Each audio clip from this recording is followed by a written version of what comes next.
Marxism and the Philosophy of Science. A Critical History. The First 100 Years. Helena Sheehan. Contents. Introduction. Chapter 1. The Founders.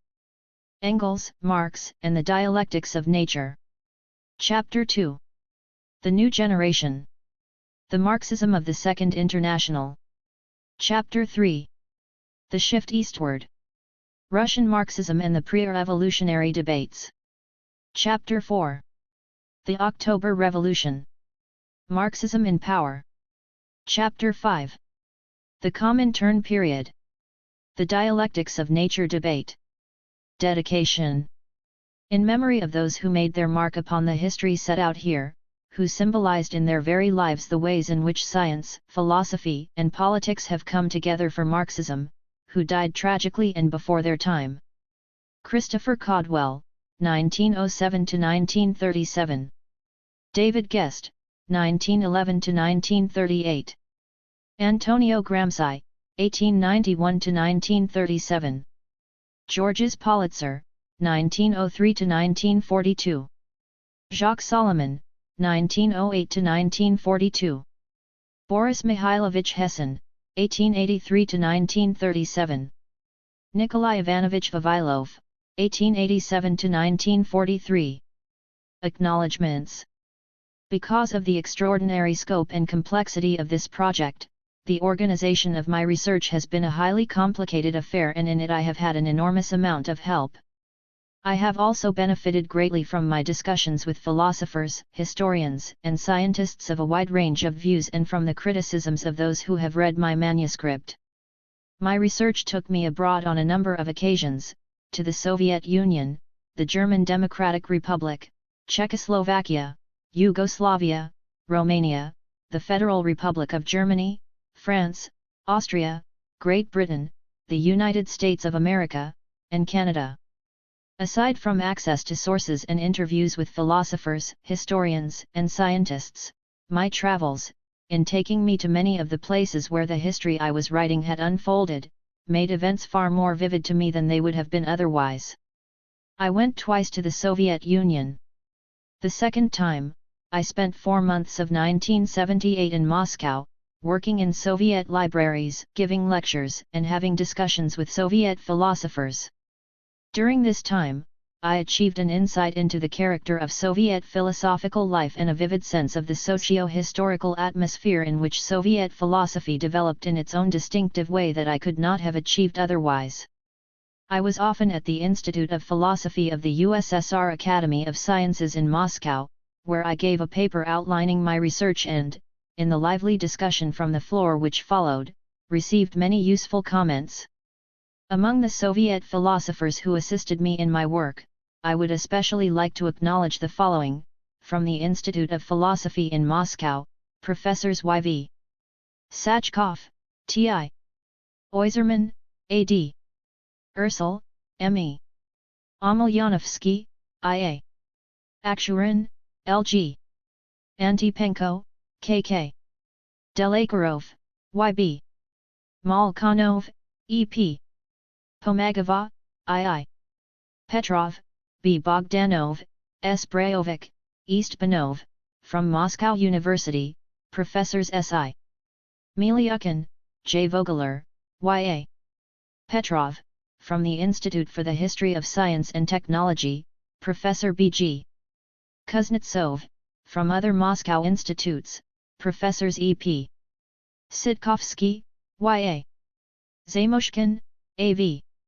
Shestopol, V.P. Taran, A. Grigorian. My interview with academician M.B. Maiden concerning events in which he was a central figure was particularly useful. Professor N.V. Motkovsky, a historian, also showed a warm interest in my work and did much to assist it. I went twice to the German Democratic Republic in 1978 and 1979 under the auspices of the Central Institute for Philosophy of the GDR Academy of Sciences. On both occasions, I gave an account of my research, followed by extremely stimulating discussion. I also had long and searching discussions with a number of their philosophers and scientists. I am particularly grateful to academician Herbert Hortz, who invited me and who has shown an extraordinary willingness both to help me with research arrangements and to discuss the philosophical problems involved. Other members of his department, the Sector for the Philosophical Problems of the Natural Sciences, have done much for me, particularly Dr. Ulrich Rosberg, and also Dr. Siegfried Paul, Dr. Eberhard Thomas, Dr. Rudiger Simon, Dr. John Erpenbeck, Dr. Nina Hager. From Humboldt University, I came to know Professor Hermann Ley, Professor Dieter Schulze, Professor Franz Luser, and Professor Klaus Fuchs-Katowski, and I am grateful to them for a series of very fine and useful discussions.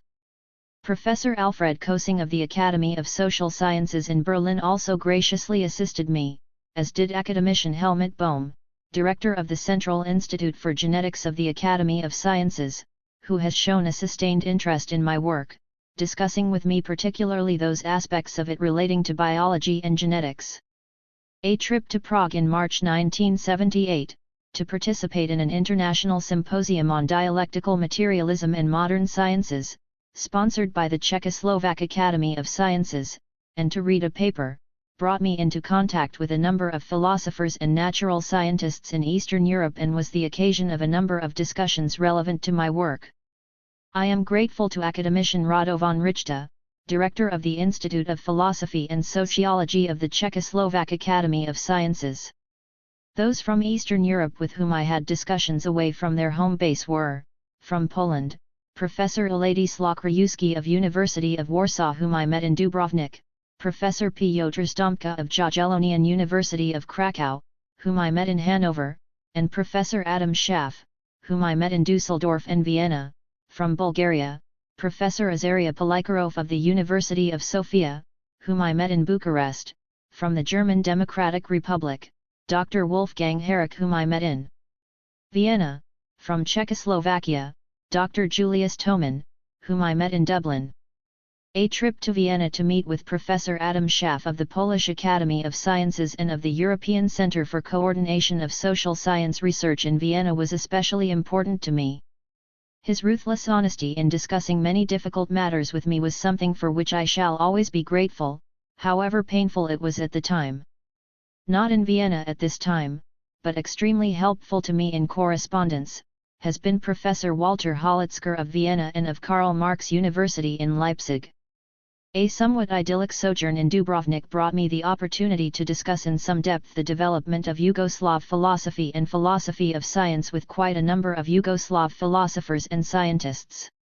I spoke at greatest length with Professor Svetosar Stojanovic, Professor Mihailo Markovic, Professor Ivan Supek and Dr. Serjan Lelis. Dubrovnik was also the setting of some extremely stimulating discussions of the epistemology of science involving Professor Ernan McMullen, Dr. William Newton Smith and Mr. Ramhar, which pushed me to probe certain issues further myself. Discussions of the current state of Marxist thought with Professor Joachim Israel and Professor Mark Swartowski were also helpful. Various international conferences I attended brought similar opportunities, particularly the 16th World Philosophical Congress in Dusseldorf in August 1978, the 6th International Congress of Logic, Methodology, and Philosophy of Science in Hanover in August 1979, and the 16th International Congress of the History of Science in Bucharest in August 1981. My numerous trips to Britain were extremely important to my work, not only for my research at the British Museum and the Marx Memorial Library, but for my contact with British Marxists. I am particularly indebted to Mr. Maurice Cornforth, Mr. Gordon McLennan, Mr. James Klugman, Mr. Monty Johnstone, Mr. Desmond Greaves, Dr. John Hoffman, Dr. Julian Cooper, Mr. David Pavitt, Dr. David Margolis, Mr. Jonathan Rhee, Dr. E.P. Thompson, Professor Roy Edgley, Professor Joseph Needham, and Professor Ralph Mealy Band. I am also grateful to Ms. Rosemary Sprigg, executor of the estate of Christopher St. John Sprigg, for access to unpublished material relevant to this study. Interviews with Mr. Paul Beard, Mrs. Elizabeth Beard, Mr. Nick Cox, and Mr. William Sedley were useful to me in my research on Caldwell. So too were unpublished manuscripts of works on Caldwell by Dr. Jean Duparc of Nanterre and Dr. George Maubourg, to which they graciously gave me access. I am indebted to Dr. Duparc for lengthy and challenging discussions and generous hospitality when I came to Paris to read his thesis for the doctorat d'état. While in Paris, I also spoke with Dr. Dominique Lacourt about the various issues raised here.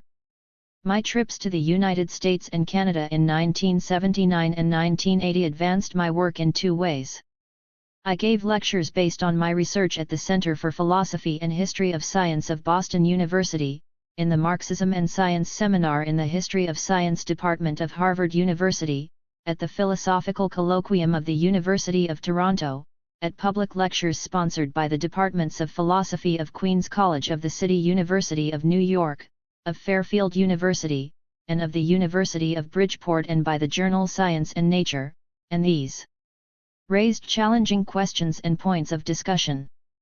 Also, while in the United States, I had discussions with philosophers and historians of science that were extremely important to me as I got my work into its final form. I am especially grateful to Professor Robert Cohen of Boston University not only for challenging discussions and criticisms, but for organizing many things for me. I am also grateful to Professor Erwin Hybert and Professor Everett Mendelsohn of Harvard University, Professor Dirk Strook and Professor Lauren Graham of MIT, Professor Mark Swartowski, Professor Joseph Agassi and Professor Diana Longhall of Boston University, Professor Howard Parsons of University of Bridgeport, Professor Eugene Fontenelle and Professor George Kreiswicki Herbert of Queen's College, CUNY, Professor Ernan McMullen of the University of Notre Dame, Professor Mihailo Markovic, Professor Alexander Vucinic, and Professor Mark Adams of the University of Pennsylvania, Professor Robert Tucker of Princeton University, Professor John Stahel, Professor Imre Toth, and Professor Dudley Shapira of the Institute for Advanced Study, Professor Richard Bernstein of Haverford College, Professor Mario Bunge of McGill University, Dr. Dan Goldstick and Dr. Frank Cunningham of the University of Toronto. Also my talks with those outside of the university setting with a lively interest in Marxist philosophy of science, particularly with those gathered around the journal Science and Nature and with Mr. George Novak, author of many books on Marxist philosophy, were very encouraging. I have been extraordinarily fortunate in the number of outstanding scholars who have shown interest in my work and have taken great care in reading and commenting upon what I have written. This manuscript, or at least substantial sections of it, has been read by the following: Mark Swartowski, Robert Cohen, Ernan McMullen, Mario Bunge, Nicholas Rescher, Stephen Tolman, Erwin Hybert, Lauren Graham, Mihailo Markovic, Adam Schaff, Maurice Cornforth, Walter Holitzker, Ulrich Rosberg, Helmut Bohm, Jean Duparc, John Stahel, Imre Toth, Tomas Brody, Roy Edgley, Jonathan Rhee, Monty Johnstone, and Peter Mew. I am much indebted to them for their discerning judgments and challenging criticism. Closer to home, I must mention the general encouragement in my work given to me by colleagues in Irish universities and in the Irish Philosophical Society, particularly those in the departments in which I have been based while working on this book: the Department of Philosophy of Trinity College, Dublin, the Department of Politics of University College, Dublin, and the School of Communications of the National Institute for Higher Education in Dublin. Many other people helped me as well, too many people, in too many different ways to be able to name them all here: librarians, interpreters, administrators, apparatchiks of all sorts, and simply friends. Of these, I should single out Mr. Seamus O'Brogane, who helped me with various technical matters and arrangements, and Mr. Sam Nolan, who encouraged me in getting through the final hurdles and seeing the task through to completion.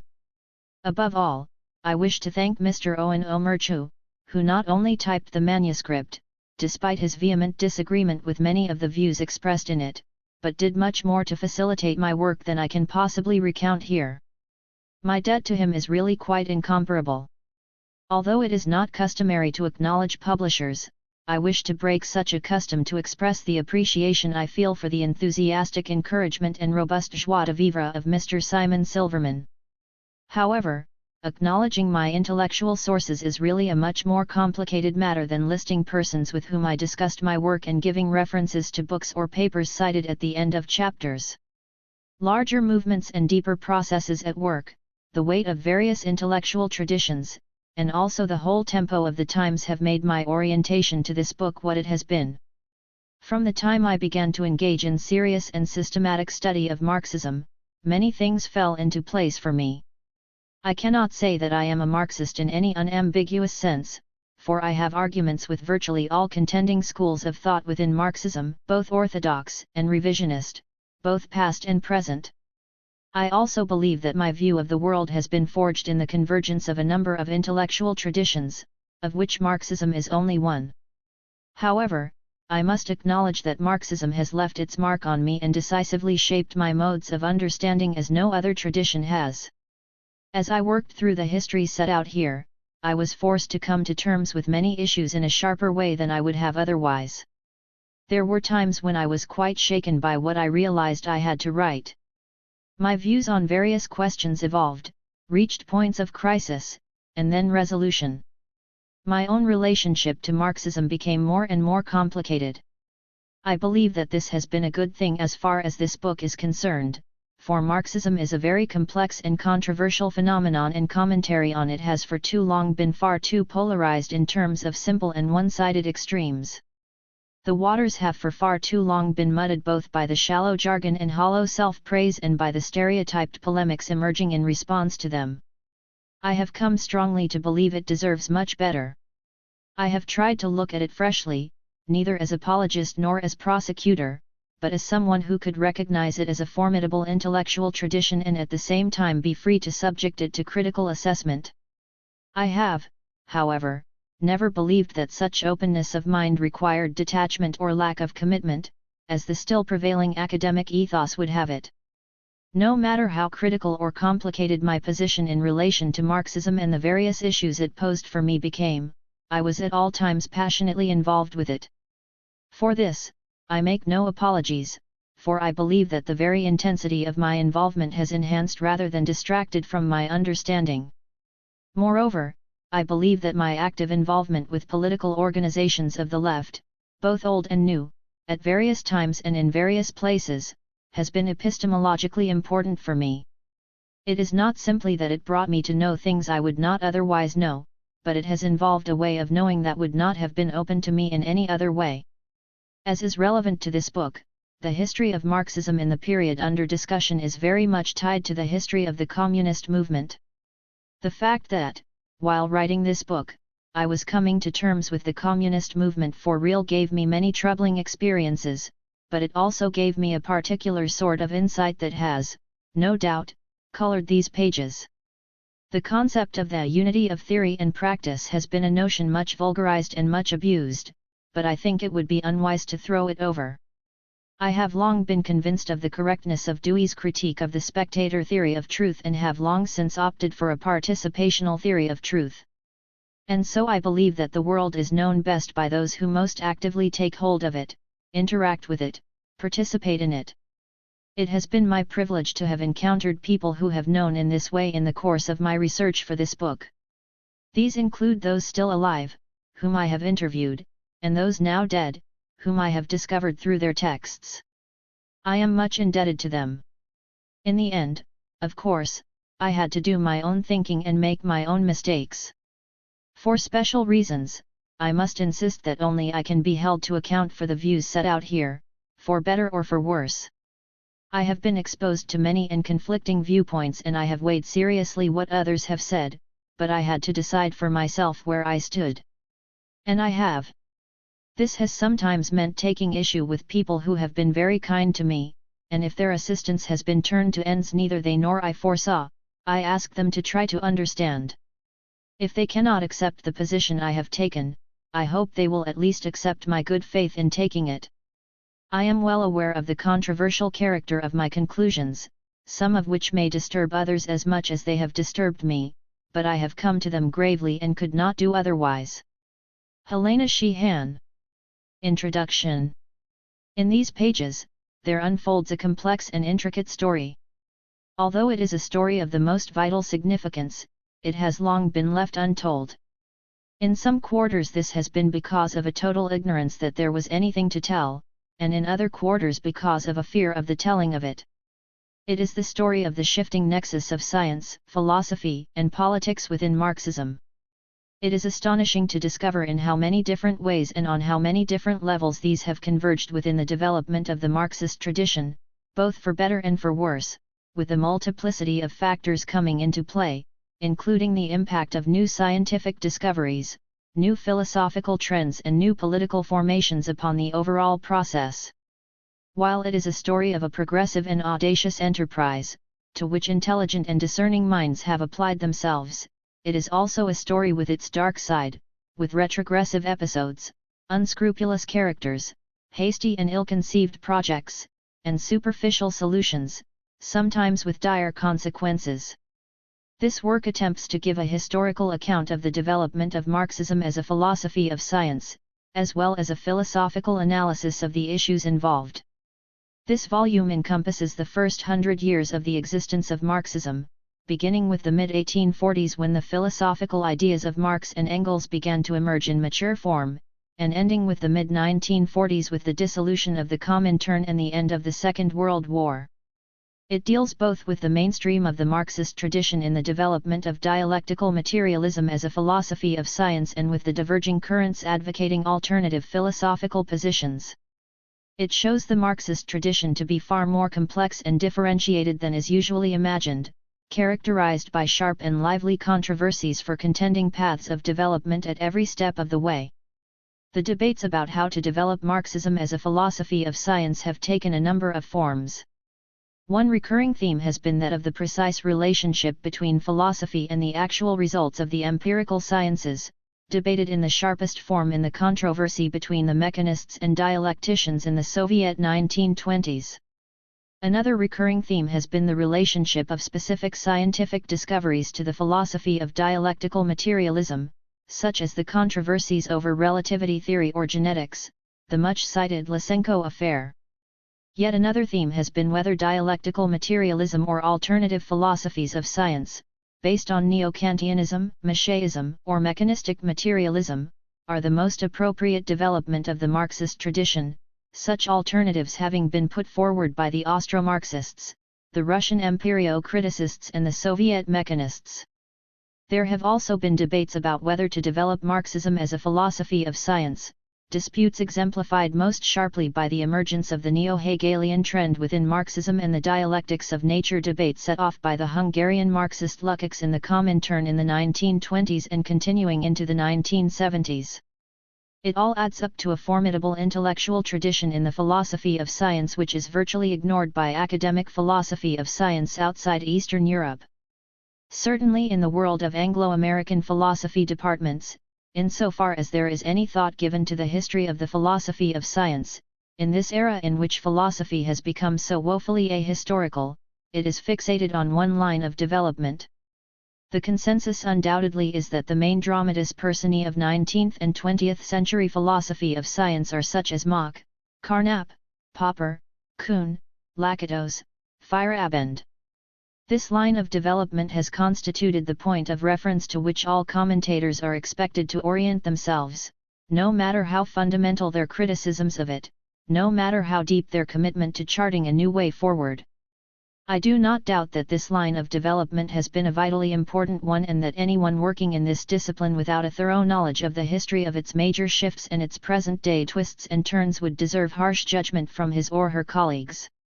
My point, however, is to call attention to the fact, too often neglected in this milieu, that this is not in fact the only major line of development in 19th and 20th century philosophy of science.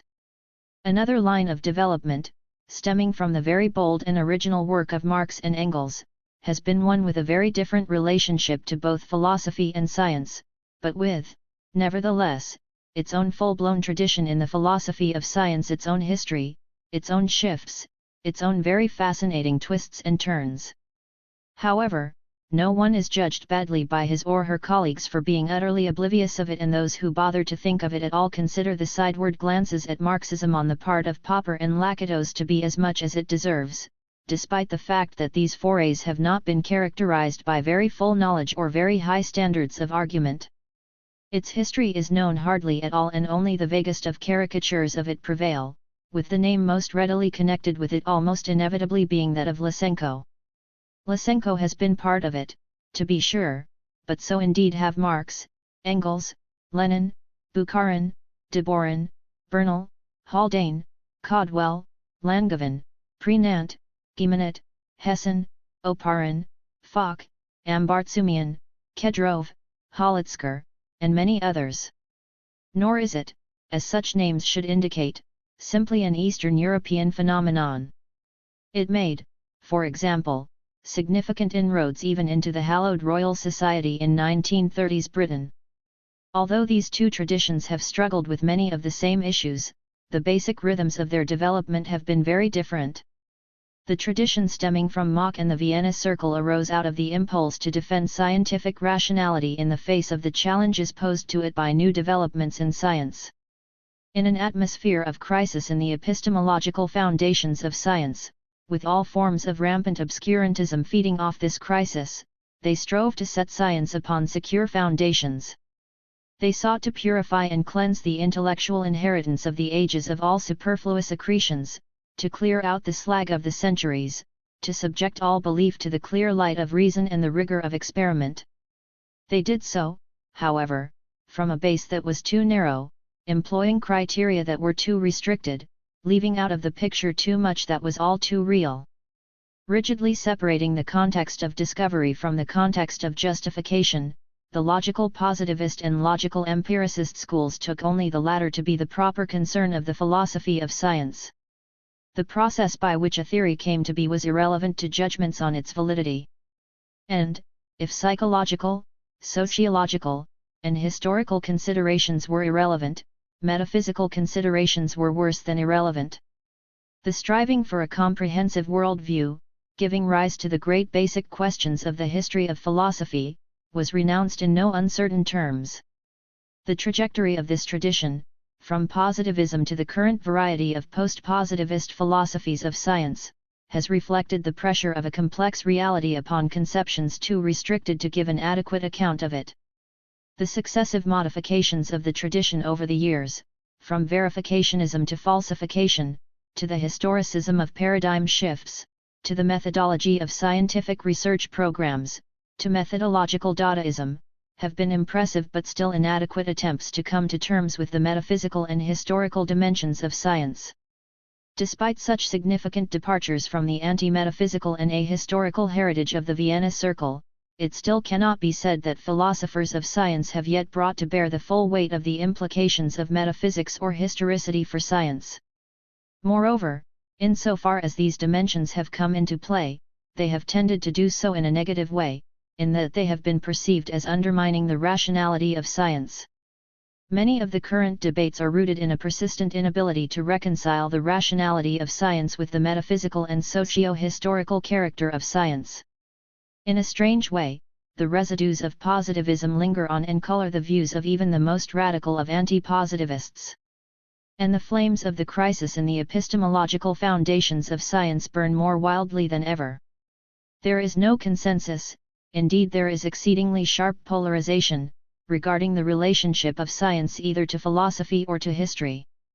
It has always seemed somewhat ironic to me that the most influential line of development in breaking with classical empiricism in the direction of a more contextual, socio-historical, metaphysical view of science has come via Wittgenstein and Kuhn, when there were earlier bodies of thought already there, which had long since put forward far deeper and more radical critiques of the received view of science and far richer alternative versions. Both the radical empiricist tradition of James and Dewey and the dialectical materialist tradition of generations of Marxists have embodied alternative versions of empiricism, in the sense of seeing the origins of knowledge in experience, which were based on much richer notions of experience, which allowed the metaphysical and historical dimensions of knowledge to come more fully into play. Both rejected the formalist, individualist, particularist, passivist model of knowledge in favor of a more historicist, social, contextualist, activist model. Long before Wittgenstein, these earlier thinkers understood that experience came already clothed in language, that meaning could only be understood in context, that no logical formalism could substitute for the real flow of actual experience. Long before Kuhn, they knew that science was a complex, social, human activity, that is, was a process characterized by both evolutionary development and revolutionary upheavals. Long before Popper, they spoke of the role of guessing in science. They criticized the view that science was a matter of straightforward induction and saw the part played by hypothesis and deduction. Long before the emergence of the Edinburgh School, they made very strong claims indeed about the role of social interests in knowledge. They believed sociological explanation to be relevant to all theories, whether in literature or science, whether true or false, rational or irrational. Indeed, so many contemporary themes, such as the role of theory in observation, the attention to the process of discovery as well as to the process of justification, the impossibility of strict verification, and many others, turn out to be anticipated in these now dusty tomes on yellowed page after yellowed page. The differences, however, are just as striking. Both of these earlier traditions placed science within a much wider socio-historical context than did Kuhn and his successors. They understood far better the relationship of the history of science to the history of everything else, which undercut the possibility of such protected worlds unto themselves as Wittgensteinian language games, Kuhnian paradigms, or Popperian third worlds. Their field of vision opened to a much wider world. Their understanding penetrated to a much deeper historicity. Their modes of thought were much more integral, and so they were not prone to the one-sidedness of later views. Their realization of the importance of hypothesis and deduction did not lead them to deny any role whatsoever to induction. Their awareness of complexity did not lead them to conclude that there were no unifying patterns. Their historicism did not entail discontinuity. Their acceptance of relativity did not imply incommensurability. Their renunciation of the quest for certainty did not bring them to despair, to announcements of the end of epistemology, to declarations that anything goes. What is really most striking about these earlier thinkers is how much more robust they were, how much more able they were to live in an open, uncertain, unfinished universe with many risks and no guarantees, how much more willing they were to stake their lot with uncertified possibilities. Nothing in all that they knew about what a complicated and uncertain activity science was stopped them from taking their stand with science and even drawing far-reaching conclusions from it. Here I leave to someone else or to another day the task of making the case further for the radical empiricist tradition of American philosophy. This book and the one to follow will hopefully make the case for Marxism. Given the tensions racking contemporary philosophy of science, it could well be of value to look back on a tradition that has proceeded with the same quite crucial matters, but in such a different way. The most significant features of Marxism in respect to these problems are, 1. That it has seen scientific theories as inextricably woven into world views, 2. That it has made extraordinarily strong claims regarding the socio-historical character of scientific knowledge, 3. That it has not tended to perceive these aspects as being in any way in conflict with the rationality of science. Marx and Engels saw the history of science as unfolding in such a way that science was a cognitive activity carried on within the framework of a whole world view, which was in turn shaped by the nature of the socio-economic order within which it emerged. Such a characterization of science took nothing away from science in their eyes. The science of the past, grounded in the world views of the past, grounded by the relations of production of the past, had all been necessary stages in the evolution of human understanding.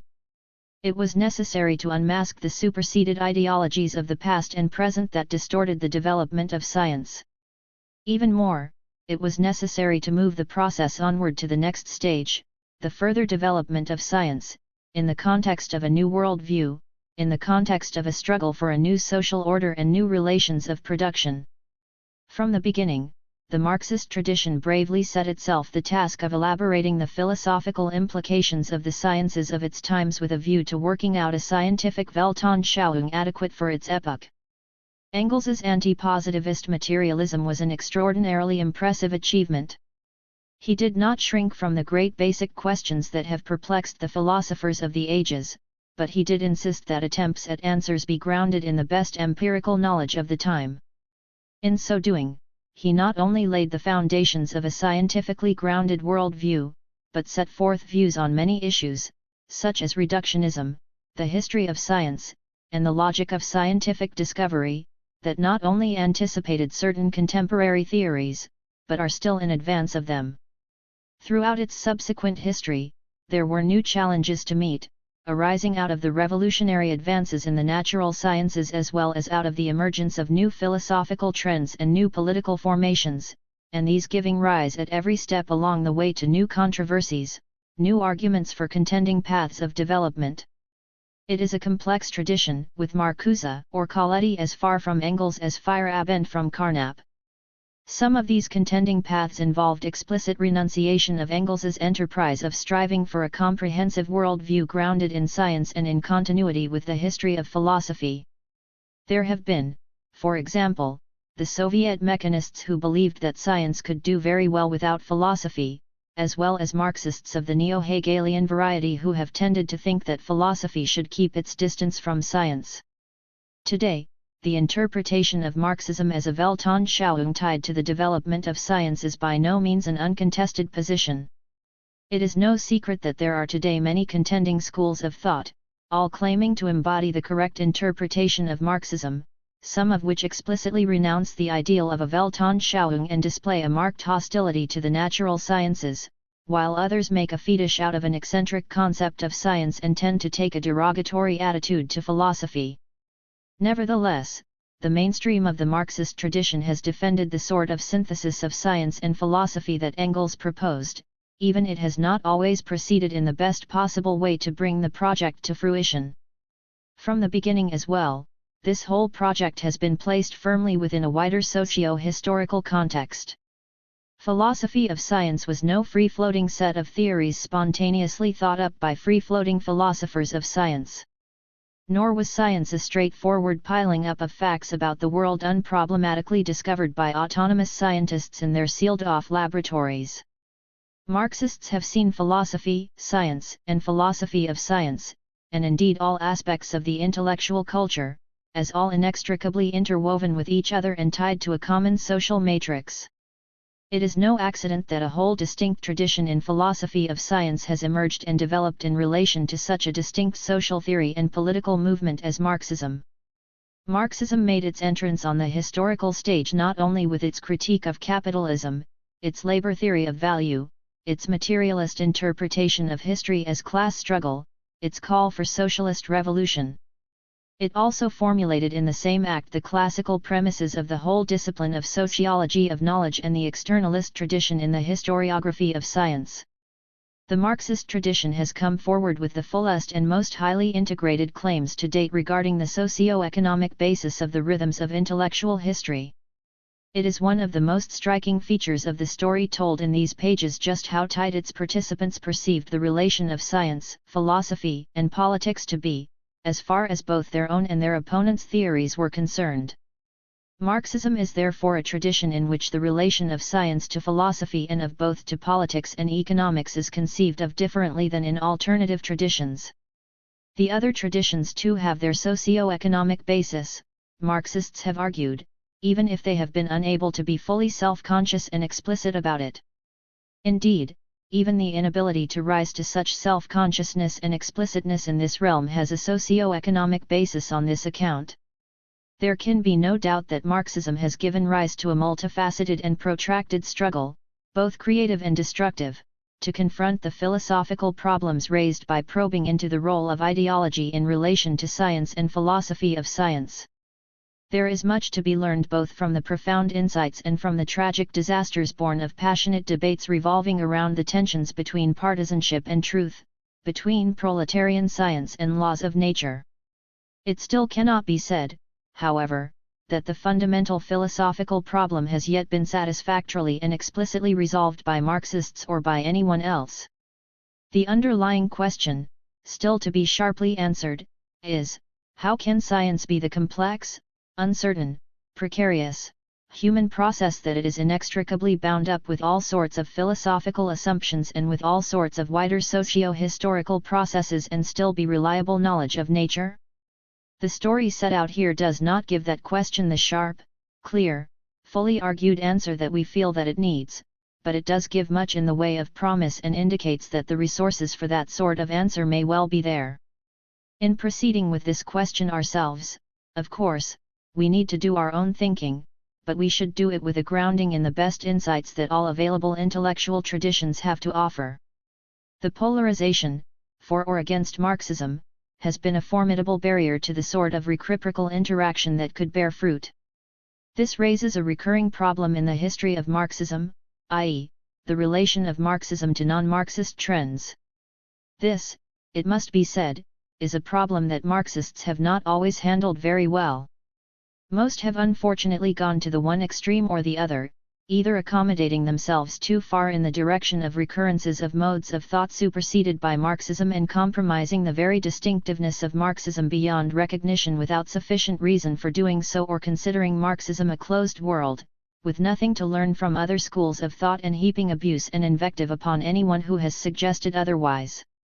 The traditions of Russian Marxism, with its tendency to identify opposition with treachery, and with its decided inability to be fair-minded towards opponents, has exercised a disproportionate influence in the latter direction. Even Lenin, who learned far more from non-Marxist ideas and was far more broad-minded than the subsequent generation of Russian Marxists, was notoriously unfair to Mach and Bogdanov. With lesser men, the exaggeration of the worst aspects of this tradition, backed by the powers of the NKVD, has had disastrous and harrowing consequences. This has resulted in a hardening of the lines of debate between a fixed orthodoxy and a traitorous or martyred, depending on one's point of view, revisionism. This has led, on the one hand, to an unhealthy pressure against creative thinking and to a sterile adherence to fixed formulations. A nearly pathological fear of revisionism has obscured the fact that every tradition with the vitality to endure has revised and must continually revise itself with the onward march of history and with the progressive achievements of human knowledge. Marxists must judge matters on the basis of the evidence, on the basis of truth criteria established by the highest level of development of scientific method at any given time, and not on the basis of conformity or nonconformity to established Marxist premises, no matter how fundamental. Only if its most basic premises are continually scrutinized can the continued affirmation of them be meaningful. Of course, if really basic premises could no longer be affirmed in this way, then it would be legitimate to query whether the new position should still be considered Marxist. But only by being open to this possibility, by following Marx's own advice to question everything, can Marxism be adhered to and developed in a healthy way. On the other hand, this rigidity has fanned the flames of opposition and polarized debate along unconstructive lines, resulting in the tendency of those who wanted to be creative and were repulsed by the rigidity to close their minds to any of the orthodox premises and to grasp eclectically and regressively at contradictory premises, sometimes just because they did contradict the orthodox ones. Political factors, which can either enhance or distort philosophical thinking, have often had such a distorting effect, insofar as theoretical judgments have been overshadowed both by administrative measures and antipathy to administrative measures. This being so, it is sad but true to say, as Marx-Wartofsky has, that communist politics, as well as anti-communist politics, left the tradition of Marxist scholarship enfeebled one. Nevertheless, the various revisionist positions bear a closer look than they have tended to get, either from those who have dismissed them out of hand or from those who have glorified them uncritically.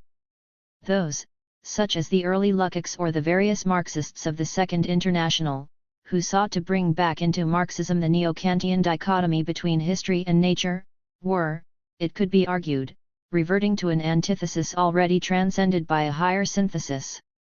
It meant dropping something crucial to Marxism as a higher and more integrated mode of thought.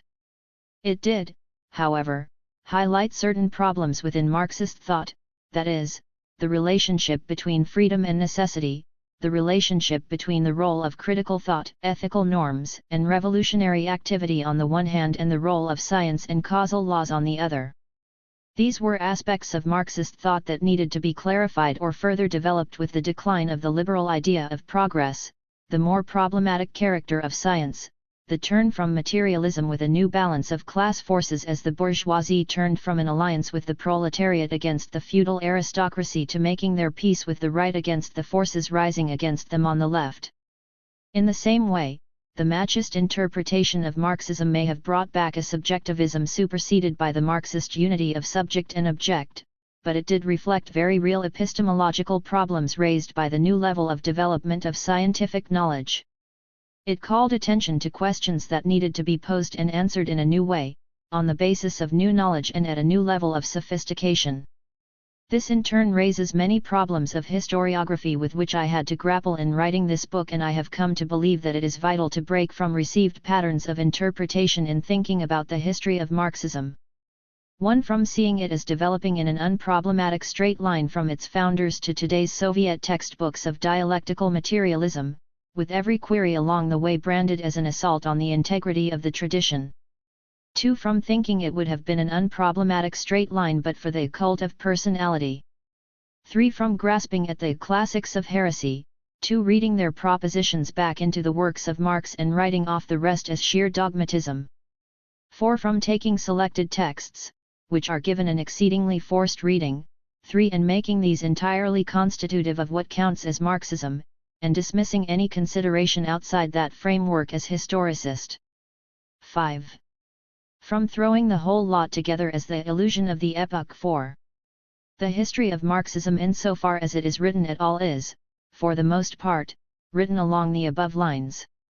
There is, to be sure, a healthy tradition in Marxist historiography, represented by such writers as Eric Hobsbawm, E.P. Thompson, and Christopher Hill, though little in the field of philosophy or philosophy of science. Bearing on this problematic understudy here, there is very little that is relatively free of the above patterns of interpretation, the most notable exception being Lauren Graham's Science and Philosophy in the Soviet Union, London, 1973. Graham, although not a Marxist, has given an extremely fair assessment of Soviet philosophy of science in a sympathetic but critical vein. But almost all comprehensive or partial histories of Marxism bearing on philosophy and philosophy of science fit into the above categories, mostly into categories 3 and 5. George Lichthium's Marxism, A Historical and Critical Study, London, 1961, fits into the third category and only really covers the period to 1918, with only a sketchy and heavily caricatured concluding section dealing with the subsequent period. Gustav Wetter's Dialectical Materialism, A Historical and Systematic Study of Philosophy in the Soviet Union, complete with Imprimatur and Nihil Obstat, falls into the fifth, as do a number of other such works written by neo-Thomist Sovietologists, though it must be said that these are valuable as source material, the standards of scholarship being quite high, despite premises that rule out the possibility of sympathetic analysis. The most ambitious and seemingly comprehensive work to appear has been Leszek Kolakowski's 3-volume Main Currents of Marxism, London, 1978, a curious blend of the thinking associated with the third and fifth categories, reflecting the author's own growing dissociation with Marxism. The perspective from which he now seems to judge it all has been aptly described by Wartofsky in his review, Between God, Despair, and Peaceful Meliorism. Kolakowski offers no decisive choices, though he flirts with all 3-5. Whatever the merits of Kolakowski's work, and merits there are, it suffers severely from his inability to give a fair account of positions with which he disagrees. There are also significant gaps that make it far from comprehensive. So too with David McClelland's Marxism After Marx, London, 1979, which falls roughly into the third category and which is lacking in proportion and perspective and full of omissions and interpretations somewhat off the mark. As for those connected with categories 1, 2, and 4, there are inhibiting factors against writing such histories. In the case of the first and second, there is simply too much material in existence contradicting these interpretations, and such efforts that forge ahead despite this are a combination of evasion or blatant fabrication. The most crass example was the famous Stalinist history of the CPSU, B. Short Course, Moscow, 1939. A more recent, toned-down, example is Mikhail Iovkuk's Philosophical Traditions Today, Moscow, 1973.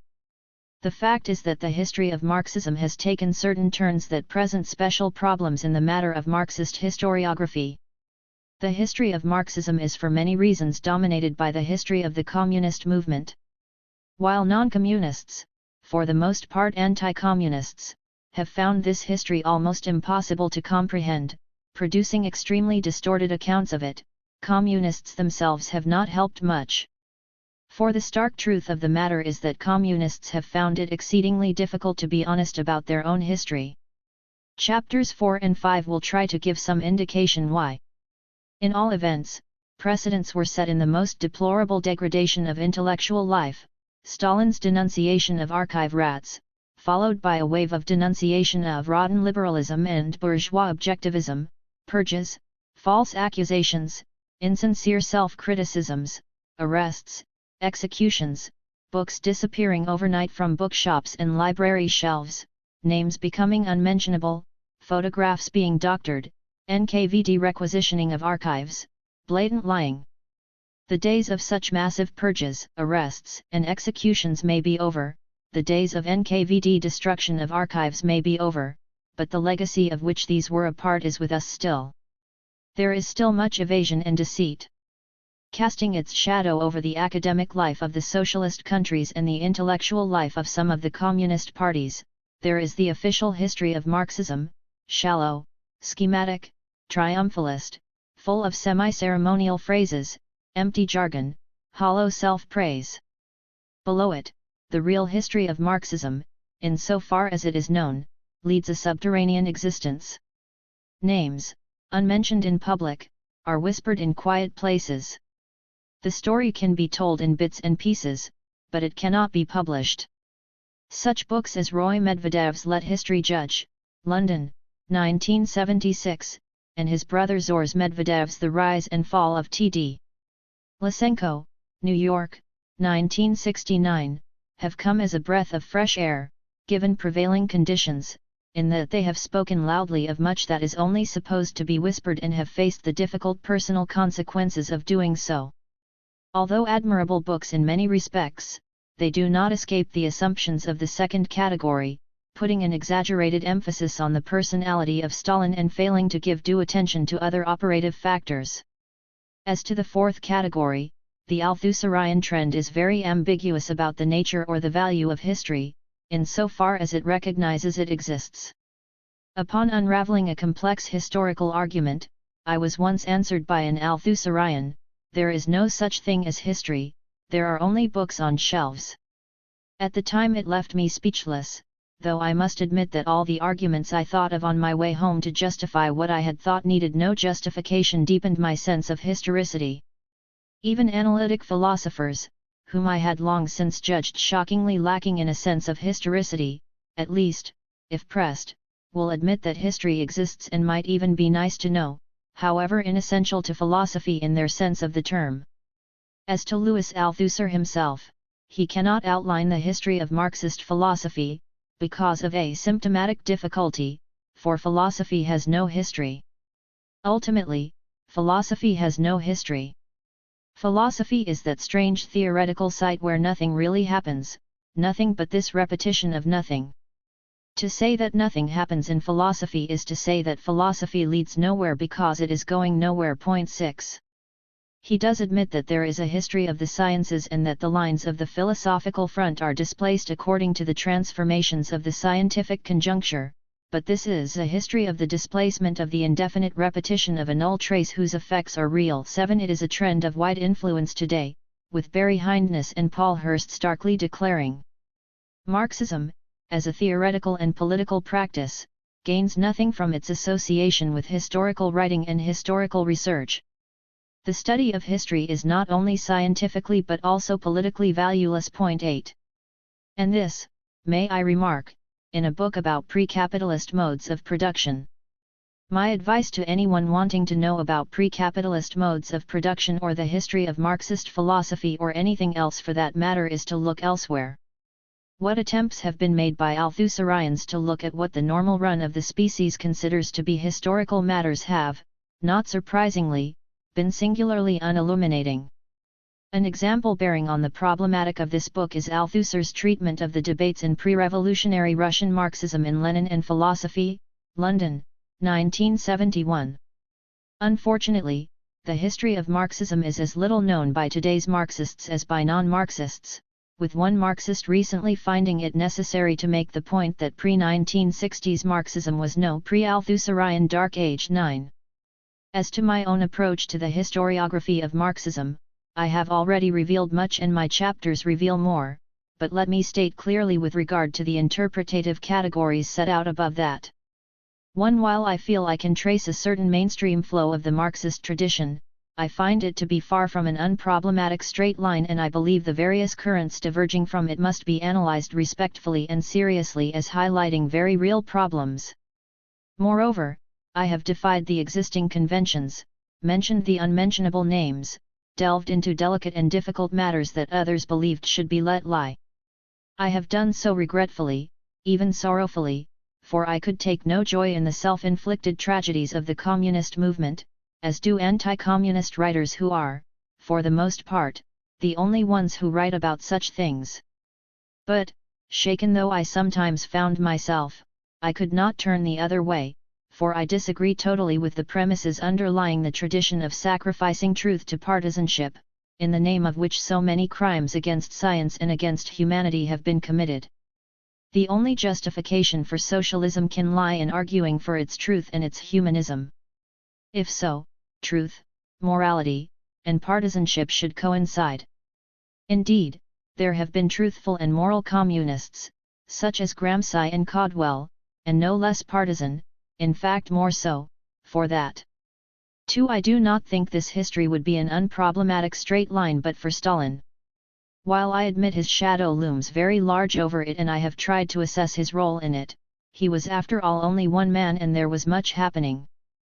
3. I take exception to the tendency to draw a sharp line between Marx, Lukács, Korsch, and Gramsci on the one side, representing creative Marxism, and Engels, Lenin, Stalin, and a mostly nameless coterie as embodying dogmatic Marxism on the other. I have argued against the tenuous interpretations of Marx and the caricatures of Engels and Lenin upon which this trend is based. I have dealt respectfully, but critically, with Marx, Engels, and Lenin, and I have tried to set the assessment of their philosophical contribution upon a firmer basis. As far as subsequent Marxist thinkers are concerned, I think that good and not so good philosophers can be found on both sides of this arbitrary divide. To look at the Comintern period, for example, there can be no doubt that Gramsci towers over Stalin and Maidan. However, it is also my opinion that Caldwell towers over Korsch, yet there is a great fuss made over Korsch while Caldwell is forgotten. Korsch's political dissent, more than the philosophical merit of his writings, is, in my opinion, responsible for his greater prominence than Caldwell's, who died as a Communist Party member. 4. To the Althusserians, I must confess to being an unrepentant historicist. My argument is quite simply that we cannot separate human thought from the movement, the flow, the context of human thinking without thoroughly distorting what it actually is. The unfolding of history has formed us as what we are and shaped our modes of thought, and there is no understanding any of it without a sense of the process that has brought it into being. 5. Far from believing Marxism to be the illusion of the epoch, I believe that, however problematic it has become and whatever criticisms may legitimately be laid at its door, there is still a point to Sartre's statement that it remains the unsurpassed philosophy of our time. 10. Even if it be surpassed, and I am prepared to think that it may be, we shall still owe it much. For the time being, such features as its comprehensiveness, its coherence, and its orientation towards science still recommend it beyond any of its contenders so far.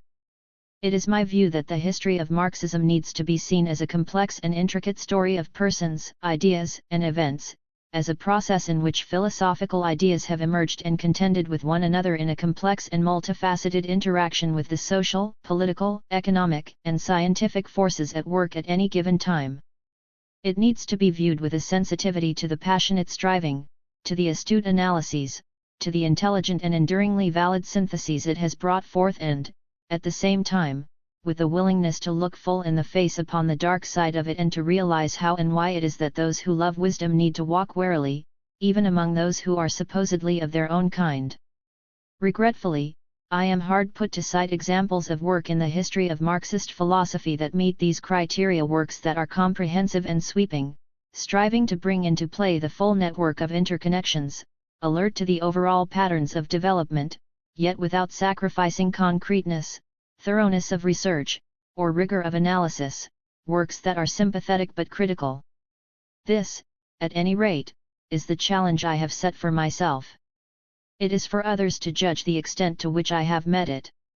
No doubt, I have fallen far short of what could have been done, given the complexity of the problematic with the immense possibilities it opens up and given the fact that it is nearly uncharted territory. Not altogether uncharted, however. Although there is no overall history of Marxist philosophy of science, there are some rather good histories of certain episodes of it. The only area in which major works are already in existence, however, is in the history of Soviet philosophy of science, the most notable works being David Jorovsky's Soviet Marxism and Natural Science, London, 1961, which covers the period from 1917 to 1932, and the Lysenko Affair, Cambridge, Massachusetts, 1970, and Lauren Graham's Science and Philosophy in the Soviet Union, New York, 1973, the weight of which is on the post-war period, but which nevertheless contains much valuable material on the pre-war period. These works are invaluable sources, adhering to the highest standards of scholarship, and I have not hesitated to draw upon them in my fourth chapter. However, even in the field of Soviet philosophy of science, where such significant work has already been done, there are gaps to be filled and interpretative issues to be clarified. I believe that many of the facts and ideas set out by Jorovsky should be seen in a somewhat different light. While basically I agree with Graham, I prefer to give greater weight to the political context in dealing with philosophy of science than he does. Regarding my other chapters, there are no such major parallel works. However, there are, in every case, in addition to the primary sources, a variety of types of secondary sources that touch on certain aspects of the chapter. About the work of certain authors, there is a voluminous body of secondary literature, but little or nothing about others. I have undertaken to review this secondary literature where it exists and to take a specific interpretative position. In cases of an extensive body of literature, where an exhaustive survey would be impossible, I have attempted to select in a representative manner, so as to indicate the overall range of interpretative patterns. In matters of ongoing controversy, such as that of the Marx-Engels relationship and that of the relationship of the Oparin-Haldane hypothesis to Marxist philosophy, I have weighed the evidence and argued a very definite position. In every chapter, my general method has been to sketch the relevant historical background, to outline the terms of the philosophical debates, to show their connections to other debates, to evaluate the various philosophical arguments put forward, to determine their significance within the history of Marxist philosophy of science as a whole, and to review critically the secondary literature. But that is only the roughest and most superficial characterization of the book's method. Working through it in detail and in depth has forced me to wrestle with a host of exceedingly intricate and thorny methodological issues. Perhaps the most important of these underlying issues concerns the relationship between the philosophical and the historical dimensions of this work. This is not an easy matter to discuss. It would be difficult enough if I only had to explain myself to those who believe as I do in the historicity of philosophy, and I mean a deep, internal, and constitutive historicity, rooted in the historicity of rationality itself. To those who know, and know deeply, why the history of the philosophy of science is essential to the philosophy of science, I would have problem enough defending what I have done and how I have done it. However, living as I do in a world full of analytic philosophers and Althusserians, nothing can be taken for granted, and if I wish to defend my method, my task is far more complicated. I fear, however, that I may be talking across insuperable barriers in trying to explain myself to those to whom the slightest hint of historical scholarship automatically lays one open to the charge of being insufficiently philosophical, or to those for whom a symptomatic difficulty already declares the end result to be a nullity. Most philosophers today are utterly oblivious of the fact that philosophy or science is historical, except in the most trivial and superficial sense. Even when they do look at the history of philosophy or science, they do so in such a thoroughly ahistorical and non-contextual way, that anybody could virtually have said anything at any time. In philosophy, the ideas of Plato, Aristotle, Descartes, Hume, Kant, Hegel, Carnap, and Quine are treated as discrete and interchangeable units, virtually independent of time and place, and generated in an autonomous activity with no necessary or integral connection to anything else. If temporal sequence or economic, social, political, or scientific developments are mentioned, it is only in an accidental or circumstantial way. It is exceedingly rare today to find a philosopher with a real sense of the flow, the movement, the process of the history of philosophy or science, and with a vivid sense of its integral connection with economics, culture, politics, and science. This being so, the whole debate over the relationship of the philosophy of science to the history of science among philosophers of science has been an extremely constructive one, though its inadequacies are painfully apparent in the strained attempts to set up awkward interactions between an ahistorical philosophy of science and a non-philosophical history of science. Even while making a stab at overcoming this syndrome, Kuhn declares, "Subversion is not, I think, too strong a term for the likely result of an attempt to make the two fields into one. The final product of most historical research is a narrative, a story, about particulars of the past. The philosopher, on the other hand, aims principally at explicit generalizations and at those with universal scope. He is no teller of stories, true or false. His goal is to discover and state what is true at all times and places rather than to impart understanding of what occurred at a particular time and place." Point 11. The contrast is falsely drawn, and the subversion he fears would be, in my opinion, no bad thing. I see no reason why the philosopher should not be a teller of stories and be fully a philosopher in doing so. Certainly coming to terms with the history of philosophy and the history of science is no diversion from being a philosopher, and writing such history is a thoroughly philosophical task. Actually, there is far greater philosophical rigor called into play in the real struggle to make sense of the turbulent complexity of the world of historical experience than in shallow formal schemes of the hothouse world in which the analytic philosophers build their careers. At any rate, in the practical task of writing this history, I felt fully a philosopher in doing so. So many times I found that historiographical problems came down to epistemological problems, which in turn came down to ontological ones. While on the surface of it, I sometimes experienced a tension between narrative and thematic considerations, and I often found the task of keeping the thread of the story going, while doing full justice to the theoretical issues involved, a bit tricky to organize. It was a creative tension. On a deeper level, as I tried both to tell the story and to assess its philosophical significance, two tasks that I found to be thoroughly intertwined at every step along the way, I came to realize more fully just how deep and multifaceted are the interconnections between considerations involved in giving a historical account and those involved in putting forward a philosophical analysis. Lukács once expressed one dimension of this quite starkly. Without a Weltanschauung, it is impossible to narrate properly or to achieve a composition which would reflect the differentiated and especially complete variety of life. Point 12. It is true. In any case, it is quite clear to me that my own worldview has in deep, complex, and decisive ways shaped my telling of this story. I acknowledge this straight out. Although I have tried to be fair even in relation to positions with which I disagree, I have been no detached observer. Although I have not used the first person in my chapters, except in footnotes, or given an explicit declaration to FOI at every turn, I have nevertheless made my position, which in many ways cuts across the lines of historical debate, plain. Because I believe my philosophical assumptions to be justified, I believe this has enhanced my historical account. Those who do not share my assumptions will not think so. So be it, for it cannot be otherwise. Nevertheless, those who share my assumptions will inevitably see ways I could have fulfilled my task better, and hopefully those who do not will not find me too wanting in standards of scholarship and argumentation. It is, of course, one thing to analyze the integral connection of philosophy to history and context, and another to implement such an analysis in terms of philosophical and historiographical technique.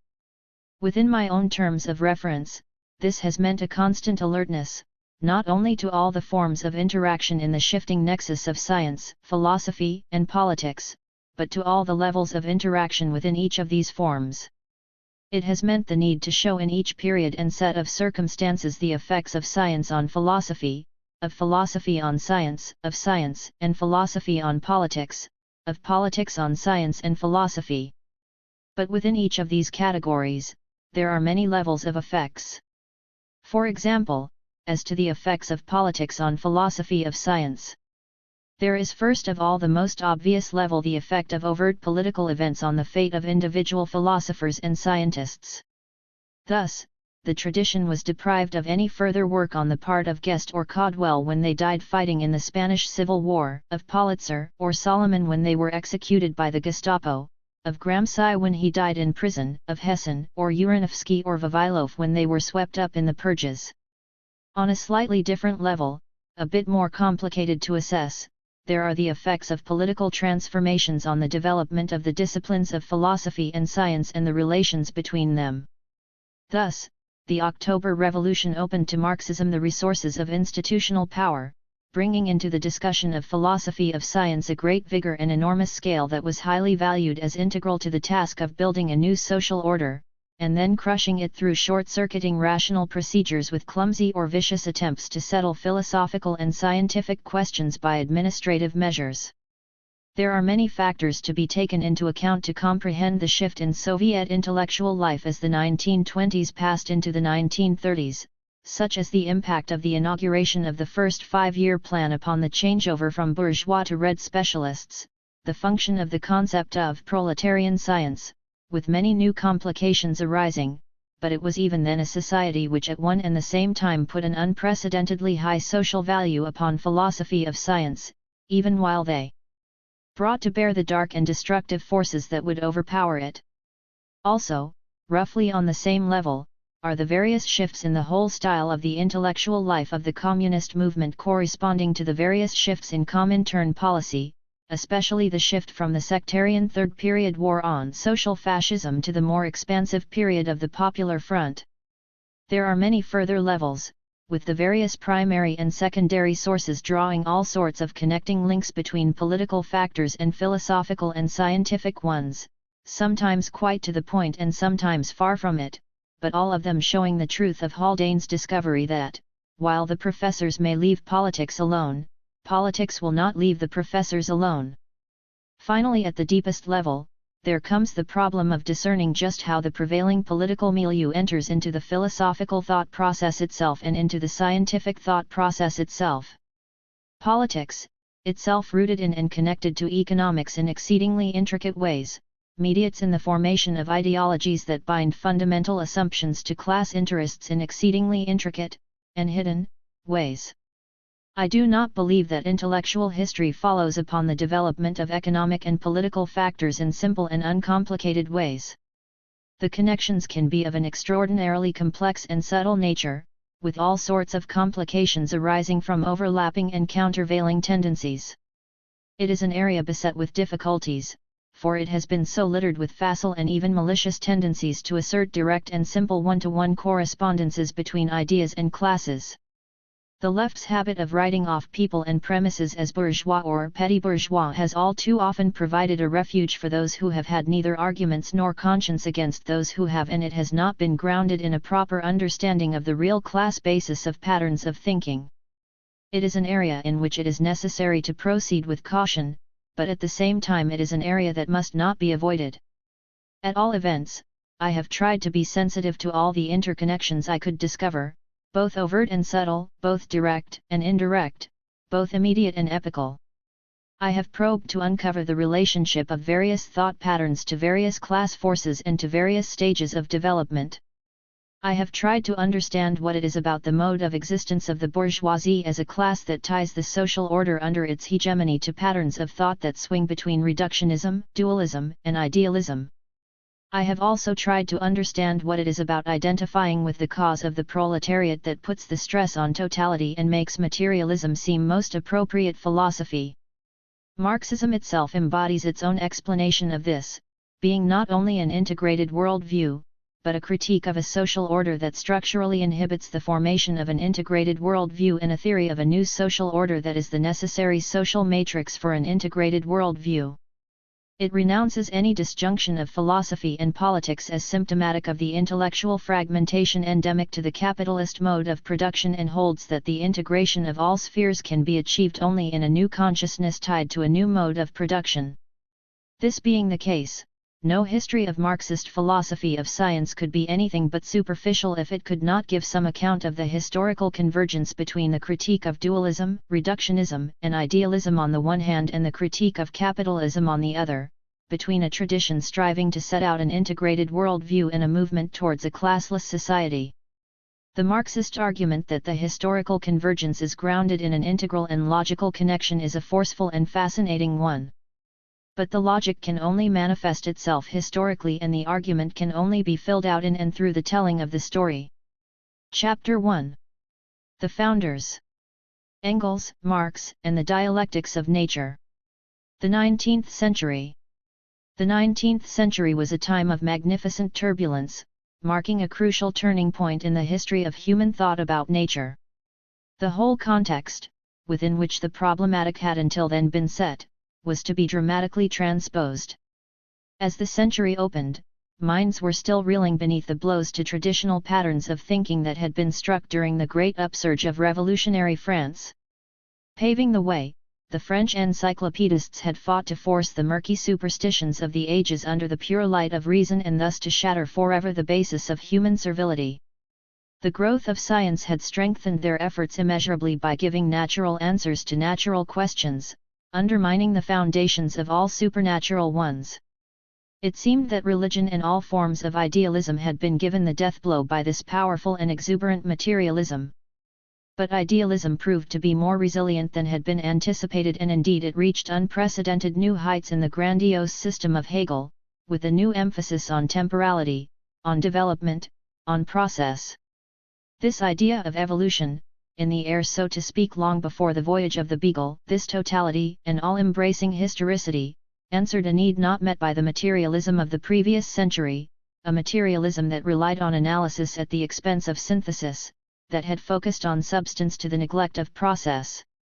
However, unlike other post-Enlightenment philosophies, which went the way of irrationalist reaction against the age of reason, Hegel was rationalist in his way and affirmed his continuity with the magnificent sunrise that had gone before. As Hegel saw it, a sublime emotion swayed men at that time, an enthusiasm of reason pervaded the world. In time, Hegel's philosophy gave rise to two discordant reactions.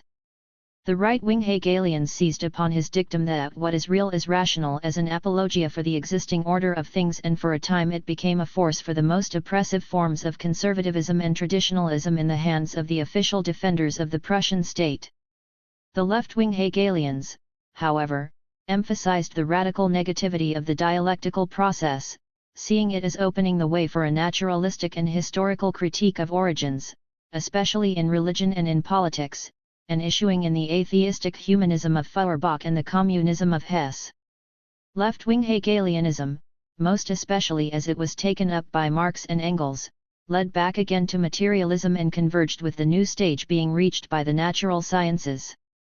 It seemed at this time that the boundaries of human knowledge were being pushed back further and further by the hour. Every day brought fresh news of new breakthroughs, and there was a new wave of excitement about science. It seemed omnipotent, bringing mankind to the threshold of a golden age. It was also proliferating and changing at a dizzying pace, transforming itself from a wide-ranging activity, engaging perhaps 100 or so amateurs and polymaths, to an increasingly professionalized and specialized enterprise, with a mushrooming apparatus of laboratories, journals, learned societies, sources of finance, technical applications, and administrative infrastructures. Not that it brought only light and glory. There were some shocks in store, and there was much confusion and bewilderment as the clash between the old and the new played itself out. Sciences such as biology and geology were pushing ahead with startling results. In the fossils and the rocks, the secrets of the past were being revealed, and the story of man was turning out to be much longer and much stranger than anyone had been led to expect. It all came to a head with Darwin and the furor over the theory of evolution. In terms of historical impact, it was Darwinism that most forcibly and explicitly placed man and all of his ideas and institutions squarely within the setting of the natural world, giving them a natural origin and a natural history. It brought a glimpse of a time so far back as to be beyond all previous imagination, a time of darkness and terror, a time when our own kind wandered blindly. It was a startling experience to trace backwards the steps of one's ancestors and to see them suddenly transmuted into the steps of a beast, to discover them in the very process of becoming men, to learn of them stumbling around and beginning to name stones and gods. It became clear, despite all who burst into a frenzy denying it, that human origins were in the world of matter, that man did not spring full-blown from the hands of a creator, but emerged gropingly and painfully in the course of a long evolutionary history. The emergence of Marxism. It was no accident that Marxism made its entry onto the historical stage at the same historical moment as Darwinism. At the funeral of Marx, Engels made much of the connection between Darwinism and Marxism, stating that just as Darwin had discovered the law of development of organic nature, so Marx discovered the law of development of human history. This was one line of connection to be sure, but there was another, more directly connected with Engels's own work than with Marx's. It was not simply a matter of doing in the sphere of history what Darwin had done in the sphere of nature, for even in the sphere of nature Marxism extended and complemented Darwinism, pushing the conclusions of Darwin further in the direction of a new philosophy of nature. Some were inclined to shy away from elaborating on the philosophical implications of the theory of evolution, but Marx and Engels were not. They insisted that the new discoveries not only forced any intellectually honest person to be materialist, but demanded a dialectical interpretation of this material reality as well. More than any of their contemporaries, Marx and Engels strove to comprehend the deeper implications of the forces that were stirring in their times. They were in tune with the prevailing materialism inspired by confidence in the great advances of the natural sciences, but they also saw that the natural sciences had reached a new stage that demanded that materialism be brought to a new stage as well. Evolution needed to be integrated into the very structure of materialism. Whereas the 18th century had seen the world as a timeless order of nature, the 19th century perceived the world as a temporal and developing process. The spirit of the age was pervaded by a deep sense of time and historical process, a new sense of the mutability of all that existed. But the zeitgeist had not yet achieved philosophical coherence. Nevertheless, it was coming. Looking back into history, Marx and Engels believed they had discovered the underlying pattern, the inner dynamic that relentlessly pushed history forward.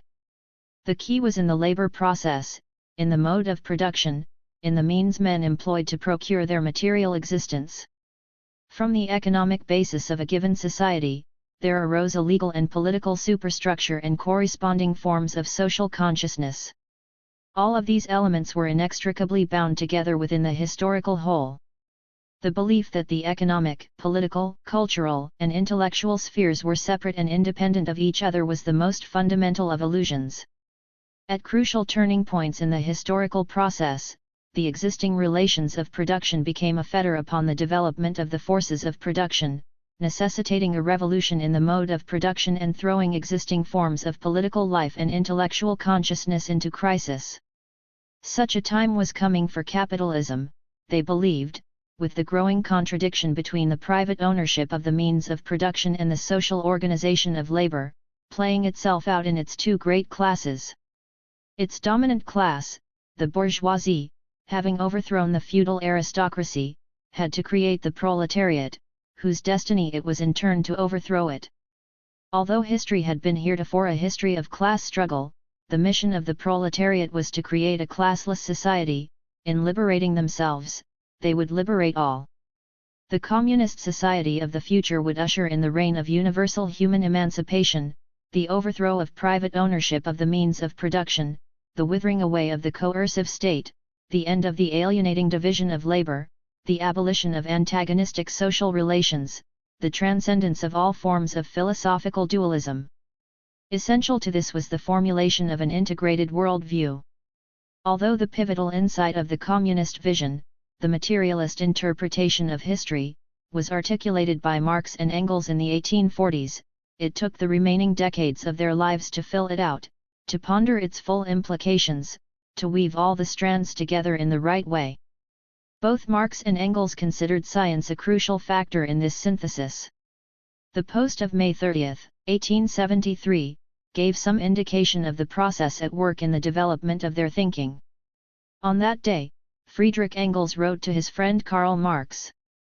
This morning while I lay in bed the following dialectical points about the natural sciences occurred to me: the subject matter of natural science, matter in motion, bodies. Bodies cannot be separated from motion. One cannot say anything about bodies without motion, without relation to other bodies. Only in motion does a body reveal what it is. Natural science, therefore, knows bodies by examining them in their relation to one another, and in motion. There ensued a series of reflections on current scientific theories, followed by a humorous postscript. If you think there is anything in it, don't say anything about it just yet, so that no lousy Englishman may steal it on me. It may take a long time yet to get it into shape. Point 2. These reflections, giving birth to a new conception, that of the materialist dialectics of nature, came as a result of Engels's previous studies both of the natural sciences and of Hegelian philosophy. It did not arise in a vacuum, but it was new, and a complex and rich tradition in the philosophy of science stems from it. It is a tradition that has given rise to enormous controversy. The story opens amidst fierce polemics, and fierce polemics characterize its development at every step of the way. Moreover, the polemics emerge on every possible level. Engels's ideas first became known through a series of polemics against other trends of his day.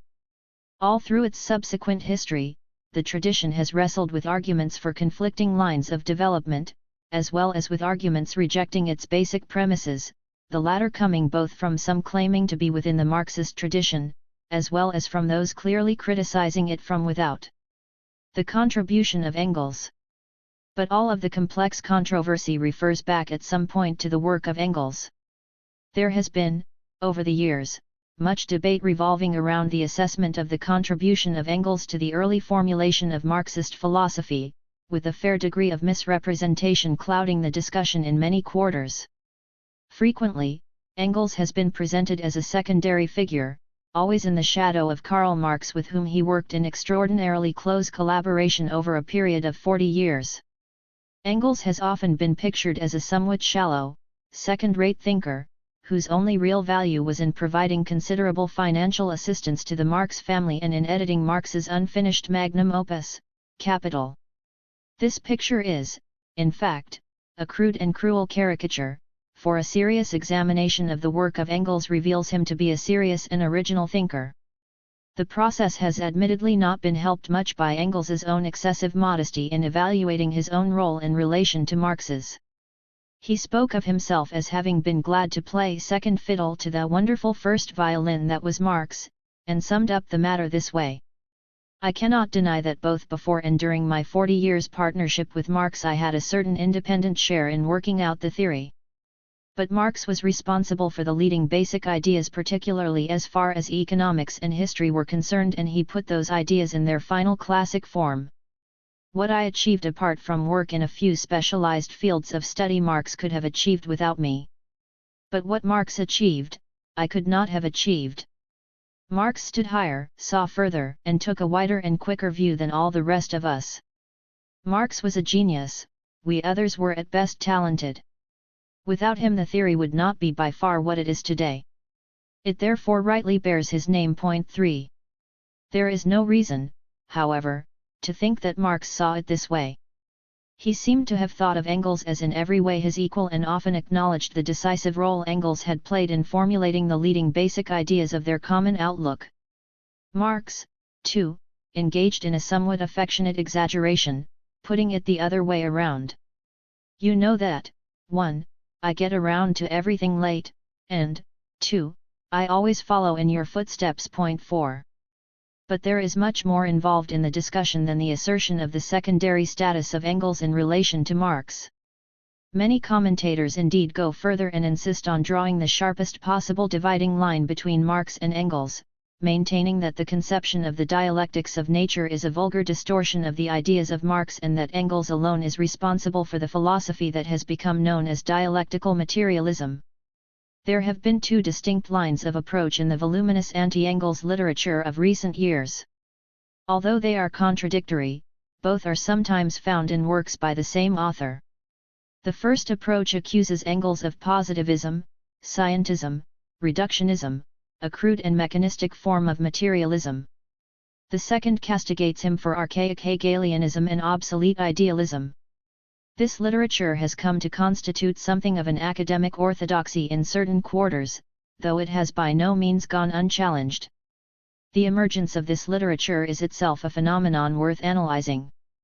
But before doing so, and before going into the various aspects of these interpretations of Engels and the problems of the Marx-Engels relationship as it bears on questions of philosophy and the natural sciences, it is first necessary to look at the historical context in which the ideas of Engels evolved and to present the basic concepts pervading his writings on these questions.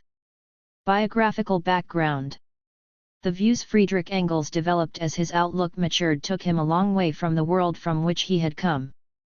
Born into a prosperous business family in Barmen in the Rhineland region of Germany in 1820, the prevailing ethos of his time and place was that of the strict fideist pietism, full of contempt for reason and science, that had spread in Germany as a reaction to the French Revolution.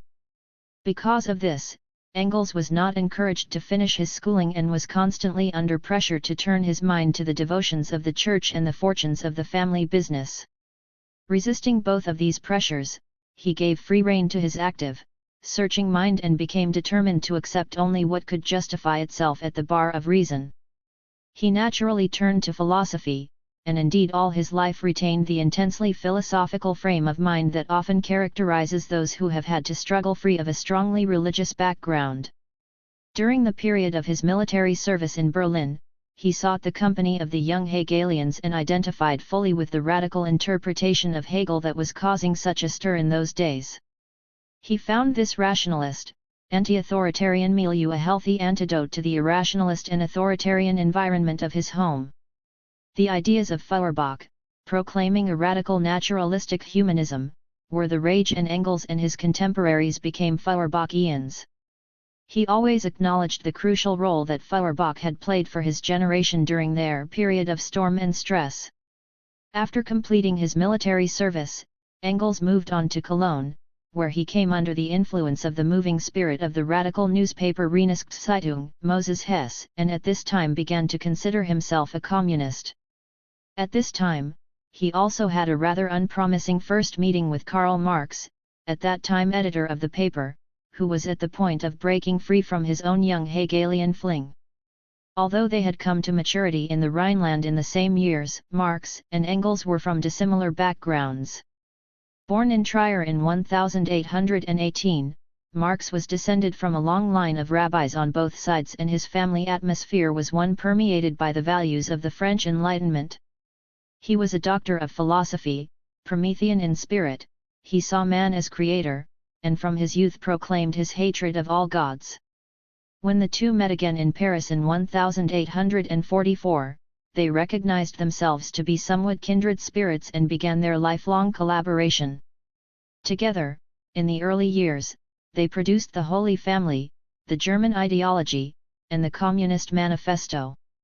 Their political and theoretical activities at this time took them from one European center to another, London, Paris, Brussels, and then back to Germany for the 1848 revolutions in which both played an active part. Upon defeat and the onset of counter-revolution, both Marx and Engels settled in England, where they both lived until their deaths. Through their political activities, including the formation of the International Workingmen's Association in 1864, through their extensive correspondence and their personal contacts, but preeminently through their writing, they fought for their ideas within the emerging labor movement and guided the formation of a new generation to take up their cause. Engels's intellectual interests were extremely wide-ranging, embracing politics, economics, linguistics, military strategy, anthropology, Irish history and many other fields as well. He had throughout his life an extraordinary interest in the natural sciences and was extremely well informed and up to date regarding the state of development of the natural sciences in his time. The British biochemist, J.B.S. Haldane, once said that Engels was probably the most widely educated man of his day. As he put it, not only had he a profound knowledge of economics and history, but he knew enough to discuss the meaning of an obscure Latin phrase concerning Roman marriage law, or the processes taking place when a piece of impure zinc was dipped into sulfuric acid. And he contrived to accumulate this immense knowledge, not by leading a life of cloistered learning, but while playing an active part in politics, running a business, and even fox hunting. 5. One might be inclined to think, of course, that one who diverted his attention so widely might have the mind of a dilettante, but quite remarkably, whatever Engels did, he seems to have done well. In so many fields, he not only knew well the current state of the question, but shed new light on the matters at issue and actually advanced the field further. Although some of his actual conclusions can now be criticized on the basis of subsequent discoveries, his method of approach was never a superficial one, and many of his ideas in many fields have shown themselves to be of enduring value. What also makes Engels an impressive figure is that he was an extremely gifted writer, his style being bright, colorful, and lucid, with his robust sense of humor constantly breaking through, though never detracting from the seriousness of purpose pervading his writings. It was quite in contrast to the opacity and heaviness that has so often characterized German philosophical writing. Engels's most intense studies of the natural sciences began in the 1850s, during the period in which he was working in the family business in Manchester, though he only brought these studies into play in any systematic way in his writings of the 1870s after retiring and moving to London. The Marx-Engels correspondence shows him over a long period of time engaged in studies of physics, physiology, chemistry, comparative anatomy, and geology. He expressed great enthusiasm, for example, after reading Darwin's Origin of Species in 1858 and wrote to Marx, "Darwin, whom I am just reading, is magnificent. There has never been until now so splendid an attempt to prove historical development in nature." 6. It was an enthusiasm Marx fully shared. Darwin's book is very important, and it suits me very well that it supports the class struggle in history from the viewpoint of natural science. It not only deals the death blow to teleology in the natural sciences for the first time, but also sets forth the rational meaning in an empirical way. 7. Aside from his correspondence, there are three main sources that reveal the development of Engels's ideas on the philosophical implications of the natural sciences. Anti-Düring. The first and most influential source in its time was Herr Eugen Düring's Revolution in Science, later known as Anti-Düring, published as a book in 1878 after being serialized in Vorwärts, the German social democratic newspaper, the year before. As it was the fullest and most systematic exposition of the Marxist world outlook, embracing not only philosophy but political economy and the theory of scientific socialism, it was the book that more than any other played the decisive role in forming the ideas of the up-and-coming generation of Marxists. Kautsky later recalled that it was only after the publication of Anti-Düring that they began to think and act like Marxists. The book was a polemic against Eugen Düring, a lecturer at the University of Berlin, who had clamorously announced his conversion to socialism and had come to the fore as an exponent of a new brand of socialism in opposition to Marx's. He considered his attack on Marx to be from the left and mounted it in a highly pretentious and abusive manner. He delivered himself of his highly speculative theories with an authoritarian air that contemptuously swept aside all previous theories. He scoffed at Marx's barren misconceptions, buffoonery, and philosophical and scientific backwardness, and dismissed his work as a contemptible mass of language that was without any permanent significance. 8. Düring was an extremely facile writer and became quite the rage in German radical circles. The fact that he was blind and had achieved his position through heroic determination, together with his outspoken radicalism in the face of the university authorities, made him a highly popular figure. In the beginning, even Marx and Engels had been favorably disposed towards him, as he was the only academic to break the conspiracy of silence against the first volume of Marx's Capital at the time of its publication. But it would seem that his popularity went to his head and he was swept away by a developing megalomania. At first Marx and Engels thought him not worth answering. Marx referred to him as a minor scribbler and called him and his admirers halfway elements, half-mature students and superwise doctors of philosophy who want to give socialism a superior idealistic orientation, that is to say, to replace its materialistic basis, by modern mythology. 9 Engels was equally scornful and wrote of the semi-ignorance of half-baked literati whose eclectic views scantily clad in socialist garb were in effect inimical to scientific socialism. 10. But as time went on, Marx and Engels became more worried. As various leaders of the German Social Democratic Party fell under his spell, not only Johann Most, but August Bebel, Wilhelm Brache, and Eduard Bernstein, Wilhelm Liebknecht became increasingly alarmed and repeatedly urged Marx and Engels to embark on a systematic refutation of his theories. Eventually, Marx became convinced that Dühring was posing a serious threat to them in the struggle for intellectual leadership of the party, as well as a threat to the fragile unity that the party had just achieved in adopting the Gotha program. He wrote to Engels that Dühring's views must be ruthlessly exposed. Engels was reluctant to interrupt the work that he was then doing, a more constructive effort to elaborate Marxist philosophy in relation to the development of the natural sciences. Finally he agreed, though not without complaining to Marx, "It is all very well for you to talk. You can lie warm in bed and study Russian agrarian conditions in particular and rent in general with nothing to disturb you, but I am to sit on the hard bench, swill the cold wine, suddenly interrupt everything again and tackle the boring Dühring." 11. Dühring was putting forward elaborate grandiloquent theories on everything under the sun, including the natural sciences, or as Engels put it, he speaks of all possible things and some others as well. 12. Engels considered his system building to be bumptious pseudoscience based on extremely defective knowledge and steeped in Philistinism, which he was incapable of elaborating without dragging in his repugnance to tobacco, cats, and Jews. 13. Nevertheless, he used Dühring as a foil against which to elaborate the positive features of the communist world outlook, including the developing conception of the dialectics of nature. He claimed to have found his studies in the natural sciences to have been of great service to him in this task, for he had come to the point where he could move on this terrain with reasonable freedom and safety, though he still had to exercise caution. It is for this more constructive element that anti-Dühring retains its significance, for Dühring and his ideas have long since faded into oblivion. Dialectics of nature. The work Engels was forced to interrupt in order to take on Dühring was never finished, and the manuscript was published posthumously as Dialectics of Nature. It was to have been a major work elucidating the philosophical implications of the natural sciences, drawing on Engels's studies of various sciences over a number of years. He began work on it in 1873 and continued with it for 3 years until breaking off to write Anti-Dühring. He took it up again in 1878 and worked at it until the death of Marx in 1883. After this, Engels devoted himself to the mammoth task of editing the remaining volumes of Capital, and he was never able to get back to his own projected work. After his own death in 1895, the manuscript was kept in the archives of the German Social Democratic Party.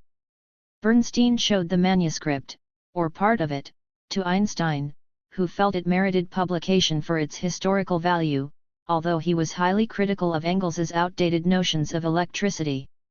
In the end, it was acquired from the German Social Democratic Party by the Marx-Engels Institute in the Soviet Union in 1925, was edited by David Ryazanov, the director of the institute, and was published in the Soviet Union in both German and Russian in 1927. The book was a remarkable one, though, as with any unfinished work, it was of extremely uneven quality.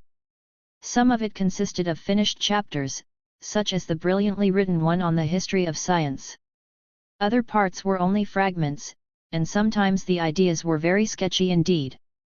Some parts of the book are quite dated, discussing controversies that have long been settled, or adhering to theories that have now been superseded.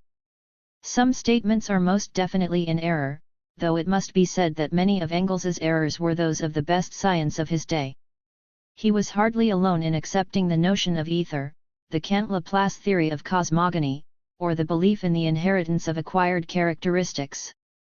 The fact remains that he supported some of the most promising and progressive scientific theories of this period, such as Mendeleev's periodic system of the elements, and opposed theories that were obstructing the real advance of science, such as the hypothesis of the heat death of the universe.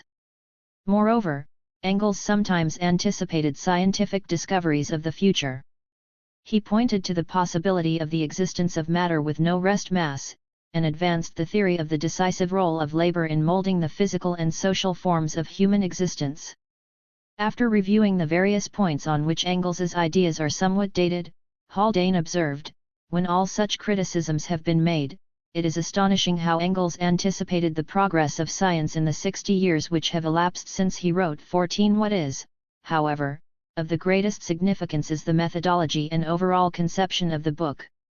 Looking back on the years that had passed between Engels's time and his own, Haldane further remarked, "Had Engels's method of thinking been more familiar, the transformations of our ideas on physics which have occurred during the last 30 years would have been smoother." 15. Ludwig Feuerbach and the end of classical German philosophy. The other major source for unraveling the philosophical thinking of Engels in relation to the natural sciences is Ludwig Feuerbach and the end of classical German philosophy. After the Danish philosopher, Karl Starkey, had produced a book on Ludwig Feuerbach in 1885, the editors of Neue Zeit asked Engels to write a critical review. Engels welcomed the opportunity to give a coherent analysis of the relation of himself and Marx to the philosophy of Hegel and Feuerbach and to settle accounts with the philosophy of their youth. Although the emphasis in these diverse sources was somewhat different, there was a common outlook underlying them all. This is not to say that Engels had a completely worked out philosophical system, with no gaps and full answers to every question, but he did have a reasonably coherent method of thinking, a definite philosophical orientation, based on certain fundamental presuppositions that give it a continuing relevance to contemporary philosophy of science. Contending trends of the time. In unfolding his own philosophical orientation, Engels naturally was conscious of the need to situate it within the spectrum of ideas prevailing at the time and to differentiate it from contending views. In the course of doing so, Engels, in fact, specifically addressed himself to the very trends he is today accused by contemporary critics of embracing. At the time Engels was writing, the enormous achievements of such scientists as Helmholtz, Kirchhoff, Hertz, Maxwell, and Thomson were bringing forth emphatic proclamations that the highest objective of science was the reduction of all laws of nature to the laws of mechanics. It was widely believed that all the rich qualitative complexity encountered in our experience was ultimately reducible to quantitative terms. Engels stood resolutely against the craze to reduce everything to mechanical motion and to quantitative analysis, a retreat to Pythagoras in his opinion, and he held views on reductionism that were extraordinarily enlightened for the time.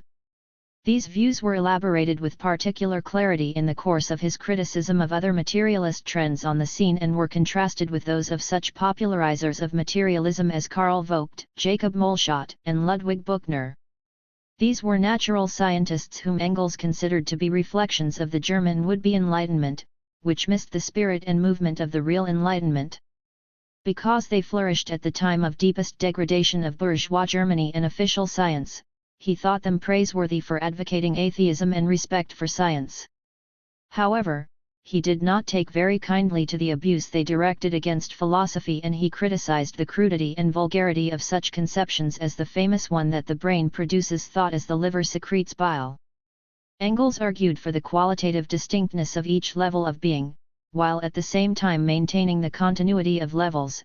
He admitted that thought would one day be explicable in biochemical terms, but doubted that this would exhaust the essence of thought. He attacked the rigidity of these scientists' thought and the fixity of their concepts, and called for a more flexible and fluid method of thinking. Engels thought more highly of the French materialists of the 18th century.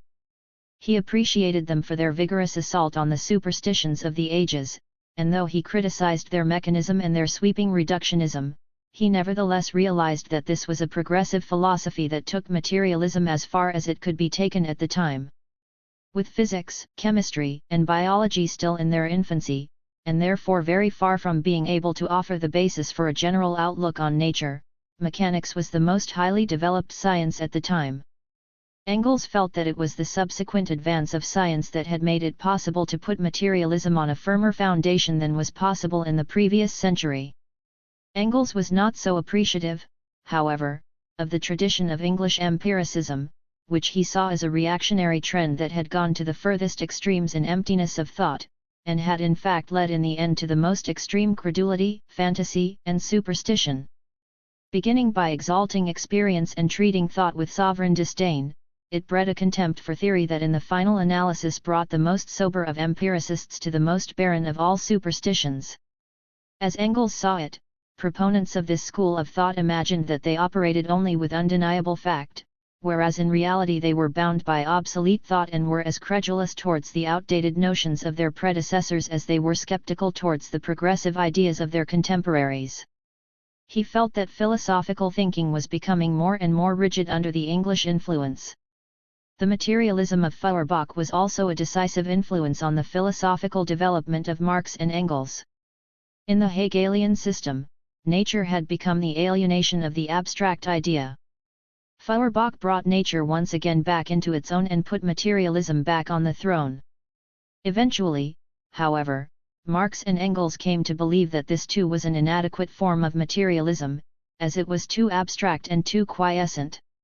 Engels stated, Feuerbach, who on every page preaches sensuousness, absorption in the concrete, in actuality becomes thoroughly abstract. 16 According to Engels, Feuerbach not only remained aloof from all the great political upheavals of his time, but all the epoch-making advances in the natural sciences passed him by as well.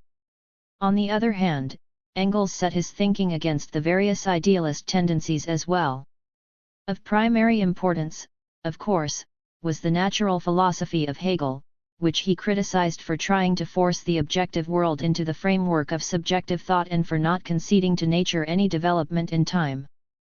The Hegelian philosophy of nature, however, not only contained a great deal of nonsense and fantasy, but also many fruitful seeds. 17 He opposed those like Vogt who simply scoffed at it without acknowledging its historical significance.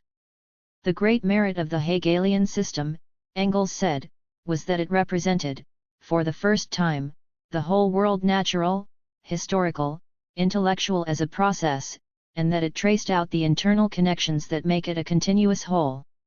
This made Hegel, in Engels's eyes, far superior to his empiricist contemporaries. He saw the natural philosophers as standing in the same relation to his consciously dialectical natural science as the utopians stood to modern communism. Nevertheless, however great was his acknowledged debt to Hegel, Engels was irreconcilably opposed to any philosophy that asserted the primacy of spirit to nature, for it inevitably assumed world creation in one form or another. And Engels was insistent on the need to explain the world in terms of the world itself. Coming in the wake of the decline of Hegelianism were other philosophies creating in Engels's opinion an atmosphere of incoherence and confusion. The views of these philosophers were part of what Engels considered to be a relapse, especially the vapid reflections of Schopenhauer and Hartmann. 18 Neo-Kantianism, which was all that was left of classical German philosophy and whose last word was the eternally unknowable thing in itself. 19 He thought a regression merely a shamefaced way of surreptitiously accepting materialism while denying it before the world. 20 So Engels was opposed to vulgar materialism, mechanistic materialism, reductionism, and empiricism, on the one hand, and to idealism, on the other. What then did he see as the alternative? Materialism. Engels embraced a new or modern materialism, which was dialectical, contrasting it with the old materialism, which was mechanistic, and with idealism as well. He defined materialism in a very simple way. The materialistic outlook on nature means nothing more than the simple conception of nature just as it is, without alien addition. 21 This definition of materialism rested on an equally simple definition of matter. Matter is nothing but the totality of material things from which this concept is abstracted. 22 His assertion of the primacy of matter did not depend on a notion of prime matter. He did not think of matter in terms of a materia prima, as a substratum. He made the point quite firmly that the concept of matter was an abstraction and that there was no matter as such apart from definite existing bits of matter.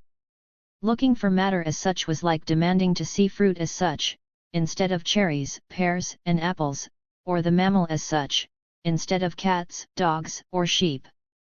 As to how materialism was to be differentiated from idealism, it was a matter of the relation of spirit to nature.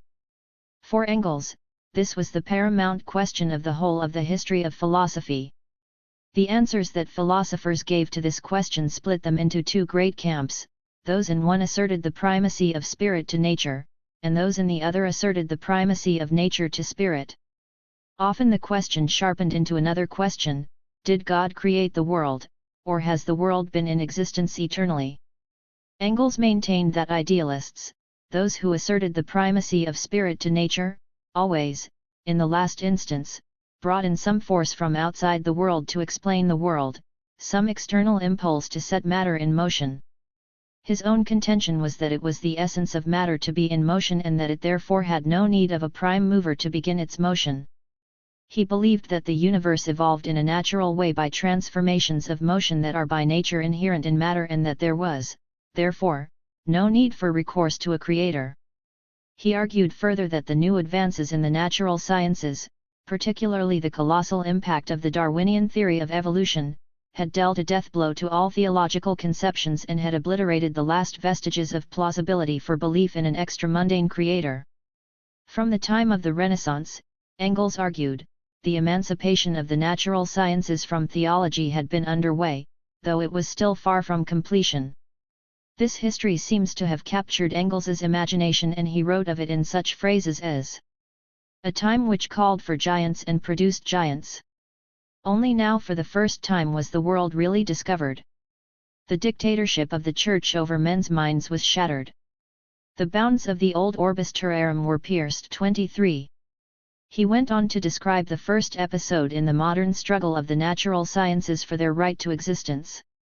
The revolutionary act by which natural science declared its independence was the publication of the immortal work by Copernicus, by which he, though timidly and only from his deathbed, threw down the gauntlet to ecclesiastical authority in the affairs of nature. 24. The struggle, Engels knew, was still far from completion, but he delighted to reflect on how far things had come. God is nowhere treated worse than by the natural scientists who believe in him.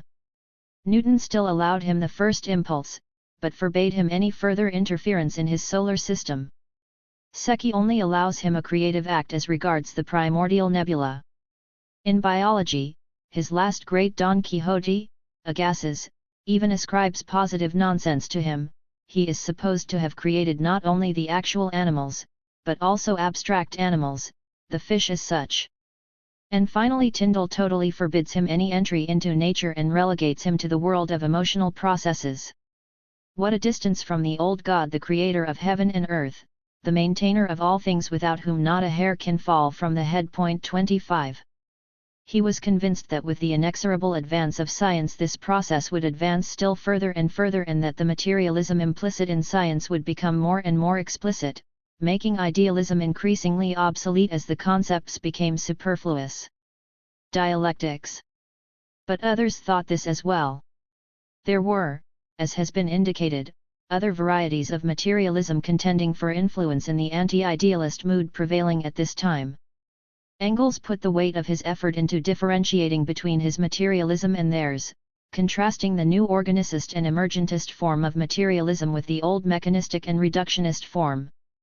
He did so, however, in a most unfortunate way, setting the issue in terms of a contrast between dialectics and metaphysics, and using the word metaphysics in a particularly eccentric way that has been followed by subsequent generations of Marxists, and bringing serious confusion into the development of the tradition through his fixation on the terminology of dialectics. Nevertheless, the point he was intent on making was an important one, for he wished to show the difference between two fundamentally different modes of thinking, even if neither dialectics nor metaphysics were the most appropriate terms for characterizing them. What Engels called the metaphysical mode of thinking, was static and rigid. It operated in terms of hard and fast antitheses, sharp and impassable dividing lines. It saw the world as a series of essentially separate things, only externally related, as a series of essentially static things, only set in motion by an external impulse. It was a mode of thinking that was one-sided and restricted, oblivious to the beginning and the end of things, forgetful of their motion and interrelations, unable to see the wood for the trees. It was a habit of thought discredited by the advance of natural science, for the driving force of the Darwinian idea was that nature had its history in time, that all living things underwent incessant molecular change, that there was no fixity of species. Moreover, in physics, the last true gases had been liquefied, aggregate states had lost the last relics of their absolute character, and the great basic law of motion, the transformation of energy, had indeed put an end to all fixity of categories. But the old metaphysics, which accepted things as finished objects, was in line with the natural science of its time, which investigated both dead and living things as finished objects. Up to the end of the 18th century, natural science was predominantly a collecting science, a classifying science, a science of discrete and finished things. In the 19th century, it had become a systematizing science, a science of processes, a science of the origin and development of things, a science of the interconnections of things, binding all natural processes together into one organic whole. Those surviving habits of thinking connected with the superseded science of the previous century were holding back the advance of science in the new century.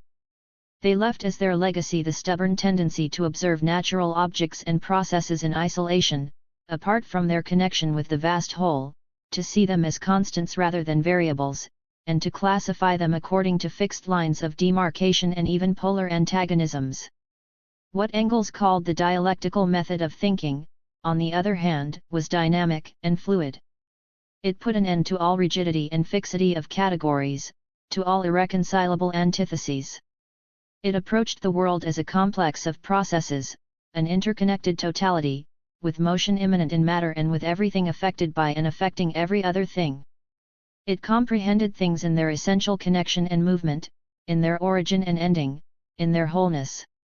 But the dialectic was not simply a method of thinking. Indeed, Engels's very justification for it as the correct method of thinking rested precisely on the assertion that it was more than this. The reason why it was appropriate to think dialectically, as he explained it, was that reality was dialectical and that a dialectical reality was necessarily distorted by thinking of it any way except dialectically. For Engels, the dialectics of the mind is only the reflection of the forms of motion of the real world, both of nature and of history. 26 In speaking of dialectical development as prevailing throughout nature, history, and thought, Engels saw the dialectic as the Ariadne's thread binding together spheres that had often been artificially severed from each other by wrong methods of thought. He spoke of the striking parallelism between the laws of thought and the laws of nature, and thought that it must seem strange to those who saw consciousness as something apart from nature or even opposed to nature. But for Engels, it did not seem at all strange, for the products of the human brain, being in the last analysis also the products of nature, do not contradict the rest of nature's interconnections but are in correspondence with them. 27 He summed up this conception of all the processes of nature systematically interconnected in and through the dialectic in this way. In nature, amid the welter of innumerable changes, the same dialectical laws of motion force their way through as those which in history govern the apparent fortuitousness of events, the same laws as those which similarly form the thread running through the history of the development of human thought and gradually rise to consciousness in the mind of man, the laws which Hegel first developed in an all-embracing but mystic form. 28. This process of the dialectic rising in consciousness in the mind of man was a very complex one. Although Engels believed it was only the stage of development being reached by the natural sciences in his own time that made possible a mature and well-grounded form of dialectical thinking, it nevertheless had a prior history. Engels felt that sometimes philosophy leaped ahead of the actual state of scientific knowledge of its time. It saw the shape of things to come and left the justification in detail to the natural science of the future. It was in this light that Engels seems to have seen the articulation of the dialectical method from Heraclitus to Hegel. They saw through a glass darkly, so to speak, and were vindicated in Engels's eyes by the revolution in the natural sciences he was experiencing in his own time. The intuitions of the ancient Greeks were being confirmed by modern research. But in embracing the dialectical method he learned from Hegel, Engels was careful to set out the essential difference between Hegel's idealist interpretation of it and the materialist transposition of it effected by himself and Marx. When writing the preface to a later version of Anti-Düring, Engels reflected, "Marx and I were pretty well the only people to rescue conscious dialectics from German idealist philosophy and apply it in the materialist conception of nature and history." 29. The main thrust of Engels's argument for dialectics was along essentially materialist lines. The weight of the argument was on the evidence of the natural sciences. He did not simply cite modern natural science in general, but argued the matter by citing particular scientific discoveries. He singled out three great discoveries in his discussions of the dialectics of nature. 1. The discovery of the cell, which demonstrated the unity of the organic world. 2. The discovery of the law of the conservation and transformation of energy, which revealed nature as one continuous process. 3. The discovery of the evolution of the species, which established the natural origins of human history. Engels believed that the natural sciences were on the point of a crisis in which there were only two choices, either the reign of chaos and incoherence or the achievement of order and coherence through dialectical synthesis. As he put it, the revolution, which is being forced on the natural sciences by the mere need to set in order the purely empirical discoveries, great masses of which have been piled up, is of such a kind that it must bring the dialectical character of natural processes more and more to the consciousness even of those empiricists who are most opposed to it. 30. He insisted that dialectics alone offered the analog, and thereby the method of explaining the evolutionary processes occurring in nature and the interconnections between one field of investigation and another. It was necessary to understand this in order to overcome the problem that was increasingly presenting itself, the conflict of the results of scientific discoveries with preconceived methods of thinking. So Engels argued that the discovery of the dialectics of nature was to a degree spontaneous, in the sense that the sheer logic of the development of the natural sciences, which was bursting the bounds of old thought patterns, was simply forcing it. Nevertheless, he thought it best to have the knowledge of the historically evolved forms of dialectical thought. It is possible to arrive at this recognition because the accumulating facts of natural science compel us to do so, but one arrives at it more easily if one approaches the dialectical character of these facts equipped with an understanding of the laws of dialectics. In any case, natural science has advanced so far that it can no longer escape dialectical generalization. 31. Engels believed that, in outlining certain laws of dialectics, Hegel had achieved a conceptual insight of considerable power. Once transposed into materialist terms, Engels felt that this insight provided the key to knowledge in the new era. The laws of dialectics. Engels presented the laws of dialectics as the most general pattern of matter in motion, the underlying assumption being that nature was subject to laws that were more general than those of any one science. These laws were the overall patterns prevailing in nature, in history, and in thought, and they governed the path of development by which complex substances, events, or concepts evolved from simple ones. Engels said that the laws of dialectics could be reduced in the main to three. The first was the law of the transformation of quantity into quality and vice versa. The point was that development was not simply a matter of increase or decrease of what already existed. Development was, on the contrary, a matter of deep transformation, a process in which genuine novelty could emerge in the world. In the process of quantitative change, a threshold was reached and a dramatic leap took place. At certain nodal points new qualities emerged. Engels cited various examples. At a rather mundane level, there was the example of boiling or freezing water, in which there was a gradual rise or decline in temperature, but the point at which the liquid became a gas or a solid was a sudden leap. At a more advanced level, there was the periodic system of the elements discovered by Mendeleev, in which the chemical properties of elements were shown to be a function of atomic weight, such that an increase or decrease in atomic weight at certain points gave rise to new chemical properties. The idea was that the whole was greater than the sum of its parts. The separate atoms that constitute a molecule had different properties from those of the molecule itself.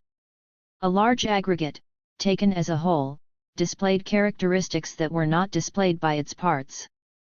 This emphasis on the qualitative distinctness of complex entities evolved from simple ones was the basis of the anti-reductionism of Engels's philosophy of science. But the emphasis on the quantitative build-up to qualitative change, the evolution that prepared the way for revolution, was important as well, as it was the basis for the rejection of vitalism and mystical interpretations of scientific discoveries. The second law of dialectics was that of the interpenetration of opposites. This was presented as an explanation of the monumental energy inherent in nature. The basic idea was that, upon analysis, it came to light that matter was not an undifferentiated, inactive, homogeneous mass. There were contradictory aspects or tendencies inherent in everything that existed, action and counteraction, attraction and repulsion, aggregating and segregating processes.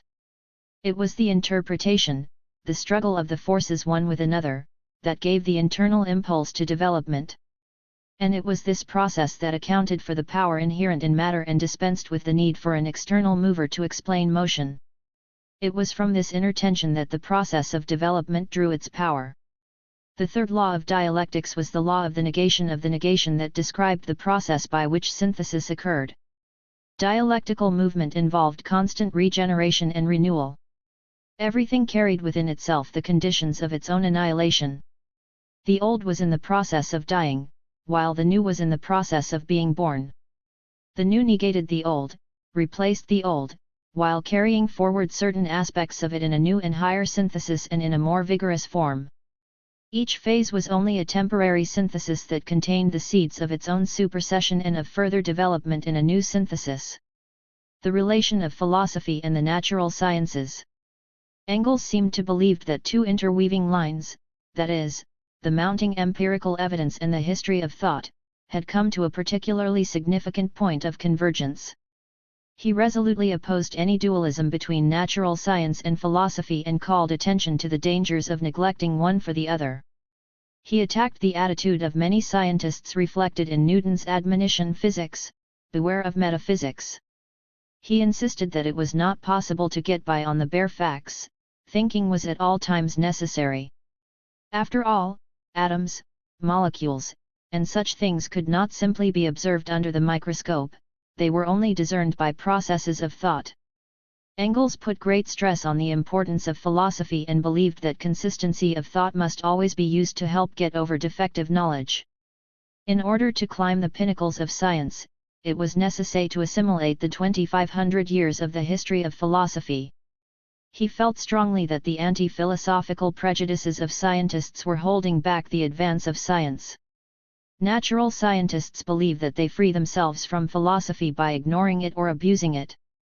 They cannot, however, make any headway without thought. Hence they are no less in bondage to philosophy, but unfortunately in most cases to the worst philosophy, and those who abuse philosophy most are slaves precisely to the worst vulgarist relics of the worst philosophies. It is only a question whether they want to be dominated by a bad fashionable philosophy or by a form of theoretical thought which rests on acquaintance with the history of thought and its achievements. 32. Engels warned, however, not only against a one-sided, and therefore distorted, emphasis on natural science over philosophy, but also against the opposite.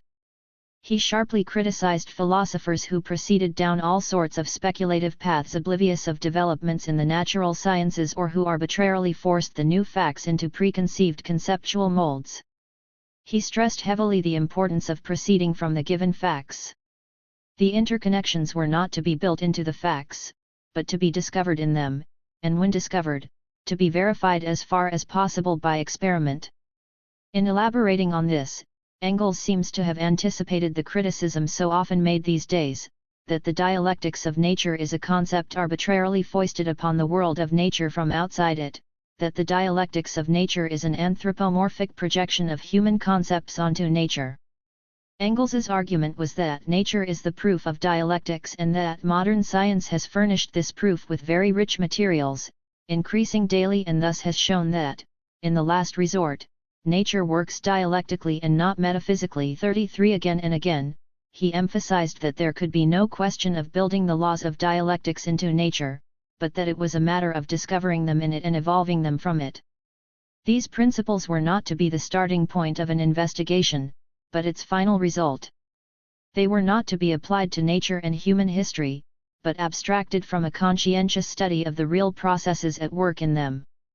In all of this, Engels was proposing a new synthesis of philosophy and natural science, a comprehensive view of the interconnections in nature by means of the facts provided by empirical natural science itself, in order to arrive at a system of nature sufficient for our time. 34 To achieve this, it was necessary for those engaged in the task to locate a balance point in their own thinking between the flow of intellectual history and the new facts emerging from empirical research.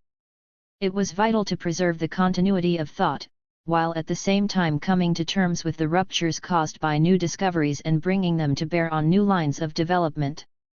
The process was complex and turbulent, but it needed to be a unified process and it needed to be constantly moved forward. Engels understood why there had been an adverse reaction among scientists to the older philosophies of nature with their fact-denying or fact-forcing tendencies, but he hoped that when it had run its course it would perhaps be possible to pronounce once more the name of Hegel in the presence of natural scientists without provoking that St. Vitus dance. 35. Evolution and Human Destiny. Engels was a man of his time in sharing the idea of progress that swept so many of his contemporaries up in a wave of excitement about the new possibilities that the natural sciences were bringing to bear on the human future. But in Engels's case he did not hold to it in a naive or simplistic way. There were, first of all, so many unrealized possibilities, and necessarily so, for every advance in organic evolution was at the same time a regression, fixing one-sided evolution in one direction and excluding it along many other directions. There was, moreover, the tragic and painful side of the evolutionary process.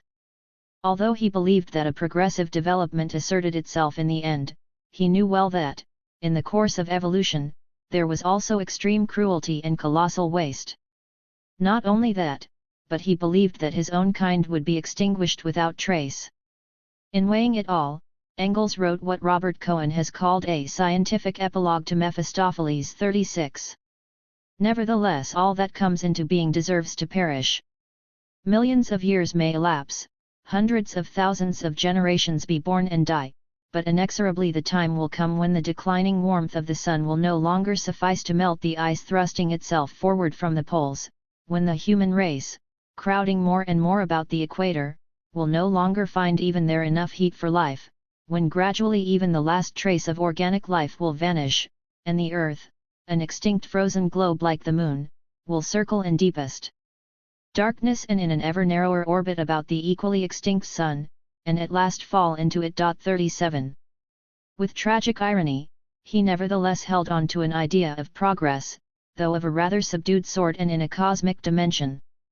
However many millions of suns and earths may arise and pass away, however long it may last before in one solar system and only one planet, the conditions for organic life develop, however innumerable the organic beings, too, that have to arise and to pass away before animals with a brain capable of thought are developed from their midst, and for a short span of time find conditions suitable for life, only to be exterminated later without mercy. We have the certainty that matter remains eternally the same in all its transformations, that none of its attributes can ever be lost, and therefore, also, that with the same iron necessity that it will exterminate on earth its highest creation, the thinking mind, it must somewhere else and in another time again produce it. 38. In Engels's whole vision of the evolution and extinction of the human species, there was always the underlying theme of our oneness with nature, a vivid sense of how totally our origin and destiny was bound up with the rhythms of the natural world. He thought it senseless and unnatural to hold to a dichotomy of mind and matter, man and nature, soul and body, for it gave rise to many illusions. As if he had seen the spectre of modern technocracy, he warned. Let us not, however, flatter ourselves overmuch on account of our human victories over nature. Thus at every step we are reminded that we by no means rule over nature like a conqueror over a foreign people, like something standing outside nature, but that we, with flesh, blood and brain, belong to nature and exist in its midst, and that all our mastery of it consists in the fact that we have the advantage over all other creatures of being able to learn its laws and apply them correctly. 39. Dogmatism. Another warning that Engels issued was against dogmatism. Already in the later years of his life, he recognized the development of a vulgar Marxism and observed that the ideas developed by Marx and himself were attracting dangerous friends who simply labeled things with their terminology as an excuse for not looking into them any further. He wished the ideas elaborated by Marx and himself to be considered a method that could serve as a guide to further study, as a series of pointers to future research. Not that their contribution was a purely methodological one, for, in elucidating their method, they were consciously laying the foundations of a scientific Weltanschauung adequate to the demands of their times. In any case, it is a distinction not to be too sharply drawn, for every method has ontological consequences and every ontology presupposes a methodology. The point was that they wanted their positive statements to be tentative ones, open always to constant reassessment in light of new knowledge achieved in the onward advance of science. Fully expecting many of his own ideas to be superseded, Engels declared, with each epoch-making discovery in the sphere of the natural sciences, materialism has to change its form 40, and indeed it has. The history of science. There is one more point worth making about Engels's philosophy of science in light of the subsequent history of the philosophy of science. This is the fact that Engels held views on many matters, such as on the history of science and the logic of scientific discovery, that not only anticipated certain contemporary theories but are in some respects still in advance of them. His account of the history of science, for example, while incorporating some of the best insights now associated with Kuhn, was in some ways far richer than Kuhn's. Engels saw science as a historical process going through periods of evolutionary development, what Kuhn would call normal science, dominated by received patterns of explanation, Kuhn's paradigms, interrupted by points of crisis where the received patterns were called into question, giving rise to scientific revolutions in which new patterns came to prevail, Kuhn's paradigm shifts. Kuhn tends much more to the internalist end of the internalist-externalist spectrum than his reputation would indicate. Engels most certainly did not. Engels conceived of the history of science within the broader framework of the whole history of nature and human society. For him, science was not a purely self-developing process, but in complex, subtle, reciprocal interaction with a whole range of other processes, social, cultural, political, economic, technological processes. Science was inevitably linked to production, making the bearer of scientific development, not exclusively the scientific community, but the society as a whole. But this emphasis on the wider context for scientific activity did not lead him in the direction of the anti-rationalism that has characterized various trends in contemporary philosophy of science that have looked to the wider context. Engels seems to have felt no conflict between his stress on the historical and contextual nature of science and his affirmation of the rationality of science and the overall progressive character of its development. Engels's views on the logic of scientific discovery also included many points sometimes thought to be original with Popper, but without the one-sidedness of Popper's account. Engels, in taking exception to the narrowness of his positivist contemporaries, pointed out how little induction can claim to be the sole or even the predominant form of scientific discovery, 41, and considered the main form of development in the natural sciences to be the hypothesis.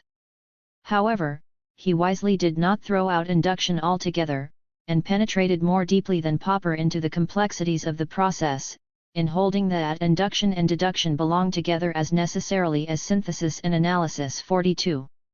Evaluating Engels, problems and pitfalls. These then were the ideas that set the pace for the future development of Marxist philosophy of science and account for its distinctiveness vis-à-vis other trends in the philosophy of science. Engels's work, however, remained largely programmatic. The failure of his successors to understand this has been, to a great degree, responsible for the disrepute into which his work has sometimes fallen. Rough notes, responding to developments in the science of his day, only published posthumously, have been taken as the last word about nature for all times.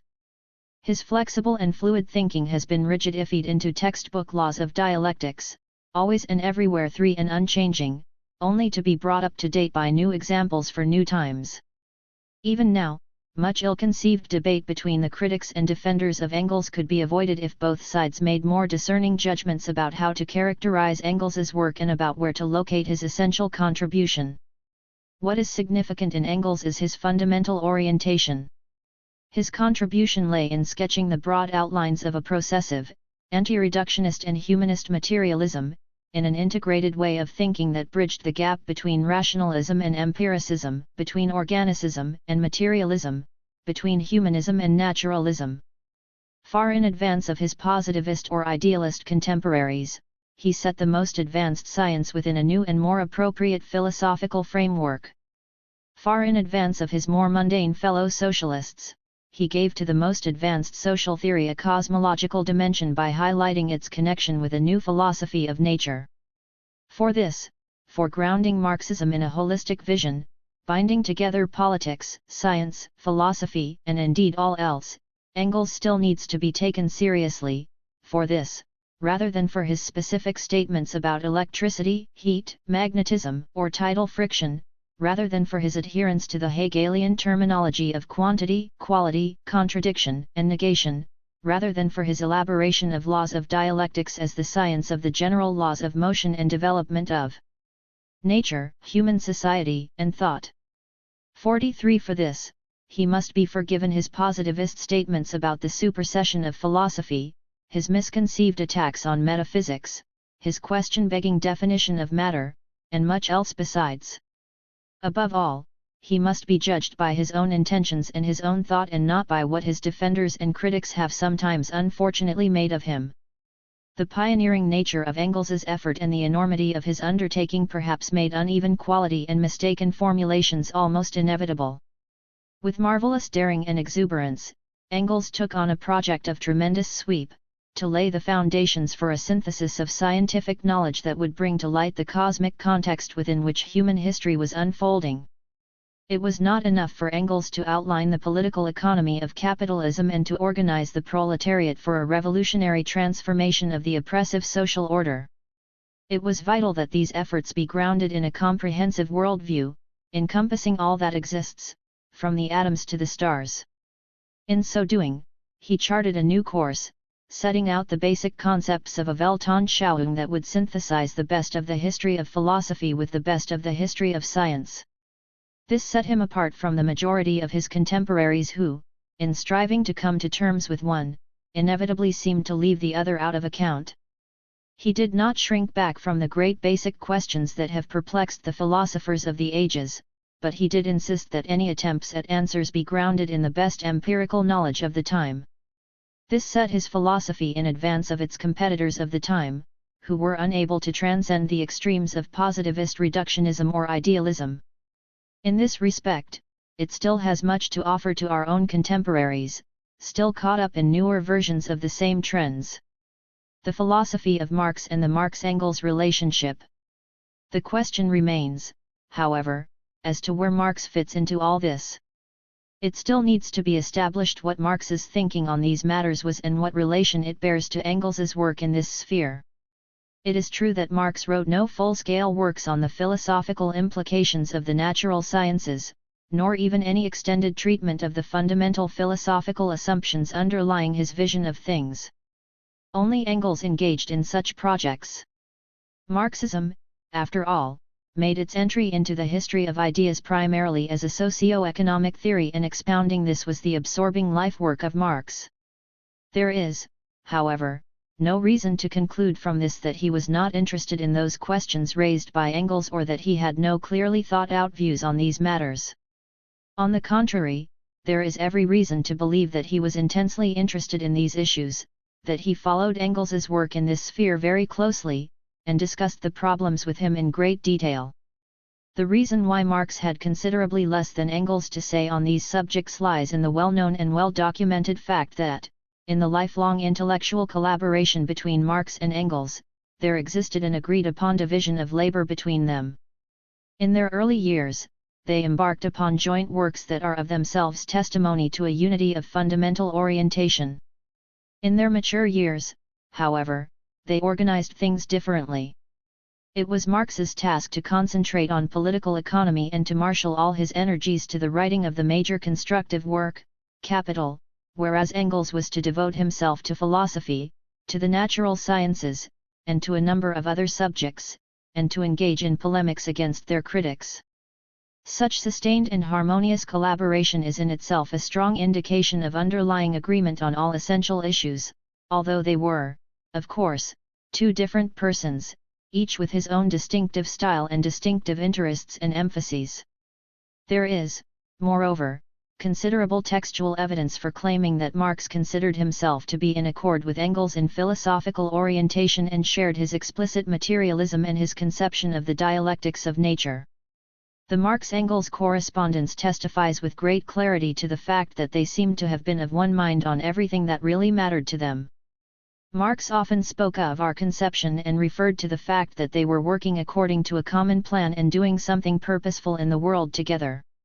He often indicated his high regard for Engels's opinion, as when he sent him a draft of something he had just written, saying, "Your satisfaction is more important to me than anything the rest of the world may say of it." 44. Their correspondence also reveals the fact that Marx followed with interest Engels's studies of the natural sciences and undertook similar studies himself. He was fully aware of the philosophical conclusions Engels was drawing from them and approved wholeheartedly. In a letter written to Engels in 1867, for example, he responded specifically to some of Engels's earliest dialectical ideas about the natural sciences, making the point that he thought Engels was right and going on to tell him, I quote Hegel's discovery regarding the law that merely quantitative changes turn into qualitative changes and state that it holds good alike in history and natural science. 45. He was referring to a statement to this effect that subsequently appeared in the first volume of Capital.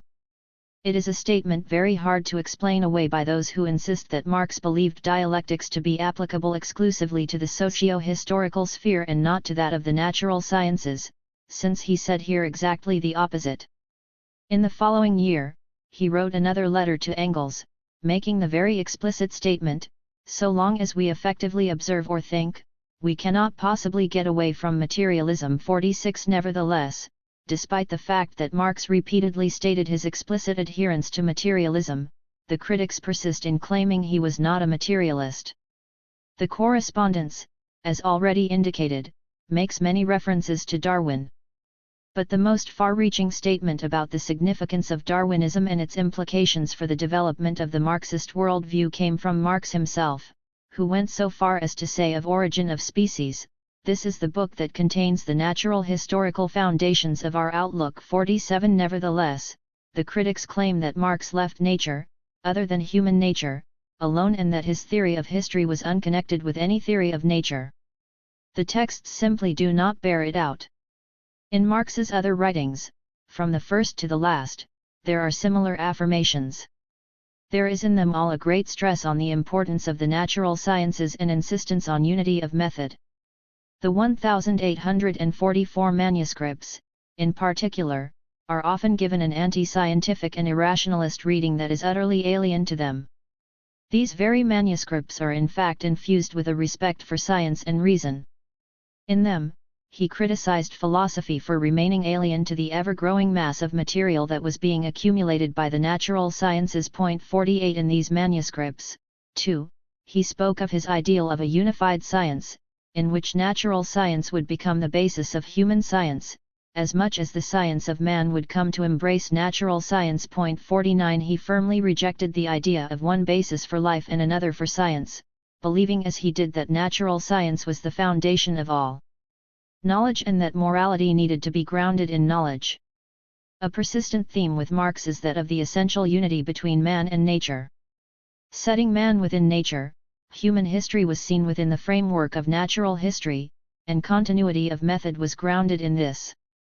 In an often quoted passage from the economic and philosophical manuscripts, Marx remarked, "Nature taken abstractly, for itself, nature fixed in isolation from man, is nothing for man." 50. Nevertheless, almost as if to answer those who assert that for Marx nature in itself is nothing, Marx stated in the same 1844 manuscripts, "Only nature is something." 51. Just as forcefully, in the German ideology, he declared, in all this the priority of external nature is unassailed. 52 Despite what the critics say, he did not shy away from speaking of prior nature or nature without man, clearly aware of the irreducibility of nature to a mere object of human praxis. In the Holy Family, for example, there is the statement, man has not created matter itself. And he cannot even create any productive capacity if the matter does not exist beforehand. 53 Later, in Capital, he took up the point again, a material substratum is always left, which is furnished by nature without the help of man. 54 Thus, all of man's interactions with nature came up against the sheer existential inexhaustibility of nature, determining the contours and setting the limits. At the same time, nature was only encountered in and through human history and was comprehended only through the socially evolved categories of human thought. In this sense, science came under the category of social labor and always its socio-historical character was duly stressed. He gave this particularly striking formulation in the 1844 manuscripts when he said that the forming of the five senses is a labor of the entire history of the world down to the present, and that the senses have therefore become directly in their practice theoreticians. 55. Marx paid enormous attention to the rapid and dramatic scientific and technological advances of his time that were making possible the reduction of necessary labor time and transforming the very character of necessary labor. He saw even the most pure natural science as inextricably linked to technology and industry, as well as to a whole range of human practices. Always science and technology were perceived within their full socio-historical context. Every social order posed characteristic questions, investigated certain problems, organized the division of labor in its distinctive way, and even thought in different categories. Every social order gave its own characteristic shape to the development of science and technology. Scientific concepts were socially evolved and bore the imprint of technological objectives, class interests, and a host of other forces at work at any given time. Scientific theories were the product, not only of experimentation and thought, but of historical conditions. Certain theories could only arise under certain historical conditions, but not under others. In the course of his own writings on many subjects from philosophy to political economy to natural science to technology, Marx was inclined to reflexive considerations on the nature of scientific methodology generally. On this topic, his views evolved somewhat and had reached a point of considerable sophistication by the time he was writing his Grundriss.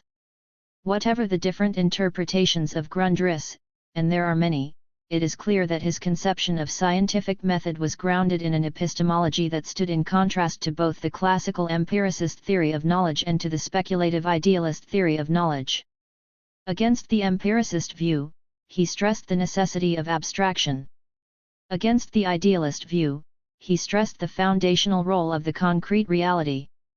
In the operation of scientifically correct method, the process started with concrete, complex concepts and proceeded by way of analysis and synthesis to abstract, simple concepts.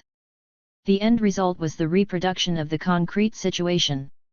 The concrete was not so much the starting point as the result of the process, a process involving both observation and conceptualization. The process was marked by a dialectic of the abstract and the concrete.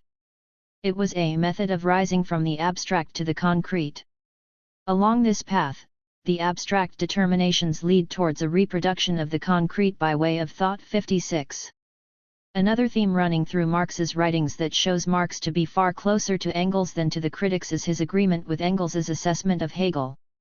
He referred to Hegel's method and to his own critical manner of applying it. 57. In his afterword to Capital, he discussed the importance of Hegel and of discovering the rational kernel within the mystical shell, and spoke of how, when Hegel came into disrepute in Germany, he openly proclaimed himself the pupil of that mighty thinker. 58. Those who emphasize the paradigmatic importance of capital can find no basis in such statements as this for their counterposition of a Kantian Marx to a Hegelian Engels. Aside from this textual evidence, there is also the fact that Marx read the whole of the manuscript of Anti-Düring before publication, seemingly had no reservations about it and even contributed a chapter to it. Engels wrote in the second preface of 1885. The mode of outlook expounded in this book was founded and developed in far greater measure by Marx. It was self-understood between us that this exposition of mine should not be issued without his knowledge. I read the whole manuscript to him before it was printed, and the 10th chapter was written by Marx. 59. Neither in their own writings or in that of any of their contemporaries is there any evidence of any major theoretical disagreement between Marx and Engels. There is indeed much evidence to the contrary. This is not to say that they had no disagreements or that they shrank back from expressing any if they had. It is well known that there was bad feeling regarding Marx's reaction to the death of Mary Burns, and they did explicitly disagree on one occasion on a question involving natural science, Marx taking to the ideas of Tremoise on evolution and soil properties while Engels dismissed them. But it was only after the death of Engels that attempts to drive a wedge between them on a major theoretical point emerged. Much is made of the fact that Marx never used the term dialectical materialism, neither did Engels for that matter. Indeed, it may not be the most appropriate term for designating Marxist philosophy. Nevertheless, the implications that are most often drawn from the repeated assertion of the fact that Marx never used the term are quite unwarranted. Much of the force of the argument is lost when one considers that Marx, like Engels, repeatedly referred to his position as modern materialism or the new materialism, and just as often called attention to the fact that his method was the dialectical method. 60. Even in spite of formulations in early works that could be cited against this interpretation, the overall evidence would seem nevertheless to be quite clear-cut. Indeed, there is very little except unwarranted speculation, an excessively voluntarist reading of the theses on Feuerbach, and an exaggeratedly anthropocentric reading of the 1844 manuscripts to stand against it. Anti-Engels literature. Nevertheless, there is a mass of secondary literature standing against this interpretation of Marx and the Marx-Engels relationship, as well as against such a positive evaluation of Engels.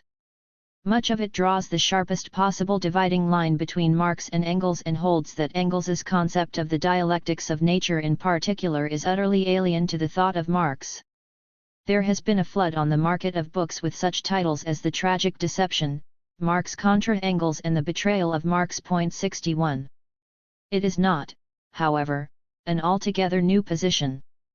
Early in the century, such authors as the Italian philosophers Giovanni Gentile and Rudolfo Mondolfo, and the Polish philosopher Stanislaw Brzozowski, drew a distinction between the philosophical positions of Marx and Engels.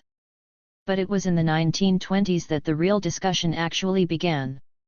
An early work was an article by Erwin Bahn in Kommunismus, the Comintern journal for Southeastern Europe, that held that Engels's role in the development of Marxist theory was a negative one. Bahn saw Marx as the heir to classical German philosophy, from which Engels had broken in opting for a positivist and naturalist conception of the dialectic. He also saw Engels's views as having an ontological character foreign to Marx's thought. 62. But it was only with the controversial book published by the Hungarian Marxist György Lukács, a few years later in 1923, that the discussion really got off the ground. Lukács's History and Class Consciousness, a very influential book in the history of Marxism, called into question the philosophical accord between Marx and Engels. It was Lukács who introduced the differentiation specifically in terms of the dialectics of nature.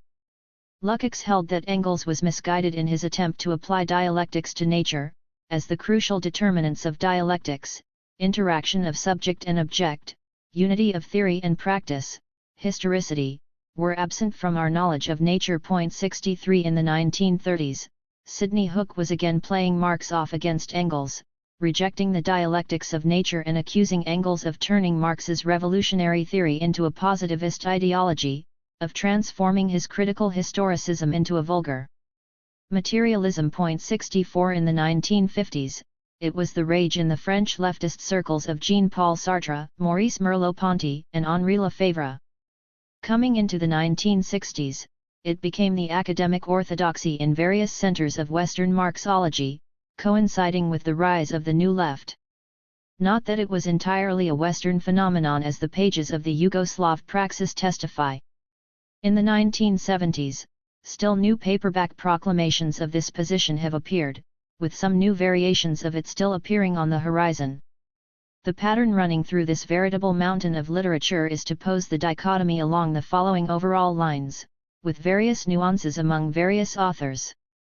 The predominant line of argument is that Engels alone was responsible for laying the basis for the philosophy that has become known as dialectical materialism, and that philosophy is alien to the whole spirit of Marx's thinking. According to this theory, Engels distorted Marx's method by transforming it into a philosophical system. He created a Weltanschauung based on a vulgarized form of Darwinism fashioned in accordance with the positivist idea of a unified science, whereas Marx was only interested in a socio-historical analysis of human alienation under capitalism. Engels wrongly extended the dialectic to nature, unlike Marx, who saw the dialectic as appropriate only to the socio-historical sphere. For Marx, there could be no dialectic without man. Indeed, there could be no nature except in and through man. For Engels, on the contrary, there was only opaque, inert matter, and all the world was reduced to the same undifferentiated stuff. Marx's method was anthropological, critical, pragmatic, empirical. Engels, in contrast, was objectivist, contemplative, determinist, abstract. There have been a host of variations on this theme. In George Lyceum's book Marxism, A Historical and Critical Study, Marx's critical vision of a critical theory validated by revolutionary action is contrasted to Engels's dull science of causal evolution. Marx's vision of a drastic transvaluation of values, a unique historical breakthrough, was transformed by Engels into a cast-iron system of laws. Marx wisely left nature, other than human nature, alone, whereas Engels ventured where Marx feared to tread, and thus began the drift towards positivism and scientism. Lyceum calls it a travesty. 65. In Lyceum's From Marx to Hegel, he further elaborates on the contrast. Here he claims that the notion that Marx's anthropological naturalism was anchored in a general theory of the universe finds no support in Marx's own writings. There was no logical link between it and the dialectical materialism of Engels. It was a systematization that has suffered the fate of other systematizations undertaken for non-scientific reasons, as it was required to turn Marxism into a coherent Weltanschauung, first for the German labor movement and later for the Soviet intelligentsia.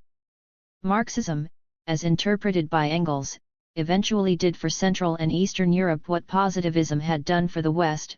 It brought to the public a manner of viewing the world that was scientific, and it extended to history and society the methods of the natural sciences. 66 The historical parallel drawn between Marxism and positivism in this respect is astute enough, but there is no justification for concluding that this systematization was undertaken only for non-scientific reasons.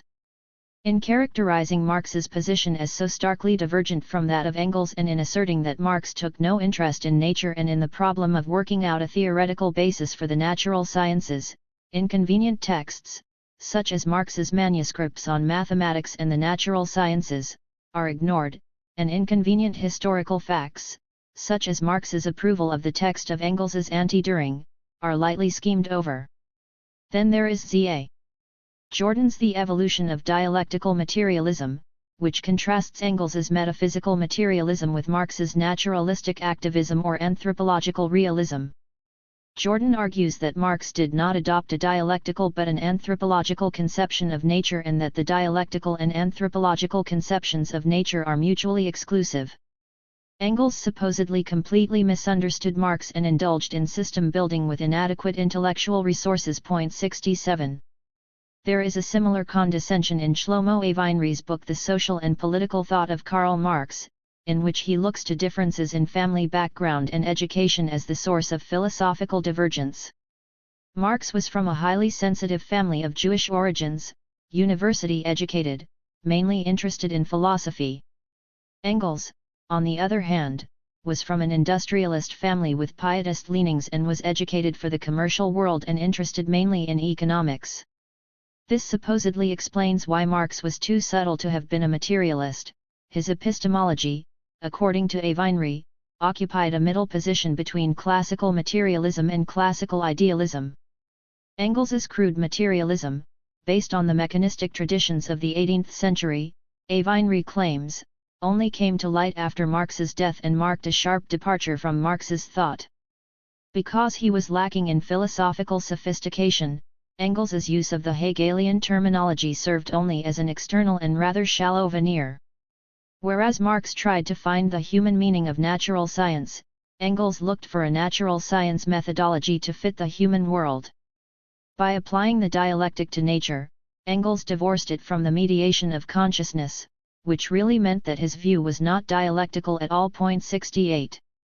The same sort of approach can be found in John Lewis's The Marxism of Marx 69, in which he discovers after so many years that Marx is the man nobody knows, who must be radically separated from Engels, who was a highly successful Manchester businessman who had no training as a philosopher. Marx's approach was anthropological. His conception of dialectics was concerned entirely with man and history and not with nature at all.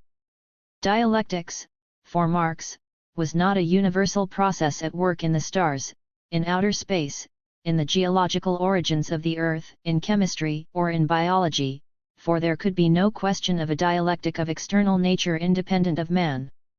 Intelligence is the sine qua non of dialectical development, and this is peculiar to man.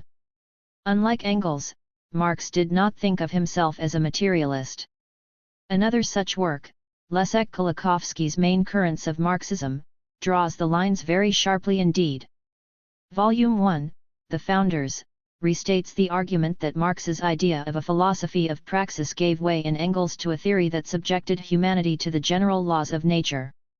Whereas Engels believed that man could be explained in terms of natural history, Marx's view was that nature as we know it is an extension of man. He contrasts Engels's naturalistic evolutionism with Marx's anthropocentrism, Engels's technical interpretation of knowledge with Marx's epistemology of praxis, Marx's revolutionary eschatology with Engels's notion of infinite progression. Engels, he claims, alternated between scientistic phenomenalism and materialism, the latter being beyond the reach of scientific rigor and, according to how it is formulated, necessarily either obscure or unprovable. After taking such pains to draw such a sharp contrast between the philosophy of Marx and Engels, Kolakowski at the end of the volume surprisingly asserts that no heuristic role can be ascribed to what suddenly becomes Marx and Engels's philosophy of nature. My emphasis. Point 70. We see one more variation of this trend in an article entitled Marxism and the Engels Paradox that appeared in the Socialist Register. The author, Jeff Coulter, contrasts Marx's dialectical rationality with Engels's logic of exteriority, Marx's vision of man becoming an autonomous subject in a total praxis with Engels's anthropomorphized naturalism which dehumanizes man by reducing him to the status of a mere predicate in the movement of external events. With Engels, the Marxist analysis of alienation, reification, ideology, commodity fetishism, false consciousness, and praxis counted for nothing. There was only the flat expanse of an arid scientism. 71. There is obviously a strong element of caricature in it all. The assumption underlying the account of Coulter, as well as that of Kolakowski, Lewis, and Avinri, seems to be that humanism can only establish itself by seeing man stand on his own, totally autonomous and unconnected with anything outside himself. Engels's conception of humanism, however, like that of Marx, did not diminish humanity by placing it within a naturalistic framework. On the contrary, it enhanced it, by giving scope to its full network of possible interactions. A more sophisticated book belonging to the same school of interpretation is The Concept of Nature in Marx by Alfred Schmidt. For Schmidt, Marx and Engels parted ways when Engels engaged in a problematic extension of Marx's original conception into a Weltanschauung. Engels's dialectics of nature remained external to its subject matter and was a system built along the lines of the positivist ideal of a unified science. Marx's concept of nature, on the other hand, was of a socio-historical character. Nature only came into consideration through the forms of social labor, only becoming relevant in so far as it was drawn into the web of human and social purposes. From here, Schmidt argues that nature in itself is pre-dialectical and only becomes dialectical by producing men as transforming, consciously acting subjects. It is only the process of knowing nature that can be dialectical, not nature itself, for nature by itself is devoid of negativity. Schmidt argues that a materialist dialectics of nature is impossible and that a purely objective dialectic makes dialectics and materialism incompatible. As a dialectical relation is only possible between man and nature, objectivism is of necessity undialectical. All statements about nature already presuppose social praxis. Marx's position, as it emerges through Schmidt's interpretation, was that of a non-ontological materialism. Authentic Marxism, he argues, is not to be seen as a naturalized Hegelianism which simply replaces one ontological substratum, spirit, with another, matter. 72 While our knowledge of nature is always socially mediated, and while Schmidt may be right to stress it and to stress that Marx stressed it, it is by no means clear that Engels denied it, nor is it clear why this should rule out ontology, or that it did so for Marx. The other major line of argumentation in assessing Engels's work comes at it from the opposite direction. Engels is accused of compromising Marx's materialism through a revival of an archaic and essentially idealist nature philosophy. It is said that Engels's view was in essence anti-scientific, because his ideas were derived from Hegel's philosophy of nature and constitute an alien imposition on the natural sciences from outside. The most prominent exponent of this position is Lucio Colletti, who claims in Marxism and Hegel that Engels did not in fact work to emancipate science from any remaining speculative bonds, but did just the opposite. He grafted the old metaphysics onto science, refashioning philosophical Marxism into a cosmological romance. Counterposing an unregenerately Hegelian Engels to an unconsciously Kantian Marx, Colletti argues that Engels distorted Marx's methodology by expanding it into cosmic dimensions. He insists that the Hegelian dialectic is of an intrinsically idealist nature and cannot be transformed in a materialist manner. 73. Much the same view is taken by Gareth Stedman Jones, writing in New Left Review. His argument is that the inconsistency between method and system is to be found, not in Hegel but in Engels. According to him, it is necessary to choose between materialism and dialectics, it is impossible to have both. In borrowing Hegel's method, Engels found himself, despite himself, the unconscious prisoner of his system. This made Engels's work anti-scientific in implication, even though it was far from anti-scientific in intention. 74. While Colletti may be on very weak ground in his interpretation of Marx and in drawing such a sharp line between Marx and Engels, it is interesting to note that he has backed down from this somewhat and has conceded the criticism made of himself and others for judging Engels at times too harshly, while creating a kind of sacred zone around Marx. 75 More weight should be given to the larger question raised by Colletti and Jones, the relation of Marxism to its Hegelian origins, which they are right to consider problematic. However, everything depends on what is taken from Hegel and how it is reintegrated within a new philosophical stage. It is a mistake to rule out of court at the start any possibility of appropriating elements of even the most idealist philosophical systems intelligently and integrally within a materialist framework. The theme of an illicit extension of Marx's method into a philosophical system runs through both schools of interpretation, but they nevertheless reflect two opposite lines of approach, corresponding roughly to the neo-Hegelian and the anti-Hegelian currents within Marxism. Each in its own way also tends to assume the incompatibility of dialectics and materialism, the one side faulting Engels for his attachment to the dialectic and the other side for his adherence to materialism.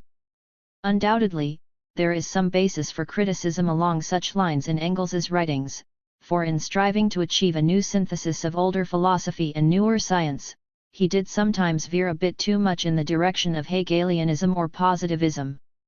Thus Lichtheim not only criticizes Engels for yielding to the scientism of his time, but also criticizes him for reviving a certain archaic cast of mind associated with the old romantic philosophy of nature. 76 But, in remaining fixed on the excesses in one direction or another, they miss the basic thrust of Engels's thinking, which was to transcend both of these positions in a creative synthesis, rather than to combine the uncombinable in an eclectic jumble. Some authors go even further and employ the two lines of argument in a totally unintegrated way, giving way to the phenomenon of too many reasons and making their critique of Engels itself an eclectic jumble. The most extreme example of this tendency is an article by Richard Gunn in Marxism Today in which he cites almost all of the above authors, Lukács, Lichtheim, Jordan, Lewis, Schmidt, as well as Coletti, marshalling every possible anti-materialist argument of the one strand as well as all the anti-idealist arguments of the other. He also brings into play both the Christian mystical arguments of Nikolai Berdyaev against Engels, and the positivist mechanist ones of Jacques Monod, so as to leave no possible stone unturned against Engels. 77. Of the various philosophical questions raised in this literature, to be taken up many times again in coming to terms with the history of Marxism, the major ones to be assessed at this point are those relating to the validity of the interpretative positions taken vis-à-vis the philosophical views of Marx and Engels. Obviously, none of these interpretations stands on its own, and they are inevitably intertwined with various overall philosophical positions, in most cases forming the basis of full-scale schools of thought within Marxism that need to be assessed in their own terms and their own place within the historical development of Marxism. What is at issue here is their status as interpretations of the classical works of the Marxist tradition. The question remains as to how such interpretations come to terms with the rather formidable historical and textual evidence weighing against them. Sometimes, it is ignored. Sometimes, it is dimly acknowledged and weakly explained away. To exemplify typical lines of reasoning. Petrovic. What is Marx's attitude to the dialectics of nature? Here and there Marx used to remark that dialectical laws hold not only for society but also for nature. But he never became so interested in the dialectics of nature as to try to write more about it. 78. Jordan, on the question of what was Marx's opinion of Engels's peculiar combination of science and speculative philosophy, the most plausible answer is that Marx did not trouble to make up his mind about it. 79. Schmidt. It cannot be established how far Marx was conscious of the difference between his concept of nature and that of Engels. 80. Lichtheim. The first steps in this fateful interpretation were taken by Engels, in his Anti-Düring, at a time when Marx was still alive, and indeed with his express, though possibly reluctant, sanction. 81. Lewis, at the time Engels read the manuscript of Anti-Düring to Marx, Marx was old and ill, and exercising his remaining powers on the uncompleted volumes of Capital. 82. Coletti. If we leave aside the few and isolated statements where Marx appears to ratify the dialectics of nature, we must on the other hand take into account that impressive and incontrovertible fact that he left behind him capital, Grundriss, theories of surplus value, in other words, not a cosmogony but an analysis of capitalism. 83. The only one to make a full-scale attempt to answer the evidence point by point is Gunn. He argues that the force of such evidence is offset by the following considerations. Absence of recorded disagreement does not entail absence of disagreement. Marx and Engels may have been unaware of differences or seen reasons not to articulate them. The division of labor suggests a mechanism whereby they could remain unaware of objective disagreement. As regards Anti-Düring, Marx may have been more interested in the work's political effect in combating Düring's influence in the German Social Democratic Party than in its correctness on philosophical topics. Engels's other main works on this were not known by Marx. He had not read the Dialectics of Nature manuscripts, and Ludwig Feuerbach was written after his death. Marx's references to a dialectics of natural sciences are isolated and entirely marginal to the argument of capital. When Marx referred to dialectics, his reference was most often to dialectical method. 84, and that is the entire case for maintaining deep-rooted theoretical divergence between Marx and Engels. It simply leaves any honest and unprejudiced reader unconvinced. In any case, to make such far-reaching assertions on vague inferences about Marx's reluctance, indifference, frailty, or lack of awareness in the face of specific and definite evidence to the contrary is to grasp at straws. During the period in which Engels was working on both Dialectics of Nature and Anti-Düring, both lived in London and saw each other every day, discussing their work in the most elaborate detail. Nor is there any basis for implying that Marx was the sort of thinker who could acquiesce to a fundamental philosophical orientation alien to the main thrust of his work, or pursue a socio-economic analysis ungrounded in a well-thought-out set of philosophical assumptions. His thoroughgoing commitment to unity of method would seriously militate against such a way of proceeding with his own work. It is moreover a highly questionable procedure to dismiss so glibly his explicitly philosophical statements in favor of a philosophy hidden in the structure of his work of which he was himself unaware. Not that it cannot happen sometimes that a thinker in fact proceeds on the basis of philosophical assumptions other than those specifically acknowledged. But, in Marx's case, it has not been established, and the argument is based on an untenable forcing of texts. The methodology that emerges from this obscurantist reading of Marx is in fact at variance with the methodology he actually employs. Pro-Engels literature. There is, of course, another whole body of secondary literature giving a very different interpretation of the work of both Marx and Engels and answering the points made in the other literature. Not all of such writings are of equal value, however, in that some display a tendency to write the biography of Marx and Engels in the style of hagiography, to strain logic to the limits in an effort to explain away unfortunate formulations in the Marxist classics, and to ignore those that cannot be so explained away. These works not only artificially tidy up the loose ends, but misrepresent the nature of the very dynamic, colorful, and daring life and work of Marx and Engels. They were complex men, men of great vision, but men with inconsistencies and moments of myopia like the rest of men. The fact that the publishing houses of Eastern Europe have produced a flood of works defending Engels against all possible criticism and asserting complete unanimity between himself and Marx in the context of abusive, heresy-hunting, anti-revisionist polemics has not helped matters much. There is a rare stridente in the whole debate that undoubtedly has its roots in divergent political positions. It is likely that much of the motivation underlying the negative evaluation of Engels lies in antipathy to the rigidity of so-called orthodox Marxism and a desire to find every possible reason to be set apart from it. In the process, while much of the critical literature wrestles with very real ambiguities in the Marxist classics, much of it resorts to rather shoddy scholarship, tenuous logic, groundless speculation, and sometimes what seems like outright distortion. In response, the answer all too often comes in the form of a repetitious reassertion of textbook formulations and a glib attribution of unworthy motives to all who come to question them. And the cycle goes on and on. For instance, Mikhail Iovkuk's Philosophical Traditions TODAY 85 proceeds to write off virtually every thinker as erroneous and revisionist who has ever even hinted at critical consciousness, whether in regard to the Marxist classics or anything else.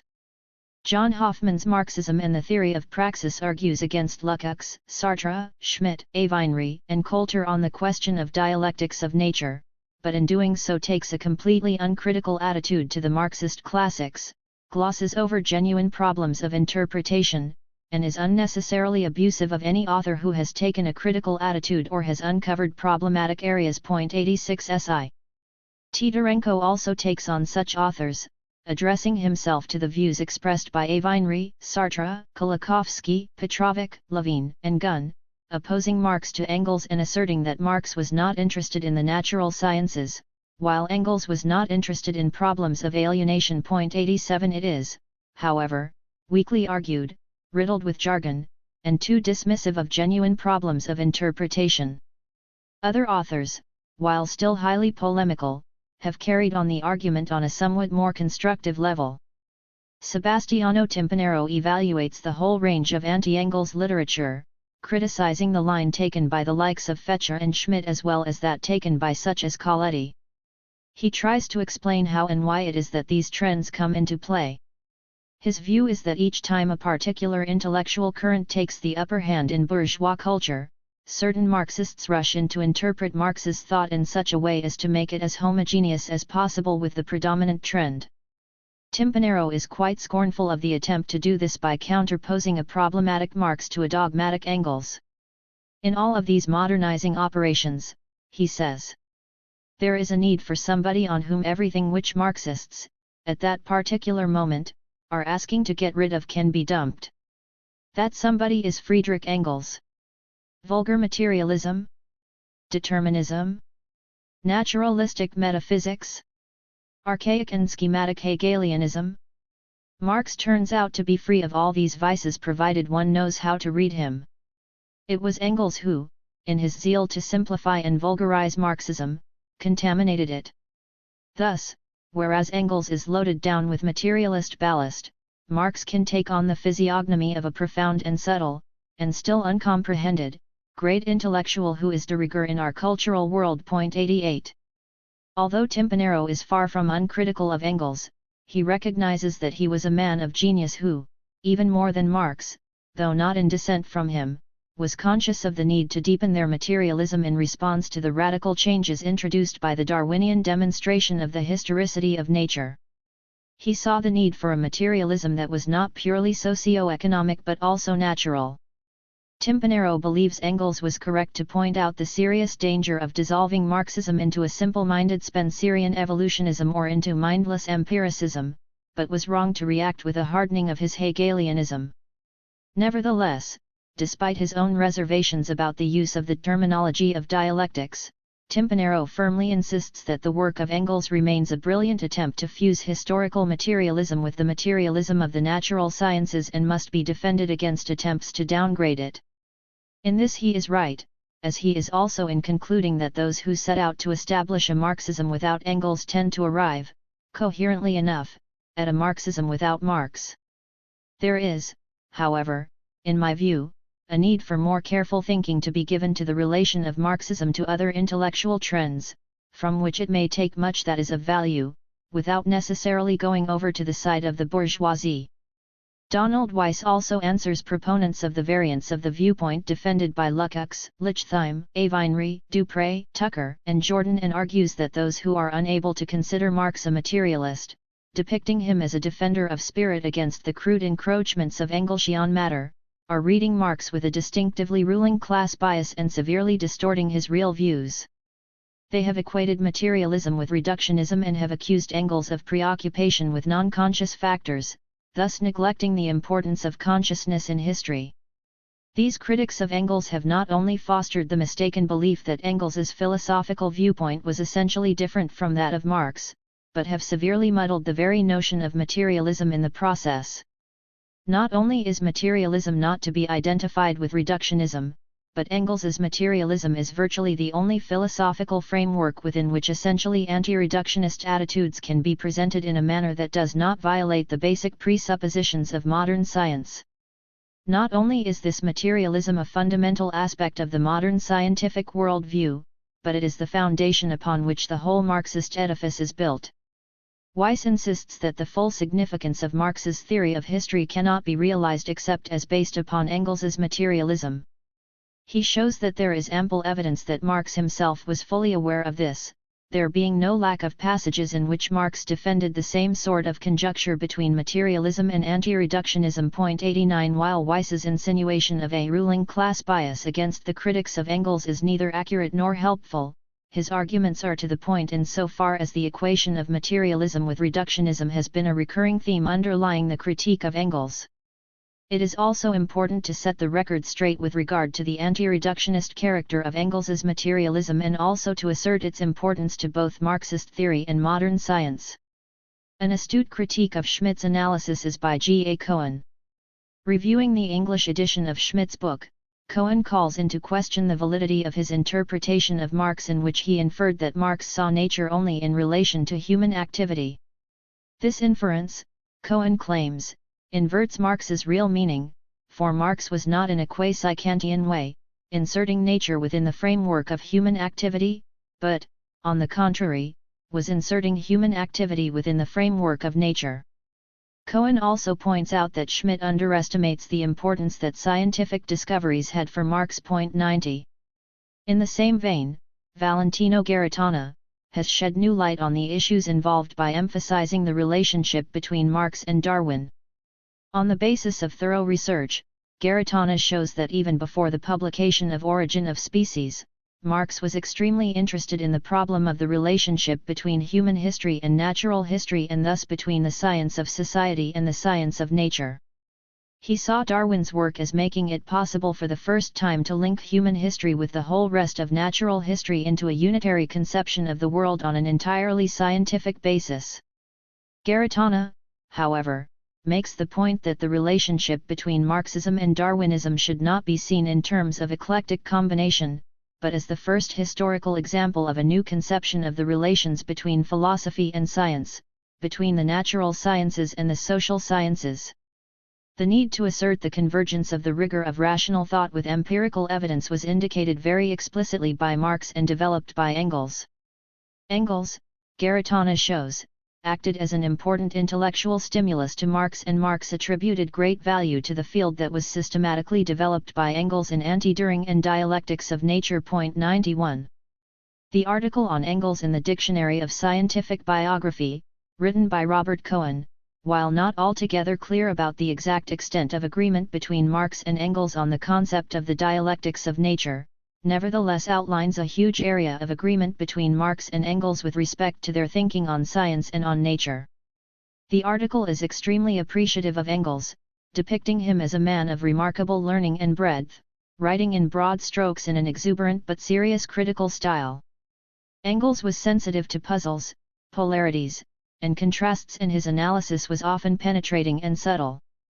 In contrast to those who claim Engels was negligent in relation to the role of consciousness and to the human dimension, Cohen believes that the role of consciousness was essential for Engels and asserts that Engels as well as Marx understood Protagoras as man is the measure of all things, an understanding that manifested itself in the centrality of labor to their thinking, an understanding that apparently did not rule out Engels's project of placing radical social analysis and revolutionary practice within a cosmology of emergent evolution. Cohen emphasizes how much of Engels's work in both politics and in science remained programmatic and interprets him as writing in sweeping but heuristic terms. 92. But it is not just Marxists of various descriptions who have come to the defense of Engels on these matters. David Jorovsky, an American historian of science, has stated that the Marx-Engels correspondence reveals the groundlessness of the notion that Marx did not share Engels's views on the philosophy of natural science. 93. Another American historian of science, Lauren Graham, cites other of Marx's writings that were suffused with the realization that an understanding of man must begin with an understanding of nature as evidence of his interest in physical nature and of his basic agreement with Engels. He states that recent writers, Lichtheim and Jordan in particular, who have tried to divest Marxism of all remnants of inquiry into physical nature, have not only misrepresented Marx, but have deprived Marxism of one of its greatest intellectual strengths, its explanation of the organic unity of reality. It is not necessary to restrict Marx's interest to ethics and economics to free him of vulgar materialism. Graham asserts that a re-evaluation of Engels by historians of science is overdue. 94. There are indeed signs that the time is coming. Chapter 2. The New Generation. The Marxism of the Second International. The New Era. After the death of Marx and Engels, the task of carrying their theory forward and developing it further fell to the next generation. The leading lights of the day were the leaders of the German Social Democratic Party, who had been acquainted with Marx and Engels and nurtured on Marxist theory during the very process of its formation. But, as has so often been the case in the history of a tradition's development, the immediate successors were somewhat less in stature than the founders. Marx and Engels had at least some notion of what was to come. They were far from uncritical of the rising generation.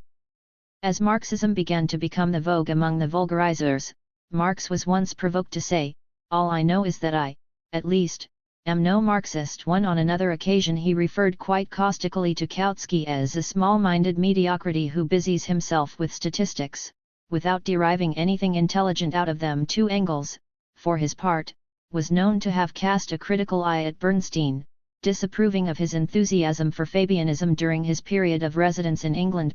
3. He also expressed a certain general disappointment with the caliber of their successors, commenting that Marx may well have said, in the words of Heine, "I sowed dragons and I reaped fleas." But there were other factors to be taken into account in tracing the fate of Marxism in the hands of the new generation. The times were changing. Marxism was emerging into a new era. Engels lived to see in the inauguration of the Second International, being present at its founding Congress in Paris in 1889. At first it existed only in the form of successive congresses, but in 1900 a permanent organ was established. The International Socialist Bureau was not a directive body, but more of an administrative center. Like the First International of Marx and Engels, which fell apart in the complications arising out of the ideological and organizational struggle with the anarchists, the Second International was a loosely organized federation, without clear-cut criteria for membership and without an elaborately defined theoretical basis. Nevertheless, the Second International represented an advance on the first, from the Marxist point of view. Although non-Marxist trends had not disappeared or lost their influence, Marxism had clearly become the dominant ideology of the working class movement. The Second International was Marxist. Moreover, the movement was no longer simply one contending trend among others, and it was a far from marginal phenomenon. The largest, fastest growing, and most theoretically consistent party in the socialist movement was the German Social Democratic Party. As such, it held the commanding position within the International, and its theoretical journal, Neue Zeit, was the most influential forum for the discussion of ideas within the movement.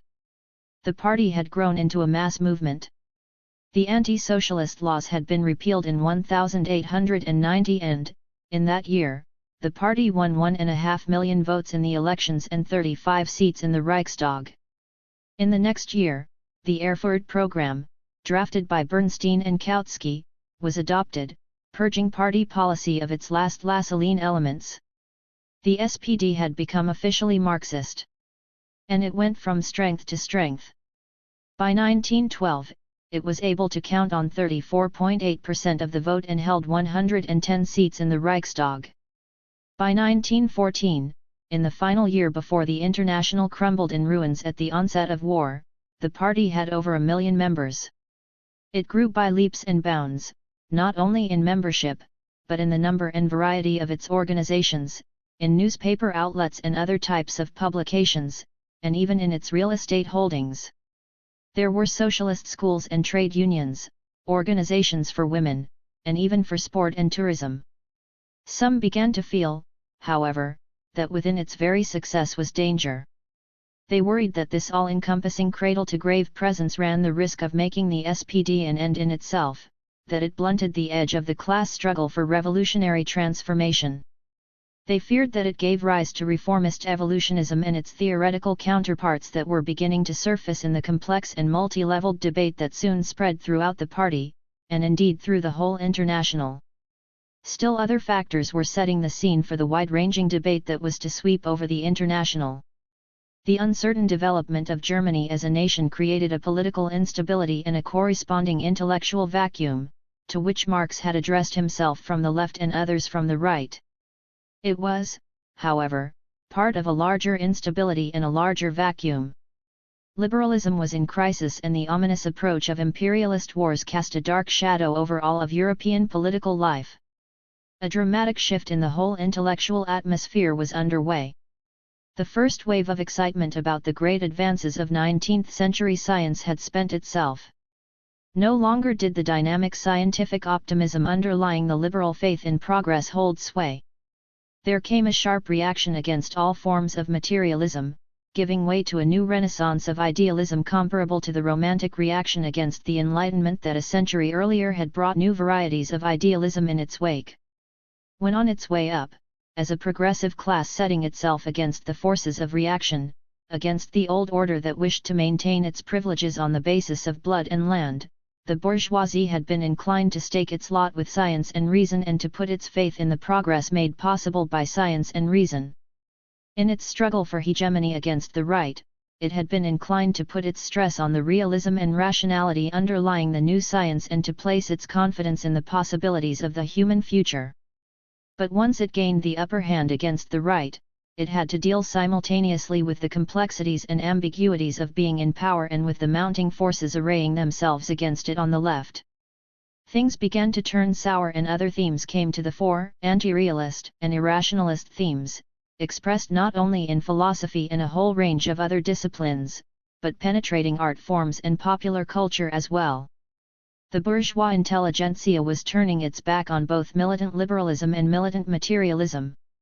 Not that intellectual history follows upon the development of economic and political forces in a simple and uncomplicated way.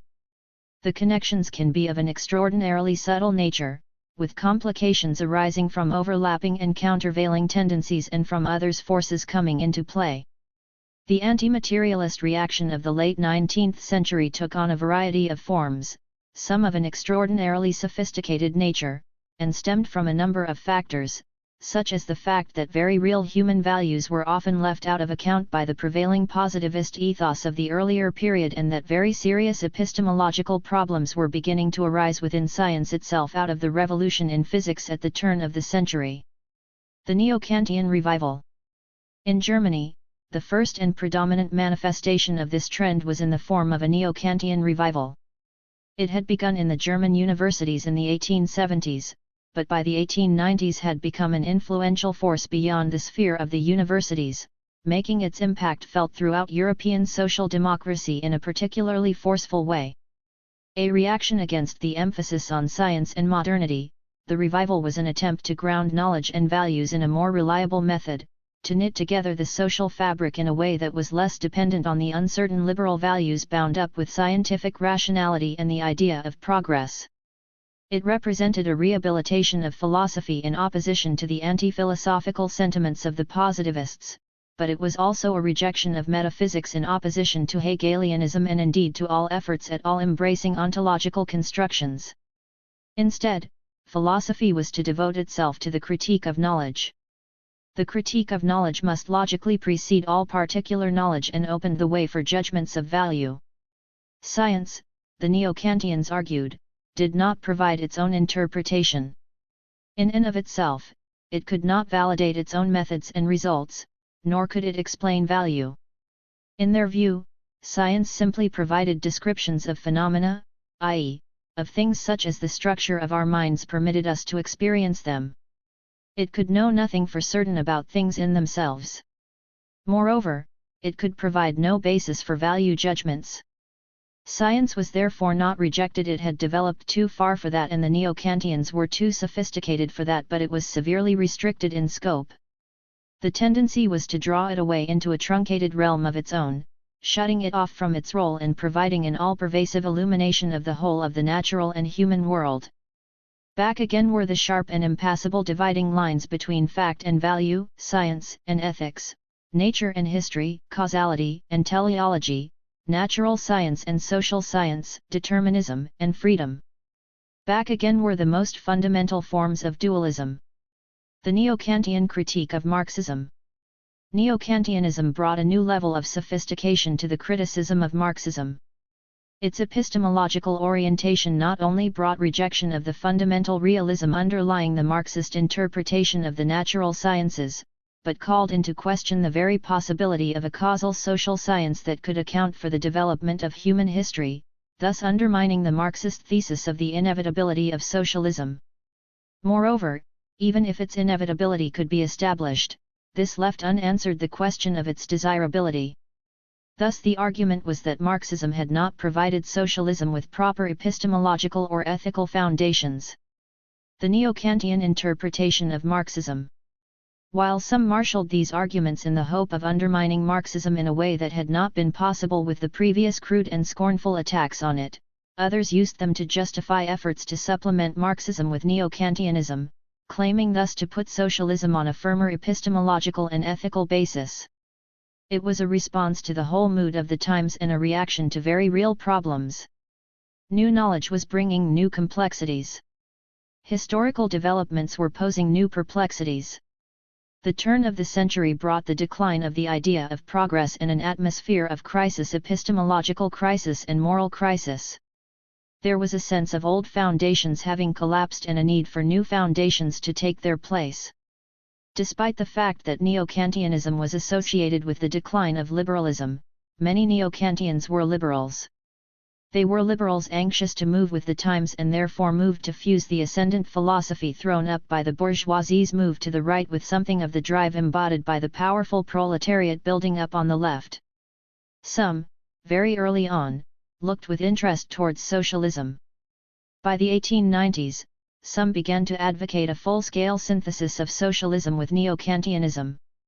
The notion of ethical socialism was first introduced by F.A. Lang and Hermann Cohen. Cohen claimed that the Kantian ethic represented the true philosophical expression of the human aims of socialism, and that Kant's categorical imperative made him the actual founder of German socialism.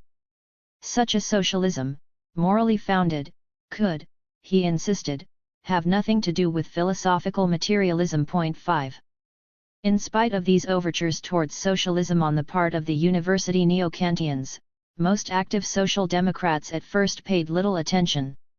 However, when certain influential socialists like Konrad Schmidt, Karl Forlander, Ludwig Waldmann, Franz Staudinger, and Kurt Eisner, also began proposing a fusion of Marx and Kant, the scope of the discussion broadened dramatically.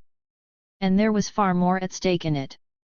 Not that they all agreed on just exactly how Marx and Kant were to be fused. Schmidt's acceptance of neo-Kantianism was highly qualified. He felt that it was necessary to turn away from the metaphysical speculations of Hegel to the true science that was Kant's critical philosophy.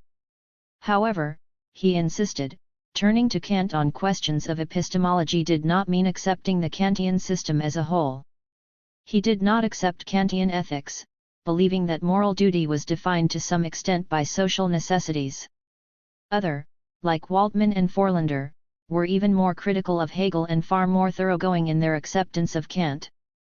As they saw it, Marx's theory of society should be completed by the whole of Kant's social philosophy, maintaining that Kant anticipated many of Marx's theories.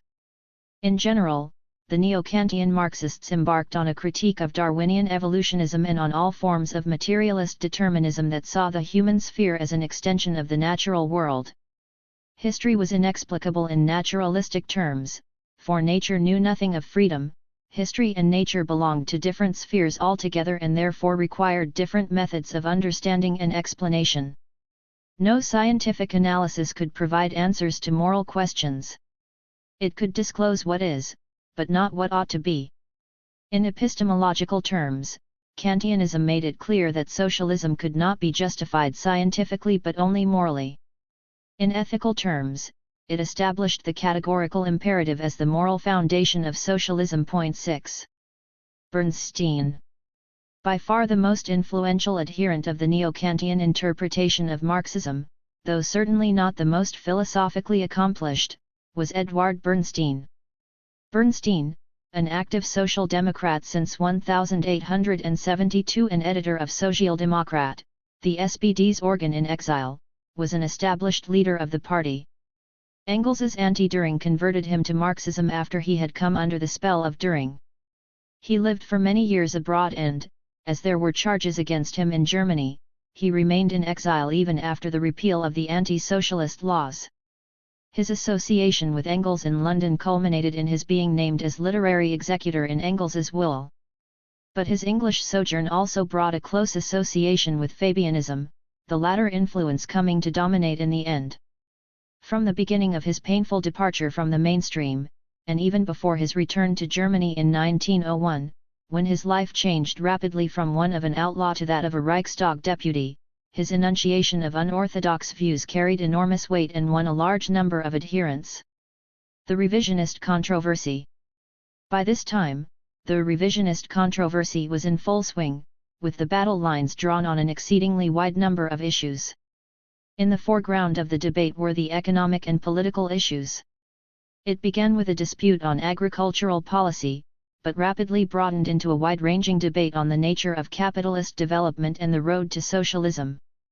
As the 1890s wore on, Bernstein came increasingly to question the analysis that he and Kautsky had worked out in 1891 and that had been enshrined in the Erfurt program.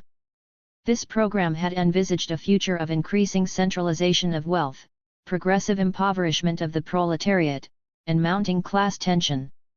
But, as Bernstein began to see it, the opposite was happening and the future promised to be instead one of more equitable distribution of wealth and of increasing prosperity, security, order, and tranquility.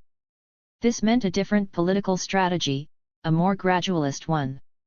Bernstein argued that the party had in fact already adopted a reformist strategy, at least as far as its day-to-day practice was concerned, no matter how tenaciously it clung to the revolutionary rhetoric that had marked the explosive entrance of Marxism into the political arena. In one of his more extreme statements on the matter, Bernstein declared, "To me that which is generally called the ultimate aim of socialism is nothing, but the movement is everything." 7. No longer did he look to a once-and-for-all collapse of capitalism and consequent triumph of socialism. Indeed, the socialist movement was steadily bringing improvements in the everyday life of the workers as it achieved basic social reforms. This struck a note in those for whom the party had become an end in itself, for the natural extension of this syndrome was the conviction that one could build the new society by degrees within the existing framework without a violent revolution to bring in a new social order from the ashes of the old.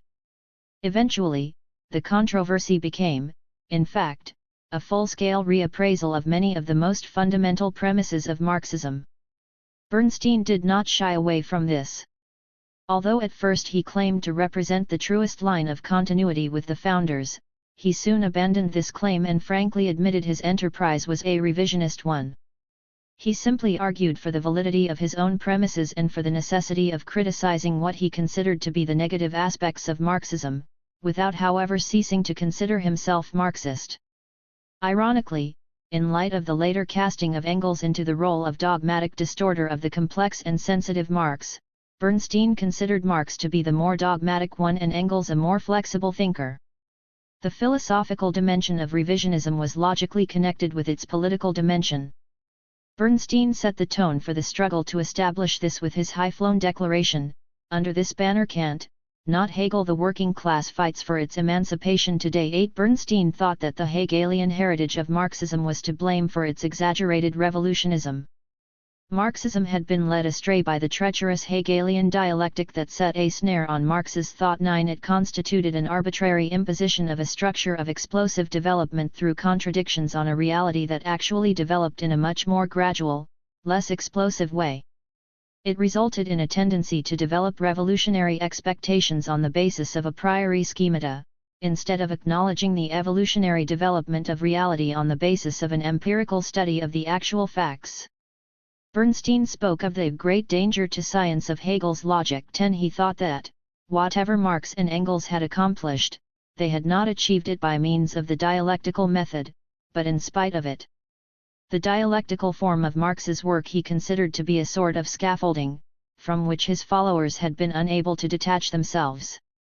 This had led to reasoning based on what the dialectical scheme prescribes, so as not to let a post fall out of the scaffolding. 11. For dialectical revolutionism, Bernstein substituted an organic evolutionism. 12. Development through leaps and contradictions was replaced by a smooth and unilinear type of progress. Despite such a drastic revision, he still felt the Marxist theory of history stood intact. Somehow there was some core left that could be separated from its pattern of development. As Bernstein put it, looking back after a number of years, "I had not turned away from the fundamental concepts of the Marxian view of history, but had always merely opposed certain interpretations and applications. Further, I had sought to explain hasty conclusions of Marx and Engels as the consequence of their being seduced by the Hegelian dialectic, which after all is not integrally connected with the theory." 13. Not only did Bernstein not consider the dialectic to be integral to Marxism, he did not consider materialism to be either. The Neo-Kantian movement was a source of inspiration for his rejection of both. As early as 1892, he wrote in Neue Zeit that the movement represented a reaction against the shallow naturalistic materialism of the middle of this century on the one hand, and the excesses of speculative philosophy on the other. 14. By the end of the decade, Bernstein allied himself with the Neo-Kantian philosophy in its critique of both dialectics and materialism. In the conclusion to his important pace-setting book of 1899, Die Voraussetzungen des Sozialismus und die Aufgabe der Sozialdemokratie, which he entitled Kant Against Kant, he explained why. And in this mind, I, at the time, resorted to the spirit of the great Königsberg philosopher, the critic of pure reason, against the Kant which sought to get a hold on the working class movement and to which the Hegelian dialectic offers a comfortable refuge. I did this in the conviction that social democracy required a Kant, who should judge received opinion and examine it critically with a deep acuteness, who should show where its apparent materialism is the highest and is therefore the most easily misleading ideology and warn it that the contempt of the ideal, the magnifying of material factors until they became omnipotent forces of evolution, is a self-deception. 15. Bernstein's arguments against materialism actually took the form of a voluntaristic rejection of determinism, based on a dualism of nature and history, necessity and freedom, fact and value, science and ethics. For him, to be a materialist was to trace back all phenomena to the necessary movements of matter, which was a mechanical process.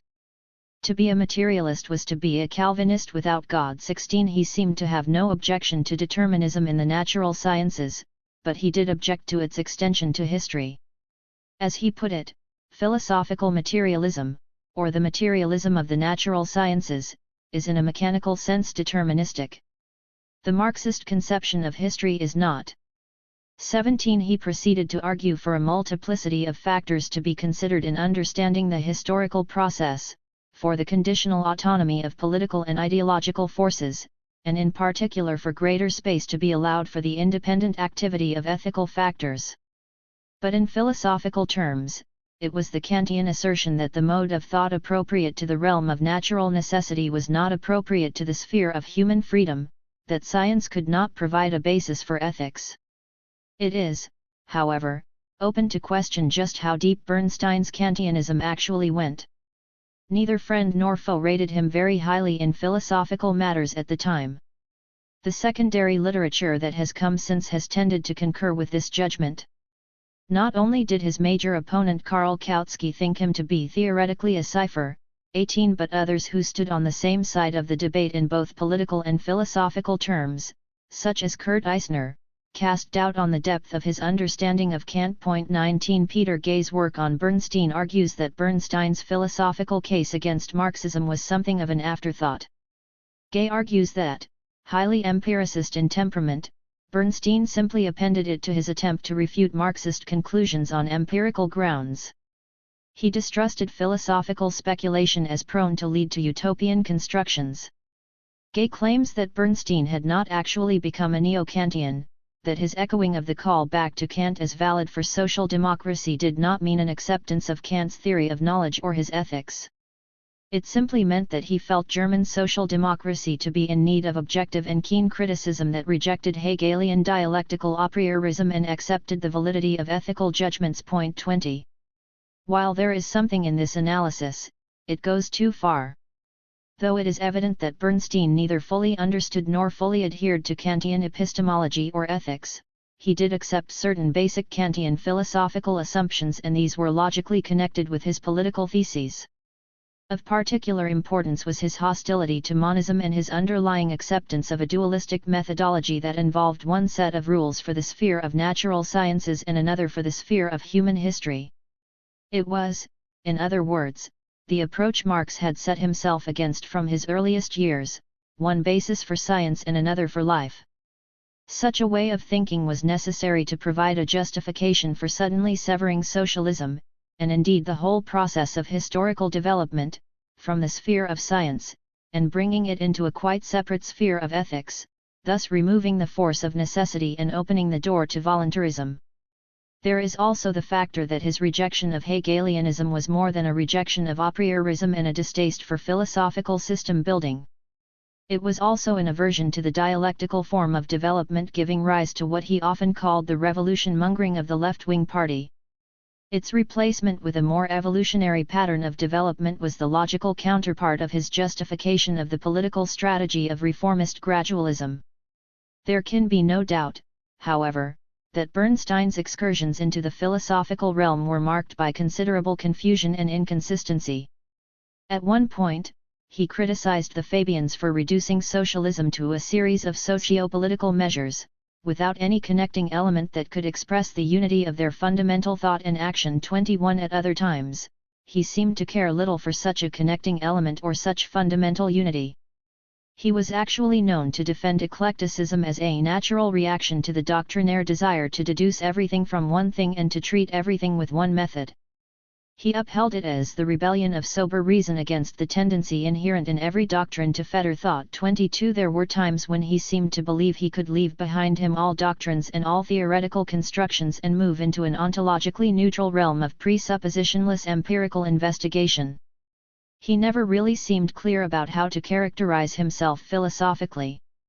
Once he flatly asserted, "My way of thinking would make me a member of the school of positivist philosophy and sociology." 23 Yet he could also be quite dismissive of positivism, extolling instead the virtues of idealism, especially in his disputations on ethics. Liebknecht. Bernstein was not the only one whose ideas often seemed inconsistent. Others displayed even stranger combinations of ideas. Although there was a certain historical logic to the connection between political revisionism and philosophical idealism, and to the corresponding connection between political radicalism and philosophical materialism, and although most disputants did conform to this pattern, there were nevertheless some who crossed these lines. Karl Liebknecht, for example, one of the younger leaders of the party's left wing, was in fact a neo-Kantian in philosophy. He too denied that there was any necessary connection between the Marxist theory of history and philosophical materialism. His rather confused statement on the matter was to the effect that the materialist conception of history was not really materialist, for it has no thread of materialism running through it, at least not in the actual philosophical sense. At the most, it has an undertone of materialism in the vulgar moralizing sense. 24 And there were others who crisscrossed these boundaries in even more complicated ways, particularly the very complex Austro-Marxists. The defense of orthodoxy. The debate rapidly spread throughout European social democracy. The German SPD remained at the center of it, but all parties were drawn into it in one degree or another, particularly those in Austria and Russia. Bernstein's declarations brought an unprecedented flood of attack from many quarters.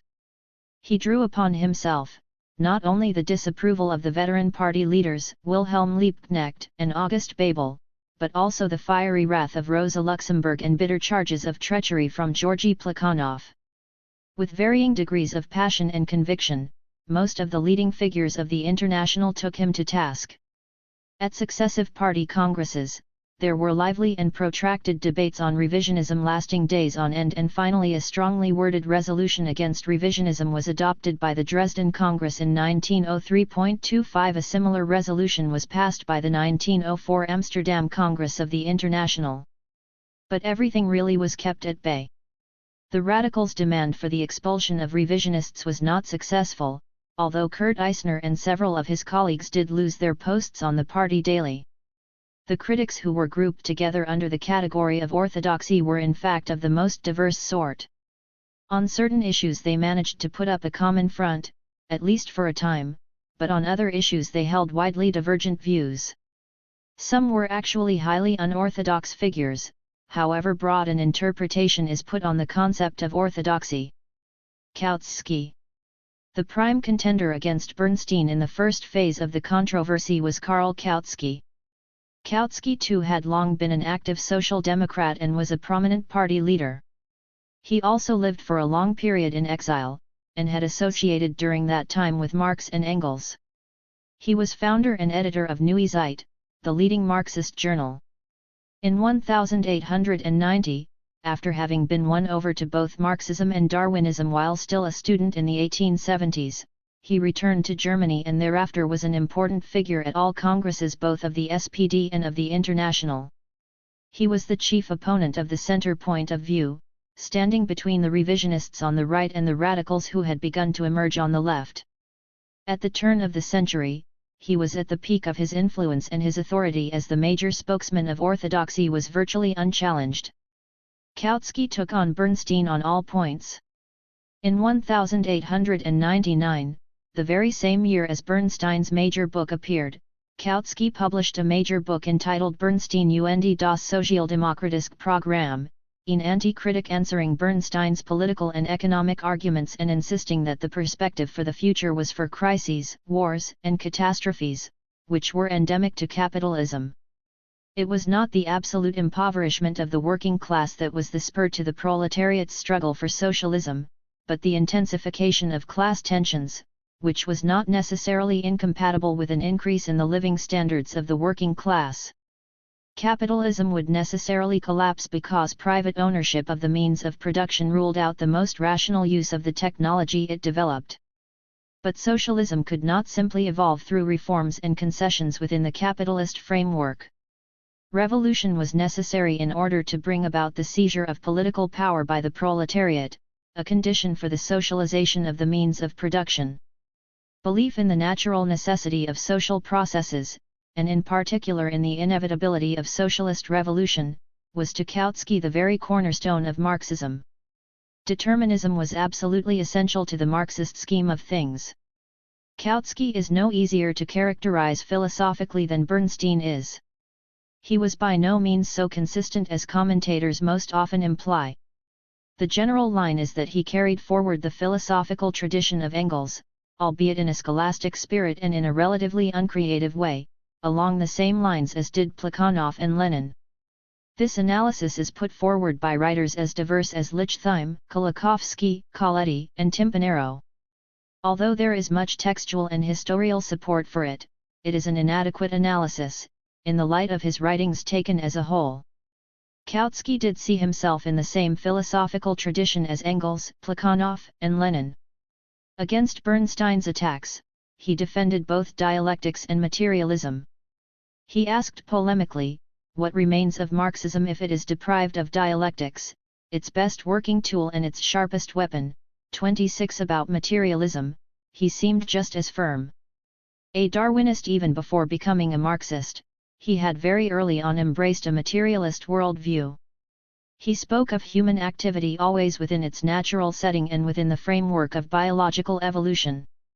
While criticizing the simple extrapolation of biological laws to human laws and insisting on the specificity of laws governing each level, he nevertheless saw human history as the organic extension of natural history. He looked on science with great respect and argued for unity of method, the bringing together of all spheres into a coherent theoretical system embracing the whole of nature and history. 27. But there is reason to call into question just how deep was Kautsky's commitment to unity of method and just how serious was his defense of a dialectical and materialist philosophy. When Plekhanov first pressed him to take a stand against the neo-Kantian philosophy of the revisionists, he replied, "In any case I must openly declare that neo-Kantianism disturbs me least of all. I have never been strong in philosophy, and, although I stand entirely on the point of view of dialectical materialism, still I think that the economic and historical viewpoint of Marx and Engels is in the last resort compatible with neo-Kantianism. If Bernstein was molting only in this respect, it would not disturb me in the least. 28.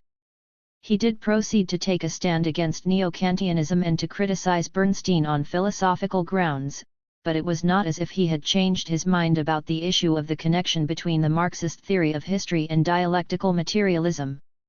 By 1909, there were other philosophies besides neo-Kantianism being proposed to take the place of dialectical materialism, most prominently Masheism, which was gaining ground among Russian and Austrian Marxists in particular.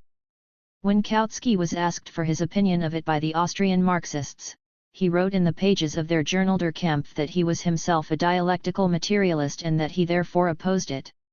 He nonetheless accepted the legitimacy of the endeavor, conceding that Marxist social and economic theory could be combined, not only with neo-Kantianism, but now with Masheism or other philosophical variants as well. To justify this, he employed two contradictory lines of reasoning. Ironically, both of these contradicted the line of reasoning he had employed against Bernstein. The first was to assert that Marx proclaimed no philosophy, but the end of all philosophy, 29, implying that Marxists should have transcended all the current philosophies. The second was to claim that Marxists should have a certain philosophical position, although it was a private matter that should not enter into the political arena. What really mattered politically was the Marxist conception of history and whether the conception is based on 18th-century materialism or on Masheism or on Dietzgen's dialectical materialism, is not all the same for the clarity and unity of our thought, but it is a question that is entirely inconsequential for the clarity and unity of our party. Individual comrades may study this as private people, as they may the question of electrons or Weissmann's law of heredity, the party should be spared this. 30. As the years went on, Kautsky continued to affirm this belief that the Marxist theory of history was independent of any particular philosophical position. Philosophy concerns us only in so far as it touches the materialist conception of history. And the latter seems to be compatible both with Mach and Avenarius and with many other philosophies. 31. This took Kautsky a long way from Marx and Engels, as well as from Lenin and Plekhanov. Though he seemed to think this a minor matter, it was a matter of the most central significance to others. The unintegrated character of Kautsky's Marxism explains the contradictoriness of his thinking whenever he did venture close to the philosophical sphere. Despite a superficial tendency to schematization, Kautsky was far from a monist in his method of thinking.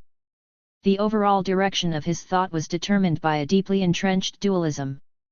This not only took him out of the mainstream development of Marxism, despite his reputation as the great defender of orthodoxy, but put him far closer to the revisionist trend than he cared to admit.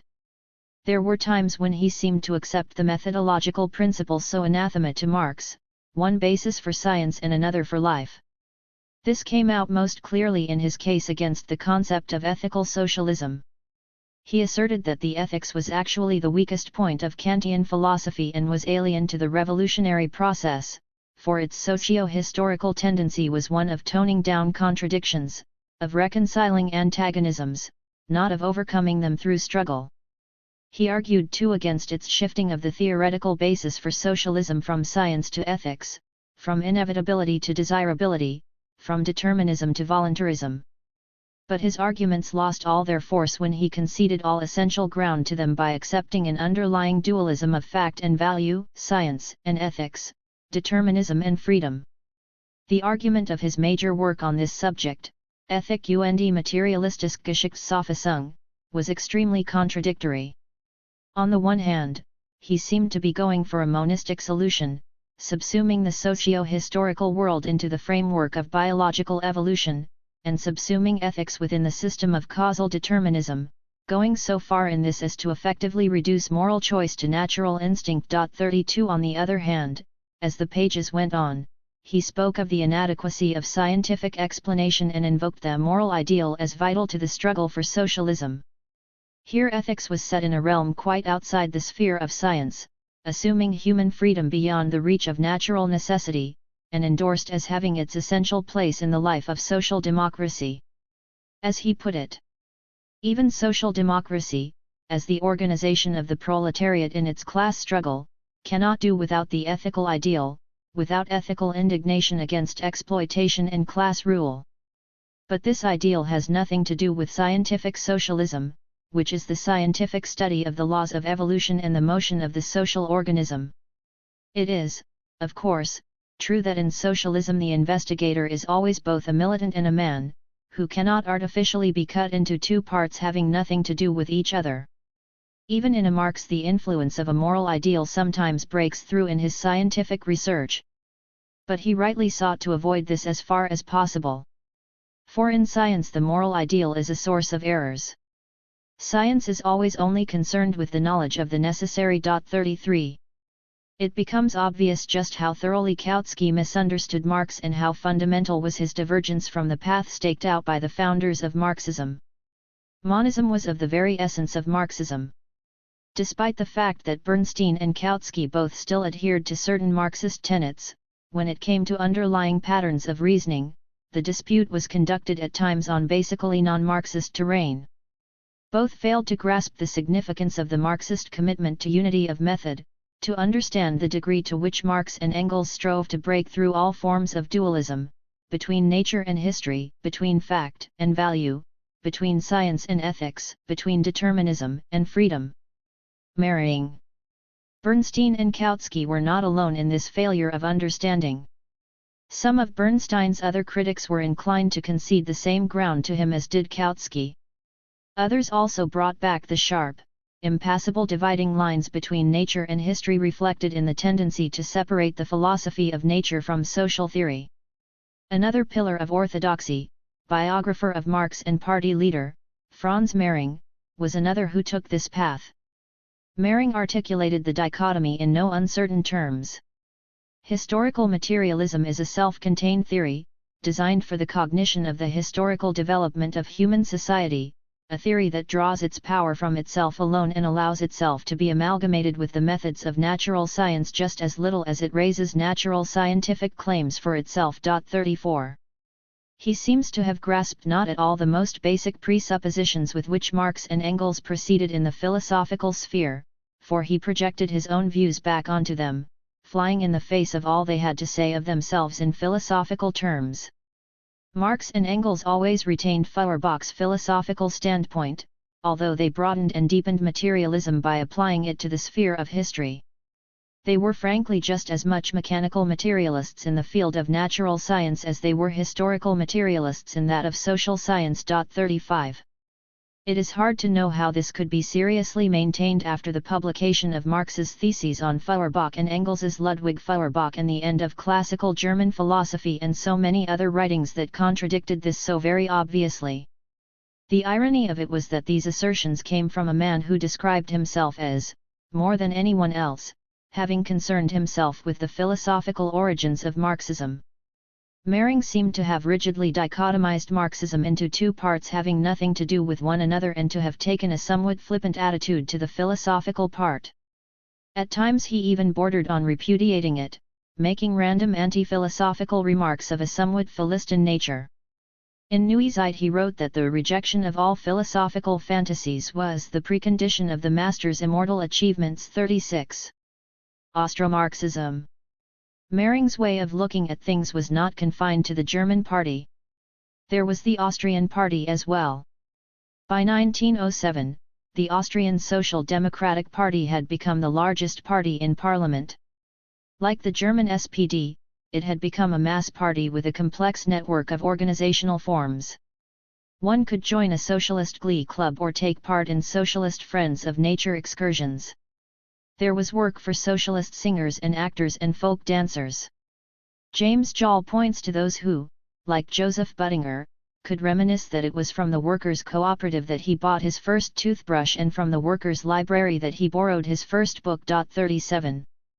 Victor Adler, the founder and acknowledged leader of the party, ironically took the occasion of an article marking the death of Engels to suggest that, although Marxism was not only an economic doctrine but a world outlook, it was possible to replace its materialist foundations with Kantian philosophy. 38. This justifiably met with a query from Plekhanov, who asked, what is one to think of a universal doctrine whose philosophical foundation is in no way connected with its entire structure? 39. Other Austrian Marxists explored further the possibilities of neo-Kantianism for Marxism. The Austro-Marxists, as the younger generation of party intellectuals came to be called, came into the picture around 1904 and constituted a distinctive trend within the Second International. Vienna became at this time an influential center of Marxist thought, and the Austro-Marxists' journal Der Kampf soon came to occupy a leading place beside Neue Zeit. Stimulated by the revisionist controversy, they took up an intermediate position, setting themselves against revisionism on some issues, against the center on others and against the left wing on yet others. They were arrayed with the critics of Bernstein in that they wanted to preserve the revolutionary character of Marxism and to defend the scientific justification for socialism. They stood by the labor theory of value and the traditional concepts of class struggle, the historical inevitability of socialism and dictatorship of the proletariat. However, they differentiated themselves from Kautsky, Mehring, and other leaders of the SPD by their interest in questions of epistemology and philosophy of science and their concern with examining the broad theoretical foundations of Marxism in a serious way. In pursuing this, they differed too from those others who shared this interest within the International, such as Plekhanov and Lenin, by looking to neo-Kantianism and Machiaism for their orientation in this endeavor. They rejected Engels's materialism in matters of philosophy of science, subjecting it to a Kantian critique and declaring it to be full of holes. They proposed to reconstitute historical materialism on the foundations of a critical epistemology. Max Adler. The most prominent among these young intellectuals when it came to philosophical problems was Max Adler. Adler was an active party member, a lawyer by profession, and founder of Marxstudien and of Zukunft, a workers' school in Vienna. Adler set himself the task of formulating, in a critical and rigorous manner, the methodological principles of Marxism as a social science. In this, he found inspiration in Kant, although he insisted he did not see the relation between Kant and Marx in the same way as other neo-Kantians who wanted to supplement Marx with Kant. He then proceeded to do so himself in his own way. He criticized revisionists for eclectically linking Marx and Kant and then went on to claim that the Kantian critique actually provided the best method of defending the Marxist science of society against revisionist dilution. He rejected the claims of ethical socialism that socialism needed the ethical justification of the goals that could be provided by Kant's practical philosophy. What he felt should be taken from Neo-Kantianism was not an ethical theory but the idea of a critique of knowledge to be applied to the theoretical foundations of a science of society. Just as Kant's questions about nature as an object of thought arose from the emergence of Newtonian physics, so similar questions about society as an object of thought followed from Marx's construction of a scientific sociology. Adler saw the convergence of Marx and Kant primarily in epistemological terms, based on a reading of Marx that ascribed Kantian transcendentalism to him and that interpreted Marx as extending the notion of experience as a logical construct into the sociological domain. For Adler, Marxism was defined as a social science, an investigation of the causal regularities of social life. On the question of the relation between social science and natural science, it must be said that he displayed a baffling inconsistency. One aspect of his thinking on this came through in his opposition to the Baden and Heidelberg Neo-Kantians in the great methodological debate, the Methodenstreit, that was dominating German academia. This debate had to do with the Neo-Kantian insistence on a special methodology for the humanities based on the view that the natural sciences reduced all phenomena to universal laws, whereas the human sciences were concerned with phenomena that were unique and unrepeatable. The method of the natural sciences was causal, whereas that of the human sciences was teleological. Adler argued, on the contrary, for the unity of science, a unity based on the causal methodology of the natural sciences.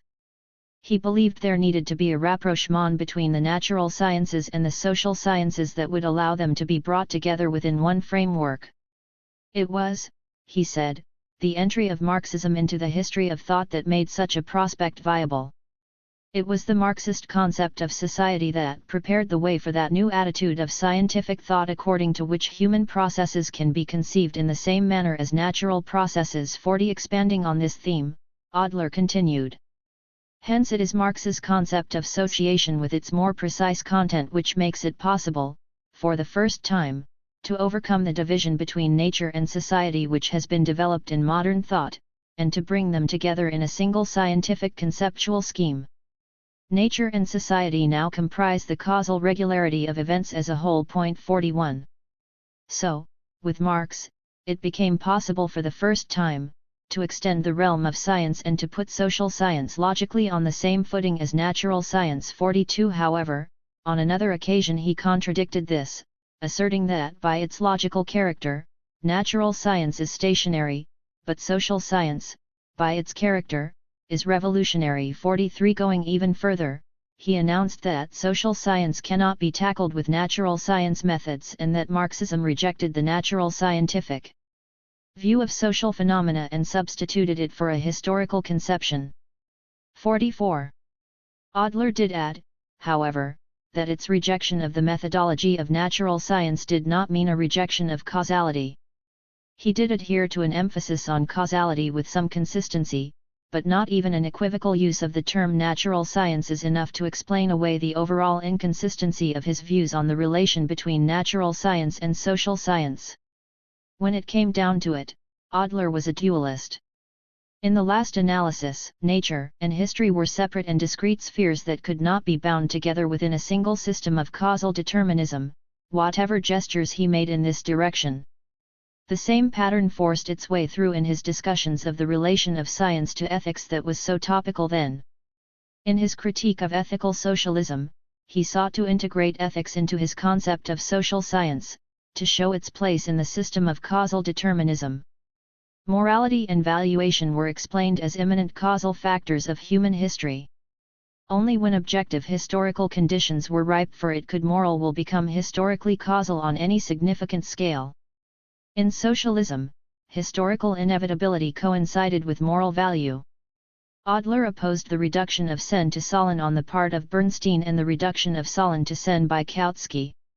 But the integration did not really work, and he constantly reverted to speaking of ethics in a typically neo-Kantian fashion, bringing to the surface the assertion that the moral dimension could have nothing to do with science, with any system of causal explanation.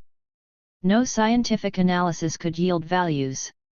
Only the critique of practical reason could provide the ground for moral will. 45 Both science and ethics were to be kept in their separate spheres, lest the one distort the other. For Adler, the person who has fully understood this will never again allow the sphere of science to be disturbed by the concept of value. 46 The Kantian antinomies won out in the end. Adler's dualism asserted itself fully in his overall characterization of Marxism as a social science that was ontologically neutral. It was a scientific explanation of social phenomena that did not imply either logically or historically any particular ontological foundation. Like most other major theorists of the Second International, he felt that historical materialism could stand on its own, without any broader philosophical materialism underlying it. Marxist social theory needed no comprehensive worldview to sustain it, least of all a materialist one, a closed worldview reducing everything to matter in motion. He criticized philosophical materialism at length, arguing that philosophy could not take as its starting point the question of the primacy of mind or nature. Here the Kantian transcendentalist theory of knowledge obviously asserted itself over the Marxist realist one, which Adler inaccurately characterized as a passive and reductionist theory of knowledge, the supposedly inevitable result of materialist ontology. Philosophical materialism logically yielded a reduction of mind to matter, and this logically yielded a passive epiphenomenal mind. His dualism complicated matters here, because at times he accepted realism in the realm of social theory, claiming that the materialist premise about the determination of thought by being was a useful maxim of investigation that facilitated causal explanation of social phenomena. But at the same time he insisted that any epistemological extension of this premise brought a recurrence of the most archaic forms of epistemological naivete. 47. Because of this epistemological orientation, Adler tended to waver in his philosophy of science between empiricism and transcendentalism. The empirical cast of his thinking came out in his arguments against other neo-Kantian tendencies which, in his opinion, were too formalistic, and concentrated too exclusively on the construction of abstract models divorced from concrete empirical investigation. It showed through also in his defense of causality over various forms of teleology in the social sciences. In contrast, the transcendentalist emphasis came to the fore in his rejection of philosophical materialism. Here at times it seemed as if there was no real need for the empirical world to actually exist as a grounding for the Kantian categories, existence being only a predicate of an existential judgment. Adler argued that both the social sciences and the natural sciences were ontologically neutral. But evidently the natural sciences were not so neutral as not to exclude materialism. Materialism, he claimed, was utterly without foundation in the natural sciences, for the natural sciences had demolished the unintelligible abstraction matter. Here Adler was influenced by the Machist interpretation of the new discoveries in physics, and he read Mach back into Marx, writing that he saw in Marx only a form of natural science positivism, more or less in the manner of Ernst Mach. 48 Later he wrote that Marx's so-called materialism was only the positivism of modern science and not an application of philosophical materialism in the traditional meaning of the term. 49 He saw Marxism as the completion of critical idealism, its extension into the domain of scientific knowledge and revolutionary action. As to the natural sciences, they must look to critical idealism not in order to extrapolate its results into a philosophical worldview but to bring the critique of knowledge into play in the clarification of its methodology. Adler did, however, defend dialectics and displayed a much more positive attitude towards Hegel than was current among the neo-Kantians. From Hegel came the idea of law-governed development, unfolding itself through opposition and resolution of contradictions. This Adler considered a step beyond Kant, that revealed the actual processes going beyond formal logic underlying the real flow of thought. It was a mode of thought based on the idea that the world constantly developed and obeyed a force immanent and inherent in itself. Calling upon the distinction between method and system, Adler took dialectics to be a method, not to be extended into a system, either in the idealist manner of Hegel or in the materialist manner of Engels. This idea brought Adler directly into conflict with Engels's dialectics of nature. For Adler, the dialectic was the law of the mind, and the law of the mind was not the law of things. Only thought was dialectical, and nature was dialectical only in so far as it was an object of thought. The dialectic, as method, applied equally to social science and natural science. There was, however, for him, no justification for holding that nature itself was dialectical, for that would be to impose the forms of thought on being. 50 Adler never left aside his critique of a materialist Weltanschauung 51, and in fact went very far in the direction of providing a philosophical justification of religion, seeing it in time as the only way of bridging the yawning gap between the natural order and the human spirit that so bedeviled his thought. 52. The Austro-Marxists were not entirely homogeneous in their thinking, though the main lines of Adler's philosophical approach were broadly shared by the group as a whole. Friedrich Adler. However, Friedrich Adler had a distinctive twist to his thought in that he was more fully influenced by Machiaism than the rest. Adler was son of the party leader, lecturer in physics at Zurich, later party secretary, editor of Der Kampf, and assassin of the prime minister during the war. He proposed a thoroughgoing synthesis of Marx and Mach 53 and, in this respect, was closer to the Russian Machists than to anyone else in the international in philosophical terms. He excused this most obvious departure from the classical sources with the comment, Engels did not yet know Mach, which met with a rather biting reply from Lenin in his extended critique of the Machist interpretation of Marxism. 54 Adler's influence was felt primarily in his native Austria, especially among those who became known as the Vienna Circle. He helped to create the atmosphere in which the epistemological problems of the empirical sciences were discussed quite seriously, and was particularly involved in examining the theoretical foundations of physics.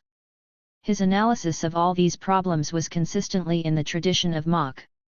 He saw Einstein's theory of relativity as confirmation of the Machist epistemology.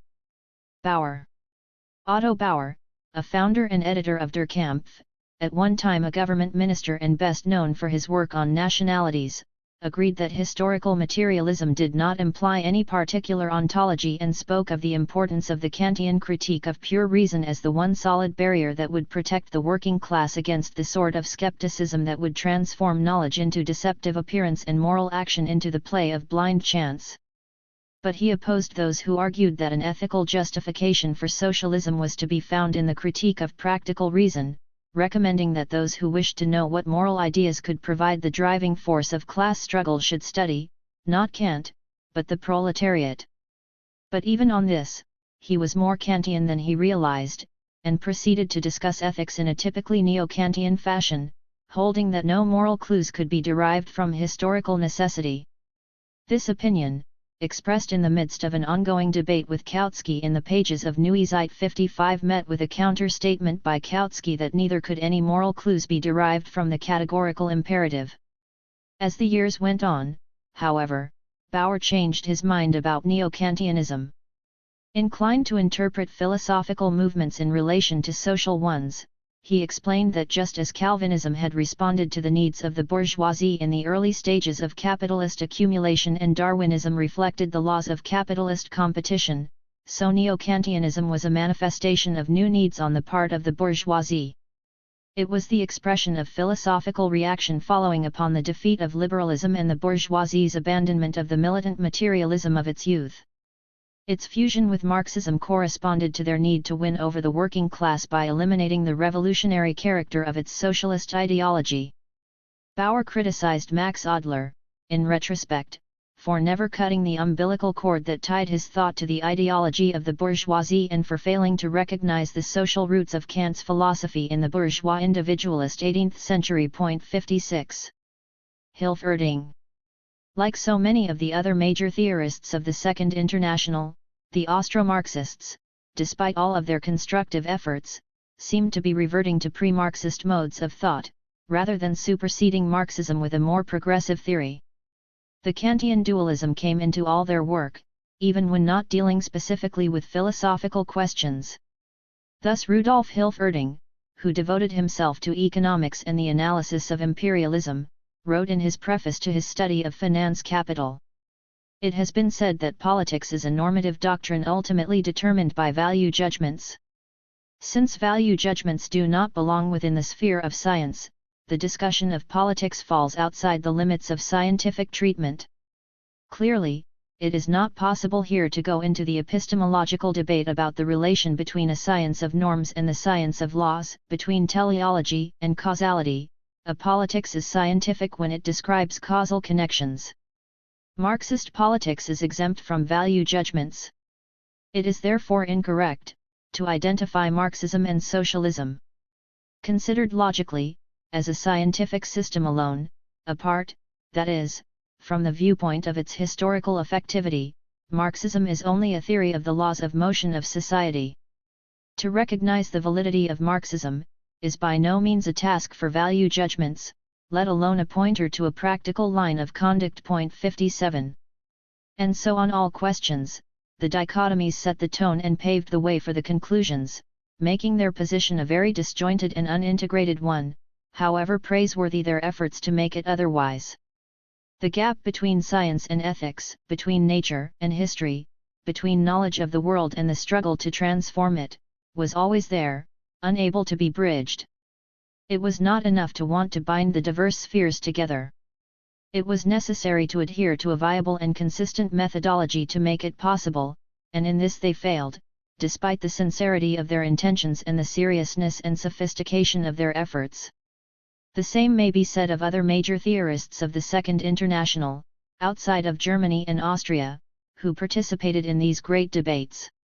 Various others added their own distinctive twists and turns to the search for the best direction in which the tradition should forge ahead into the new century. Jouers. In France, the two streams of thinking associated with Gued and Jouers entered into an uneasy alliance in 1905. Jean Jouers, the leader of the socialists in Parliament, assassinated on the eve of the war, was most certainly not of the main line of development of Marxist thought.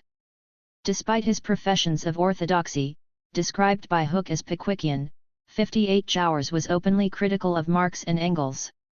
Nevertheless, he declared that Marxism had within itself the means to supplement and revise itself.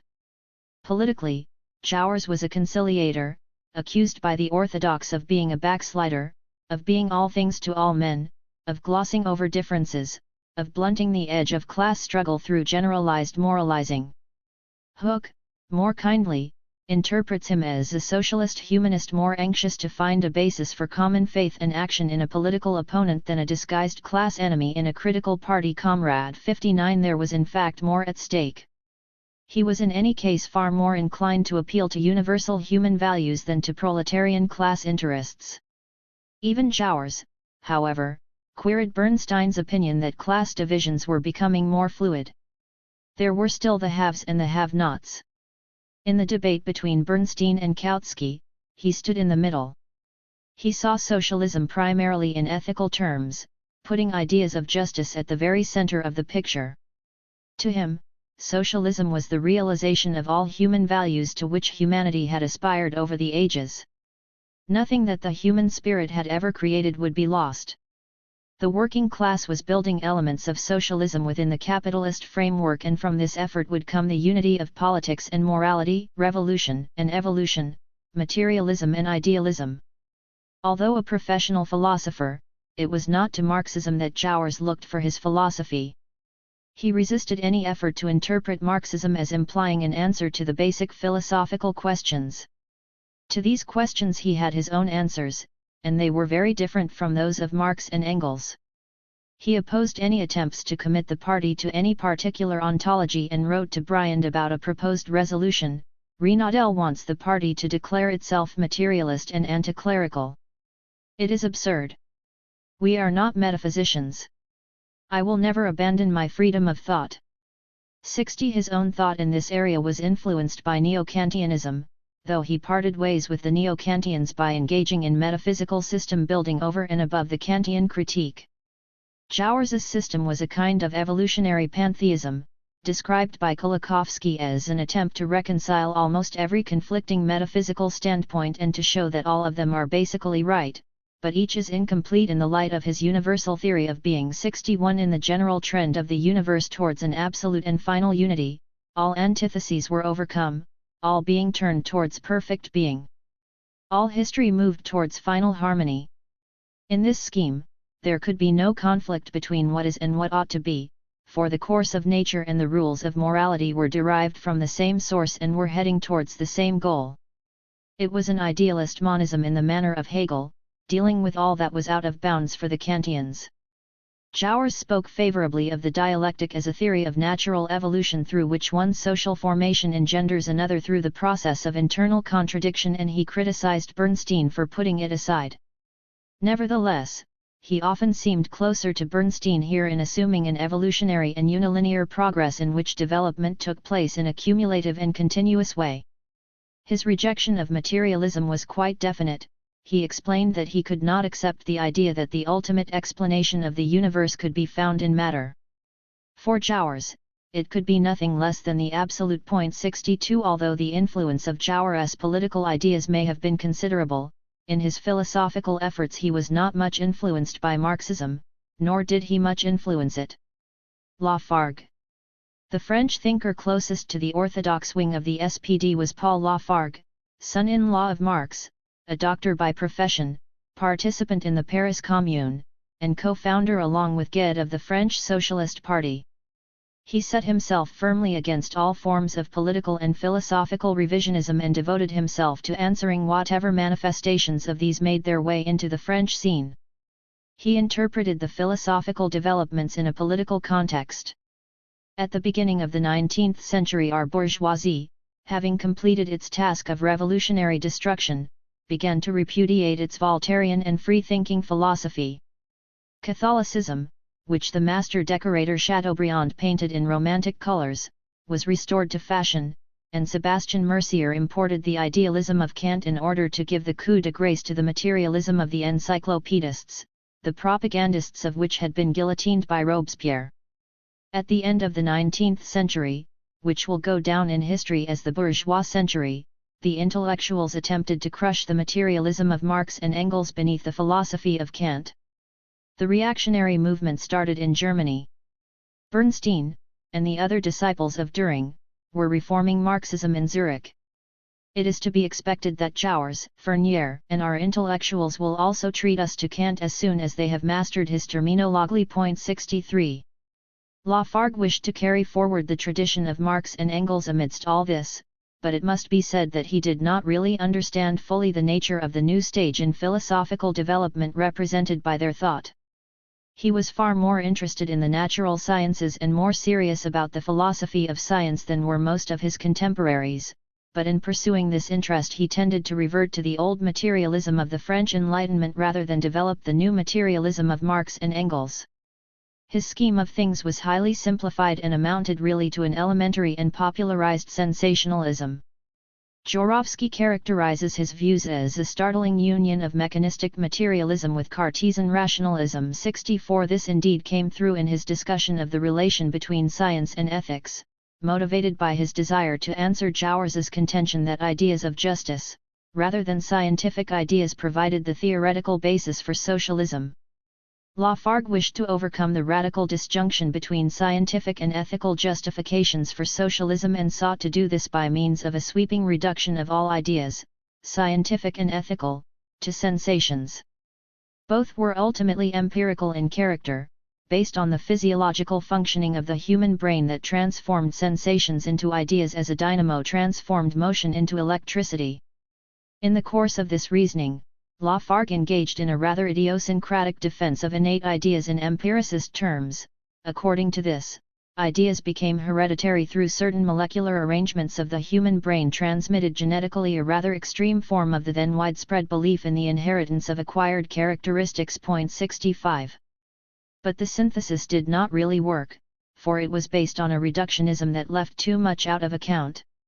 In the end, it brought him to see idealism as a necessary complement to materialism, for it supplied the ideals that were missing in his view of nature as lacking any inherent purpose in historical evolution, all thought having been reduced to sensation, all will to natural necessity.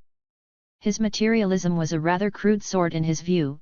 The brain was an organ for thinking as the stomach was for digesting, which was why his materialism was not self-sufficient and could not hold its own against idealism. A reductionist materialism can never maintain its materialism, because what it leaves out is always still there, demanding to be explained in one way or another, if not in a materialist way, then in some other way. Sorel, another French thinker who considered himself a Marxist and took part in the great debates of this period, though without any participation in the organizational forms of the socialist movement, was Georges Sorel. To him, Marxism was most emphatically not a scientific theory, but the historical instrument of the revolutionary proletariat. This set him in firm opposition to both the revisionists and the orthodox. While denying the scientific status of Marxism put him at odds with such as Kautsky, his intransigent rejection of class alliances and of any species of political compromise or participation in bourgeois institutions, in fact, his total intolerance of anything less than total revolution, put him far outside the orbit of Bernstein or Jouwers. Sorel's ideas amounted to a fusion of those of Marx and Nietzsche. The need of the hour, as he saw it, was for the rebirth of greatness, for the recovery of primal values, for some monumental revivifying myth. Socialism was the answer to this need, and the militant proletariat was the instrument that would bring it into being. Socialism was seen in moral, activist terms as a radical revaluation of all values, and he was implacably hostile to all attempts to put it in a scientific determinist context. In the spirit of the neo-romantic movement, represented in France by Bergson, Sorel opposed all forms of both positivism and rationalism. The notion of the inexpressibility of the concrete protected all other notions against demands for rational or empirical justification. For analytical reason, regarded by him as a source of decadence, he substituted the primal mythopoetic act. All issues were set in apocalyptic terms. All revolutionary activity was guided by one indivisible, unanalyzable idea, pressing towards the final catastrophic and purifying destruction, making way for a monumental outrush of creative energy that would make all things new. 66.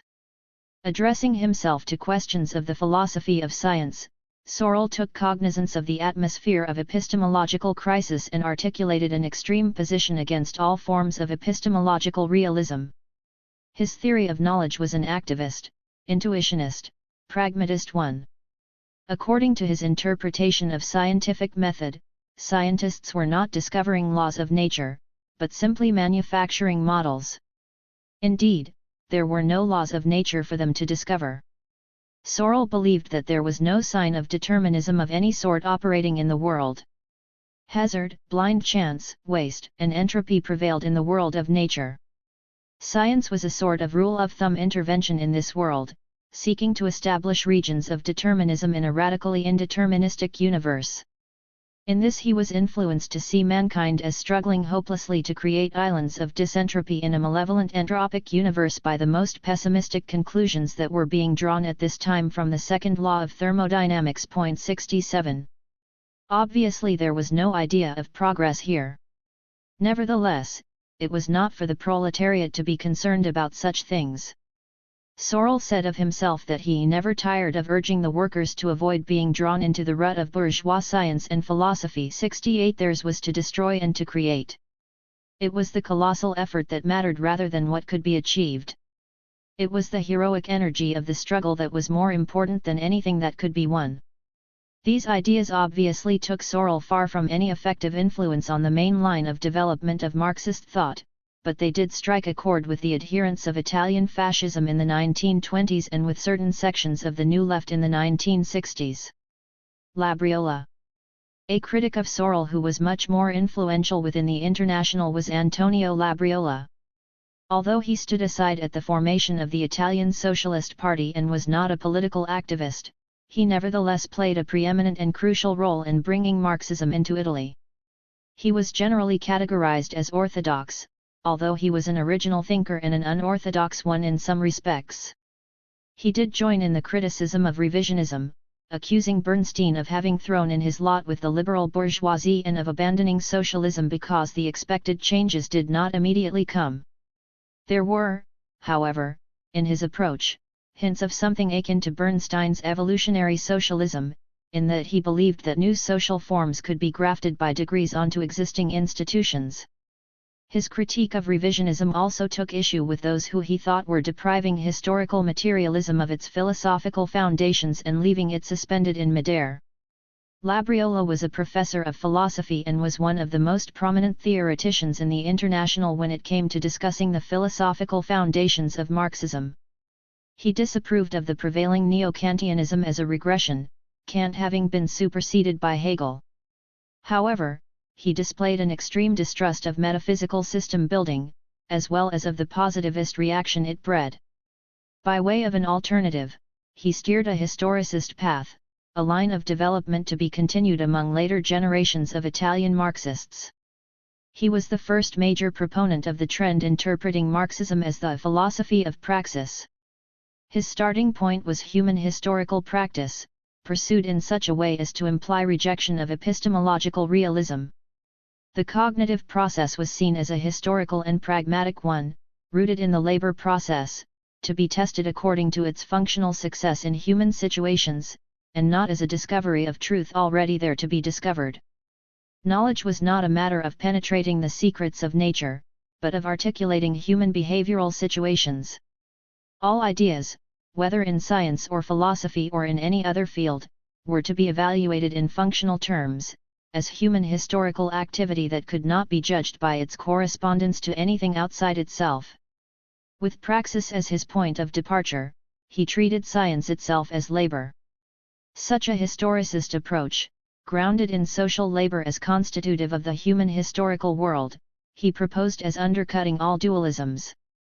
It exhibited, he said, a tendency to monism, but it was a critical tendency, keeping it from falling back into a simple empiricism or from ascending to a transcendental hypersystem. As to the relation between philosophy and the natural sciences, Labriola firmly rejected the positivist predictions of the demise of philosophy. He did not believe philosophy had been made redundant by the positive sciences, as it still had its own role to play in formulating the general concepts necessary to unify experience and to summarize and scrutinize the results of scientific discovery. Science and philosophy were interwoven in a historical process that was always developing and leading to their mutual reconstitution. Philosophy was vital, due to the necessity of epistemological reflection on the sciences, of the integration of the sciences within an overall worldview, of the anticipation of what science could not yet resolve. But philosophy, as critical thought, never completely coincided with the material of knowledge.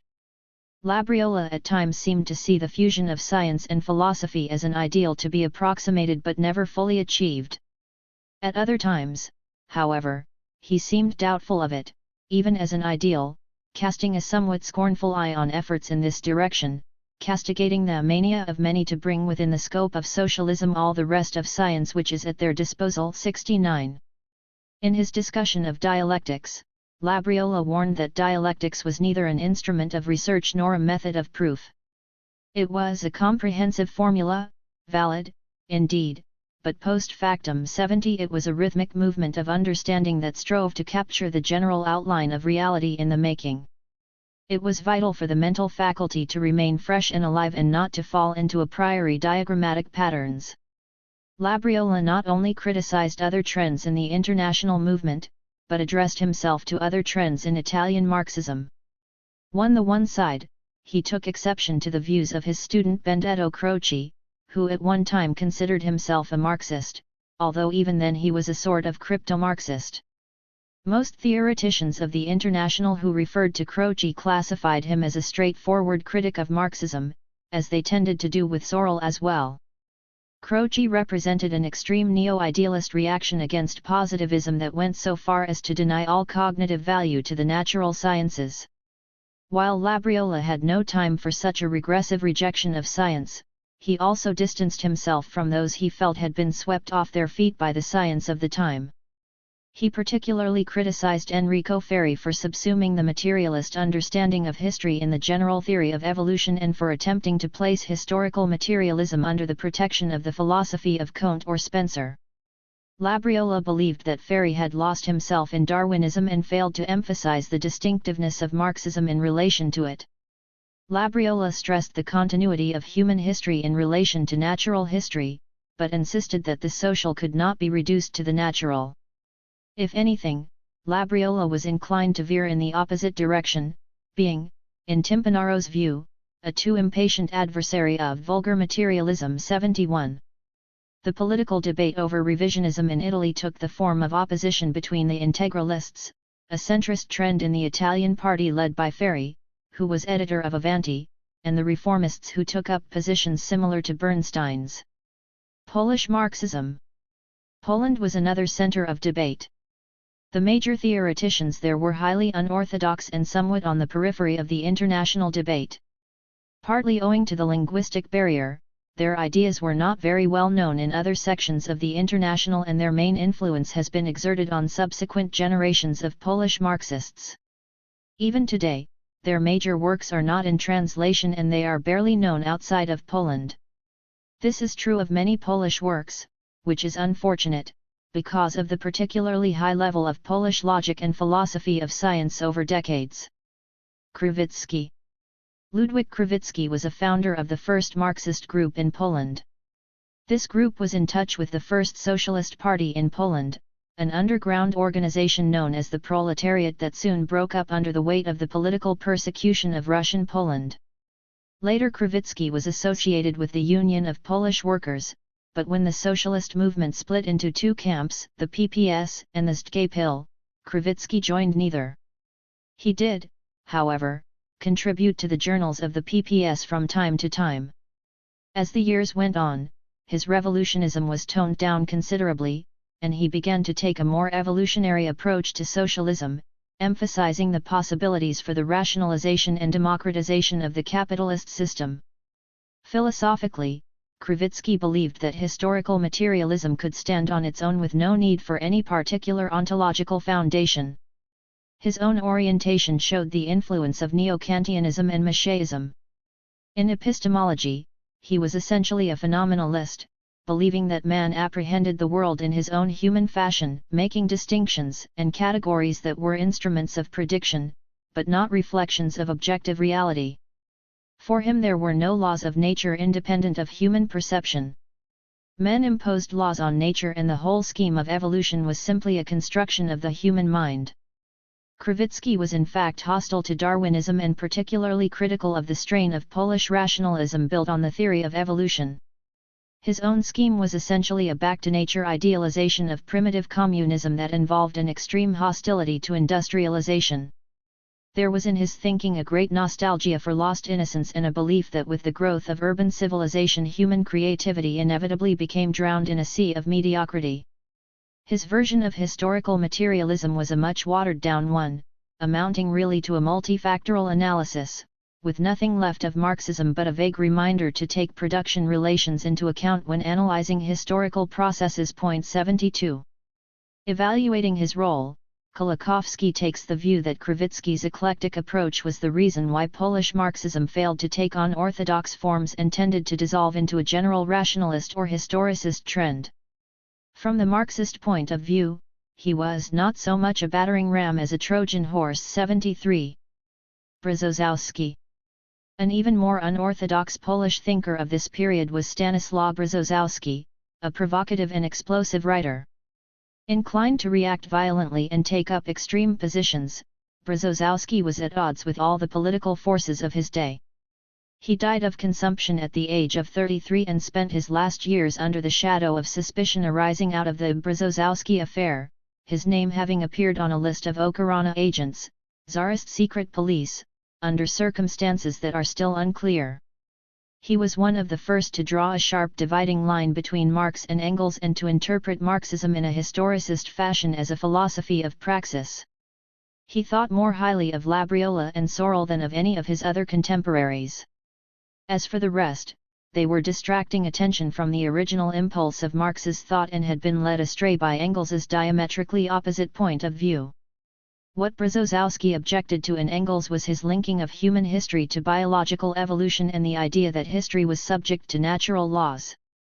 In his radically anthropocentrist view of things, there was no nature already there to be subject to any laws. There was no nature except in and through human praxis. The world was coextensive with labor. It was a new twist to Kantian epistemology, the concept of labor standing in for the transcendental conditions of experience. He accepted the empirio-critical rejection of the idea of objective truth and interpreted science as the human organization of experience, rather than the discovery of any pre-existing laws of nature. He repudiated all objective criteria of evaluation, whether in the sphere of science or philosophy or art or morality, putting forward the idea of creativity as a challenge to all forms of naturalistic determinism. He was implacably opposed to Darwinism and the idea of progress. Brzozowski presented his philosophy of labor as an alternative to both the evolutionist faith in progress and the romantic cult of the self-sufficient ego. He was not really so far from the latter as he believed, the major difference being that he substituted the proletariat for the individual. Kolakowski points out that, for Brzozowski, the proletariat had all the traits of a Nietzschean hero. His notion of socialism was vague and highly adventurous, as was Sorel's. Moreover, he defined the proletariat by the fact that it performed physical labor and not by its place in the process of production. He was criticized for dissolving Marxism into an undifferentiated cult of labor. Brzozowski rejected materialism as a philosophy that accepted the results while trying to forget the process. In any case, he believed his philosophy transcended both materialism and idealism. If there was nothing not immanent in human history, he claimed, the dispute between materialism and idealism fell to the ground. 74. In the end, Brzozowski was drawn back to Catholicism. Kolakowski very perceptively comments that his conversion threw doubt on the possibility of maintaining a strictly anthropocentric viewpoint, radical anthropocentrism being impossible and contradictory because it implies that human existence is at the same time both contingent and absolute. Kolakowski describes Brzozowski's development as a road from activistic narcissism via collective solipsism, to the Church. 75. Kelly's Cross. The Polish thinker closest to SPD orthodoxy in this period was Kazimierz Kelly's Cross, the chief theoretician of the PPS, who joined in the attack on revisionism within the International and defended Marxism against its critics from without. Like Kautsky, Mehring, and so many others at this time, Kelly's Cross believed that Marxist social theory implied no particular solution to epistemological or ontological questions. His own epistemological position was a vaguely phenomenalist one. He looked upon knowledge in a typically historicist fashion, akin to Labriola in seeing the cognitive process as a socio-historical phenomenon and not as a reflection of things in themselves. According to Kolakowski, during the period of the Second International, the idea of Marxism as a form of philosophical materialism scarcely existed in Poland. 76. Plekhanov. In fact, the idea of Marxism as a form of philosophical materialism scarcely existed anywhere in the International, except among the Russians, and they were divided on this as well. The only major theoreticians of the period to argue for it as crucial and central to Marxism were Plekhanov and Lenin. To them it was a very serious matter and they argued with extraordinary vigor and passion against those who called it into question. In Plekhanov's polemics against revisionism, there was not a trace of moderation.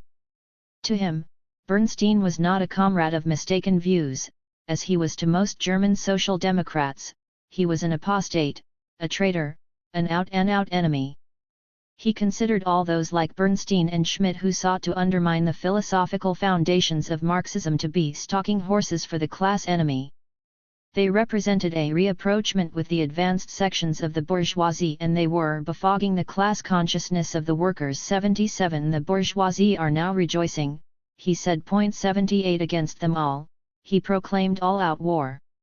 To those who tried to prevail upon him to temper his attacks, he responded sharply that he did not see why he should, argued violently against any trace of a conciliatory attitude in polemics, and urged on all the need to wage a struggle to the death.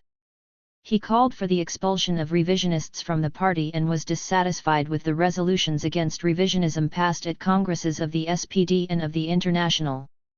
Following the Stuttgart Congress of the SPD, at which Plekhanov felt Kautsky had been too temperate in his arguments against Bernstein, Plekhanov addressed a fiery open letter to Kautsky, warning him that there was much at stake. The question was who is to bury whom, whether Bernstein will bury social democracy or social democracy will bury Bernstein. 79. On the philosophical front, Plekhanov was the first to join battle with the revisionists.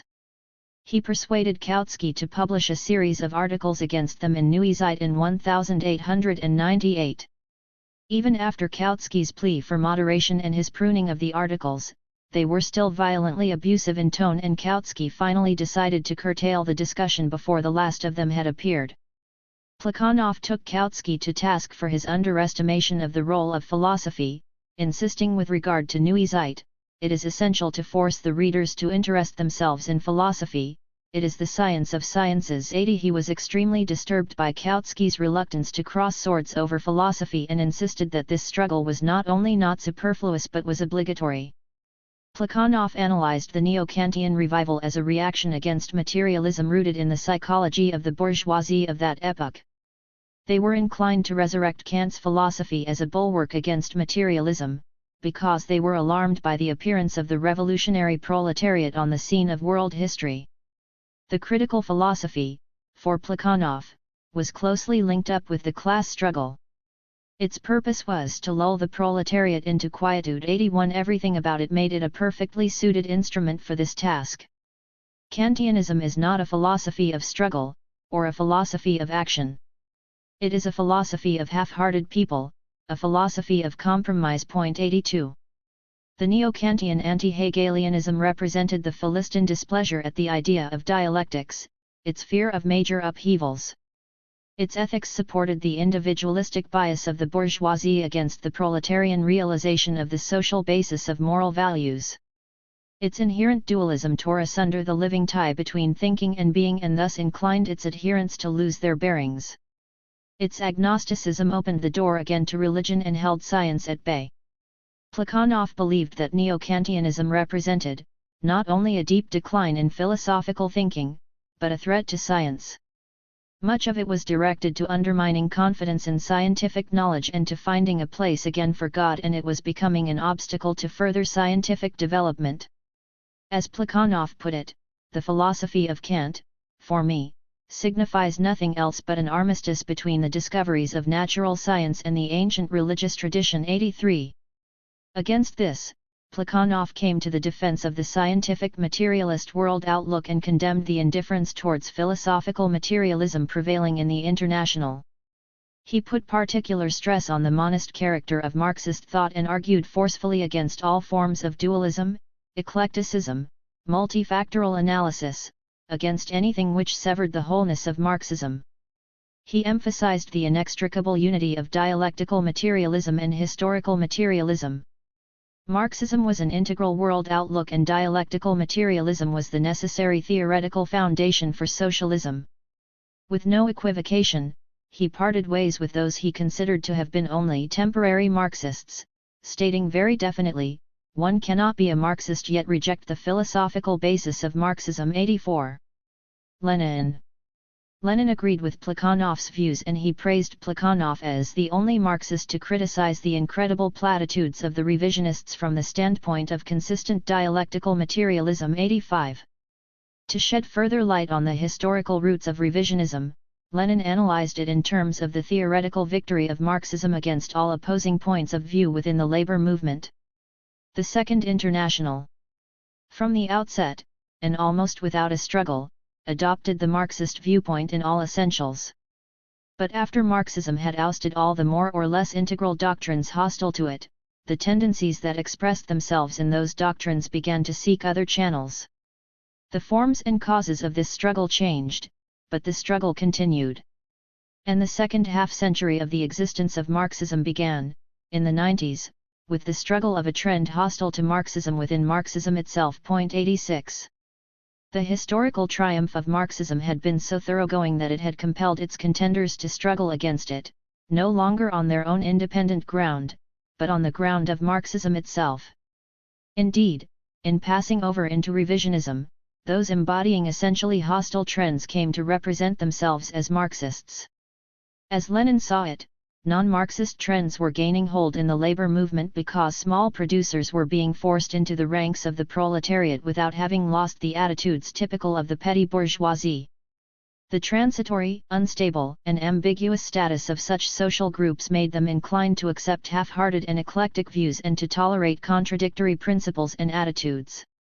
Lenin noted that the division in international social democracy was everywhere proceeding along basically the same lines, but at least this was an advance over the situation in the First International. The German Bernsteinians, the English Fabians, the French ministerialists, the Italian reformists, and the Russian criticists all belonged to the same family. Bernstein's catchphrase about the movement being everything and the goal nothing expressed, in Lenin's opinion, the substance of revisionism better than many long disquisitions. To determine its conduct from case to case, to adapt itself to the events of the day and to the chopping and changing of petty politics, to forget the primary interests of the proletariat and the basic features of the capitalist system, of all capitalist evolution, to sacrifice these primary interests for the real or assumed advantages of the moment, such is the policy of revisionism. 87. In the sphere of philosophy, the revisionists followed the bourgeois philosophy professors back to Kant and indeed, as Lenin saw it, back to a repetition of all the platitudes that priests had uttered thousands of times against materialism. In their rejection of dialectics, they were floundering into the swamp of philosophical vulgarization of science and replacing revolutionary dialectics with a simple and tranquil evolution. 88. One reason for the faint-heartedness of the heroes of the Second International, Lenin believed, was their complete failure to understand what he considered most decisive in Marxism, namely its revolutionary dialectics. Lenin reacted sharply against any suggestion that philosophy, or religion, be treated as a private affair in relation to the party of the working class. Philosophical idealism was nothing but a disguised and embellished ghost story. 89. Religion was reactionary, materialism was revolutionary, that left little scope for choice among the leadership of the revolutionary proletariat. He vigorously defended the principle of partisanship in philosophy and condemned in no uncertain terms those who employed high-sounding phrases about freedom of criticism to conceal unconcern, eclecticism, helplessness, or lack of principle in theoretical matters. He felt no attraction to the freedom of the empty barrel.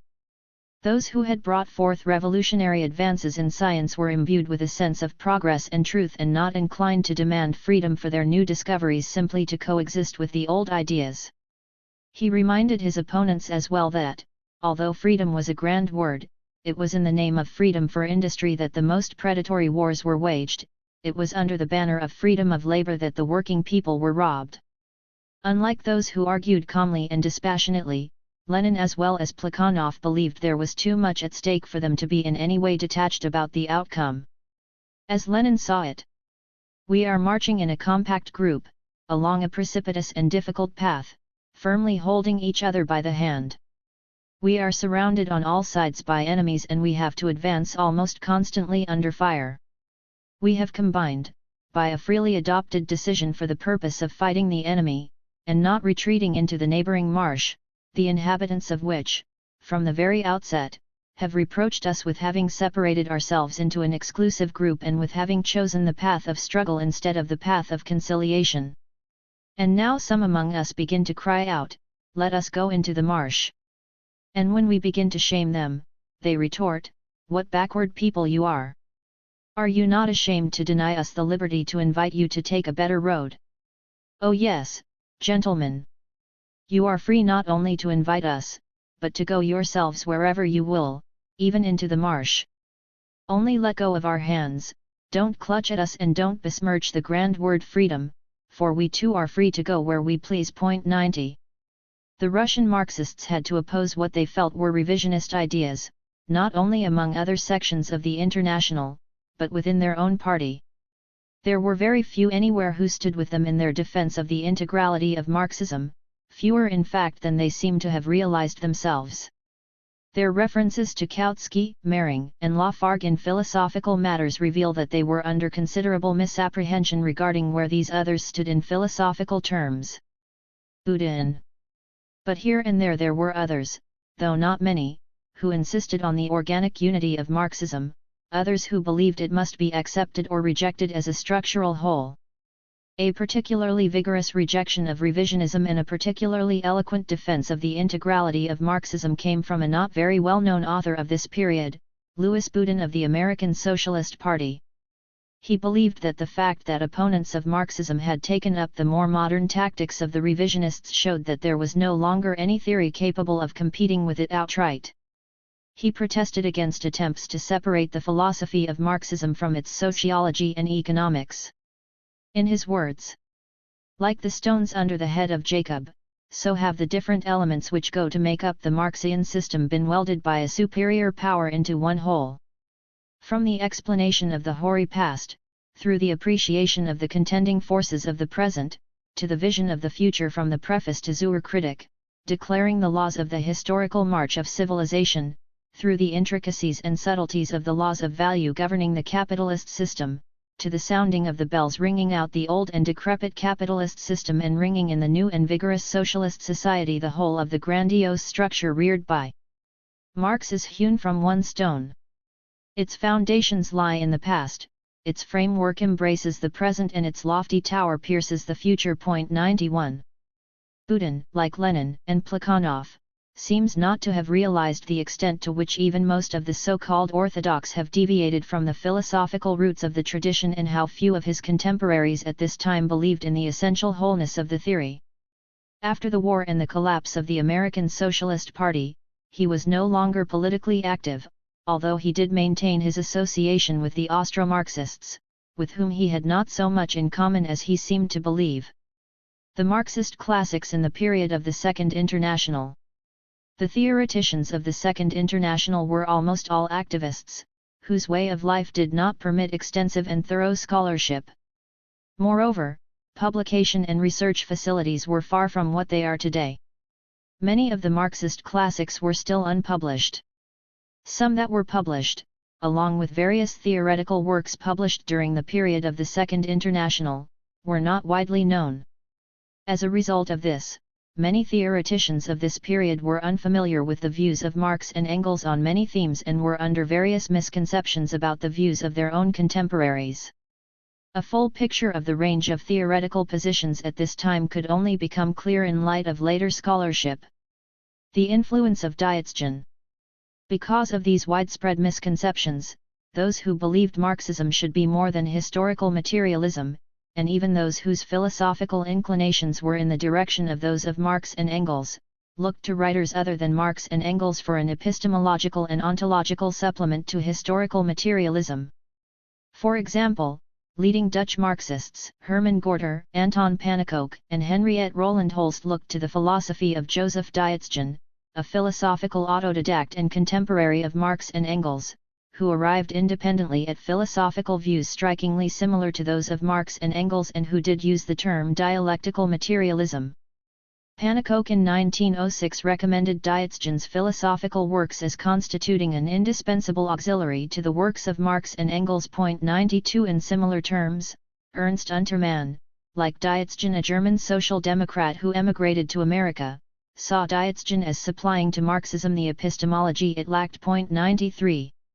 Writing in 1910 of the philosophy of Joseph Dietzgen and its relevance for the proletariat, Henriette Roland-Holst extolled Dietzgen's theory of unity in diversity, an infinity of interrelated objects and concepts, ever-changing, always connected. It was a philosophy, she explained, that opened up the possibility of a unitary materialist approach not only to social struggles, but also to science, art, and morality. Such a philosophy added a cosmic aspect to historical materialism. It brought together mind and nature, thought and action, ethics, and aesthetics. 94. Through the English translations of Dietzgen's philosophical works published by Charles Kerr in Chicago in 1906, Diotsgen achieved enormous popularity among working-class autodidacts in Britain and America. His books became the basic texts for courses in philosophy given within the network of labour colleges in Britain. There were even special Diotsgen study circles in Glasgow. Indeed, for a whole generation of working-class militants, the name of Joseph Diotsgen was synonymous with the discipline of philosophy. The philosopher Dorothy Emmett reported on how, when taking classes among Welsh miners and announcing philosophy as the subject matter of the class, the response was, "That's Ditchkin, isn't it?" 95 Marx and Engels were the authorities in political and economic matters, and Diotsgen was the authority in philosophical matters. This state of affairs was due largely to lack of availability of the philosophical writings of Marx and Engels. Diotsgen's philosophical writings, although irritatingly rambling and repetitious and full of points that seem obvious, even banal, to the modern reader, were pioneering efforts in their time, efforts of which Marx and Engels were duly appreciative.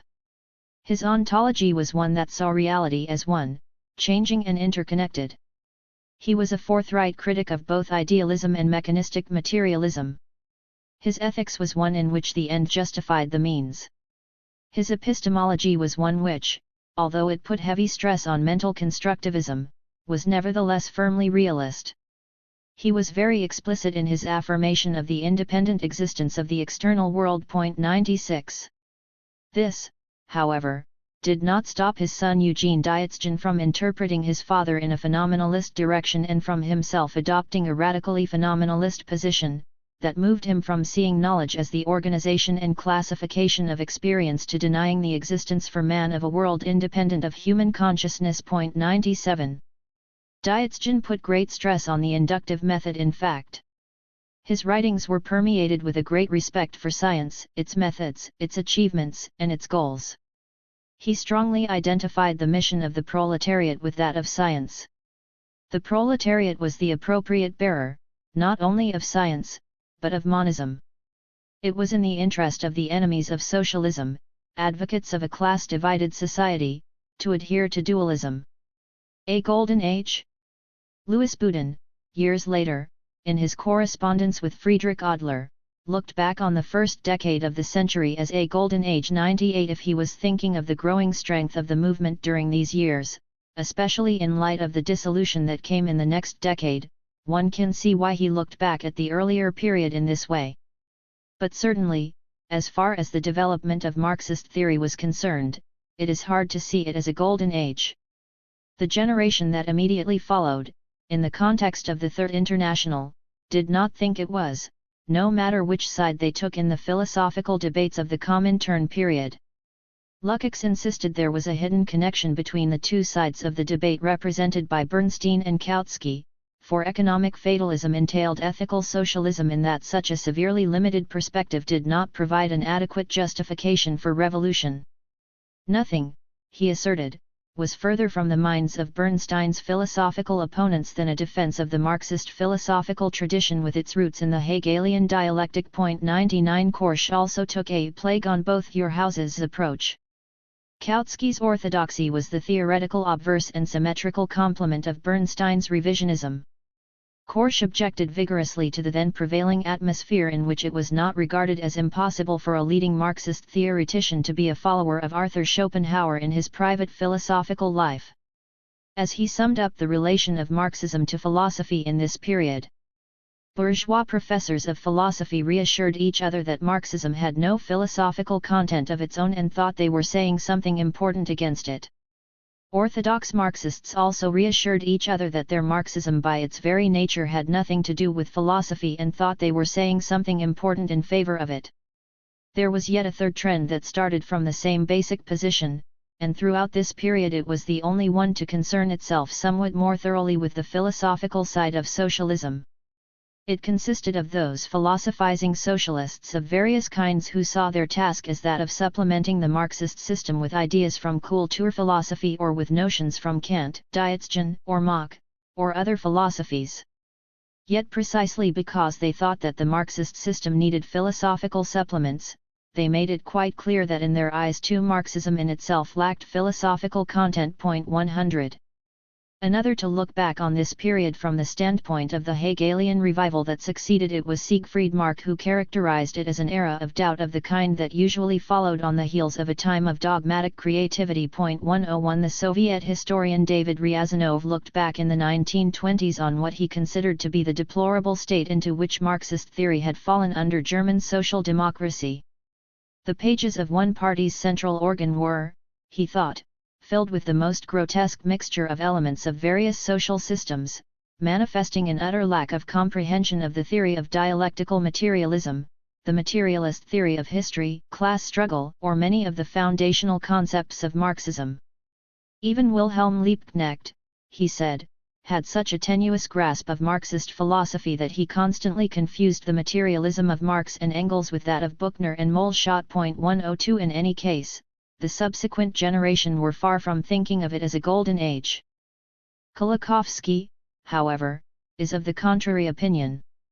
In his main currents of Marxism, he has entitled the second volume, which deals with this period, the Golden Age. His justification for this is that during the years from 1889 to 1914, the doctrine had been clearly enough defined to constitute a recognizable school of thought, but was not so rigidly codified or subjected to dogmatic orthodoxy as to rule out discussion or advocacy of rival solutions. 103 In this respect, he is right to see it as a more attractive period than the one that came after. But what Kolakowski's analysis misses is the fact that many of the contending parties had failed in the first place to grasp the real historical distinctiveness, the organic wholeness of the theory. This is not to say that the debates of the period did not address themselves to serious and important problems, problems left far from resolved by the writings of the founders of Marxism. Still, in theoretical terms, it is hard to see it as a golden age when one considers that the tenuous hold the leading figures of the day had on Marxism from the beginning put them in a dubious position as far as developing it further was concerned. Many of the rival solutions were, in consequence, not rooted in a clear definition of what constituted the core of the theory that made it a recognizable school of thought. As Marxist scholarship was still in a somewhat underdeveloped state, so, sometimes, as a result, was the level of theoretical discussion. Very few commentators today have shed much light on the Second International in philosophical terms. There is little written about it, and much of what has been written is quite wide of the mark. Althusser calls Stalinism the posthumous revenge of the Second International, for it took up the essential legacy of the earlier period that he defines as the ideological pair, economism/humanism, that necessarily eliminated class struggle. 104 But it is exceedingly eccentric and against all historical logic to assert an organic and consubstantial link between economism and humanism, not to mention the fact that neither economism nor humanism is necessarily antithetical to class struggle. In any case, this does not take us to the essential philosophical point to be made about the Second International. Coletti's analysis concentrates on what he considers to be the link between vulgar materialism, identified as the legacy of Engels, and social democratic revisionism. Supposedly, the main problem causing the distortion of Marxism during the Second International was its contamination by Darwinism. Asserting the very opposite of what in fact was the case, Coletti maintains that Engels's emphasis on philosophical cosmological developments, his dialectics of nature, had a determinant weight for the succeeding generation. 105 Engels's philosophy of science, for better or worse, did not have such a determinant weight for the succeeding generation, nor is it fair in any case to identify Engels's philosophy with vulgar materialism.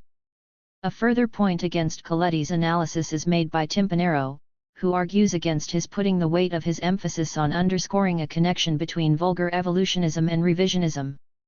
He admits a connection, though he refuses to associate Engels and Kautsky with it, but insists that the accounts do not balance out so easily. What escapes Coletti is the significance of the shift in bourgeois culture around the turn of the century.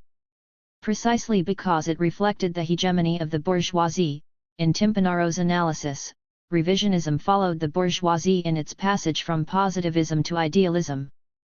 Coletti does not take account of the fact that revisionism actually leaned much more heavily on neo-Kantianism, empirio-criticism, and semi-idealism of various kinds than on any kind of materialism. 106. The lines, of course, cannot be too sharply drawn, at least as far as the historical lineup of forces is concerned. Timpanaro also calls attention, for example, to the fact that within Marxism there were those who believed that the idealist Renaissance could serve as a tonic against the gradualism and parliamentarism of the Second International. Although he seems to have in mind those of the following generation such as Lukács, Korsch, and Gramsci, who came into prominence after the collapse of the International and who applied this sort of critique to their immediate predecessors, it is also true of the Austro-Marxists within the period of the International itself. Ironically, it is Alfred Schmidt who puts his finger on the problem in maintaining that the inadequate understanding of Marx throughout the whole period of the Second International was essentially a consequence of the failure to grasp the connection between philosophical and historical materialism. He properly calls attention to the negation of this connection by Kautsky and Mehring, as well as in Karl Liebknecht and Max Adler. It is ironic, because in the very book where he makes this point, he implicitly negates this connection himself with his own rejection of ontological materialism. 107. Nevertheless, it is the essential point. It was only a few who carried forward the mainstream line of development in insisting that Marxism implied a specific philosophy of science that was integrally connected with its philosophy of history and with its political program as well. The rest experimented with bits and pieces of other philosophies that could not always be satisfactorily integrated into a coherent framework for analysis. They failed to realize the nature of the revolutionary breakthrough achieved by Marx and Engels in transcending all forms of dualism at a higher level than previous monistic philosophies. Many fell back on the old dualisms. A few reverted to monism superseded by the new stage of the development of science. The inability to bridge the gap between facts and values, between science and ethics, between the world being revealed in the development of the natural and social sciences and the revolutionary activity necessary to transform it, may in fact have limited their vision, sapped their energy, and paralyzed their will to act. The fate of the Second International. The philosophical debate in the International, such as it was, ended in deadlock. Political factors intervened and, at the onset of war, the International was in ruins. Despite all the reaffirmations of proletarian internationalism, the nationalism of the bourgeoisie, intent on pursuing imperialist wars, was the more powerful force. The various sections of the working class went their separate ways, allying themselves with those they had previously stood against in slaughtering those with whom they had vowed to stand always shoulder to shoulder. Not that all gave in. There was socialist opposition to the war, and the brave efforts of those who dared stand against the tide were met with assassination or imprisonment. During the period of the International, many socialists had gone from jail to ministerial posts and then back again. The socialist movement was rent down the middle and on different lines than in any of the previous divisions. Within the parties themselves, many who had heretofore stood together found themselves on opposite sides. The lines were drawn in unexpected ways. One would expect the orthodox to have held out against the war with the revisionists joining in, as this would seem to be the logical way of things, and many historically did follow this logic. But there were many surprises. The war set Plekhanov against Lenin. Among the Austro-Marxists, it set father against son, Victor Adler and Friedrich Adler against. In France, Gued and Jouers were still on different sides, only it was Gued who was for the war and Jouers who was against it. In Germany, the Orthodox Q now supported the war, while Bernstein was against it, although he did fail to vote against war credits from the floor of the Reichstag, unlike Karl Liebknecht. The SPD was so disrupted by the war that it could no longer maintain itself as a single party. In 1917, a new party, the Independent Social Democratic Party of Germany, USPD, was formed by those opposing the war, encompassing not only both Bernstein and Kautsky but also the left wing of Rosa Luxemburg and Karl Liebknecht. It won over 1 million members by the end of the first year. With the victory of the October Revolution in Russia and with the end of the war, followed by widespread militancy among the working class, there came the really bitter and decisive parting of ways. For or against the new Soviet state, for or against the new militancy, for or against the Comintern, the movement split finally and irrevocably between communists and social democrats. In post-war Germany, the socialists held the reins of power during the first period of the Weimar Republic. The SPD and USPD governed jointly, but the majority were so obsessed by fear of Bolshevism on the one hand and so intimidated by the old bureaucracy and the old army on the other, that they could not govern decisively. The USPD left the government in December 1918, and at the same time the left wing of the USPD, Spartakusbund, broke away and founded the new Communist Party of Germany, KPD. With the Spartakus uprising in 1919, the SPD turned to the old army against the Communists, crushed the rebellion and cruelly murdered its leaders Karl Liebknecht and Rosa Luxemburg. Kurt Eisner, at the head of government in Bavaria, was assassinated. In 1920, the USPD itself split between Communists and Social Democrats, the majority joining the KPD. The wave of militancy eventually subsided, with the left divided into warring camps too strong to be suppressed by reaction and too weak to effectively take power. Eventually, their time had passed, and in 1933 the brown shirts marched through the Brandenburger Tor. Even the more militant Italian Socialist Party, which had stood firm against the imperialist war, found itself unprepared for the tumultuous wave of post-war insurgency that spread through Italy and paralyzed by the effective countermeasures taken against it. Ironically, it was the former socialist, Benito Mussolini, who led the Italian fascist movement to power. In March 1919, came the inauguration of the Third International, the Communist International. 1920 saw the formation of communist parties in one country after another, whether in the form of the unification of hitherto disunited groups, as was the case with the Communist Party of Great Britain, or in the form of a split within the socialist parties, in France the majority forming the Communist Party, in Italy the minority. Meanwhile, there were attempts to resurrect the Second International. After failing to do so in both Bern and Lucerne in 1919, it formally reconstituted itself in Geneva in July 1920, the German SPD and the British Labour Party managing to rally others round. But it was really only a ghost of the past. Through all this, the Austro-Marxists tried to steer a middle course between the increasingly reformist social democratic parties and the newly formed and fiercely militant communist parties. They were instrumental in the formation of the International Working Union of Socialist Parties, which came to be known as the Second and a Half International, founded in Vienna in February 1921. For a time there were attempts at forming a united front of all three internationals, but these in the end came to nothing. The short-lived Second and a Half International dissolved itself in May 1923, merging with the Second and forming the Labour and Socialist International. From 1923 to 1939, Friedrich Adler was secretary of this merged group. In their theoretical work too, the Austro-Marxists sought to fashion a position that would transcend the communism/social democracy split. With the collapse of the Austro-Hungarian Empire after the war, they were in government, and in Red Vienna they worked to chart a road to socialism on the middle ground between Bolshevism and reformism. But in 1934 came civil war, in which the forces of reaction did not share their reluctance to take up arms. That for the time was the end of the middle ground, and so the debate with Bolshevism was settled for the moment in the Bolsheviks' favor, if not in words, then in deeds. It was the Bolsheviks who were to open up the next path of dramatic development for Marxism, both in theory and in practice. In politics, in the philosophy of science, and in most other matters as well, the center of gravity had shifted eastwards.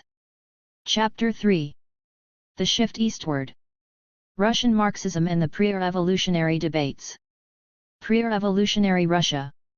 It is one of history's ironies that the world's first proletarian revolution took place in a country in which 80% of the population were peasants.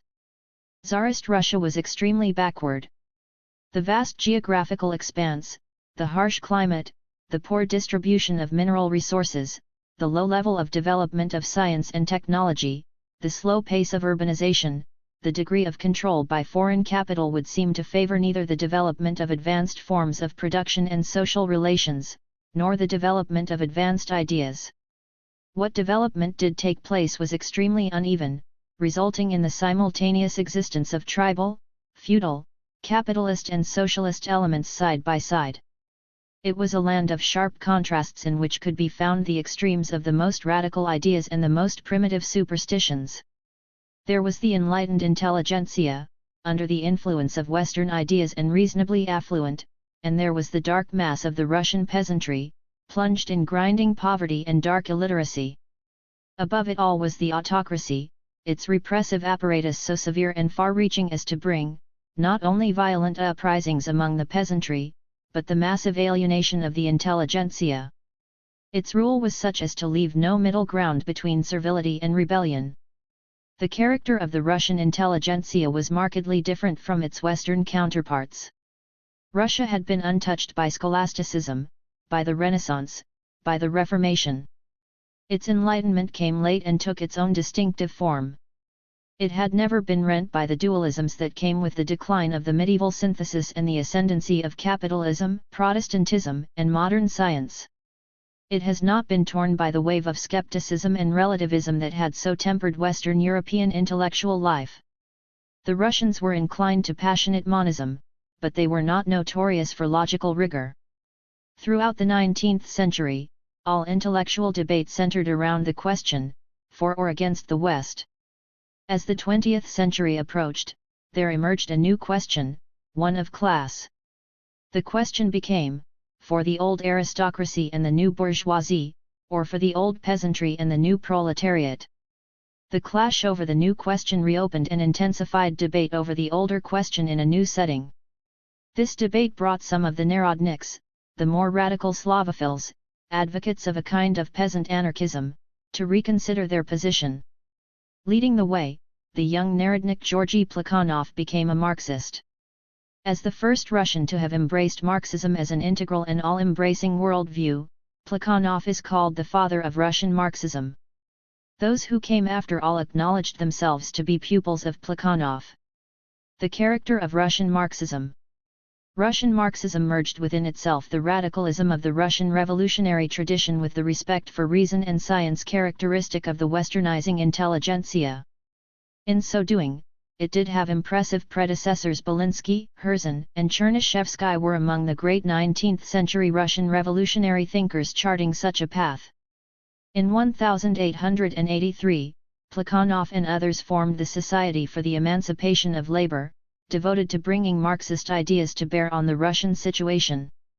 Among those who came to join it was Vladimir Ilyich Ulyanov, who became known to the world as Lenin. For the most part, their activity was confined to writing and to the organization of study circles. Lenin's group, however, was involved in some degree of active work among the working class. The Society's members were faced with isolation, subterranean existence, harrowing poverty, arrest, and exile, but they did introduce Marxism to Russia. In the 1890s, Marxism began to achieve a considerable degree of influence among the working class and intelligentsia.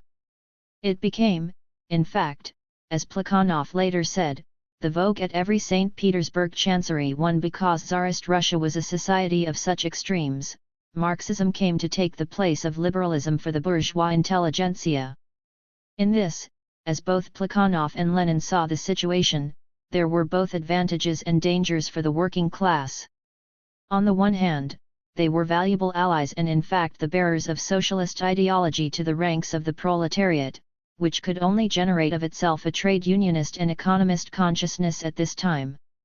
Lenin pointed out that Marxism was brought to the proletariat from the outside by the most progressive elements of the bourgeois intelligentsia, including such people as Marx and Engels and, of course, Lenin himself. On the other hand, because of the absence of liberalism, Marxism appealed to people who, in terms of social status, mentality, or moral qualities, did not in fact identify with the proletariat and its liberation and who were inclined to adapt Marxism to the tastes and requirements of the bourgeoisie. Point 2 According to this analysis, these were only temporary Marxists and were seeking the liberal alternative within Marxism itself. This was the social basis of the Russian variants of German revisionism. Because leading theoreticians of Russian Marxism were in exile in Western and Central Europe and because the Russian intelligentsia always turned an acute ear to Western trends anyway, Russian Marxists were very much involved in the wide-ranging debate that was spreading through the international. It was, however, not only foreign trends to which Russian Marxists were addressing themselves, but trends within their own ranks. The Russians were extremely serious about philosophy, and coming from a tradition not shaped by Protestantism and Kantianism, they were disinclined to believe it could be set apart in a separate sphere of its own or to think it was not politically important.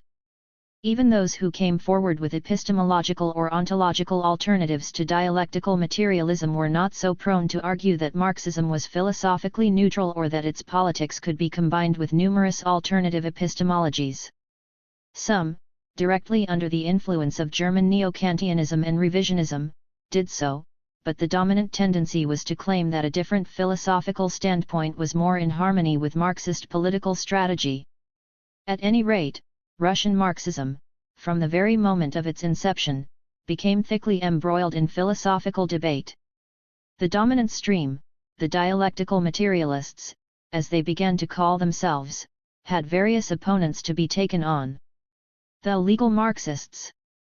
The first round of the battle was against the Kriticists, P.B. Struve, N.A. Berdyaev, M.I. Tikhon Baranovsky, S.N. Bulgakov, and S.L. Frank. They are most often referred to as legal Marxists, as they lived and wrote under their own names and did not participate in underground activity, unlike those who lived hunted lives under pseudonyms or were sent into exile. The legal Marxists in some respects anticipated Bernsteinian revisionism and in others reflected it. Politically, they were in favor of evolutionary socialism, the gradual achievement of reform within the existing institutions. They went so far in their insistence on the necessity of the capitalist stage of development as to regard it as an end in itself, with the socialist movement as the means to achieve it, rather than the other way round. Struve, like Bernstein, influenced by the Fabians, enjoined Russian Social Democrats not to concern themselves with unrealistic projects of heaven-storming but instead to learn in the school of capitalism. 3. Like their foreign counterparts, the legal Marxists sought to disengage Marxist social theory, such as remained of it after their revisions in that sphere, from its philosophical foundations. They too argued that historical materialism could be reconciled with neo-Kantianism or positivism or other possible alternatives as well. For themselves, they tended to neo-Kantianism, believing that Marxism as a scientific determinist account of history did not encompass the sphere of ethical principles and that these must be derived from other sources. Both Struve and Berdyaev put heavy emphasis on the need for the sort of ontological foundation for values that led them eventually to the reality of the absolute as a grounding for absolute values. Even during their period of active involvement in the social democratic movement, they were Marxists with so many reservations as to make their self-identification as Marxists highly questionable. They soon followed their line of thinking to its logical conclusion and abandoned the field, ceasing to consider themselves Marxists at all. This coincided with the rise of a genuine liberal movement in Russia, and the falling away of this group from Marxism reflected the emergence of a liberal alternative to Marxism within the bourgeois intelligentsia. Years later, Lenin summed up their place in the movement's history. They were bourgeois Democrats for whom the breach with Narodism meant a transition from petty bourgeois, or peasant, socialism, not to proletarian socialism, as in our case, but to bourgeois liberalism. 4. As they were essentially liberals and liberals everywhere were abandoning materialism, this group too believed that scientific optimism, faith in progress, and all forms of naturalism, had had their day and that idealism was on the march everywhere. Being Russian, they took the process to a more extreme stage than their opposite numbers in the West. Struve, Berdyaev, Bulgakov, and Frank all found their way back to Christianity. This transition was marked in 1903 by the publication of Problems of Idealism, in which these authors and others explained the reasoning behind their evolution from Marxism to idealism.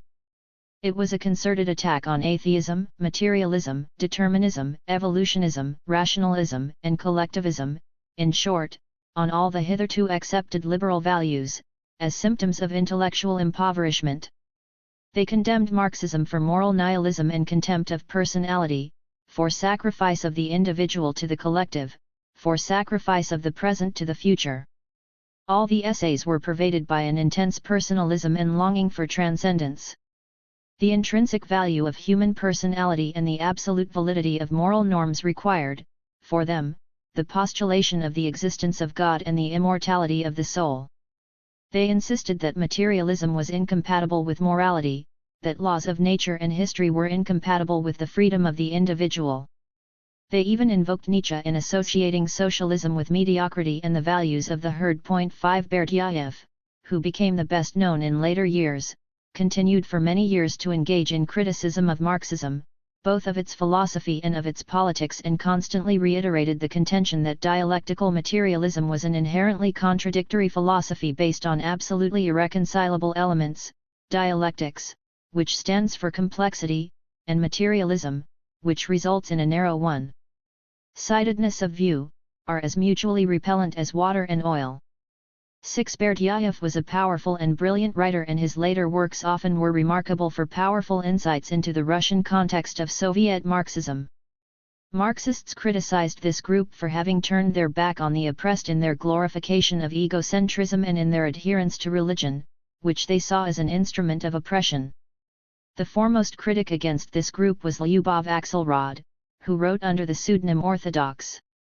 A pupil of Plekhanov's while in exile, she held a Swiss doctorate in philosophy, was an active social democrat, and returned to Russia in 1906. She stressed the continuity between the natural sciences and human history and defended materialism against this reversion to idealism on the part of those who had previously stood with them. She defended determinism, both natural and historical, against the neo-Kantians, particularly Stammler, who had objected that it was inconsistent to believe in both historical inevitability and revolutionary will. For Axelrod, this contention only reflected the fear of the future characteristic of a class that history had doomed to destruction. 7. The economists. Another trend the Marxists needed to take on was economism, which began gaining ground with the spread of a labor movement in Russia.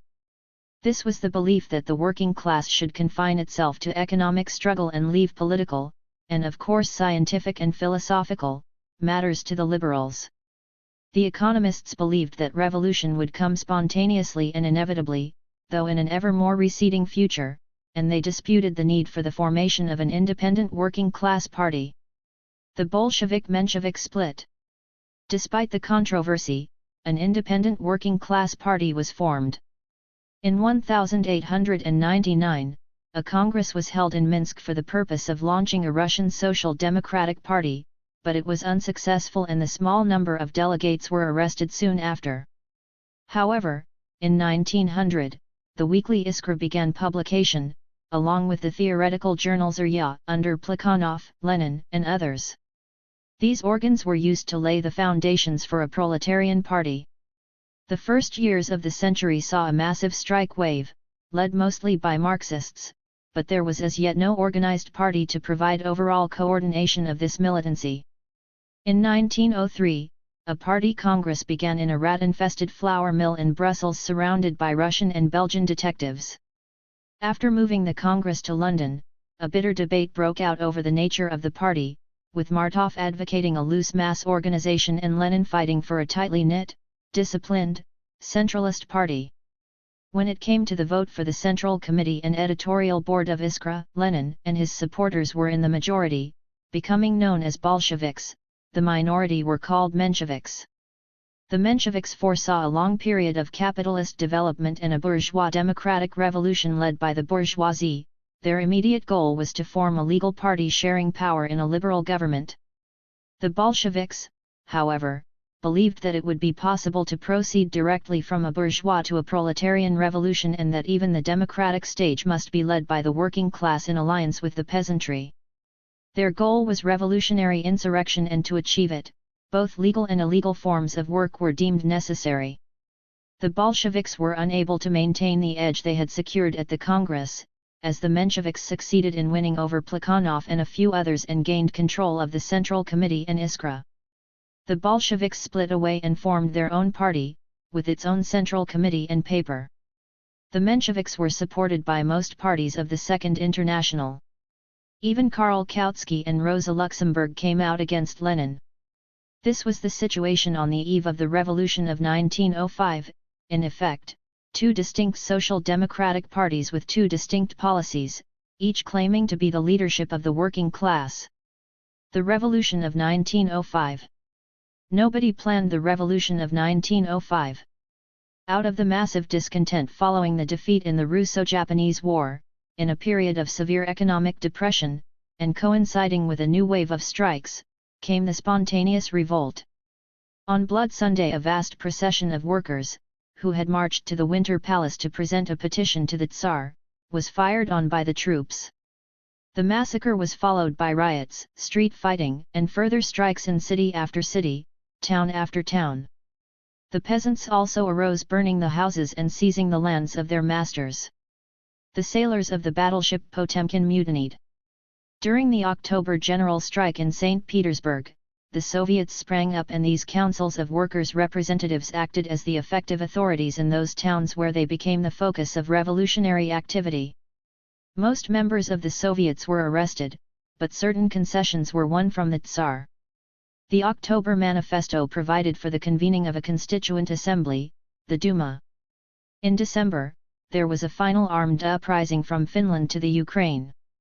The Moscow Soviet controlled the city for 9 days, but the Tsarist government was still strong enough to crush these revolts, and it did.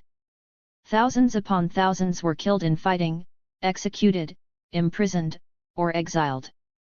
Punitive expeditions scourged the country. Troops burned workers' quarters wholesale, watched babies go up in flames, dragged the wounded from the ambulances. The tide had turned. The autocracy survived. The years following were years of reaction. It was a time of the most severe repression, a veritable reign of terror. Even members of the Duma were arrested and imprisoned. It was a period of extreme depression, despair, and intellectual confusion, even within the ranks of social democracy. Plekhanov commented, "We are passing through a period of unprecedented intellectual decline." Lenin remarked on how the disintegration, the disunity, and the vacillation reflecting the abrupt change in the conditions of social life had brought about a serious and profound internal crisis in Marxism, bringing those who previously had assimilated Marxism in an extremely one-sided and mutilated fashion to revise the very theoretical foundations of Marxism. 9. The Bolsheviks and Mensheviks held conflicting interpretations of the 1905 revolution and of the political strategy flowing from it as a consequence. Russian Marxism and the philosophy of science. But this was not the only area of debate. There emerged at this time a full-scale controversy in the area of philosophy of science, crossing the Bolshevik-Menshevik divide. There were a number of factors at work in bringing conflicting philosophical tendencies into play. One was the fact that the trend sweeping through the European intelligentsia early in the century was one of the anti-materialist reaction. The mood was against scientific rationalism and historical optimism. There was a resurgence of idealism and many varieties of mysticism. This had already touched the Russian intelligentsia, as was demonstrated in the defection of the legal Marxists from the ranks of Marxism and their conversion to out-and-out idealism, which struck an intensely anti-scientific and anti-collectivist note.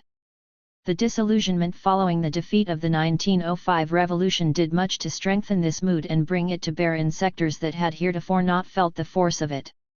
It is undoubtedly a pattern running through the history of ideas that periods of historical optimism give the upper hand to materialist currents of thought, whereas periods of historical pessimism give the edge to idealism. It was this mood that began to penetrate more pervasively into Russian social democracy reeling under defeat. The crisis in physics. Another major factor coinciding with this to bring about a major debate in philosophy of science was the effect of new developments within the natural sciences themselves. The turn of the century saw a crisis in physics in which the fundamental concepts of classical physics were being subjected to the most searching re-examination. The new discoveries of radioactivity, of the electron, of the structural complexity of the atom, of the electromagnetic field, of transformations in mass effected by transformations in velocity, called into question established notions of time, space, motion, matter, and energy. As scientists penetrated ever more deeply into the level of the microcosm and discovered their new properties of matter, some were inclined to believe the very concept of matter discredited and to interpret the new revelations as a refutation of materialism. Such scientists as the French physicist Louis Haulovic declared the atom dematerializes, matter disappears. 10 Ostwald's energeticism regarded pure energy, motion without matter, as the basis of all change. Far-reaching epistemological conclusions were being drawn. For some, it was not simply the concepts of classical physics that were thrown into doubt, but the very cognitive validity of the scientific enterprise. Scientific concepts began to be seen as merely subjective means of systematizing and coordinating experience, from which no conclusions could be drawn regarding nature itself. In fact, for some, the very notion of nature itself was held to be meaningless. Necessity and causality were denied, and it was being declared that there was no logical connection between facts and events, but only simple succession. The old confidence of scientists that they were unveiling the truth about the world was shattered. The old certainty that modern science was bringing to mankind reliable knowledge of nature was gone.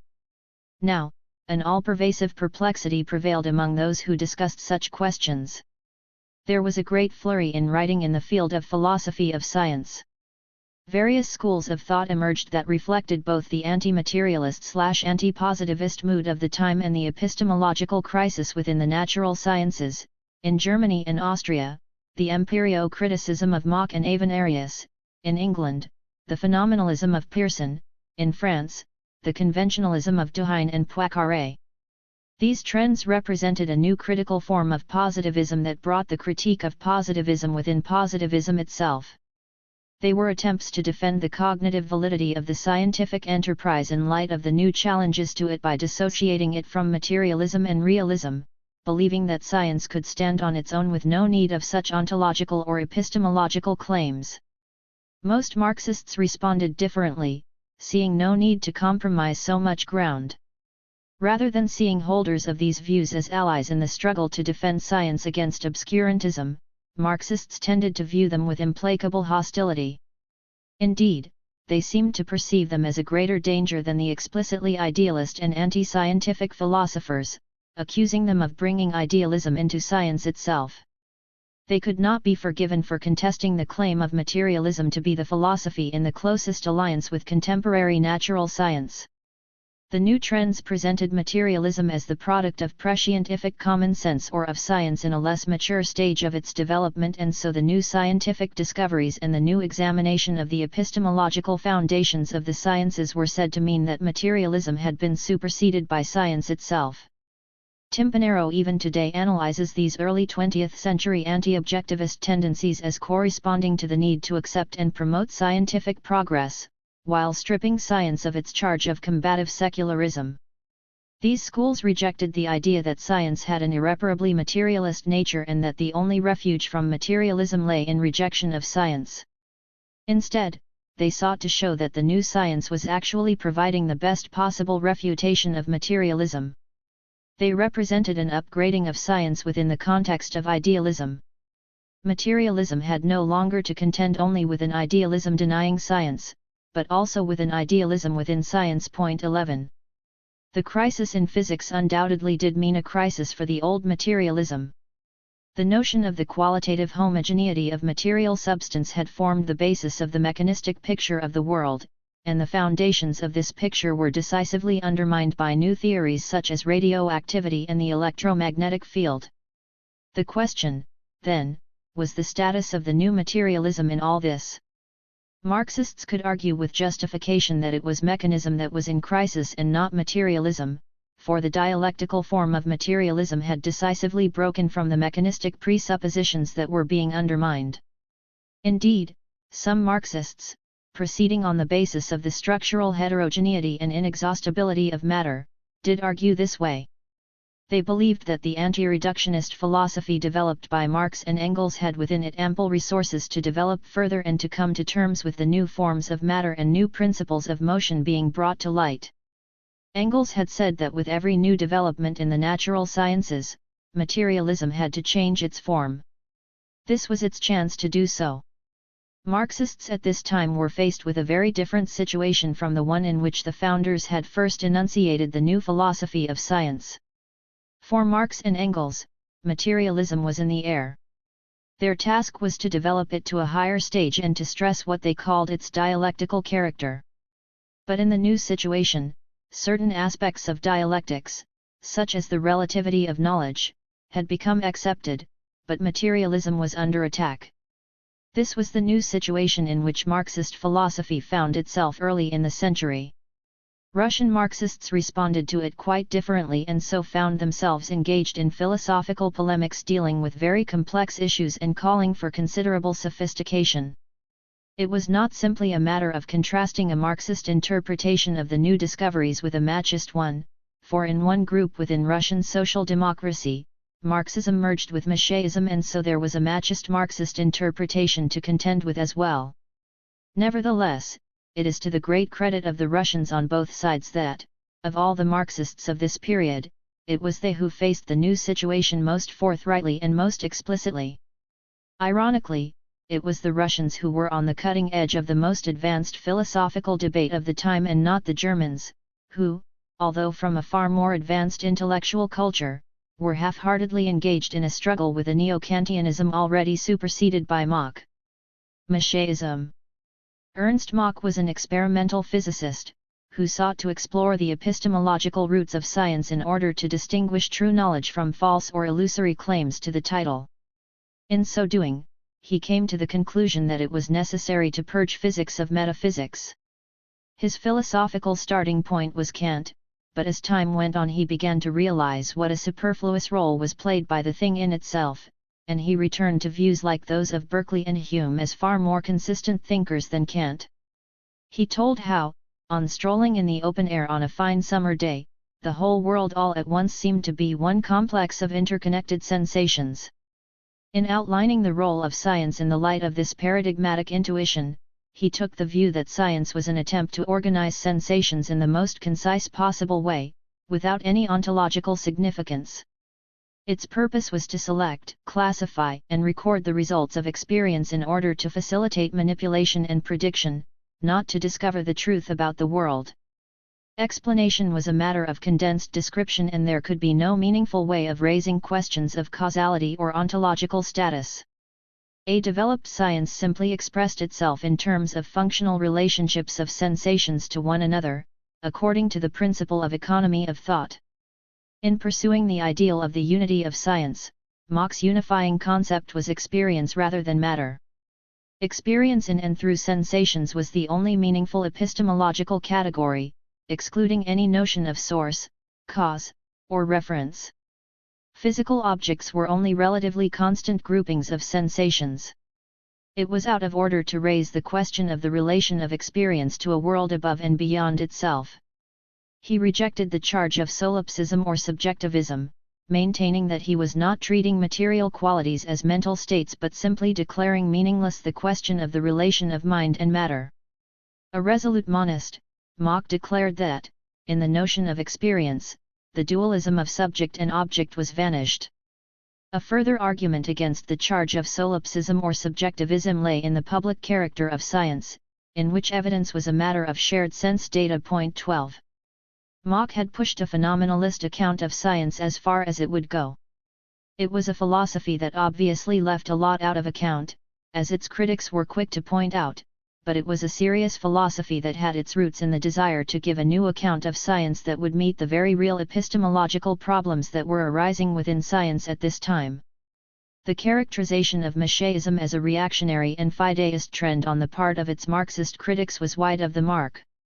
Mach was himself a socialist and an atheist, and his inspiration in formulating his philosophy of science was a thoroughly progressive and rationalist one. He wished to protect science from all forces that would intrude on it or threaten it.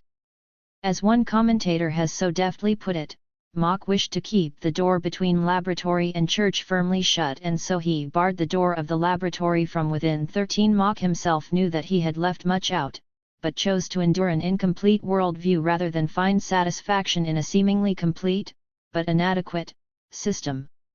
Similar conclusions had been arrived at by others, such as Richard Avenarius, who also wished to free philosophy from the dualism of mind and matter by reducing all being to experience. Any question of the existence of a world outside human perception was wrongly framed, according to Avenarius, as even any notion of a universe with no one perceiving it inevitably posited an imaginary observer. Science, as the experience upon which it was based, was ontologically neutral. 14 Phenomenalists did not consider themselves idealists, but claimed to have transcended the distinction between materialism and idealism. The Russian Marxists and their critics. Among Russian Marxists who saw in empirio-criticism the basis for a monistic philosophy embracing the whole of experience in accord with both modern science and their revolutionary aspirations were Bogdanov, Bazarov, Lunacharsky, Gorky, Yushkevich, and Valentinov. These thinkers varied somewhat in their approach to the fusion of Marxism and Masheism, some such as Valentinov being strict Marxists, whereas others devised their own philosophical variants of empirio-criticism. Thus, there was Bogdanov's empirio-monism and Yushkevich's empirio-symbolism, not to mention the more exotic offshoot of this movement called God-building associated with Lunacharsky and Gorky. The principal critics of this group, Plekhanov, Axelrod, and Lenin, refused to be sidetracked by the various differences within what they called empirio-criticism.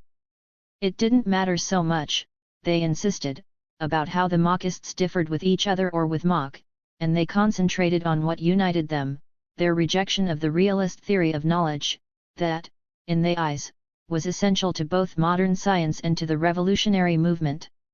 The Russian Marxists believed, on the contrary, that both science and revolution demanded an abandonment of epistemological realism, which they regarded as naive and pre-critical. Their critics responded that the opposite was the case.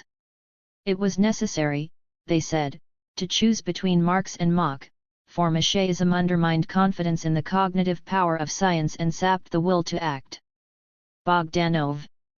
The most important of the Russian Marxists in terms of philosophical output was Alexander Alexandrovich Malinovsky, who wrote under the name of Bogdanov. A doctor by profession and an active Bolshevik, he had very early on been influenced by Ostwald's energeticism. In Masheism, however, he found a scientific monism that would overcome all dualism and fetishism and provide the foundation for the unification of all of his efforts both in the intellectual sphere and in the political sphere. He saw Masheism as a form of social adaptation, aiming at the purest description of experience within the maximum economy of thought.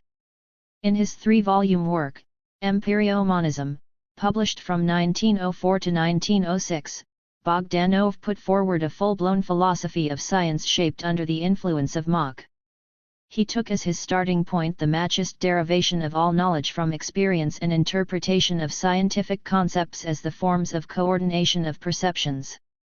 The main task, as he saw it, was to eliminate the chasm between mind and matter, to find the way by which it would be possible to reduce all interruptions in our experience to the principle of continuity. 15 Empirio-monism was the solution to the problem of the dualism of the physical and the psychic. Experience was the unifying factor.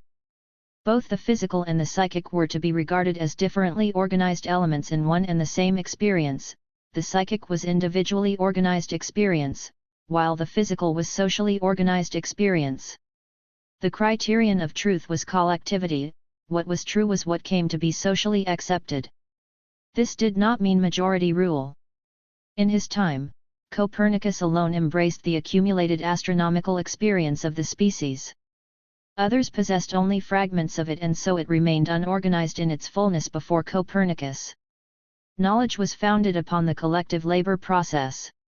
The question of the conformity of experience to anything outside itself was meaningless, as experience encompassed all there was, there being nothing outside it. Bogdanov rejected the thing in itself as a useless multiplication of entities. He regarded it as an attempt to explain the known by the unknown, to explain what was accessible and experienced by what is inaccessible and unexperienceable. Philosophy, as Bogdanov saw it, was never neutral, it always served a given class. The stress on the active, even constitutive, power of the human mind, as well as the emphasis on collectivity, were seen as appropriate, even necessary, to the revolutionary temperament. An understanding of causality as grounded in social labor constituted the truly proletarian perspective, according to Bogdanov. His interpretation of causality broke from the deterministic model. Human labor, involving forethought, decision, and skill, introduced a new factor into the process. This equation of instrumentalism with activism and of realism with passivity and quiescence was an influential factor in bringing Bogdanov's ideas a significant following among Marxists. As to the relation of his collectivist subjectivism to the philosophy of Marx and Engels, Bogdanov argued that there should be less attention paid to the letter than to the spirit. He explicitly located himself within the Marxist tradition, especially as, in the teaching of Marx, philosophy for the first time found its place within nature and society, instead of above and beyond them. On the issue of materialism, he asserted that materialism was an inappropriate term for describing Marx's views, because although Marx called his doctrine materialism, its central concept is not matter, but practical activity, live labor. 16 By his own complex logic, Bogdanov described his own system as, although not materialist in the narrow sense, belonging to the same category as materialist systems. 17 Materialism was a more progressive philosophy than idealism, which failed to grasp the fundamental role of human labor. On the question of dialectics, he was a bit clearer about the area of disagreement. He criticized the tendency to leave the limits of dialectics undetermined. Defining dialectics as an organizing process going on by way of struggle between opposite tendencies. 18 He admitted that dialectical processes existed, but denied that they were universal. He took Engels to task for attempting to apply laws governing ideal processes to real phenomena. For Bogdanov, the emphasis was on equilibrium, as a more fundamental state than struggle. The concept of organization was the keynote of his whole system. Empirio-monism in philosophy laid the foundations for the harmonization of all intellectual experience. Socialist revolution in the sphere of political activity would lead to the harmonization of all social experience. If Mach was not to be treated kindly by his Russian critics, even less so was Bogdanov. Plekhanov. The first to take up the challenge of the empirio-criticists on behalf of a more orthodox interpretation of Marxism was Georgy Plekhanov, who had been directly attacked by them. He brought to his criticism of the Russian Machists the same passion and outrage that he had brought to bear on his criticism of the German revisionists. Again he responded bitterly to pressures to tone himself down, asking, "Have you ever seen a cat with a mouse in its mouth? Try advising it to shorten or postpone its prey. The same with me. Bogdanov must die now." 19 Again, too, he saw the matter, not only in terms of truth and error, but in terms of loyalty and treachery. He answered Bogdanov's complaint that he had been insulted at Plekhanov's addressing him as Mr. rather than comrade by sharply asserting, "You are no comrade of mine, because you and I represent two directly opposed world outlooks. I call comrades only those who hold the same views as myself and serve the same cause." 20 Numerous personal insults were interspersed throughout his philosophical polemic. Materialismus Militans, published in 1908, was an extended reply to Bogdanov, though Plekhanov dealt with the trend represented by Bogdanov in various other works as well. Disputing Bogdanov's claim that Machiaism was the philosophy of 20th-century natural science, he appealed to the evidence of the natural sciences as providing the decisive refutation of Machiaism. The empirio-critical reduction of the external world to sensations coincided with the traditional idealist thesis "there is no object without subject," a thesis that could not be sustained in light of the fact that the growing knowledge of the history of the earth showed that the object existed long before the subject appeared. It could not be that reason dictated its laws to nature, as the discovery of evolution had made it clear that reason appeared in the organic world only at a very high rung in the ladder of development. Machiaism, in Plekhanov's view, despite its pose of being the last word in modern natural science, was really a backward step, a return to the views of Berkeley and Hume. As Plekhanov described it, Machiaism is only Berkeleyism refashioned a little and repainted in the colors of 20th-century natural science. 21 He grounded his argument regarding the retrogressive character of Machiaism in his overall interpretation of the history of modern philosophy. Following Marx and Engels, he extolled both the 18th-century materialists and Hegel and regretted the tendency, which came with the Neo-Kantian revival, to distort materialism and to pass over Hegel in silence. He thought that Kant should be given his due, but believed that the revival of his thought was called forth not by his strong side but by his weak one. It was his dualism that was most attractive to the ideologists of the bourgeoisie. Dualism, however, was the Achilles heel of Kantianism, and, as it could not be maintained, with consistency, one had to declare for one or the other of the two irreconcilable elements in Kantianism. Criticism of Kant could proceed either from the right or from the left. It could develop either towards idealism or towards materialism. Mach and Bogdanov had chosen the former, whereas Marxists chose the latter. The touchstone was one's attitude to the unknowable thing in itself. Both trends rejected it, the one in the direction of subjectivism, the other in the direction of objectivism. The choice was either solipsism and the blind alley of the absurd or the recognition of the objective existence of the external world, the decisive step of thought that cut the Gordian knot of Humean skepticism. 22. Plekhanov believed the epistemology of empirio-criticism was riddled with contradictions and absurdities. No matter what contortions of logic Mach and Avenarius might resort to in order to safeguard their system against solipsism, he insisted that it couldn't be done. But even the occasional gestures towards materialism that emerged from time to time in Mach were absent in Bogdanov. According to Plekhanov, Bogdanov had made this philosophy idealist from A to Z. 23. He sarcastically pointed out that Bogdanov's higher criterion of objectivity, i.e., intersubjectivity, implied a time when the hobgoblin had objective existence. In the same tradition as Marx and Engels and his contemporary, Lenin, Plekhanov was impatient with epistemological agnosticism and identified it with sophistry and cowardice. He agreed that it was merely shamefaced materialism, a cowardly materialism that tries to preserve an air of decency. The English, he contended, were particularly prone to hold back and be afraid to go through to the end. He repeatedly referred to Engels's assertion that the best refutation of Kantian agnosticism was provided by experiment, by industry, by daily practical activity, the proof of the pudding's in the eating. He believed that agnosticism contradicted the facts accomplished in time and space. The fact remains that he did at times veer towards Locke in his own epistemological orientation. His theory of no-leg was a representational one, based on the notion of hieroglyphics. Representations of the forms and relations of things are no more than hieroglyphics enough for us to be able to study how these things in themselves affect us, and in our turn, to exert an influence on them. 24. Lenin took exception to this as an unwarranted concession to agnosticism. Lenin also criticized Plekhanov's critique of empirio-criticism as failing to set this new philosophical trend in relation to the new situation existing in science. While he had much to say that was of value regarding the relationship of science to philosophy and its relevance in the development of Marxism, he did fail to come to terms fully with the significance of the newer discoveries and the challenge they entailed for the further development of materialism. Even as regards older discoveries, he addressed them only in a very general way. When he discussed the relationship between Marxism and Darwinism, he stressed the continuity between the study of nature and the study of history and the significance of natural necessity and dialectical development, revealed by Darwin in the sphere of biology and by Marx in the sphere of history.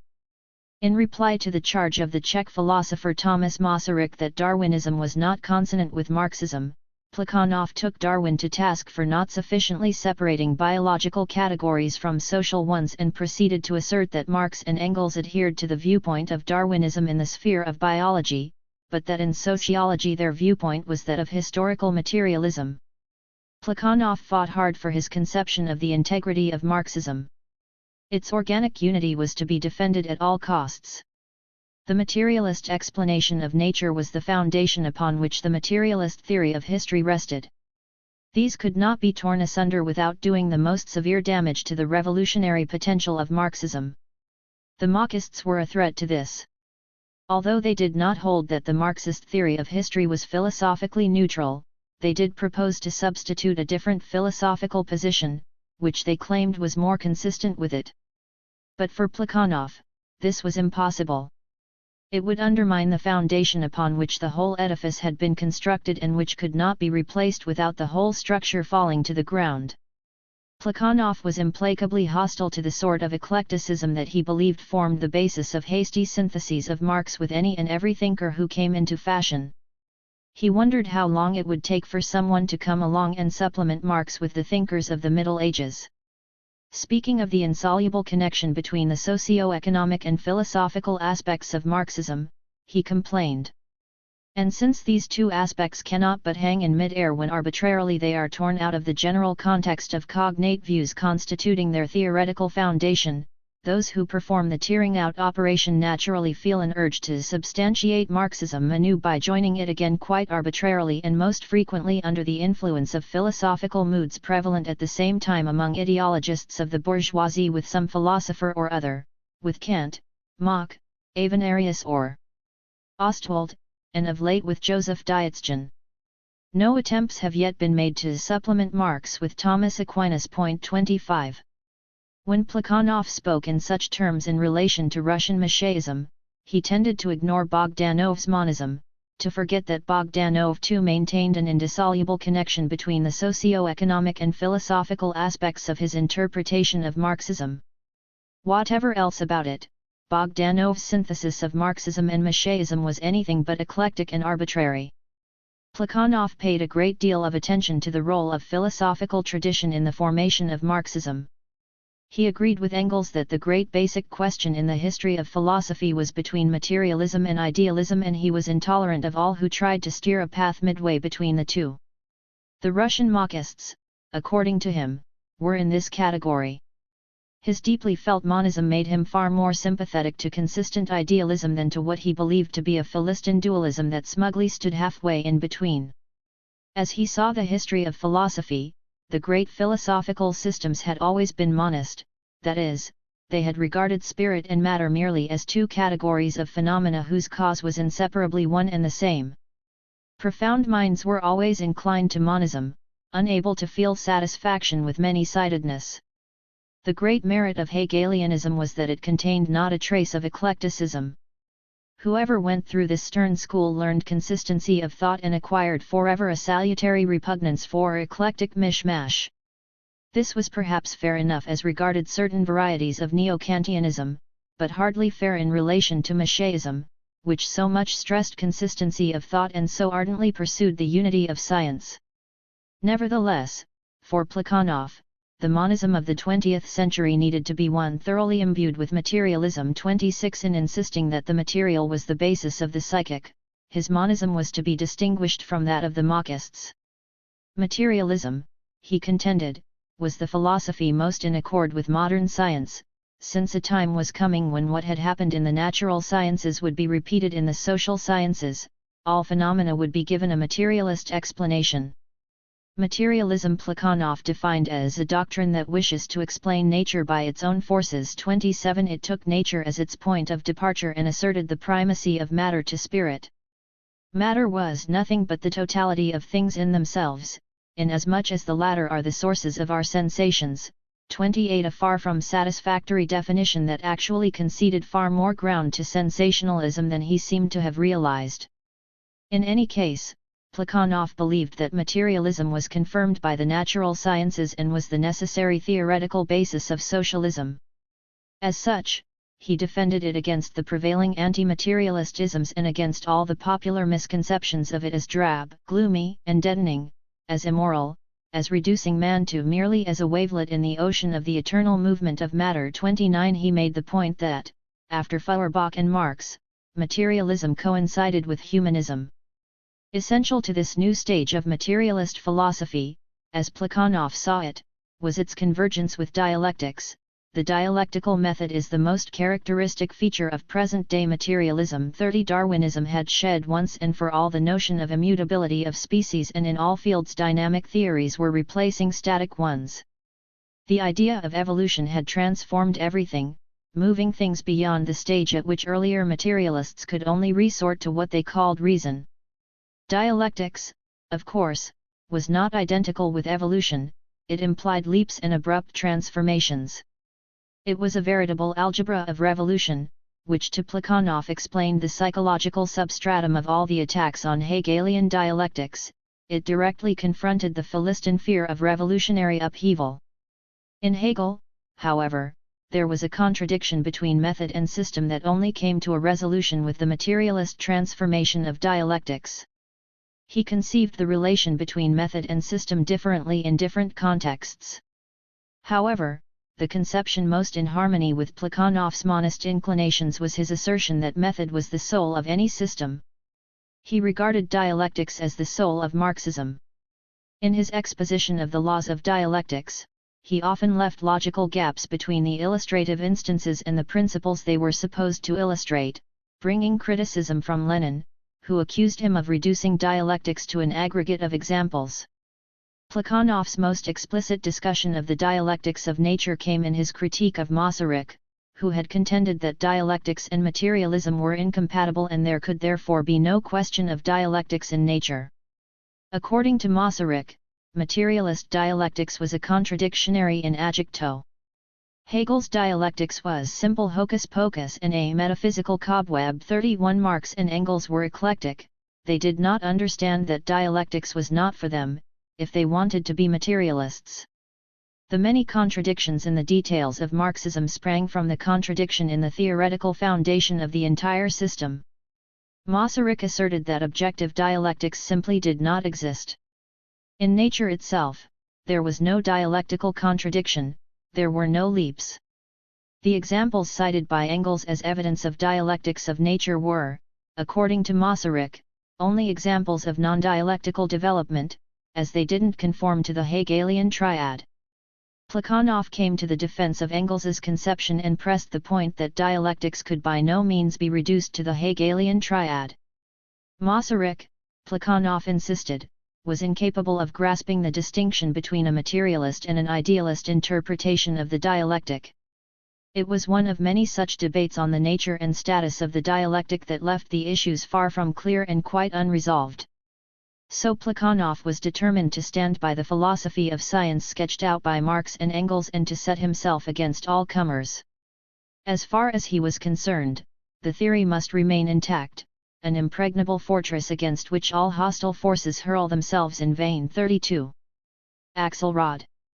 Another who immediately came to the defense of orthodoxy against the empirio-criticists, Lyubov Axelrod, was orthodox herself. She contended that a subjective idealism that treated objects as collections of sensations, thus making consciousness the creator of the world, could in no way be reconciled with Marxism. On the contrary, such an orientation was logically linked to social conservatism. Moreover, it made science impossible. Science both presupposed and substantiated the existence of the external world. Echoing Plekhanov, she held it was impossible to maintain that there could be no object without subject, as science had demonstrated that the earth existed long before man. Therefore, mind was the product of nature and not a condition of it. Human knowledge had its source in matter. Axelrod was not, however, so facile as Plekhanov in defining matter. She held, on the contrary, that matter could not be defined, for it was the primal fact, the original substance, the beginning, the essence and cause of all things. Even here she fell into the trap she warned against, for the history of science was developing towards the disclosure of forms of matter that could not be considered as substance.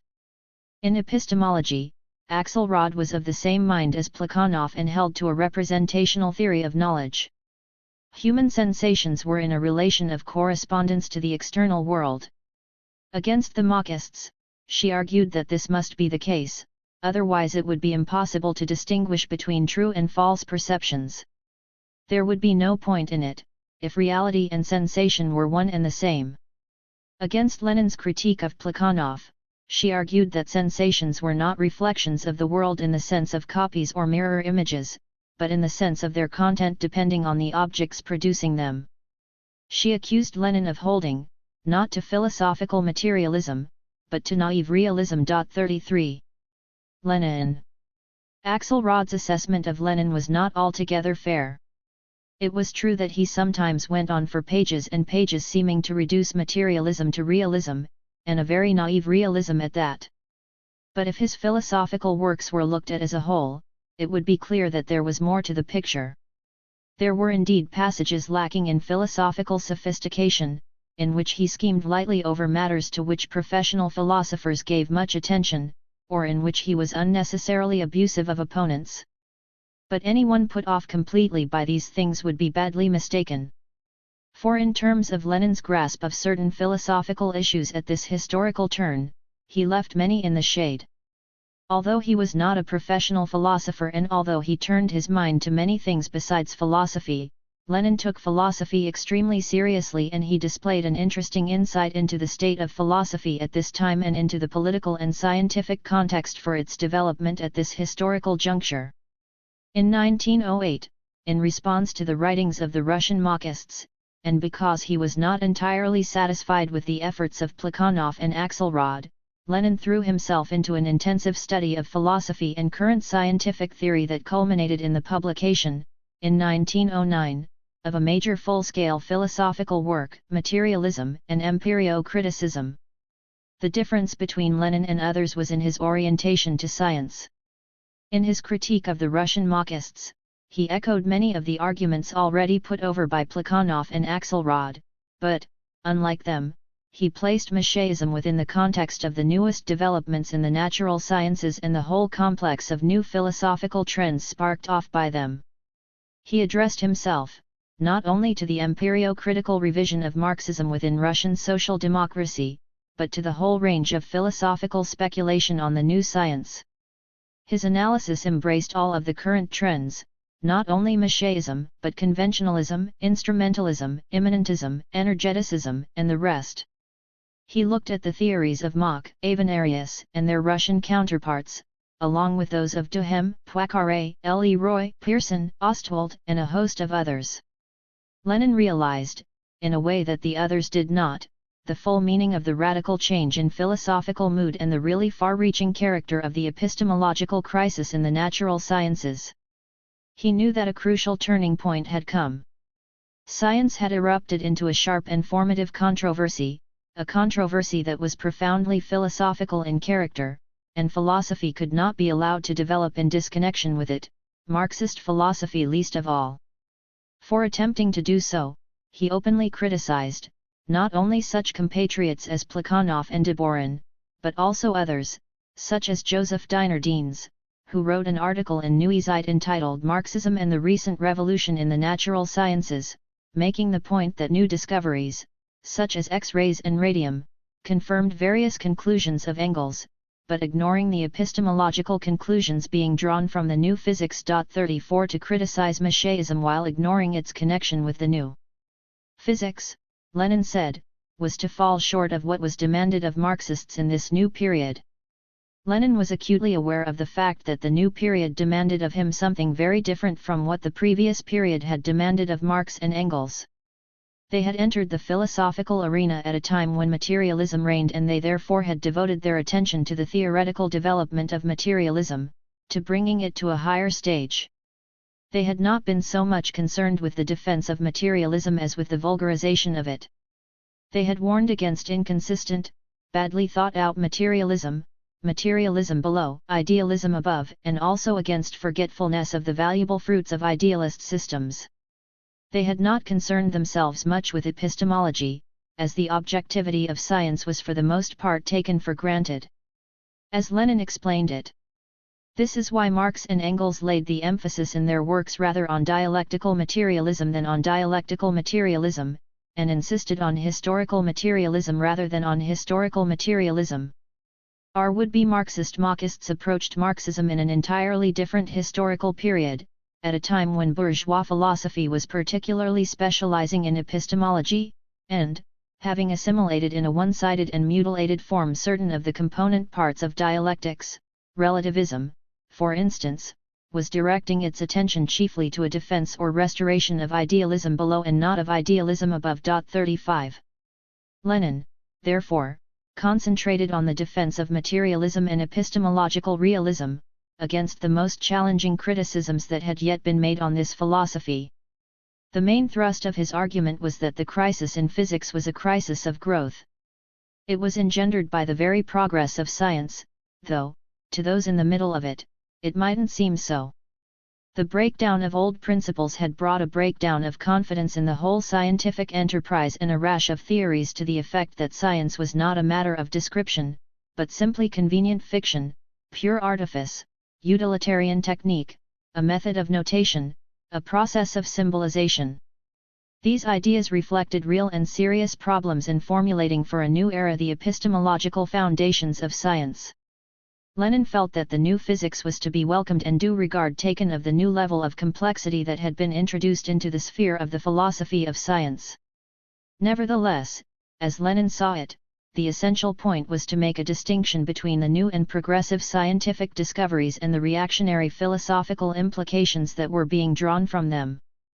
The new physics most emphatically did not necessitate the abandonment of materialism, as he saw it, but furthered the movement within science itself from a mechanistic stage to a dialectical one, even if scientists were not able to rise directly and at once from the old mechanistic materialism to the new dialectical materialism. Lenin felt that the logic of the new physics made this transition inevitable, however difficult and complex the process would be.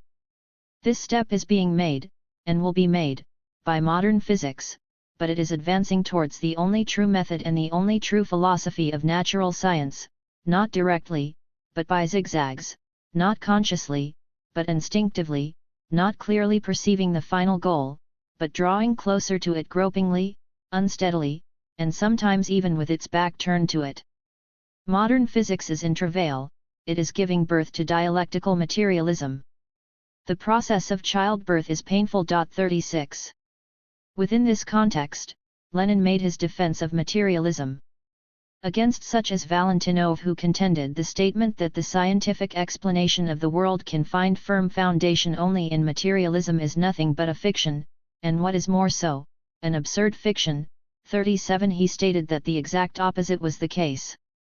More than ever did science require the solid grounding that only materialism could give it, but it needed to be a far more sophisticated and flexible materialism than heretofore. The concept of matter was as essential to physics as ever it was, but it needed to be extended beyond its previous boundaries. To Lenin, the idea that matter was disappearing was an indication of the fact that the limits within which matter had hitherto been known were disappearing, that certain properties of matter which were once thought to be absolute, immutable, and primary, such as impenetrability, mass, inertia, were revealed to be relative, mutable, and characteristic only of certain specific states of matter.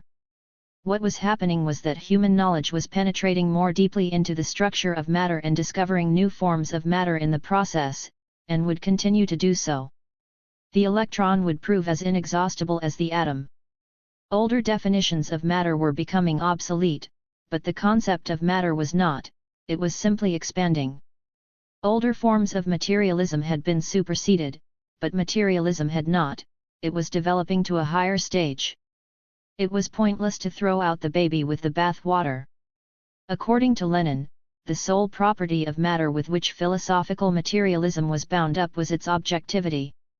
Although he claimed that matter could not be defined, as a definition entailed bringing a concept within a more comprehensive concept, and this could not be done in the case of the ultimate and most comprehensive concepts, he nevertheless stated, matter is a philosophical category denoting the objective reality which is given to man by his sensations. 38. The new materialism, incomparably richer than the old, recognized the temporary, approximate, and relative character of every scientific theory of the structure and properties of matter. This was where dialectics came into it for Lenin. Dialectics highlighted the inadequacy of all polar opposites. It brought to bear a healthy relativism, skepticism, and negation, without being reducible to these, always moving on to higher affirmations. It was the failure of scientists to grasp the dialectical nature of development that accounted for the tendency of a minority of scientists, who previously held mechanist views, to slip by way of relativism into idealism. The new physics, as Lenin saw it, was wavering between dialectical materialism and phenomenalism. The majority of scientists, however, still adhered to a spontaneous materialism, though it needed to be philosophically developed. Lenin analyzed the thinking of such scientists of the day as Huxley, Hertz, Helmholtz, Volkmann, Boltzmann, and Ray, who could not suppress their instinctive materialism, but were unable to carry it through to an integral and consistent philosophy of science. It was the natural way of things that, even at this time of crisis, most scientists would persist in learning more in the direction of materialism than idealism. For every scientist who had not been led astray by professorial philosophy, or indeed for any healthy person who had not been an inmate of a lunatic asylum or the pupil of an idealist philosopher, Lenin insisted, sensation was the direct connection between consciousness and the external world. For the idealist philosopher, on the contrary, sensation was a wall separating consciousness from the external world. Materialism, based on epistemological realism, took the objectivity of science as the starting point, whereas idealism, including the new varieties of it represented by empirio-criticism, conventionalism, and the like, had to construct elaborate detours to deduce the objectivity of science from the collectivity of consciousness. The difference between materialism and idealism for Lenin lay in their respective answers to the question of the source of knowledge and its relation to the physical world. Materialism, in accord with the evidence of the natural sciences that had decisively established the existence of the earth prior to man, asserted the primacy of matter and regarded sensation, consciousness, and thought as secondary, as products of a long evolution, as the historical outcome of a very high stage in the development of matter. Its fundamental premise was the existence of the external world, outside the human mind, of objects independent of sensations. Idealism, on the contrary, rested on the primacy of consciousness over matter, of mind over the external world, of sensations over objects. Materialism also adhered to the objectivity of causality, time, and space. Against all the various idealist interpretations of these concepts as a priori forms of sensibility or as organizing categories of human experience, they were real properties of the physical world. They did not exist in themselves, apart from matter, but they were real qualities of matter. There was true necessity in the world as well as objective succession in time and arrangement in space. Lenin was anxious to answer the educated Philistin's criticism of materialism, that it considered personality to be a quantite negligible and converted man into an automaton, that it made the world dead, devoid of all sound and color, that it did not grasp the epistemological critique of concepts, that it simply imposed preconceived solutions. Lenin showed that the new materialism did indeed give scope to human personality and human freedom, within the context of natural and historical necessity, that it was disclosing the world to be even richer, livelier, and more varied than it seemed, that it had already moved beyond the Kantian critique to a higher stage, that it was open to each new step in the development of science, always discovering ever new aspects in nature. Between the two fundamental trends in the history of philosophy, Lenin declared, there could be no third way. Lenin was as contemptuous as Plekhanov of all the then current attempts to bridge the gap, to transcend both materialism and idealism through the concept of experience. He insisted that it simply couldn't be done, the middle ground could not be maintained with consistency and always tended to lean one way or the other. Machiaism, he maintained, led inevitably to either solipsism or supernaturalism. The difference between materialism and idealism was fundamental and irreconcilable, and it was necessary to choose. In the case of the Marxists, they too had chosen. As Lenin saw it, despite all their proclamations to the contrary, they were subjective idealists. They opened again the door to fideism that had been closed by materialism and, whatever their intentions, they were acting in the interests of the clergy. Mach, although personally an atheist, by proclaiming the neutrality of philosophy on this question and holding that religious opinion was a private affair, had shown too much servility to the theologians. If Bogdanov were right in believing truth to be only an organizing form of human experience, then clearly the way was open for religion as another organizing form of human experience. In undermining confidence in science, they encouraged others to seek for other paths to the truth, to look for alternatives to science, most often in the direction of religious mysticism. Like Marx and Engels, Lenin was an atheist of the most militant kind and fought very passionately against all justifications of religious belief. His response to Lunacharsky's flirtation with religion, known as God-building, was particularly harsh. Reflecting both the influence of Masheism and the increase in religious interest after 1905, Lunacharsky and Gorky proposed a reconstructed religion, an anthropocentric and purely immanent religion for socialism. The idea was to embrace all that was positive in traditional religion, that is, the sense of community and man's yearning for transcendence, without adhering to belief in God, the supernatural world, or the immortality of the soul. 39. The position of the Russian Marxists, Lenin concluded, was a logically untenable one: hostility to dialectical materialism, and, at the same time, the claim to be Marxists in philosophy. It was, he contended, impossible to maintain. The very distinctiveness of Marxism in philosophical terms lay in the refusal to recognize such hybrid projects for reconciling materialism and idealism as Masheism, and the determination to move forward along a sharply defined philosophical road. Marxism was an integral philosophy, cast from a single piece of steel, from which not one basic premise or one essential part could be taken away without its being transformed into something quite different. This did not mean that it could never change or develop. Lenin distinguished here between revision, which was an essential requirement of Marxism, and revisionism, which entailed betraying the essence under the guise of criticizing the form.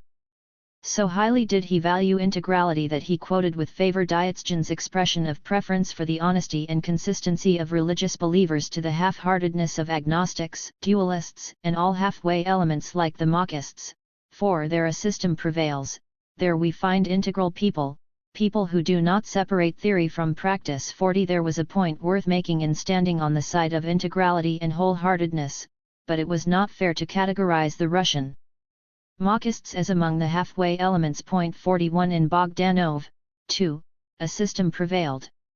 Nor was he one to separate theory and practice. As time went on, Lenin became more discerning in relation to philosophical positions with which he disagreed. This showed itself in his philosophical notebooks, writings dating from 1914–1915, published posthumously in 1929–1930. In this period, when he was concentrating on coming to grips with Hegel, as well as continuing his studies of the history of philosophy and current scientific theory, the emphasis was somewhat different than in materialism and empirio-criticism. In the earlier work, he had directed all his fire against attacks on materialism, whereas in the later notes he turned his attention to the positive aspects of idealism and the danger to materialism in neglecting such insights. This attitude was summed up in his exceedingly wise statement: intelligent idealism is closer to intelligent materialism than stupid materialism. 42. There was a new level of philosophical sophistication in that he no longer tended to depict philosophical idealism in terms of stupidity or trickery on the part of fools and charlatans, but instead saw it as a one-sided, myopic development of human knowledge. Philosophical idealism was not groundless. It was a sterile flower growing on the living tree of human knowledge. Its roots were both social and epistemological. It was not so much a matter of blindness or deceit, but of myopia. Philosophical idealism is only nonsense from the standpoint of crude, simple, metaphysical materialism. From the standpoint of dialectical materialism, on the other hand, philosophical idealism is a one-sided, exaggerated, development of one of the features, aspects, facets of knowledge into an absolute, divorced from matter, from nature, apatheicized. Idealism is clerical obscurantism. True. But philosophical idealism is, more correctly and in addition, a road to clerical obscurantism through one of the shades of the infinitely complex knowledge, dialectical, of man. Human knowledge is not, or does not follow, a straight line, but a curve, which endlessly approximates a series of circles, a spiral. Any fragment, segment, section of this curve can be transformed one-sidedly, into an independent, complete straight line, which then, if one does not see the wood for the trees, leads into the quagmire, into clerical obscurantism, where it is anchored by the class interests of the ruling classes. Rectilinearity and one-sidedness, woodenness and petrification, voila the epistemological roots of idealism. 43. Most of what Lenin had to say about dialectics dates from this period, although he also discussed dialectics in the earliest of his philosophical works, What the Friends of the People Are and How They Fight the Social Democrats, written in 1894. Here he differentiated the Hegelian dialectic from the Marxist one and tried to dispel the popular notion that Marxists tried to prove things by triads. He claimed that the dialectical method coincided with the scientific method in sociology, regarding society as a living organism in a state of constant development and not as something mechanically concatenated and therefore permitting all sorts of arbitrary combinations of separate social elements. 44 In The Three Sources and the Three Component Parts of Marxism, written in 1913, Lenin defined dialectics as the doctrine of development in its fullest, deepest, and most comprehensive form, the doctrine of the relativity of human knowledge that provides us with a reflection of eternally developing matter. 45 In Karl Marx, written in the same year, he saw dialectics as a development that proceeds in spirals, not in a straight line, a development by leaps, catastrophes and revolutions, breaks in continuity, the transition of quantity into quality, inner impulses towards development, imparted by contradiction and conflict of the various forces and tendencies acting on a given body. The interdependence and the closest and indissoluble connection between all aspects, a connection that provides a uniform and universal process of motion, one that follows definite laws. 46. But Lenin's most elaborate unfolding of the dialectical method was in the philosophical notebooks, where his attitude to Hegel changed somewhat from the time in which he wrote What the Friends of the People Are, and he became more inclined to emphasize continuity with the Hegelian dialectic, though he was still at pains to point out the differences. Here he saw the essence of dialectics to be the all-sided flexibility of concepts, living, many-sided knowledge with an infinite number of shades, the internal source of all activity. The dialectical concept of development was far richer than the simple notion of evolution. What distinguished it was the leap, the contradictoriness, the interruption of gradualness. He put great emphasis on unity of opposites as the kernel of the whole process. He went into very great detail about the characteristics of the dialectical process, at one point listing 16 elements of dialectics, although these could be summed up in 3. 1. The thing itself considered in the totality of its relations and in its development. 2. The internally contradictory tendencies in every phenomenon, and 3. The union of analysis and synthesis. 47 Lenin's thought during this period was far more subtle than his earlier work, though it was unfortunate that he did not explore the living many-sidedness of things in a way less tied to the texts of Hegel. Another of the features of his new concentration on dialectics was his announcement of the identity of logic, dialectics, and the theory of knowledge. Despite the possible obscurity of this formulation, epistemology was an area in which Lenin's thought underwent an obvious development, tied to this new attention to the living many-sidedness of knowledge. There is a noticeable difference in emphasis and degree of sophistication in Lenin's treatment of the theory of reflection in materialism and empirio-criticism and philosophical notebooks. In the earlier work, he spoke of sensations as copies, photographs, images, mirror reflections of things. 48 However, in the later work, he dealt with epistemology more subtly, moving beyond his earlier, essentially passivist formulations, to a new emphasis on the active side of the cognitive process. He put it quite sharply, man's consciousness not only reflects the world but creates it. 49 He also saw the path of knowledge as less of a straight line but more full of twists and turns. Traversing it was a complex, halting, indirect process. The rhythm of the process of knowing was the rhythm of the dialectic, moving through the power of internal contradictions, each resolution always approximate and incomplete, with ever new aspects yet to be discovered. Science was inextricably bound up with fantasy. Induction was connected with analogy and surmise. Lenin, however, continued to believe that human ideas were not simply created by thought out of itself, but reflected the reality of the external world in however complex and indirect a way. He still held to a realist theory of knowledge, though certainly to a more subtle and highly developed one. Commentators who see some kind of radical epistemological break here are quite wrong. whether their preference is for the later Lenin interpreted in the radically voluntarist manner of such as Petrovic or Avinri, or for the earlier Lenin as interpreted by anti-Hegelian authors like Coletti. It is equally wrong, however, to gloss over the differences in different stages of Lenin's thought as Hoffmann does. In doing so, he engages in an extremely strained line of argument to defend Lenin's earlier formulations and imply that his later insights were already there in his earlier thinking though unexpressed. He does state the problem quite pointedly: does not the imagery of the photograph or the copy imply a measure of passivity in the process of thought and sensation, so that the later statement in the notebooks plays an important role in correcting an earlier contemplative bias? He thinks not, because Lenin's polemical target in materialism and empirio-criticism was subjective idealism, and he did in any case mention the criterion of practice in cognition. Hoffmann then goes on to deal with the question of whether the formulations of materialism and empirio-criticism are misleading, whether the imagery of photographing and copying are liable to passivist misconstruction. His answer is, unless we follow Plekhanov's position and question the very premise that ideas do resemble reality in some intelligible way, how can we possibly avoid imagery which is liable to be misconstrued by those who cannot understand the practical nature of the reflection process? 50 Aside from this serious misrepresentation of Plekhanov's position, this is a thoroughly untenable line of reasoning. Not only is it possible to find a more activist imagery for the knowing process, but many have, and Lenin himself did.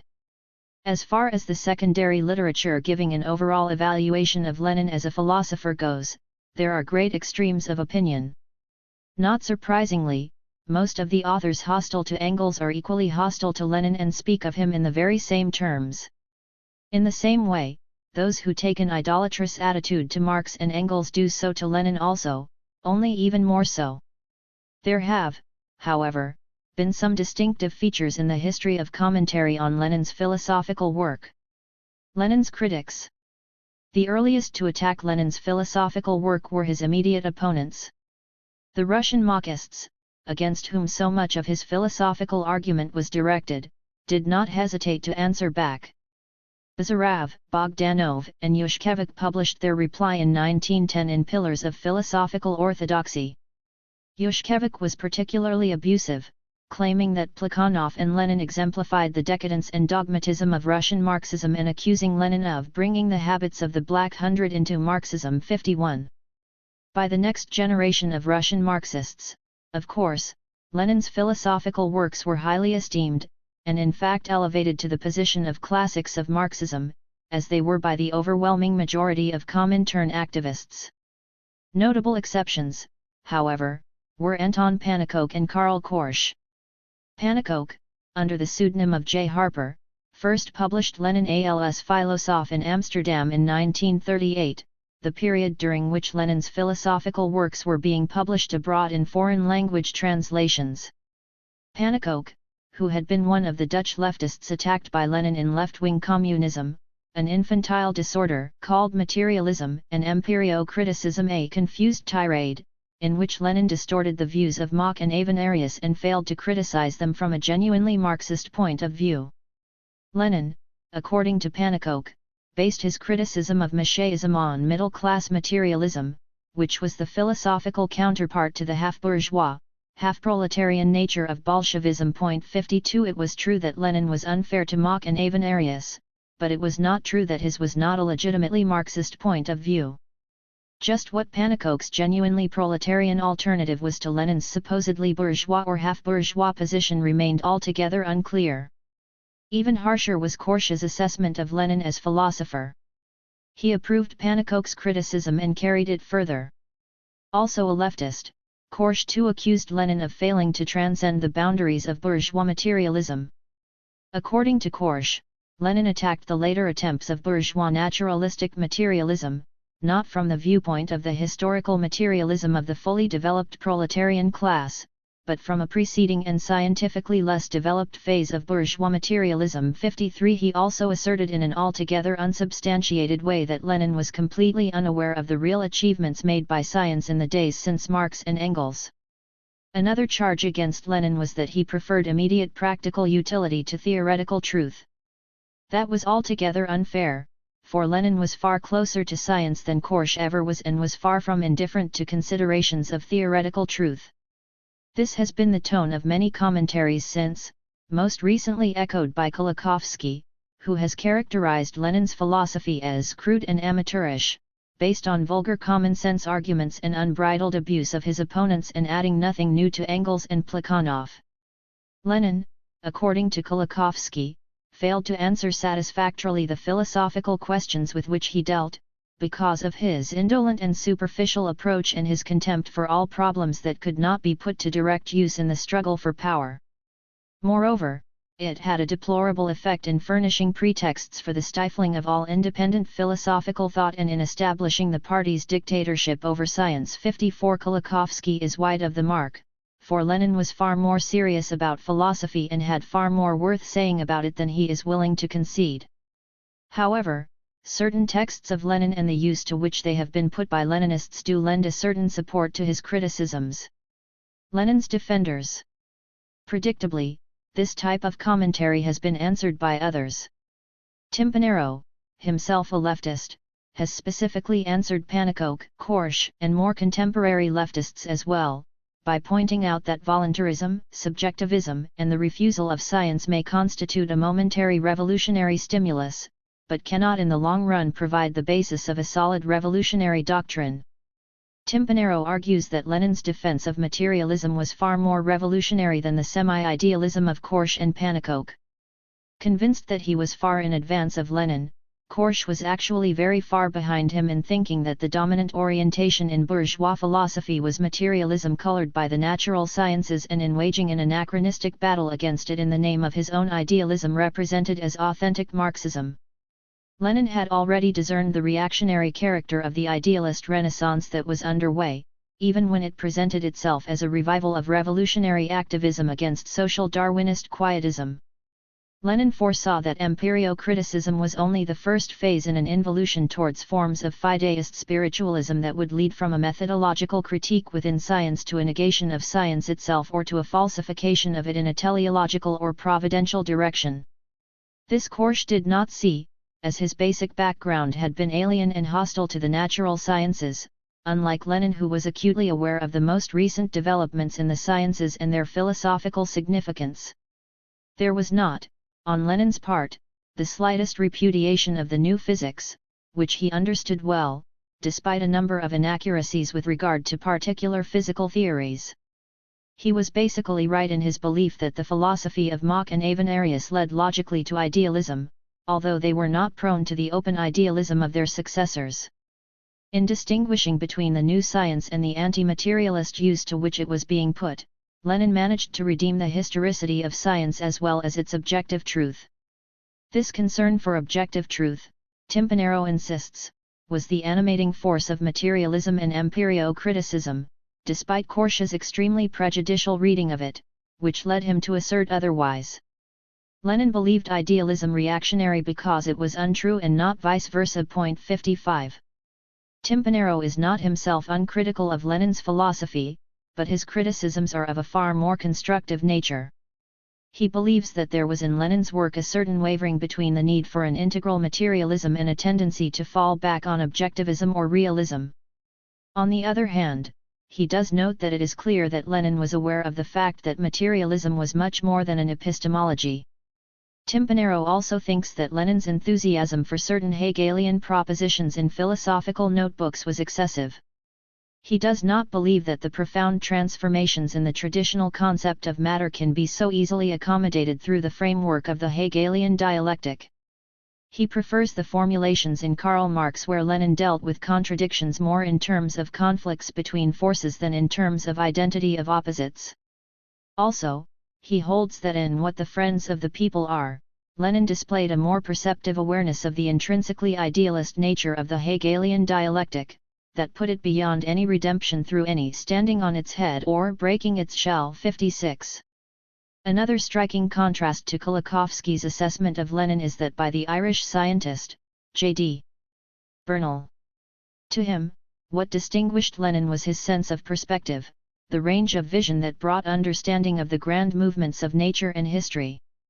Lenin saw that the early 20th century was a great period of transition in the scientific and philosophical world, and that the old controversy between materialism and idealism was reappearing in new guises in the form of disputes between atomism and energeticism, between evolutionism and vitalism. Lenin entered into all these disputes and advanced materialism to the level of the science of his day. He also saw that the tendencies common to Mach, Ostwald, Poincaré, and Bogdanov marked a drift towards a recurrence of fideism, which had its political counterpart in a tendency to blur more and more the definiteness of class struggle as part of the general trend of political compromise after the defeat of the 1905 revolution.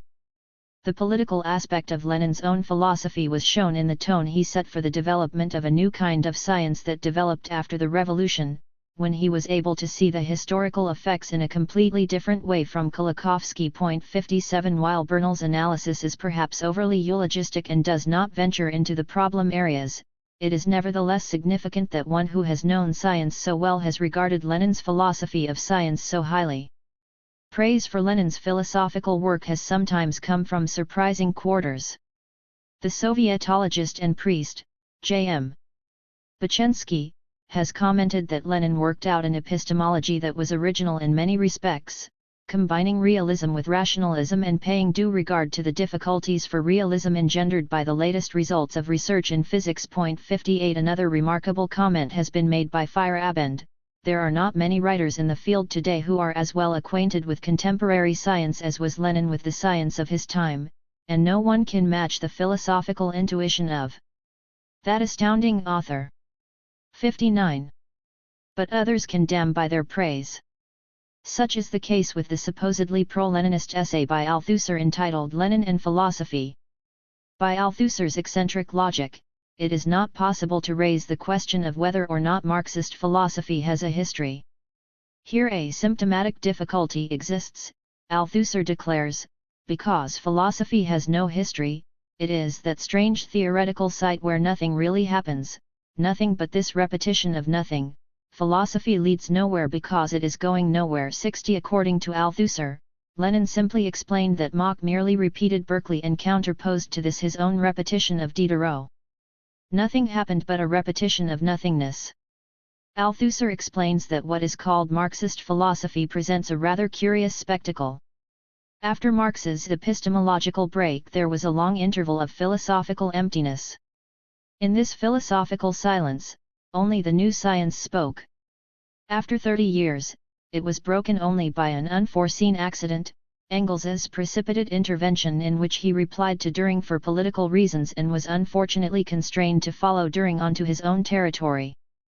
The ultimate reason for this philosophical silence is that the times were not ripe, that dusk had not yet fallen, and that neither Marx himself, nor Engels, nor Lenin could yet write the great work of philosophy which Marxism-Leninism lacks. 61 Althusser announces that Lenin's philosophical work must be perfected, that is, completed and corrected, because Lenin was unfortunate enough to be born too early for philosophy. But by the bottom of the same page, he reverses this verdict and says that Lenin was not born too soon for philosophy because, if philosophy lags behind, if this lag is what makes it philosophy, how is it ever possible to lag behind a lag which has no history? 62 As Althusser interprets the situation in which Lenin found himself, Lenin responded to the scientific pseudo-crisis of physics by drawing the crucial distinction between science and philosophy. Lenin supposedly proclaimed that philosophy was not a science, that philosophical categories were distinct from scientific concepts, that the meaning of the philosophical category of matter did not change for it did not apply to any object of science, but was absolute. 63. Nothing could be further from the spirit of Lenin, nor from the letter for that matter. Lenin explicitly affirmed the historicity and scientificity of philosophy, the relativity of the concept of matter, its basis in concrete experience and its development in response to new scientific research. Althusser's analysis of Lenin is sheer nonsense, and it is dice-diffying nonsense at that. The spectacle of the professional philosopher denigrating philosophy presents a very unworthy picture, as does such flagrant violation of logic and such overt distortion of another philosopher's position. Another aspect of Althusser's interpretation concerns Lenin's attitude to philosophy in the political situation that existed in 1908. He suggests that Lenin's reticence to engage in philosophical debate with the Bolsheviks, who were also Marxists, in order to safeguard the political unity among Bolsheviks was more than a tactical attitude, that it was a new practice of philosophy, for dialectical materialism was not a new philosophy, but a new practice of philosophy. 64 Such was not the case. Lenin's attitude was a tactical one and his pursuit was a philosophical one, as a closer look at historical events will show. The politics of philosophy, Bolsheviks/Mensheviks/Marxists/materialists. The philosophical debate among Russian Social Democrats cut across different lines than the political debate. Among the dialectical materialists in philosophy, Plekhanov, Axelrod, and Deborin were Mensheviks, whereas Lenin was a Bolshevik. Among the empirio-criticists, Yushkevich and Valentinov were Mensheviks, while Bogdanov, Bazarov, Lunacharsky, and Gorky were Bolsheviks. Philosophical discord was always on the verge of breaking the fragile political unity of the Bolsheviks. Several times it actually did. These tensions forced them into certain tactical concessions regarding publications. 3 of the 7 editors of the Bolshevik paper were Marxists, and there was an agreement in 1904 that publications be considered philosophically neutral. In 1908, the arrangement was spelled out more specifically. In the Proletarian, the illegal official newspaper, no philosophical articles were to be published. In the legal publications, however, philosophical articles could be published on the condition that both sides be given equal space. Lenin was at first reticent about participating in the philosophical debate, but only for fear of contributing to a political split. Lenin was of an intensely philosophical frame of mind and believed philosophical matters to be of crucial importance. As time went on, the tension mounted, and, by 1908, Lenin had been provoked to boiling point and he could no longer refrain from intervening. Various developments had convinced him that it had become necessary. One was the fact that Mensheviks such as Plekhanov, Axelrod, and Deborin insisted on drawing attention to the fact that they saw a logical correlation between Marxism and Bolshevism. They claimed that the Bolsheviks were deviating towards Blanquism in politics and philosophical subjectivism was naturally linked to political voluntarism. They did everything to instigate philosophical polemics among the Bolsheviks. Finally, in a Bolshevik publication, Bogdanov began to reply to Plekhanov. Lenin worried all the more about the image being projected of the Mensheviks as orthodox and the Bolsheviks as revisionist in the philosophical domain, and when he wrote Materialism and Empirio-Criticism, he accused Plekhanov of being less concerned with refuting Mach than with dealing a factional blow at Bolshevism. For this exploitation of such differences, Lenin remarked, Plekhanov was deservedly punished by the subsequent publication of 2 books by Mensheviks advocating Marxism. Another development that convinced Lenin to enter the debate was the publication by the Marxists of their most audacious works to date. Their collective work essays in the philosophy of Marxism caused him to rage with indignation. It was, he felt, becoming intolerable to have as allies people who believed such things. Neue Zeit, the most important theoretical organ of Marxism, had just published Bogdanov's article Ernst Mach and Revolution. To add fuel to the fire, Gorky had written an article in which he seemed to be confirming, from the other side, the correlation the Mensheviks were making between the philosophical and political aspects, and depicting the debate as a clash between a Philistine materialism linked to historical fatalism and a philosophy of activism. When the article arrived at the Bolshevik editorial office, Lenin vigorously protested against its publication at a meeting of the editorial board. Meanwhile, there were new political debates among both the Bolsheviks and the Mensheviks that had in any case destroyed the tactical political unity. The Bolsheviks were divided on the question of Itsovism, a leftist move to recall delegates from the Duma, opposed by Lenin and supported by Bogdanov and Lunacharsky, who formed a faction known as the Viparetists. The Mensheviks, at the same time, were split on the question of liquidationism, an exaggerated parliamentarism that called for the abolition of the structure of illegal party work and that was challenged by the party Mensheviks such as Plekhanov. Plekhanov withdrew from the Menshevik paper and established one of his own. For a time, Lenin thought there might be a possibility of an alliance with the party Mensheviks, who were dialectical materialists and no longer worried as much about a split with the Vieparetists-Machists. The latter were busy propagandizing their views at a school they organized on the island of Capri. In 1909, Lenin violated the 1908 agreement and, overriding Bogdanov's protest, published in the illegal press a severe critique of Lunacharsky. At a 1909 meeting, the Bolsheviks ended the arrangement, giving equal space to opposing philosophical persuasions, and passed a resolution declaring the commitment of their editorial board to dialectical materialism without however mentioning Masheism or publishing the resolution. A split ensued. In 1912, however, the Bolsheviks readmitted the Vieparetists with the stipulation that, although they could continue to publish Machist views, they could not do so in the Bolshevik press. This arrangement broke down again in 1914. Throughout all of this, Lenin never attempted to demonstrate any necessary connection between Masheism and Menshevism, but he did very firmly insist that the defense of dialectical materialism in philosophy was integrally bound up with the defense of Marxist theory in every other sphere. Marxism was cast from a single piece of steel and was the essential weapon of the proletariat in the revolutionary struggle. The turn of the tide. Meanwhile, other events were underway that would be decisive in determining the fortunes of the contending philosophies. In 1912, the tide in Russia began to turn again. In the Lena goldfields of Siberia, in a land of a 6-month night in winter and plagues of mosquitoes in summer, where workers labored for long hours in degrading conditions for hopelessly low wages, and their wives were obliged to wait on and sleep with the owners, wages were cut by 25% and horses' genitals were found in the food. When they went on strike, 500 were shot. This touched off a new wave of strikes and demonstrations. All over Russia, there was renewed unrest among workers, soldiers, and peasants. In the same year, at a congress in Prague, the Bolsheviks broke finally and irrevocably with the Mensheviks and declared themselves to be the Russian Social Democratic Labour Party. In 1914 came the war, and, as one year passed into another, military defeat followed upon military defeat. Discontent was rampant among the troops and the country was thoroughly exhausted. People were hungry, disillusioned, and angry. By 1917, the Tsarist regime was unable to suppress discontent. Troops called in to put down a mass strike in Petrograd refused to obey orders, and within 2 days the struggle was over in Petrograd. It then spread throughout the country and to the armies at the front. In February, the Tsar abdicated and a provisional government was formed.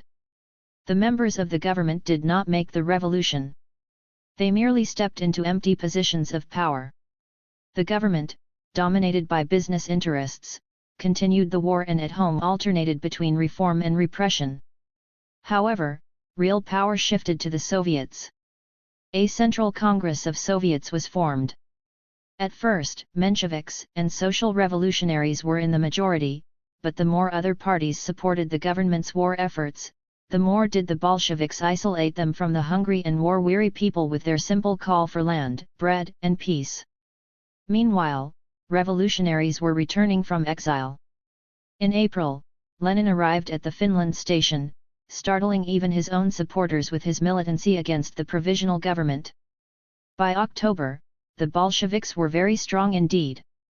They were still vastly outnumbered by other parties, but they were the clearest, the best organized and the most disciplined. It was Lenin who had the most accurate reading of the pulse of the times. Soon the political debate about party organization and methods of achieving power was over. It was settled on the streets of Petrograd. The philosophical debate, however, was far from resolved, but the setting in which it would be pursued was changed forever. Chapter 4. The October Revolution.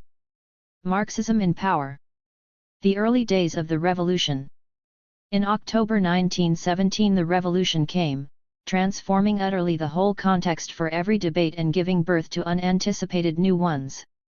Under the leadership of the Bolsheviks, the Soviets took state power, nearly without opposition.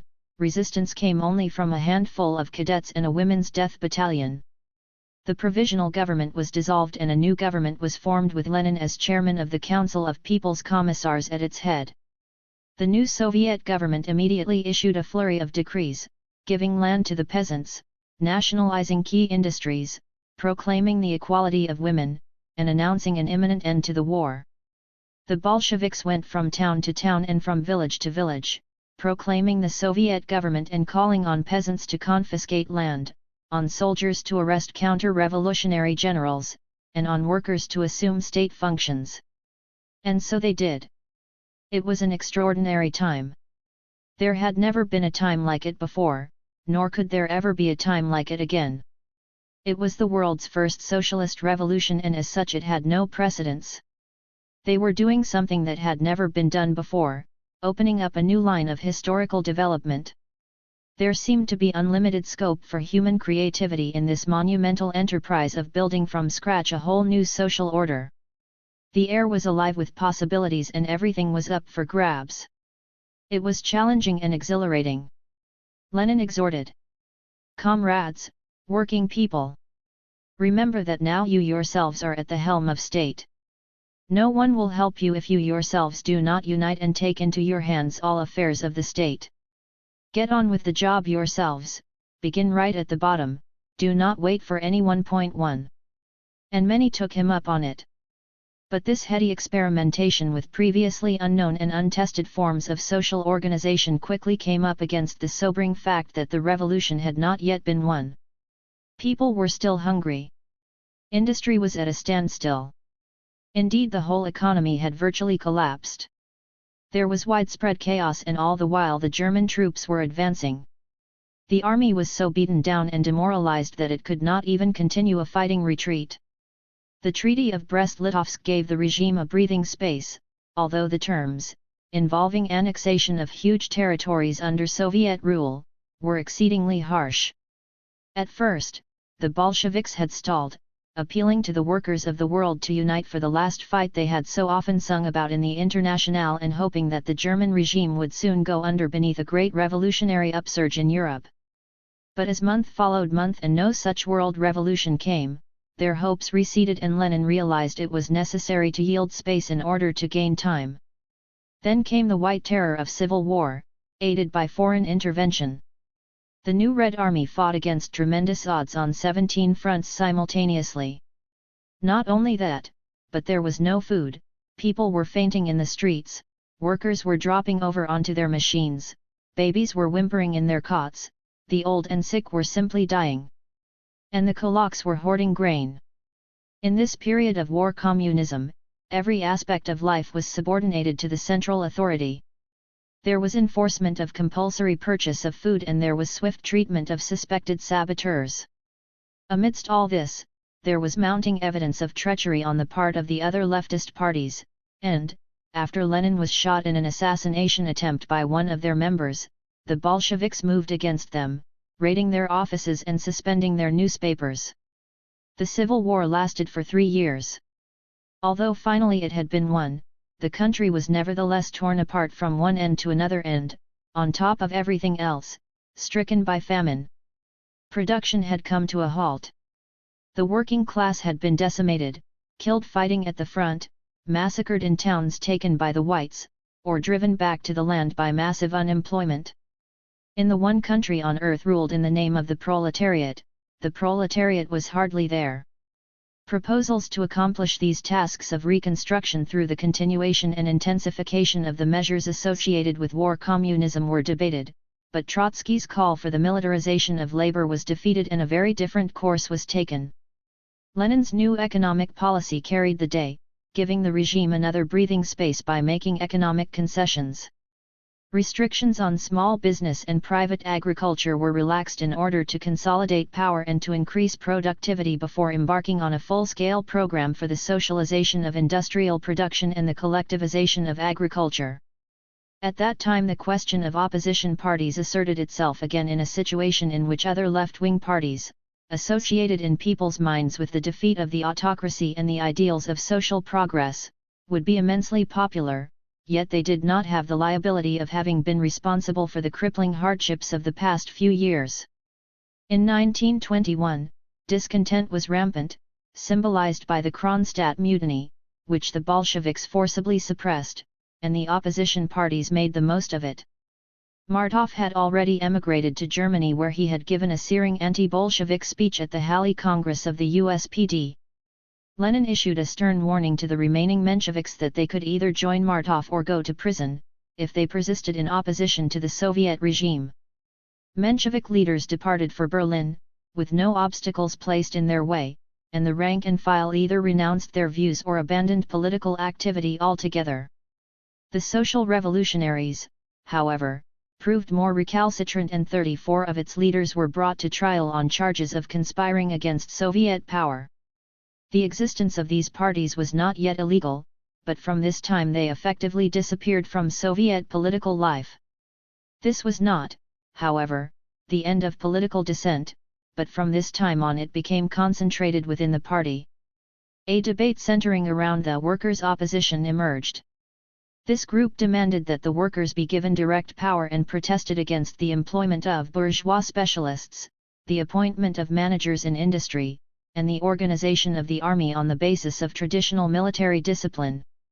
One of its chief spokesmen, the fiery feminist Alexandra Kollontai, a Central Committee member at the time of the revolution, castigated the party for not immediately bringing in such measures as free medical service, free education, and subsidized rent. The position of the majority on the Central Committee was that these demands made an impossible claim on scarce resources, and that the immediate task was to begin the economic and social reconstruction that would provide a firm foundation for such measures in the future. Factions within the party were banned at the 10th Party Congress, a measure which was to have serious consequences for the future of Soviet political life. A cultural revolution. It was against the background of all these events that Soviet intellectual life began to take on its own distinctive form. From the first days of the revolution, there was immense ferment in virtually every discipline. Marxism, for the first time, was in power. It was no longer an opposition current, but the official ideology of the new Soviet state. The time had come to bring this vision to fruition and to extend its influence into all areas of life. This meant interpreting the relevance of the theory to the new situation and developing it further in light of new experience. But when it came to discussing just how to do so, there was great divergence of opinion, opening the way to raging controversies in every field of thought. There were debates about the strategy for industrialization and its relation to the strategy for the collectivization of agriculture, debates about nationalities policy, debates about the nature of the state and the status of law under socialism, debates about the nature of proletarian morality, debates about the liberation of women, free love, and the future of the family, debates about avant-garde educational theories, debates about different schools of literary criticism and the forms of proletarian culture. And, of course, there were debates about philosophy, about the natural sciences, and about the philosophy of science. There were debates about nearly everything. There were so many ideas to be sifted through, and there was so very much at stake. In their struggle to come to terms with these issues, especially when it came to necessary policy decisions, the Bolsheviks were up against enormous odds. For to arrive at such decisions and to implement them, they needed expertise, they needed economists, scientists, technicians, managers, lawyers, university professors, school teachers, writers, and artists. The problem was that the overwhelming number of supporters of the regime were uneducated and uncultured, whereas most of the experts, the highly educated and the highly cultured, tended to be hostile to the regime. Lenin felt the problem deeply, and he declared that the lack of culture was the major obstacle to the building of socialism. The Bolsheviks, or the Communists as they soon came to be known, therefore embarked on a two-pronged strategy, a struggle on two fronts. On the one hand, they sought to win over the existing intelligentsia, to win them to cooperation with the Soviet regime and, if possible, to intellectual commitment to Marxism. On the other hand, it was necessary to begin to create a new intelligentsia drawn from the proletariat and peasantry and firmly communist in its outlook. The task was to carry out a cultural revolution. To even begin work on the second front, however, it was necessary to achieve some success on the first, for the bourgeois specialists were necessary to train the new generation of red specialists. M.N. Pokrovsky, historian and leading figure in the transformation of higher education, outlined the dangers of being overly conciliatory towards the intelligentsia of the old order on the one hand or of being too dismissive of what they had to offer on the other. Looking back after the first 10 years, he explained, we were faced with two dangers. On the one hand, there was the danger of remaining in the old rut, since we had a certain fear of too abrupt and decisive a demolition, and, as a result, we could be held prisoner by bourgeois specialists.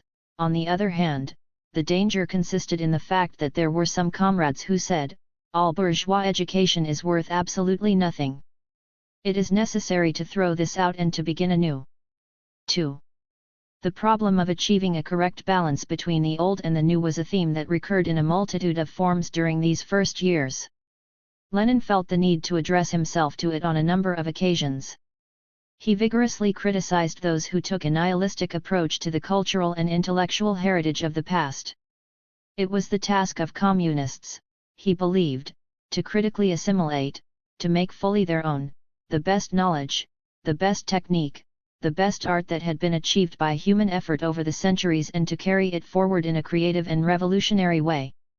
However, Lenin did not approve of those who took an uncritical or uncreative attitude towards the past, and he admonished them that they were revolutionaries and not archivists.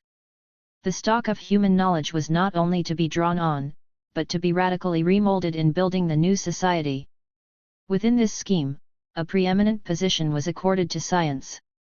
Marxism had from the first staked its lot with science, and in this tradition Lenin and the Bolsheviks believed firmly that science was essential to socialism. Lenin, in these first years of the revolution, was at his best. Even when the very existence of the Soviet state was in jeopardy and sheer survival was an achievement, he displayed an impressive breadth of vision. He was the architect of the revolution, and, as such, it was his lot to have to apply his mind to an extraordinarily wide number of issues, from problems involving military tactics, food supply and sabotage, to problems of religious belief, women's rights, homeless children, communist morality, and the philosophy of science. Amidst the welter of details and the monumental tasks, he never lost a sense of perspective, and he brought to every issue reflection, balance, and sanity. He often had to restrain the overzealous and short-sighted. There was, for instance, the question of the status of religion in a socialist society.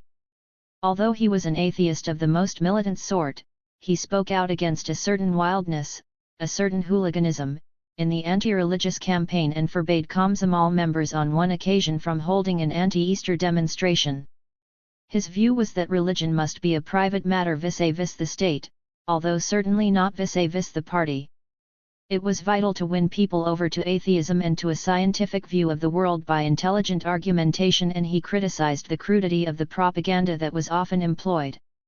On other questions also he took his stand against those who went to extremes and became myopic, forgetting the many-sidedness of things.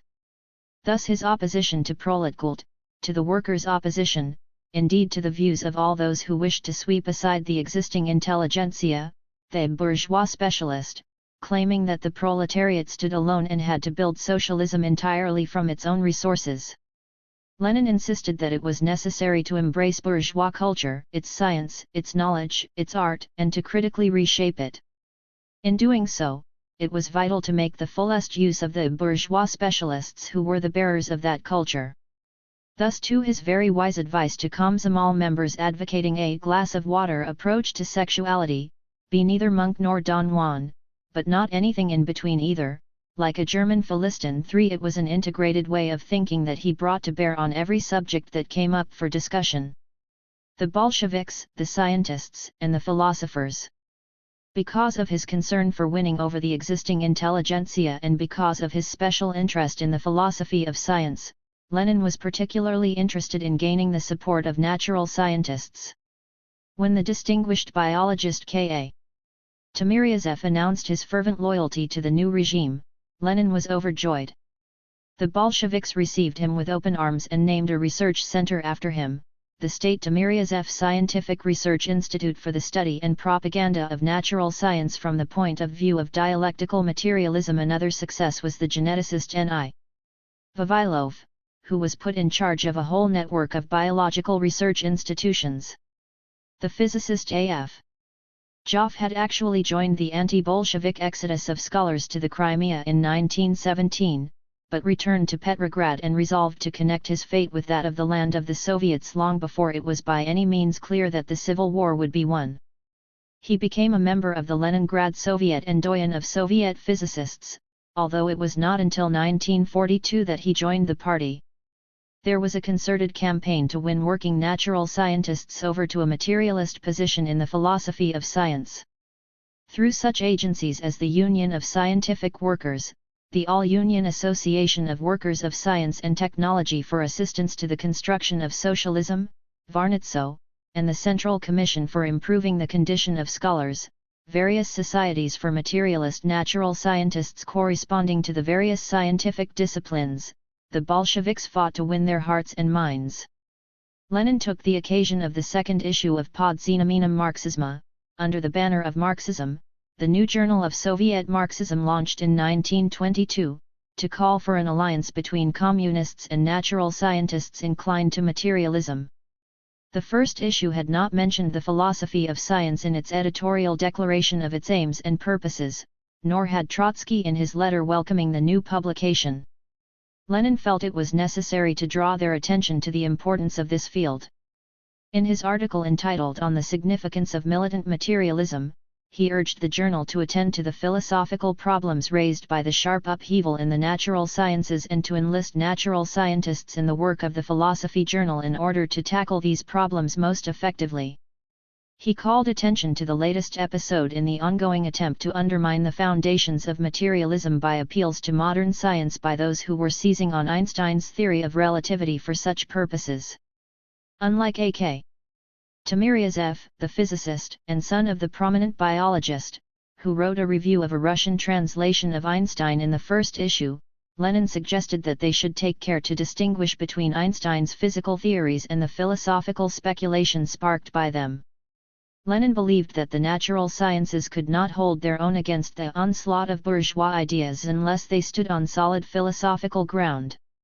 As to where they should turn for such a grounding, modern natural scientists, if they know how to seek, and if we learn how to help them, will find in Hegelian dialectics, materialistically interpreted, a series of answers to the philosophical problems which are being raised by the revolution in natural science.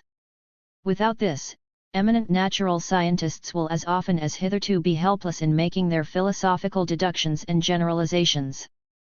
For natural science is progressing so fast and is undergoing such a profound revolutionary upheaval in all spheres that it cannot possibly dispense with philosophical deductions. Point 4. In his opinion, the editors and contributors to Podznamenem Marxisma should constitute a sort of society of materialist friends of Hegelian dialectics. It was far from the only occasion in which Lenin turned his mind to questions of philosophy. Once again on the trade unions, in the context of a criticism of the current political thinking of Trotsky and Bukharin, he put great emphasis on the difference between dialectical thinking and eclectic thinking. He called upon such comrades to put aside one-track thinking, compulsiveness, exaggeration, obstinacy, and rigidity and to learn to examine all facets of a thing, all its connections and mediacies. Dialectics, he insisted, required an all-round consideration of relationships in their concrete development, but not a patchwork of bits and pieces. He asked them to look beyond formal logic that dealt with formal definitions of the sort that drew on what was most common or glaring about a thing and stopped there. The point was that a really full definition of anything must include the whole of human experience. 5. In the same article, Lenin exhorted communists to engage in a serious study of Plekhanov's philosophical works and insisted that the workers' state should demand of professors of philosophy in particular that they have a thorough knowledge of Plekhanov's exposition of Marxism. By this time, Plekhanov was gone, having died in 1918, an unregenerate opponent of Soviet power. Nevertheless, Lenin was magnanimous enough to ensure that his contribution to the development of Russian Marxism be duly recognized. By 1924, Lenin was gone as well and thenceforth Soviet philosophy had to develop without him. Indeed, many fields were deprived by the loss of his fine mind, and the Soviet state suffered greatly by the premature death of the great dreamer in the Kremlin, as H.G. Wells called him. In Lenin's day, it was not required that a person be 100% pure and in agreement with all Bolshevik policies in order to make a contribution to the new social order. Although every effort was made to persuade natural scientists to look to Marxism in matters of philosophy of science, it was not demanded of them. Willingness to pursue their research within the new order was enough. They were assured by the highest government officials, confident that communism was being built by everyone working honorably and conscientiously in his own field, that it was their legitimate right not to be Marxists. Indeed, Kalinin, the Soviet president, declared that communism was being built even by the man who proclaimed himself against communism, for if he were a doctor and raised the people's health, he was doing communist work. They were convinced in any case that most natural scientists were spontaneous materialists and nearly Marxists without realizing it. Soviet leaders did not feel themselves threatened by those who obviously were not Marxists, allowing them considerable latitude as long as they showed themselves to be in good faith. When Khvalson, who had an international reputation both as a physicist and as an exponent of a fideist interpretation of the new trends in physics, hesitantly approached the new government with queries concerning the fate of various research projects that had been given governmental support before the revolution, he found them ready to devote far greater resources to education and research than were their predecessors. He continued to propagate his views on the reconciliation of the new physics with religious belief, although he was persuaded to remove from the later edition of a very well-received popularization of physics published in 1922 a passage explicitly rejecting the rather Promethean notion of science held by the Bolsheviks. Nevertheless, he was awarded in 1926 the title of Hero of Labor. There was also the case of V.I. Vernadsky, a distinguished geochemist with a lively interest in philosophy of science, who had also joined the anti-Bolshevik flight to the Crimea. When this last stronghold of the Whites fell, he was arrested by the Cheka and brought to Moscow, where Lenin insisted on his release. He played a leading role in the Academy of Sciences and its organization of the scientific work of the country, although his opposition to certain aspects of Bolshevik rule continued. He respected the Bolshevik desire for a flowering of science, but warned them against administrative intervention in the creative process of scientific work and steadfastly refused to consider Marxism as a philosophy of science. And there was the mathematician V.A. Steklov, vice president of the Academy of Sciences, who also put great stress on the importance of academic freedom for the progress of science and, just to reinforce his point, published a popular biography of Galileo in 1923.6.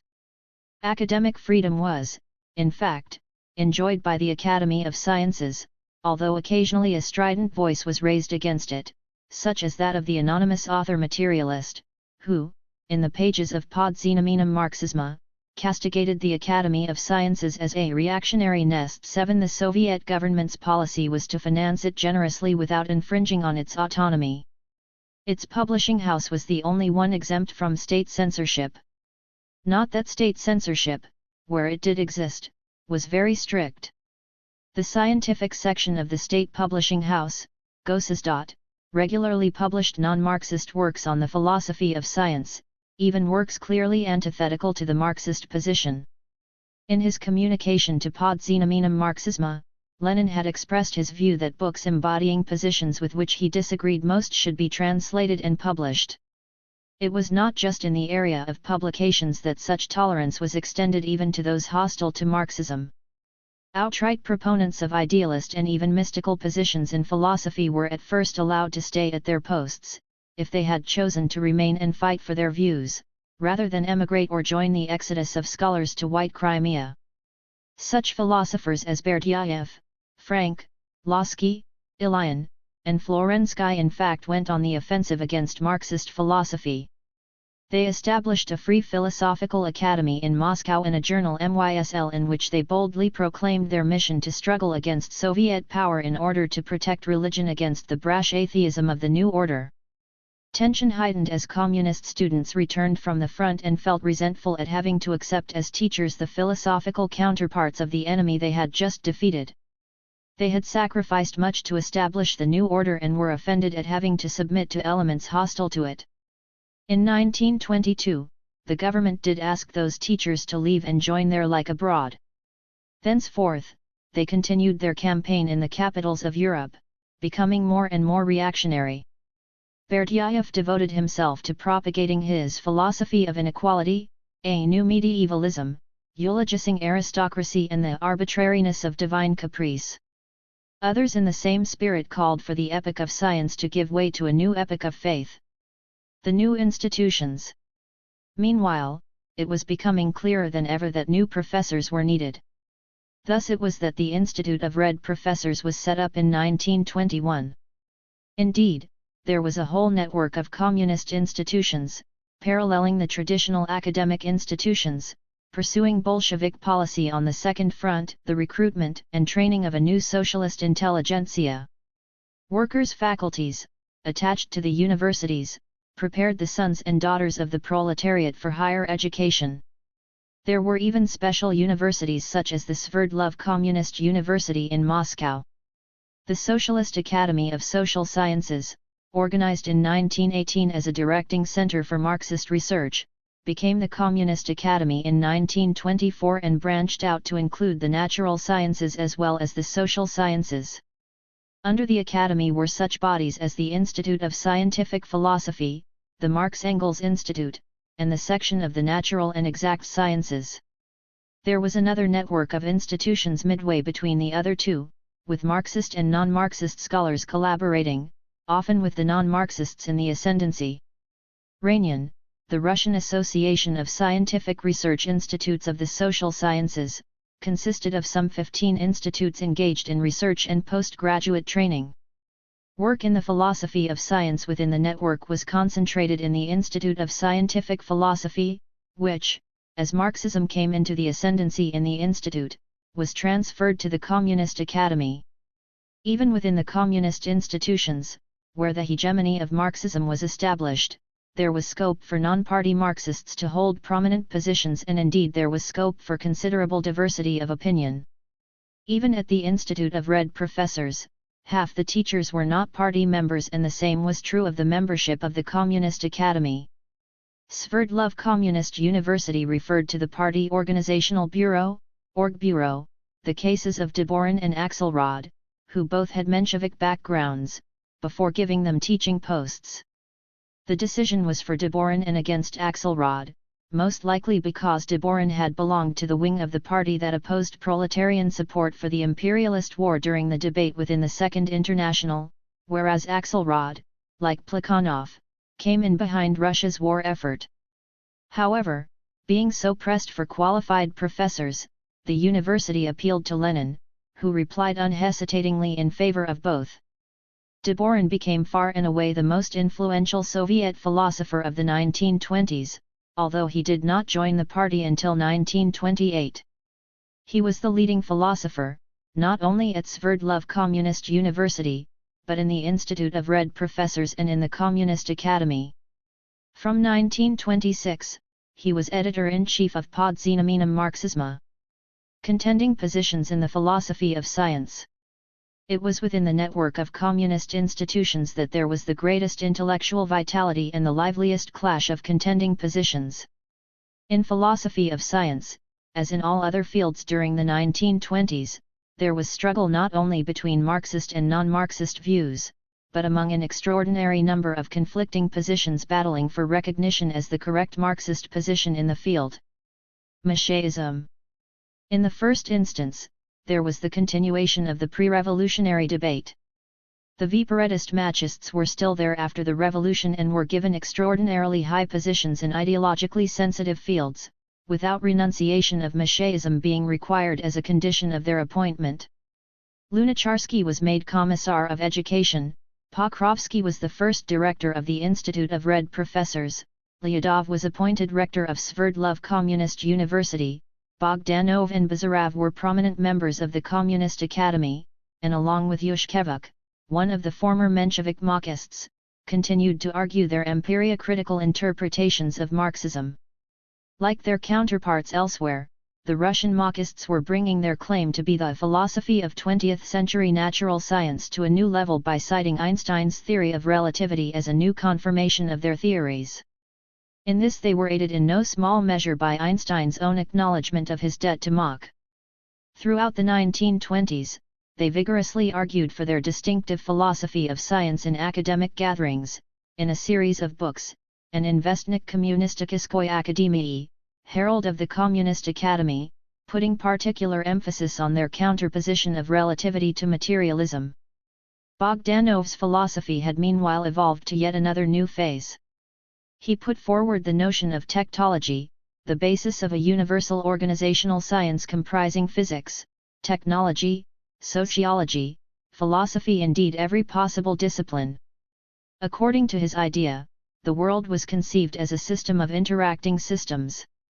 All systems were to be studied in their internal relations and in their external relations, that is, in relation to all other systems as a whole. All systems were organizing or disorganizing. The greater the difference between the system as a whole and the sum of its parts, the better organized it was. Techtology was an extension of the approach Bogdanov had always advocated, a scientific monism based on the universal law of equilibrium, drawing inspiration from the theories of thermodynamics formulated by Gibbs and Le Chatelier. Within the framework of this new science, he envisaged the future as progress to an all-embracing collectivism. A constant theme in Bogdanov's participation in the philosophical discussions of the 1920s was the need for philosophy to develop in harmony with the methods and results of the natural sciences.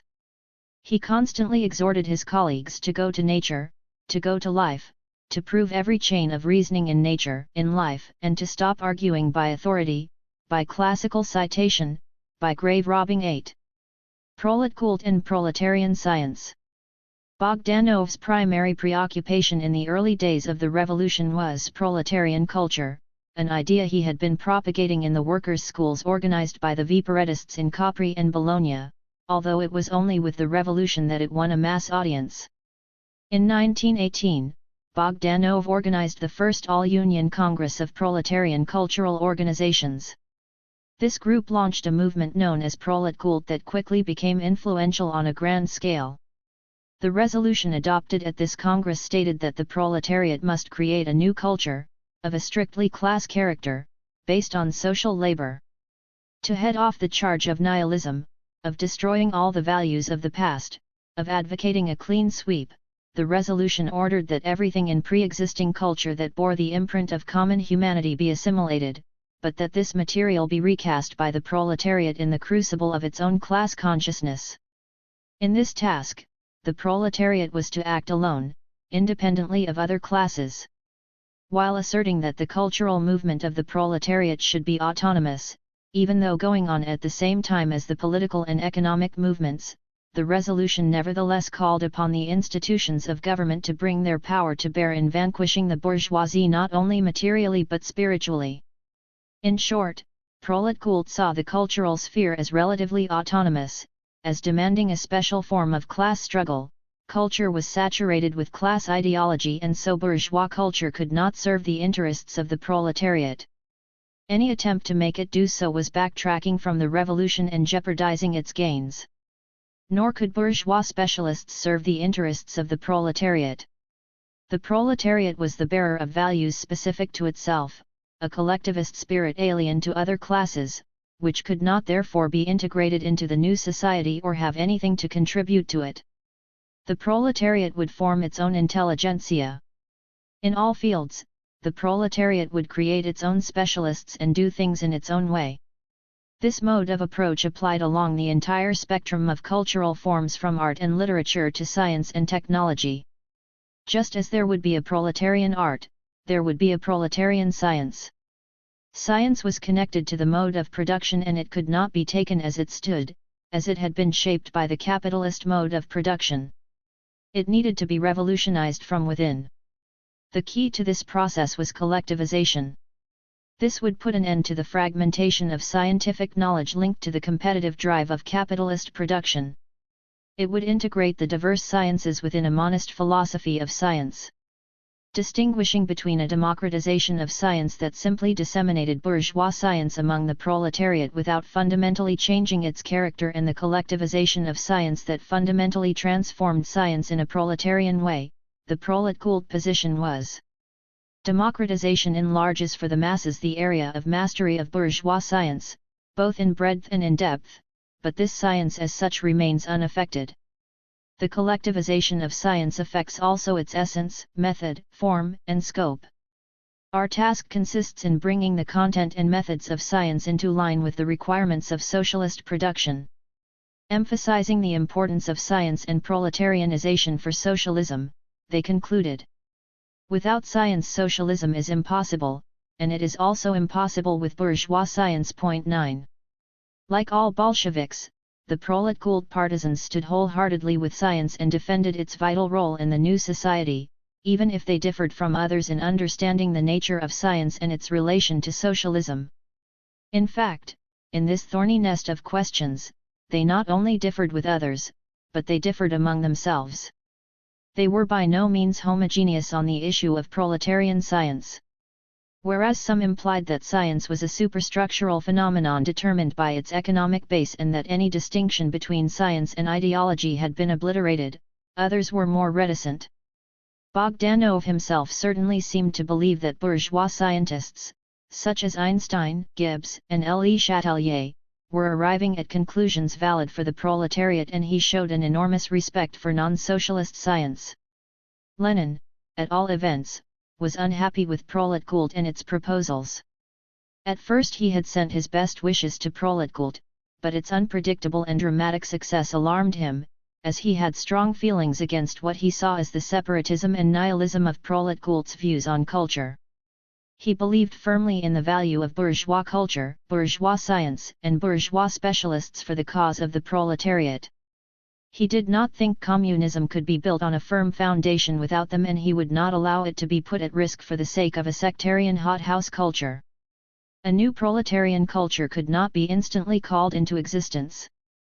Because of its role under capitalism, the proletariat was still divided, degraded, and corrupted. It needed time, experience, and knowledge in order to mature. Genuine proletarian culture would be developed in an organic, protracted process and would come as the logical development of the whole store of knowledge mankind had accumulated throughout its history, even under the yoke of capitalist, feudal, and primitive production.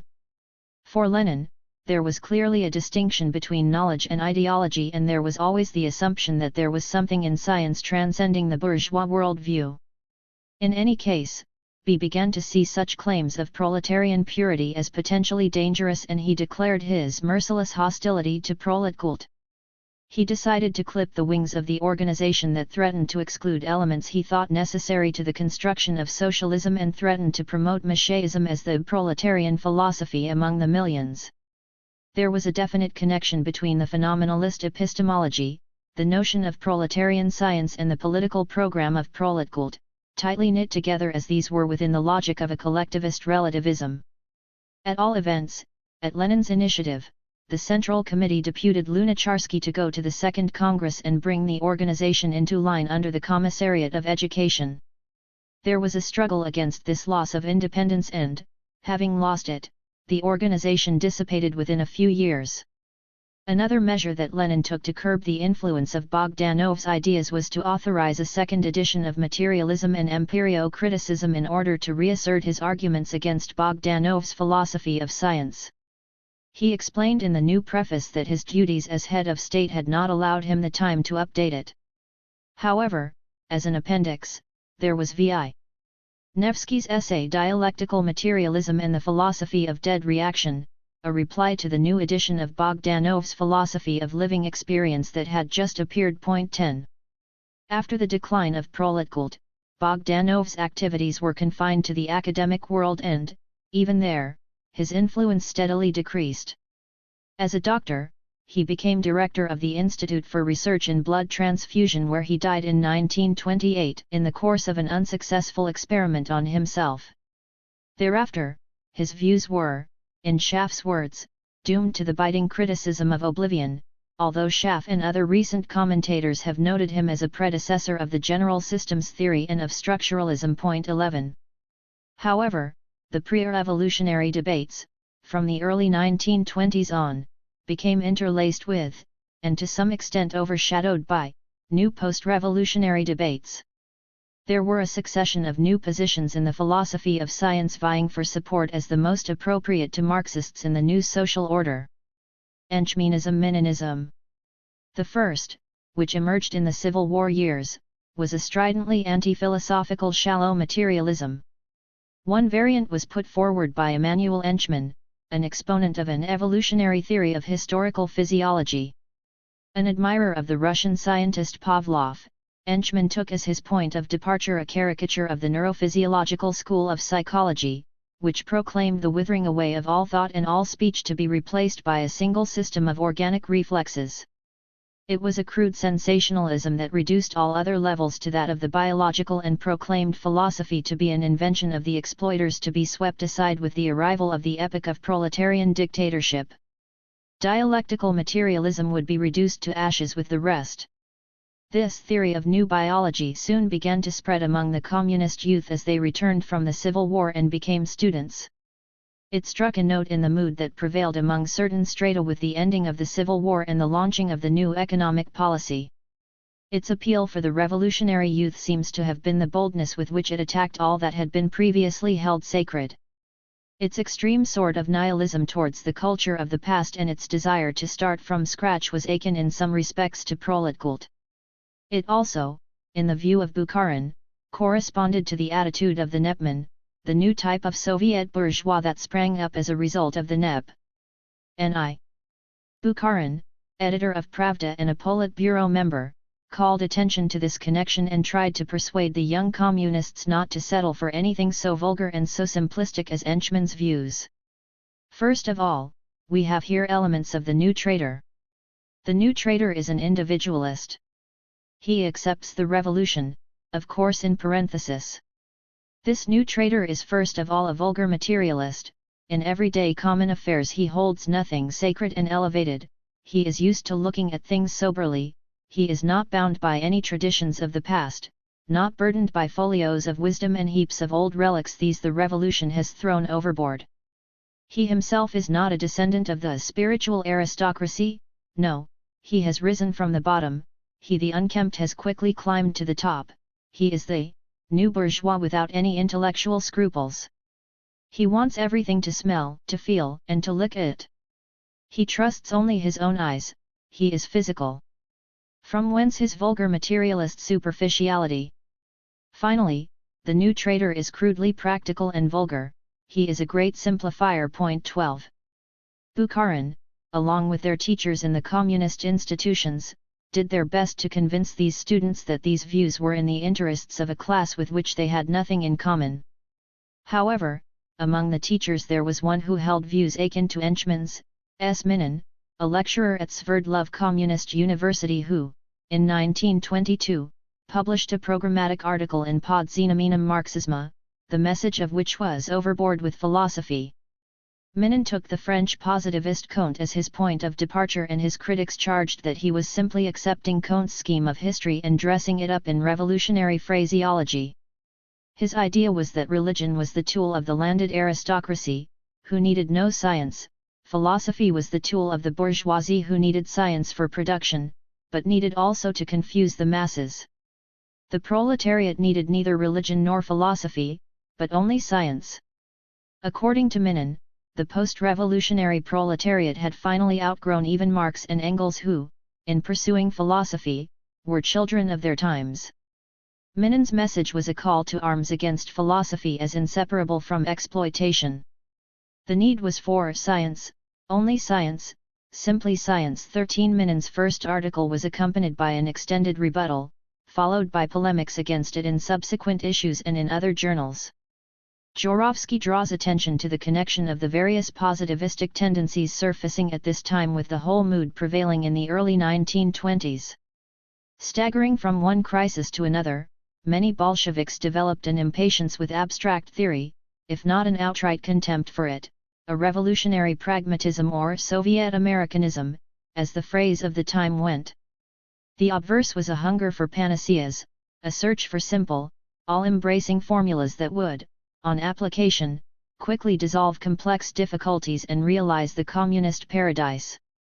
The theories of Enchman and Minin captured both sides of this point. 14. Mechanism. This strident ultra-revolutionary positivism, however, was soon superseded by another trend, a less strident and less simplistic positivism. Mechanism as a philosophical current crystallized only gradually, and those who became caught up in it never constituted an entirely homogeneous grouping. The mechanists were adherents, for the most part, of more or less unacknowledged positivism. They sometimes paid lip service to the dialectic, but proceeded nonetheless on the basis of a highly mechanistic and reductionistic form of materialism that excluded the dialectical notion of irreducible qualities. In a spirit of pronounced anti-Hegelianism, they treated the dialectic as either superfluous or actually contrary to scientific method. Their conception of science involved the reduction of all qualitative changes to quantitative terms, the reduction of all phenomena, including thought, to physico-chemical terms.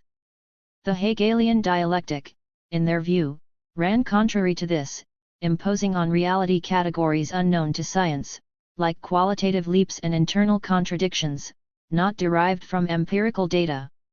The mechanists called for the liquidation of philosophy as a specific discipline, believing essentially that science was its own philosophy. Philosophy, insofar as some of them did speak of it in a positive way, was nothing more than the sum total of the natural and social sciences. This was an extremely empiricist, anti-theoretical temper of thought, a tendency to stand on the bare facts and to believe that they needed no further elaboration. Because of its emphasis on the self-sufficiency of science, it was an extremely popular school of thought in the early 1920s, especially among scientists and students of natural science. Its popularity lay in its sweeping simplicity, and its confident materialism suited the need of those in the grip of fervent revolutionary optimism. Bukharin. A very powerful figure in setting the tone for Soviet intellectual life was the prominent party leader, Nikolai Bukharin, who interested himself in the philosophy of science. In relation to the earlier philosophical debate, Bukharin admitted a certain heretical inclination towards the empirio-critics. 15. What Bukharin seems to have found attractive in Bogdanov was his insistence that Marxism was a growing body of thought, his openness to non-Marxist trends, his orientation more towards science than towards Hegel, and his emphasis on the concept of equilibrium. In relation to the issues raised by Proletkult, Bukharin took a position somewhere between Bogdanov and Lenin. Regarding proletarian culture, he said, "I think we can and must try to bring it about, in every sphere of ideological and scientific power, even in mathematics, that we eventually have a certain approach which is specific to us. From this a new spirit will develop in cultural relations." 16. He nevertheless stood firmly opposed to all forms of coercion in this sphere, to the implicit reign of terror in the Proletkult demands, to all forms of official favoritism in such matters, to sectarian appeals to working-class origins and proletarian virtue. He believed the proletariat needed time to ripen and needed the bourgeois specialists. Bukharin was indeed the protector of important sections of the old intelligentsia. Bukharin's influential manual Historical Materialism, published in 1921 and used as a basic text in the higher party schools, had a direct bearing on the field of philosophy of science. Like Bogdanov, Bukharin sought to purge Marxism of its lingering Hegelianism and proposed to reinterpret the meaning of dialectics in the process. He thought that dialectics needed to be cleansed of all idealist elements, of the theological flavor inevitably connected with the Hegelian formulation. This was to be done by giving a theoretical systematic exposition of dialectics in mechanist terms, that is, by placing it on the foundation of the theory of equilibrium. The dialectical point of view, in Bukharin's exposition, was that all that existed, both natural and historical, was in motion, and that motion had its source in the conflict of forces internal to a system. Every system tended to a state of equilibrium.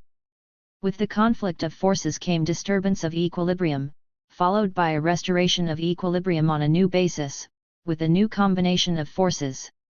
No state of equilibrium was to be seen as absolute or static. Every state of equilibrium was relative and dynamic. Moreover, every system was simultaneously involved in two types of equilibrium, internal and external. The internal equilibrium, that is, the structure of a system, was a function of the external equilibrium, the interaction between a system and its environment. Bukharin was a mechanist and he did not shy away from the use of mechanist terminology. It is quite possible to transcribe the mystical language of Hegelian dialectics into the language of modern mechanics. Not so long ago, almost all Marxists objected to mechanical terminology, owing to the persistence of the ancient conception of the atom as a detached isolated particle. But now that we have the electron theory, which represents atoms as complete solar systems, we have no reason to shun this mechanical terminology. The most advanced tendencies of scientific thought in all fields accept this viewpoint. 17. The argument thus went that, because in modern times mechanics had itself become dialectical, there was no longer any point in counterposing mechanistic terminology to dialectical terminology. Thus, dialectical materialism had now become indistinguishable from mechanistic materialism.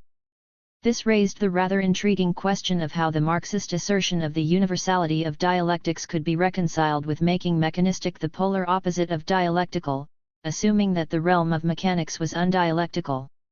It was not clear, however, what was entailed in defining mechanics as dialectical, that is, whether this made possible a claim to the universality of dialectics or whether the scope of dialectics was to be restricted after the fashion of Bogdanov, such that some processes were dialectical and others were not. It seemed in some formulations as if dialectics were identified with internal motion. In this case, the status of external motion was unclear. In any event, with his assertion of the priority of external motion to internal motion and the dependence of internal motion upon external motion, Bukharin seemed to be adopting a position contrary to what had been to both Engels and Lenin as essential characteristic of a dialectical point of view, that is, the stress on internal motion. This perhaps is why Lenin in his testament commented that Bukharin never understood dialectics. While Bukharin, like Bogdanov, sought after the ideal of the unity of science, he did so in a radically different way. Bukharin differed substantially from Bogdanov in his firm objectivism. He never went the way of empirio-criticism, which he thought of as psychologizing Marxism. He argued moreover against all the neo-Kantian and Machist denials of causality and assertions of indeterminism and held to an all-pervasive system of causal determinism. There was for him no difference in methodology between the natural sciences and the social sciences. Most of Bukharin's critics were to be far harsher than Lenin, especially after his political fall from power. There was an ex post facto scouring for proof of his long-standing and thoroughgoing revisionism, reaching the nadir of branding petty thefts in factories as Bukharinism. The most frequent criticism made was that his emphasis on equilibrium made balance more basic than conflict and presupposed the normality of social harmony as opposed to the traditional Marxist thesis on social struggle. Others centered their critique on his emphasis on determinism, as encouraging social passivity and as undercutting the revolutionary will to act. Bukharin did not believe his philosophical model of change implied political conservatism, asserting that the transformation of quantity into quality was a fundamental law at every step along the way. In both nature, and in human society, there was both evolution and revolution, both gradual adaptation and violent upheaval. The critics, however, were to have their way, for his philosophy did, after his political demise, fall into disrepute, never to be resurrected. However, some have come to reconsider his emphasis on the organizational structure of systems and to consider Bukharin, like Bogdanov, a forerunner of modern systems of theory. Trotsky. Another Politburo member who turned to philosophy of science and who has been associated with the mechanistic trend, was Leon Trotsky, born Lev Davidovich Bronstein. In his major statement on philosophy of science, his address to the Mendeleev Congress in 1925, Trotsky unfolded before the assembled chemists a sweeping reductionism. Psychology is for us in the final analysis reducible to physiology, and the latter to chemistry, mechanics, and physics. Chemistry reduces chemical processes to the mechanical and physical properties of its components. Biology and physiology stand in a similar relationship to chemistry. Psychology is similarly related to physiology. 18. Extending this scheme under the influence of Pavlov, Trotsky held that the so-called soul was nothing more than a complex system of conditioned reflexes, completely rooted in elementary physiological reflexes that, in turn, through the potent stratum of chemistry, found their root in the subsoil of mechanics and physics. Society was simply a more complex system of conditioned reflexes, in the final analysis, a combination of chemical processes. It was a product of the development of primary matter, like the Earth's crust or the amoeba. Within this framework, the role of philosophy was to systematize the generalized conclusions of all of the positive sciences, linking all phenomena into a single system. To Trotsky's way of thinking, reductionist assumptions were necessary to the achievement of this enterprise. The essence of Marxism, according to Trotsky, consisted in the fact that it examined human history as one would a colossal laboratory record. There should be no gap between the methods of the natural sciences and those of the social sciences. To be sure, Trotsky did introduce a cautionary note against transplanting the methods and achievements of one science into another. The methods of chemistry or physiology could not simply be applied to human society. Public life was neither a chemical nor a physiological process, but a social process, shaped according to its own, sociological, laws. Each field of complex combinations of elementary phenomena required a special method. Yet it was not always clear whether these special methods were required by the special character of each level of phenomena or by the fact that science had not yet developed far enough to reduce the analysis of all phenomena to a single method. Sometimes it seemed that Trotsky believed the obstacle to a total reductionism to be only one of time. When it came down to it, Trotsky had occasion to say, the final goal of science was the reduction of all phenomena, whether chemical, biological, social, or intellectual, to the ultimate reality of elementary material particles. Scientific thought with its methods cuts like a diamond drill through the complex phenomena of social ideology to the bedrock of matter, its component elements, its atoms with their physical and mechanical properties. 19. Although every phenomenon of chemistry could not be reduced directly to mechanics, even less could every social phenomenon be reduced directly to physiology and then to chemistry and mechanics, Trotsky said it was the uppermost aim of science to do so. Yet at other times it seemed that Trotsky held to the dialectical notion of irreducible qualities. This ambivalence was particularly apparent in his discussion of psychology, which he felt was the link between the natural and social sciences. At one moment, Pavlov's reflexology explained all, from the saliva of dogs to the poetry of genius. Then qualifications would be introduced as, for example, when he took issue with Pavlov over his placement of the achievement of human happiness entirely on the shoulders of psychophysiology. No, Trotsky resisted. Natural science was powerful, but by no means all-powerful, when it came to the realm of human nature and social relationships. Society was also objectively conditioned and subject to laws, but it did not follow the same laws as the individual human organism. To this methodological problem, Trotsky's answer was that Marxism stood in the same relation to social phenomena as reflexology to psychology. Trotsky was inclined to a sweeping reductionism, whatever ambiguous qualifications he introduced, that, along with his adherence to a rather thoroughgoing determinism, has been responsible for his being classified as a mechanist. There were, however, other aspects of his thought that made the classification problematic, most particularly his admiration for Hegel and the concept of the dialectic. He saw science as embracing the dialectic of Hegel and Marx, with Mendeleev's periodic law of the elements as the most outstanding victory of dialectics. So too was the dialectic to be found in Darwin's theory of evolution and in the chemistry of radioactivity. He had no reservations about the language of quantity and quality or the triadic pattern of thesis, antithesis, and synthesis. He did warn against imposing dialectical patterns upon facts rather than finding them there, and he remarked that only painstaking work on a vast amount of material enabled Marx to advance the dialectical system of economics to the conception of labor as social value. This raised the question of the role of Marxism in relation to the sciences and other disciplines. On this, Trotsky warned against seeing Marxism as an ever-ready master key that could be applied to any sphere of knowledge. Whenever any Marxist attempted to transmute the theory of Marx into a universal master key and ignore all other spheres of learning, Vladimir Ilyich Lenin would rebuke him with the expressive phrase "communist swagger." Communism is not a substitute for chemistry. But the converse theorem is also true. An attempt to dismiss Marxism with the supposition that chemistry, or the natural sciences in general, is able to decide all questions is no less erroneous and in point of fact no less pretentious than communist swagger. Point 20. As to how science, philosophy, and politics came together within Marxism, Trotsky addressed himself to the nest of issues involved on a number of levels. He wished to put to rest any lingering fears that Soviet scientists might have akin to the fear expressed by Mendeleev that science and indeed all enlightenment and morality were threatened by state socialism. On the contrary, Trotsky emphasized that socialism was an organized struggle for civilization, for culture, for science, for morality. Science was to be given maximum scope in the workers' state.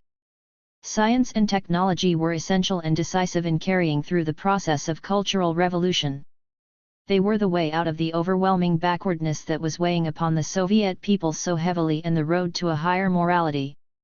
Trotsky was at this time far more optimistic about the future of science and culture under socialism than he would be later, when at times it seemed that the worst fears of Mendeleev were justified. In these early days, however, he opposed the liberal belief that progress was continuous and accumulative and argued that the history of science, like the whole history of culture, was curved, broken, and zigzagging, with interruptions and failures along the way. With the achievement of socialism, science would advance without such zigzags, breaks, and failures. It was a judgment he would revise in less sanguine days. But science was not simply taken as given, for class interests introduced false tendencies even into natural science. The wider the field of generalization, the nearer natural science approached to questions of philosophy, the more it was potentially subjected to the influence of class interests. However, in sorting out such matters, it was necessary to proceed with caution. Amidst the many paths by which the proletariat could advance to mastery of science, it was necessary to learn to learn. The problems of science could not be solved by decree. Marxism was to be brought to bear on new spheres of knowledge by mastering them from within. Taking issue with proponents of a purely proletarian science, Trotsky proposed that the purging of bourgeois science demanded a mastery of it that called for learning, application, and critical reworking, not for sweeping criticism and bald comment. Marxist criticism in science had to be not only vigilant but prudent, lest it degenerate into mere sycophancy. In this respect, Trotsky criticized those who simplistically dismissed Freudianism, declaring psychoanalysis to be incompatible with dialectical materialism. He had, to be sure, his own criticisms of Freudianism, which he contrasted to Pavlov's reflexology. For Pavlov, generalizations were one step by step, from the saliva of dogs to the poetry of man. Freud, on the other hand, attempted to take all these intermediate steps in one jump and proceeded from above downwards. Pavlov's method was experiment, whereas Freud's was conjecture. Nevertheless, all of the related issues, including the role of the sexual factor, were to Trotsky disputes within the frontiers of materialism. Unlike idealists, who believed the soul to be an independent entity, a bottomless well, both Pavlov and Freud thought the bottom of the soul was physiology. The difference was that Pavlov was like a diver who descended to the bottom and laboriously investigated the well from there upwards, whereas Freud stood above the well and with a penetrating gaze tried to pierce its ever-shifting and troubled waters and to guess at the shape of things below. Trotsky, in the course of the various zesty speeches in which he outlined his views on these matters through the 1920s, obviously had much that was worthwhile to say and, indeed, had issued many a salutary warning. One of these, which had more to do with the hazards for science and for all culture under socialism than he foresaw at the time, was his insistence on the importance of political truthfulness, which he saw as a fundamental requirement of revolutionary policy. It was true, he admitted, that the existence of powerful enemies made necessary a certain cunning, but this could never be an excuse for delusion and deceit with regard to one's own people. Another theme he stressed was the necessity of combining professional specialization with all-embracing syntheses. However, there were certain problematic areas in Trotsky's analysis of science in the new society. Trotsky often seemed to imply that no special effort was needed to elaborate a Marxist philosophy of science, Marxism in the field of nature science being what natural scientists were already doing. When he more specifically addressed himself to the question of the relation between the new discoveries and dialectical materialism, he floundered somewhat, unable to specify where and when and by whom such questions could be answered. He thought that there were domains in which the party's role was to lead, directly and imperatively, whereas there were other domains in which its role was only to cooperate. For Trotsky, art and science belonged to the latter category. His position was that Marxist methods were not the same as the artistic or scientific. Although Trotsky opposed the revisionist belief that Marxism was not a universal philosophy, but only a social theory, he often spoke of Marxism as if it were not a universal philosophy applicable to natural science and social science alike, but as if it were only a social science, as if it were a specialized science alongside the other sciences. Marxist methods did not, in the context of many of his statements on these matters, encompass the realms of art and science, and so the implication was that the socio-political realm was the proper domain of Marxism, whereas the other realms were outside it. Therefore, he seemed to be giving the signal to the artists and scientists to leave politics to the communists, promising that the communists would leave art and science to them. It was not a very integrated position. His insistence on mastery of every field of knowledge from within, his repudiation of solving problems of knowledge by decree was healthy enough, but his haziness about what exactly constituted the domain of Marxism in it all confused matters somewhat. Trotsky was, however, very definite about where he stood in the debate over Masheism. He stood with Lenin. The more science learned about matter, the more unexpected properties of matter it found, the more zealously did the decadent philosophical thought of the bourgeoisie try to use these new properties in their struggle against materialism, by implication linking party members under the influence of Masheism to alien class interests. Despite his expression of openness to bodies of thought outside Marxism and his appreciation of many of the complexities of philosophy of science, Trotsky could be as ungenerous to opponents as other Russians. In his letter to the first issue of Podznamenem Marxisma, he wrote that all the variety of idealist, Kantian, empirio-critical philosophies were in essence a translation of religious dogmas into the language of sham philosophy. He argued, however, not only against Masheism, asserting that space and time were not merely categories of the human mind, but also against a vulgar materialism that recognized as matter only what could be felt with the bare hands.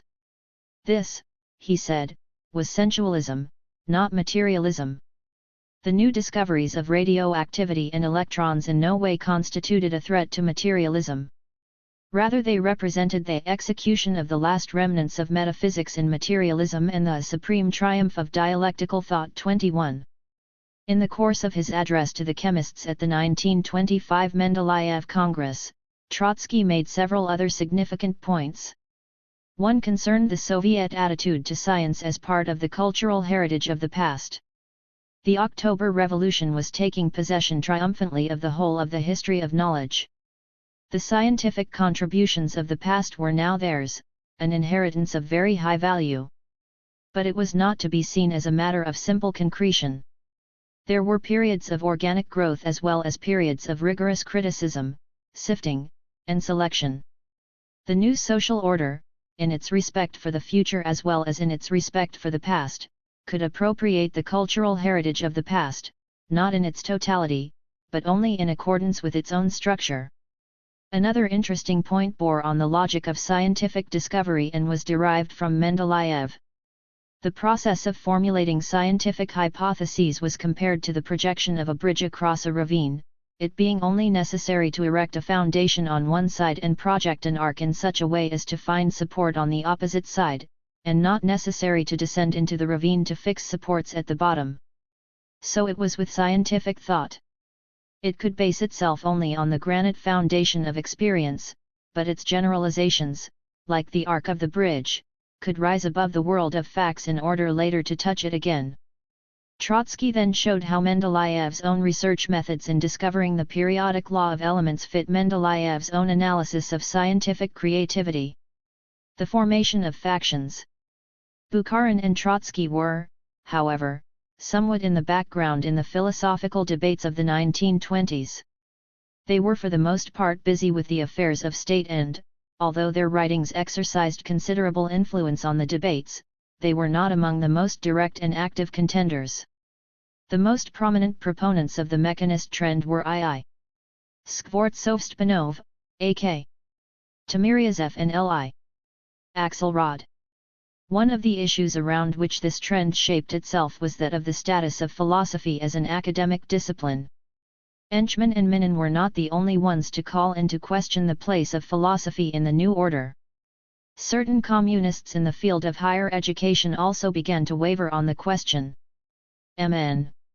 Lyudov, the rector of Sverdlov Communist University, responded to the susceptibility of the students to the ideas of Enchman by calling, in Pravda, for the elimination of philosophy as a separate discipline. His somewhat incongruous line of reasoning was that the surest way of complying with Comrade Lenin's call for solid philosophical training was to stop giving courses in Marxist philosophy. The existing curriculum, he claimed, inevitably led to academicism, to making students' training in Marxist theory too abstract and too isolated, into separate subjects, and ran the risk of turning the revolutionary students into Menshevizing intellectuals who would become a source of opposition to Bolshevik policies. 22. This provoked the young philosopher S.L. Gonikman to leap to the defense of his profession in Pravda and to follow this up with a more extended reply in Podznamenem Marxisma, in which he was not content to pose philosophy courses as the most effective antidote to the corruption of proletarian students by bourgeois ideology, but went so far as to declare the preeminent importance of Hegel in such courses. To express his position in the sharpest possible terms, he designated Hegel as the only springboard from which the leap into Marxism is possible. 23. This early exchange contributed to the formation of philosophical factions and was later to erupt into full-blown controversy. But for the moment, mechanism held sway. It was the predominant philosophy held by natural scientists and students of natural science. It could claim as adherents many figures prominent in Soviet public life, particularly in the anti-religious campaign.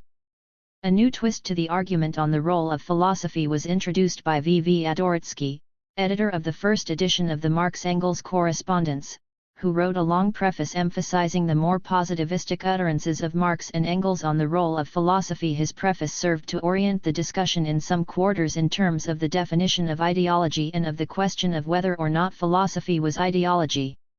For his part, Adoritsky defined ideology as a partial and therefore unrealistic scheme of thought and considered philosophy, as necessarily a form of ideology, something to be overcome.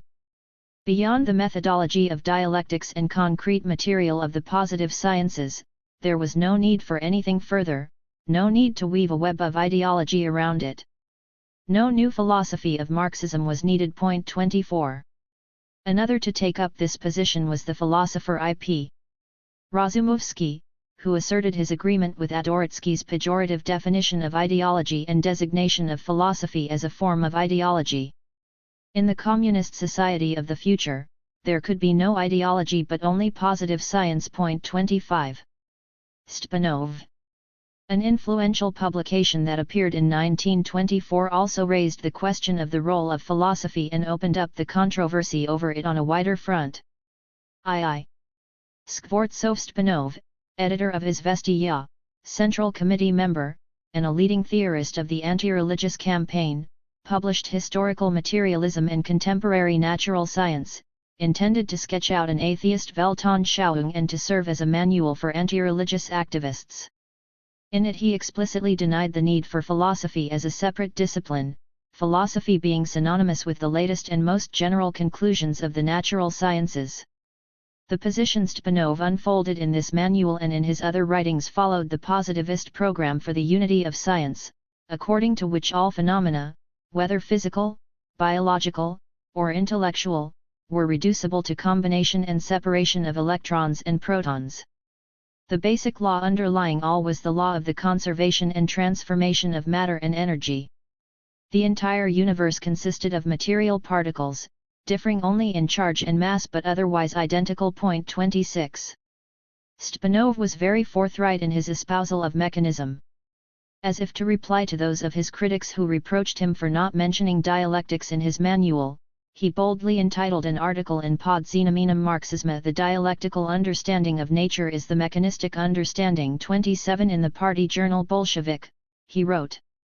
For the present time the dialectical understanding of nature takes concrete form precisely as the mechanical understanding, i.e., as the reduction of all nature's processes exclusively to the action and transformation of those forms of energy that are studied by physics and chemistry. 28. Timiryazev, a scientist with similar views on philosophy of science, was A.K.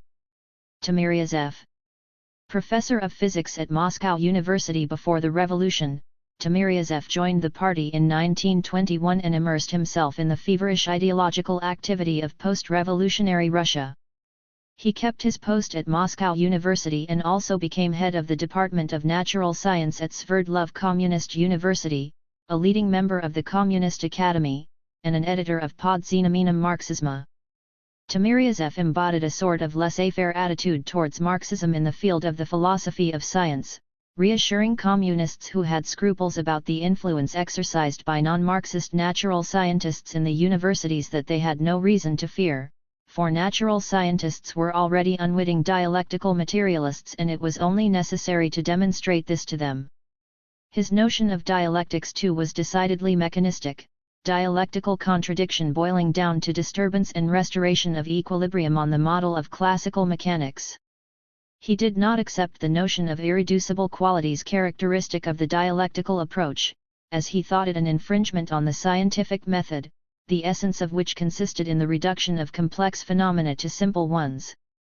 Science proceeded by an ever more extensive reductionism, and Timiryazev saw it as his mission to defend it against the encroachments of an alien metaphysics. 29.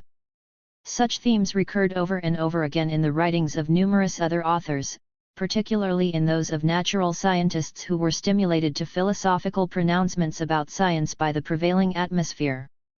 For other physicists, such as Z.A. Tsetlin and I.E. Orlov, quantitative analysis was the sine qua non of scientific method.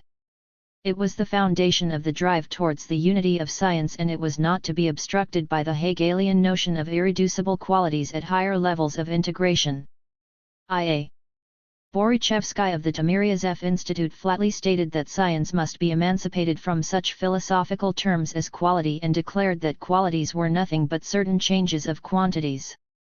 Among biologists, there was a certain attraction to mechanism as an alternative to vitalism and as a form of materialism committed to physico-chemical explanation of biological phenomena and opposed to the introduction of categories suprad to the scientific process from outside it. Axelrod, a surprising proponent of mechanism, was L.I. Axelrod, no longer the orthodox she once was.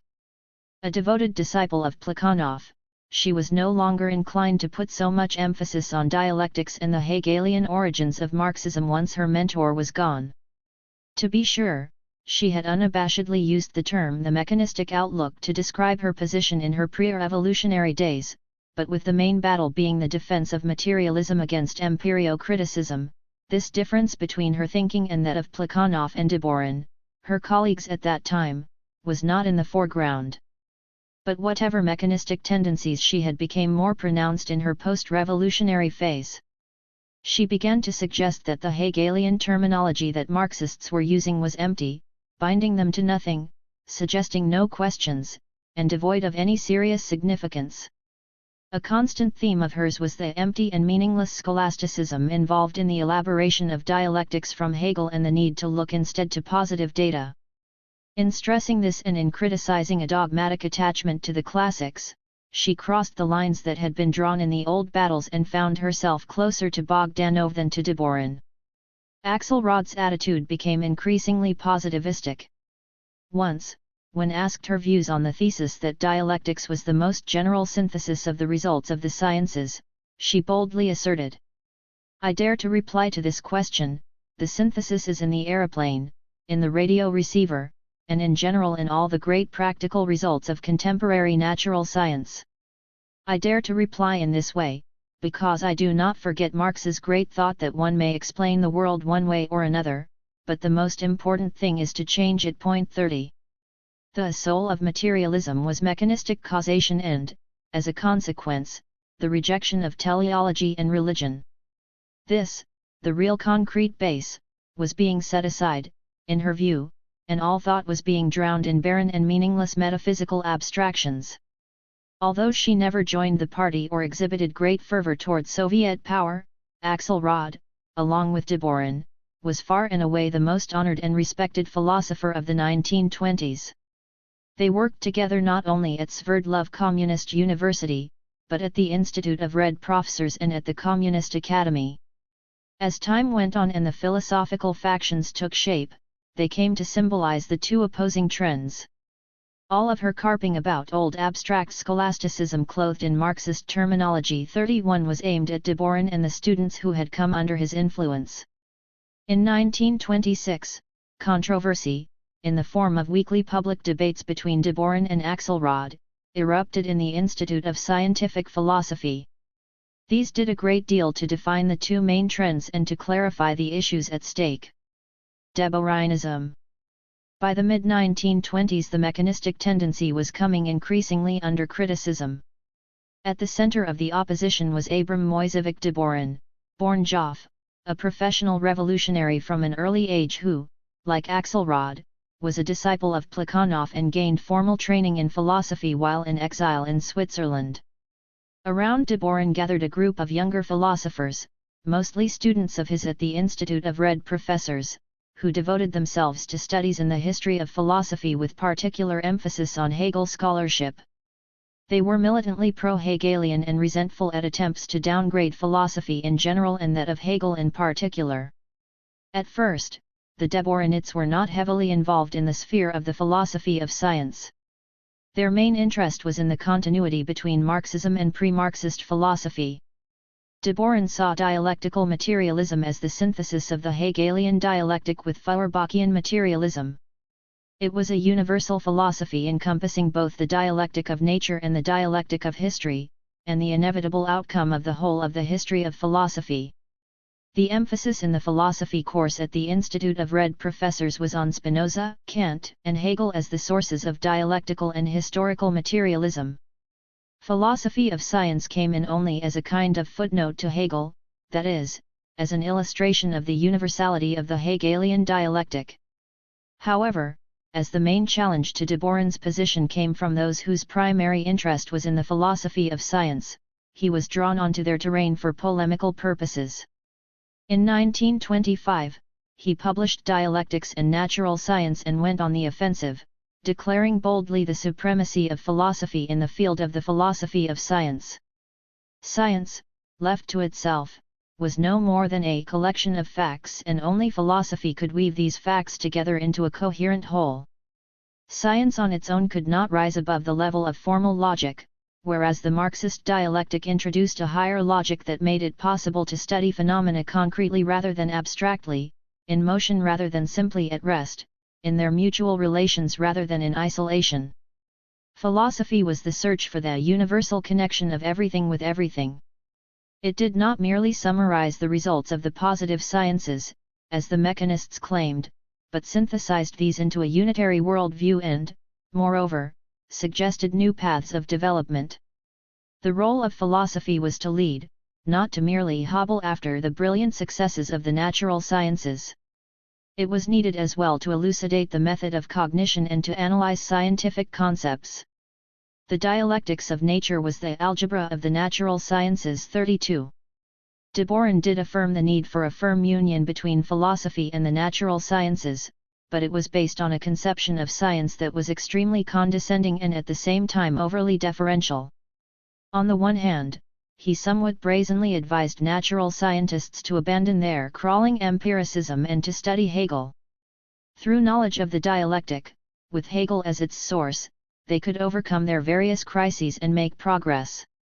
He infuriated natural scientists with his Olympian style, his disdain for empirical methods and his tendency to an irritating a priorism, prone as he was to such pronouncements as the question of the possibility of reducing chemistry and biology to mechanical laws is a question of principle.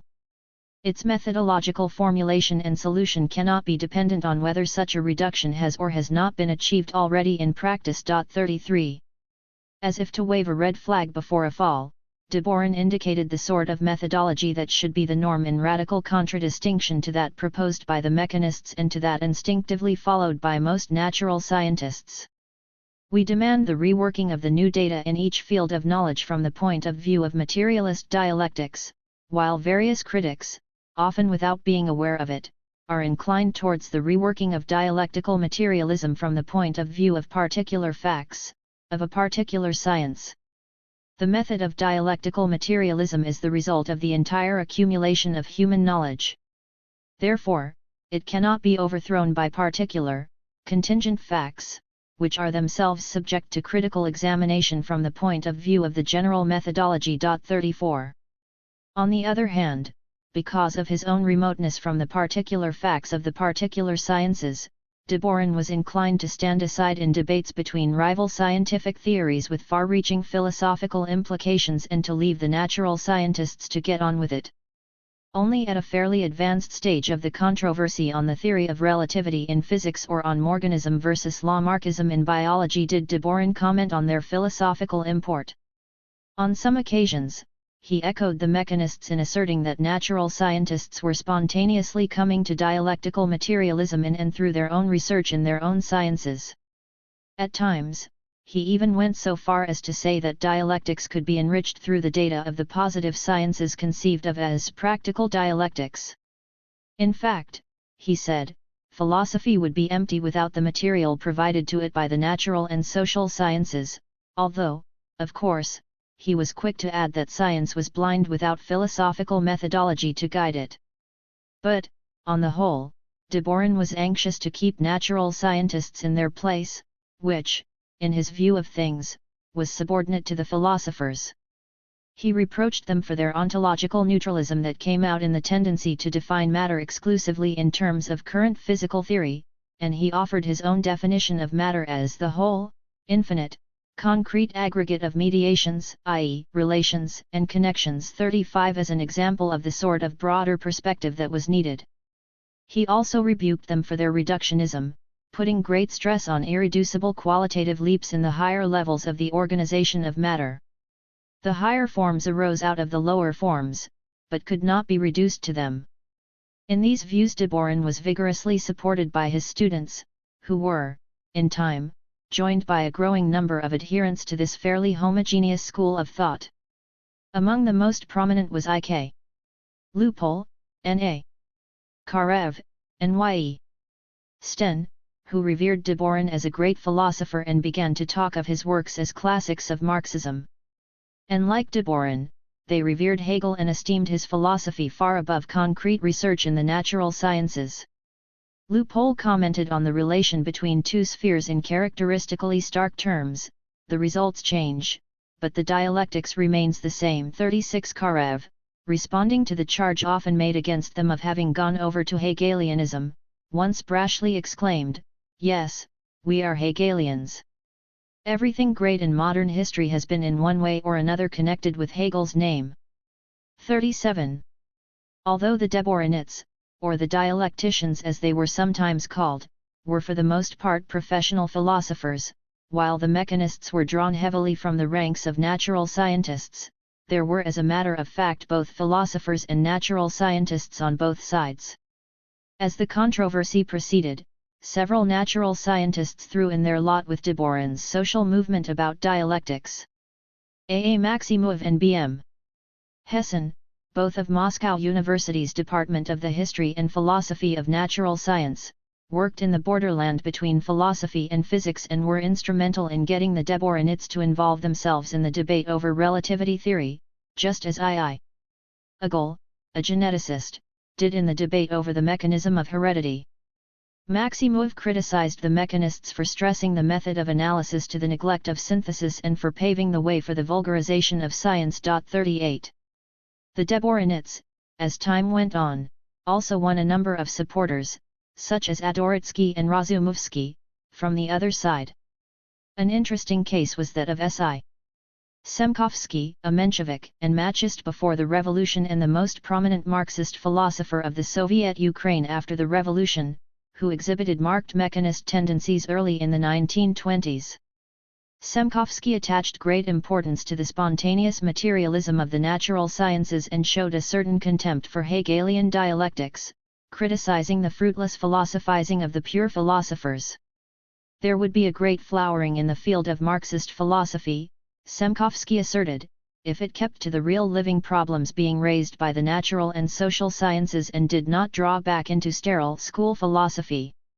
As the forces began to line up on opposite sides, he called for a third force between vulgar materialism and Hegelian scholasticism. 39. In the end, he came over to the Deborahite position on the active and leading role of philosophy in the dialectical interaction between philosophy and science, although he did still warn against an inordinate attachment to the Hegelian form of dialectics. 40.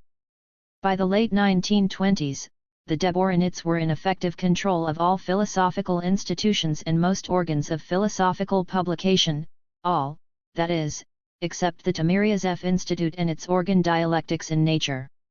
In 1928, the Institute of Scientific Philosophy was fused with the philosophical section of the Communist Academy to form the Institute of Philosophy of the Communist Academy with Deborin as director. The Deborahnites also had the support of the large organizational network associated with the Society of Militant Materialists, formed in 1924 and amalgamated with the Friends of Hegelian Dialectics in 1928 to become the Society of Militant Materialist Dialecticians. Neither Trotsky nor Bukharin, the party leaders inclined to mechanism, came to its defense when it came under attack. Presumably they both had troubles enough in the political arena by this time. Polarization of positions. When mechanism came under attack, however, its adherents did not allow themselves to be overwhelmed and they fought back with determination. As Stepanov formulated it, the nature of the debate was a struggle between two irreconcilable points of view. From one of these, dialectics is a method which should be used for knowledge of nature and society, inasmuch as the use of it leads to fruitful results. From the other point of view, all the fundamental relationships of the real world are given in advance in the ready-made conditions laid down in the dialectical philosophy of Hegel. The study of actually existing things can at the very most afford only additional verification of what are essentially a priori assertions. 41. The contrast was drawn in the sharpest possible terms, a priori philosophy or experimental science. The mechanists chose experimental science. In further defining the differences, the mechanists were far more active in the main tasks posed by the party to the philosophers of the new era, that is, in aiding the anti-religious campaign and in winning over the natural scientists, and they charged the dialecticians with hindering their efforts in both of these tasks. Stepanov accused them of aiding the cause of religion by denying the adequacy of physico-chemical explanations and of alienating the natural scientists with their Hegelian scholasticism. Timiryazev posed the issue in similar terms, setting the vague and diffuse formulations of the Deborahnites against their own attention to the actual results of research and experiment. Now we come to the very root of our disagreements. Those who are called mechanists propose that the study of the concrete facts and phenomena of nature and society should be brought to such a level that the dialectics of these processes would emerge from the processes themselves. Our opponents believe that in the field of natural science one needs to formulate once and for all general propositions like the following: there is no positive electricity without negative, there is no dispersion of energy without its concentration, there is no action without a reaction, etc. This was the theme the mechanists hammered home again and again. It was not possible to write on any subject simply on the basis of a study of Hegel's logic. It was necessary to engage in persevering and specialized research in the particular sciences and to constantly test conclusions by experiment. Naturally, the dialecticians did not let this way of posing the issues go unchallenged. Loophole responded that their conception of dialectics was not in opposition to natural science. On the contrary, it explained and enriched the conclusions reached by the natural sciences. He insisted that the mechanists' strictures against Hegelianism being imposed on the natural sciences from above did not apply to them, for they were proceeding not on the basis of Hegel's dialectic but on the basis of Marx's and Engels's materialist reconstruction of it. 42 Others added that the mechanists failed to realize the significance of the fact that Marx and Engels had consciously built on Hegel. And so it went, back and forth. Charges of crawling empiricism were met with counter-charges of Hegelian scholasticism. Attacks against positivism brought counterattacks against idealism. Timiryazev called de Boron the liquidator of the natural sciences. De Boron accused Timiryazev of kvostism, tailism. To the mechanists, the dialecticians were hindering their efforts to win natural scientists over to Marxism. To the dialecticians, the mechanists were pandering to the prejudices of bourgeois scientists and obstructing the penetration of dialectical materialism into the realm of the natural sciences. According to the mechanists, the dialecticians were dictating laws to nature instead of inducing them from it. According to the dialecticians, the mechanists were unable to understand the reciprocal interconnection between theory and practice. The crux of the issue was the relationship between philosophy and science within Marxism, more specifically the relative weight given to the modes of philosophical thought emerging from the development of the history of philosophy vis-à-vis the concrete data derived from the natural sciences in working out a Marxist philosophy of science. No doubt the two groups took up rather extreme positions, swinging too far in the one direction or the other, but the issues were real enough and by no means settled to this day. Still debated are issues relating to the relationship of philosophy to science and the status of the Hegelian heritage within Marxism, and great differences have continued to exist among Marxists along these lines. Two historical factors came into play during this debate which served to discredit the position of the mechanists and give the edge to the dialecticians.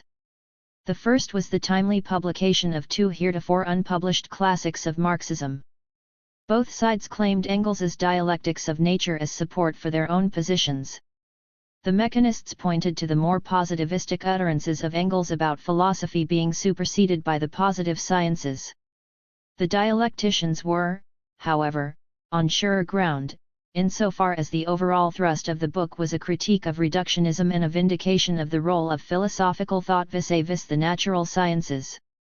Stepanov published a commentary in which he maintained that the text showed Engels's development evolving through two phases, that is, from a Hegelian metaphysical phase in which Engels was still in the grip of bourgeois philosophy to a phase in which he attempted to eliminate philosophy and dialectics from the realm of the natural sciences. 43.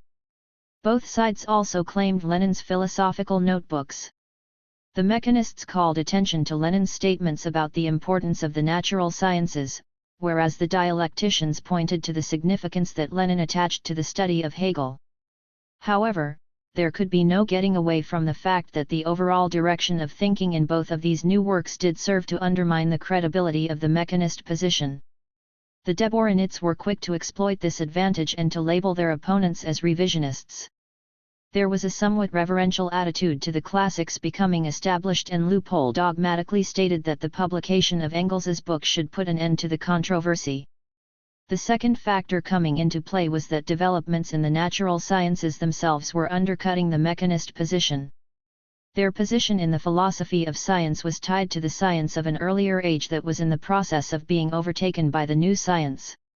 These new developments had already been taken into account to some extent and assimilated within the tradition of Marxist philosophy of science by Engels and by Lenin. The mechanist position was to some extent a reversion to a philosophy of science already superseded by Marxism. Mechanism did, however, reflect the Promethean attitude towards science characteristic of a class that was on its way up. There was a brave defiance of the old modes of thought and a sweeping revolutionism that in the early days was inclined to underestimate the complexities and to charge ahead in the grip of an overly simplistic optimism. There was also a healthy respect for science and experiment and the empirical world and a legitimate wariness of a priori theoretical constructions blocking the way. The victory of de Boron. Things came to a head in 1929. In April of that year, the Second Ale Union Conference of Marxist-Leninist scientific institutions took place. All the leading figures in the philosophical controversy were present and took part in the proceedings, and both points of view were expressed in very sharp terms. The main speeches were given by de Boron as a philosopher and by Otto Schmidt as a natural scientist. Schmidt, a prominent mathematician, headed the Communist Academy's section of the natural and exact sciences. De Boron's report summarized the points at issue as he saw them. The difference between the two groups consisted in their attitude to the facts. The mechanists stand on the basis of bare facts, revealing an incomprehensible fear before theoretical thought, but we dialecticians tie facts with theory, understanding these as a unity and as a relation. 44. He reproached the mechanists for revisionism, for failure to see the role of the dialectic in the natural sciences, for lack of understanding of the methodological crisis in science. Schmidt's speech was somewhat more conciliatory. Although he spoke as a dialectician, he did note the tendency of some philosophers to underrate positive knowledge, which portended scholasticism. The emphasis, however, was on his rejection of the attempts of the mechanists to build their own philosophy on the basis of contemporary natural science in isolation from the development of dialectical philosophy and social theory in general. He concluded with what he thought the attitude of natural scientists towards philosophy should be. The ridiculous dispute between philosophy and natural science does not exist, for, as dialectical materialists, we recognize the leadership of philosophy in the sense of a general knowledge and a general viewpoint. On the other hand, the philosophers, through the mouths of de Boron and his students who have spoken here, have refuted the absurd accusation sometimes made against them, that they scorn concrete natural science and prescribe their own laws to nature. While continuing their own work in the development of dialectical materialism, the philosophers are in need of facts and concrete applications of the method from us. We, in our turn, need the leadership of dialectical materialism for the solution of the tremendous task before us, that of mastering all natural science as a whole, and we shall utilize that leadership. 45. The mechanists fought back. They accused the de Boronites of being more intolerant of mechanistic materialism than of idealism and of diverting attention from the tasks given to philosophers by the party, especially in the anti-religious campaign. Zeitlin restated their grievances against the dialecticians. Natural scientists will not accept de Boron's formalism. It is inapplicable to exact scientific research. Here formalism leads absolutely nowhere, and those materialist natural scientists who want to carry on a genuine, dialectical materialist investigation of nature, and not a game of jackstraws, not a game of dialectics, inevitably clash with the philosophers, who are proceeding along the wrong path. All this is explained by the fact that our philosophers do not study the natural sciences, they learn Hegel and other philosophers by rote from Kuno Fischer. 46. However, the consensus was for de Boron. The conference adopted two resolutions, one in accordance with de Boron's report and one in accordance with Schmidt's. The resolution, based on de Boron's report, acted as a kind of official condemnation of mechanism. The most active revisionist philosophical tendency during latter years has been that of the mechanists, L. Axelrod, A. K. Timiryazev, A. Vargas and others. Carrying on what was in essence a struggle against the foundations of materialist dialectics, substituting for revolutionary materialist dialectics a vulgar evolutionism, and for materialism, positivism, preventing, in point of fact, the penetration of the methodology of dialectical materialism into the realm of natural science. This tendency represents a clear departure from Marxist-Leninist philosophical positions. The conference considers it necessary to continue the systematic criticism and exposure of the mistakes of the mechanist school from the point of view of consistent Marxism-Leninism. The most important problems confronting the philosophy of Marxism-Leninism are the further development of the theory of dialectics, and the thorough application of the method of dialectical materialism both in the field of social science and natural science. The crisis through which the contemporary theory of natural science is passing is a continuation of that crisis, which has already been analyzed by Lenin. The present successes of natural science do not fit into the pattern of the old, mechanistic, formal logical theories. Here, bourgeois philosophy paralyzes itself attempting to use the crisis in natural science for its own ends. However, a genuine solution of the fundamental difficulties of natural scientists can be attained only by applying the method of materialist dialectics. 47. The mechanists protested against closing the discussion in this way, some complaining that the issues had not been fully aired, some querying the propriety of settling philosophical issues by majority vote. Some, under pressure of the mounting consensus against them, expressed a change of heart. Others, like Axelrod, were quite recalcitrant. Zietland declared to the assembled delegates that the passing of 100 resolutions would not alter the facts that had made him a mechanist. From this time on, mechanism, like Macheism, became something of a dead letter among Soviet Marxists. Those who continued to hold such views were free to persist in arguing for them, but they did so in an atmosphere in which their views were considered discredited by their colleagues, by the authorities, and by the general public. The only administrative consequence of the conference was the fusion of the Timiryazev Institute with the section for the natural and exact sciences of the Communist Academy, although it remained a distinct entity within the other, with a certain relative autonomy. The Deboronite victory, however, did not last for long. No sooner had they triumphed over the mechanists than they found themselves with a new opposition to face, an opposition of a very different sort. Indeed, in every question, the battles of the 1920s were drawing to a close and giving way to new ones. The new turn. 1929 was the year of the great turn on all fronts of socialist construction. It was the year of shattering transformations. The day of the NEP was over. The hopes of imminent revolution throughout Europe had long since faded away.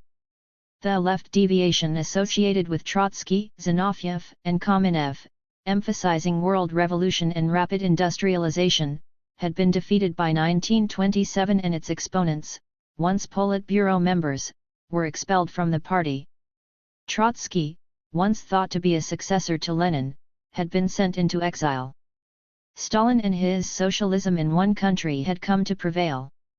Henceforth, it was accepted that the Soviet Union would build socialism from its own resources and not be awaiting revolution in the West to facilitate its movement into the next stage.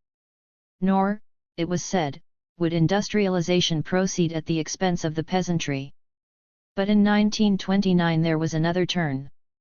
The right deviation, based on the theories of Bukharin, who advocated a moderate approach to the peasantry, even the Kulak section, in the hope of achieving such economic stability as would allow steady industrialization, was defeated.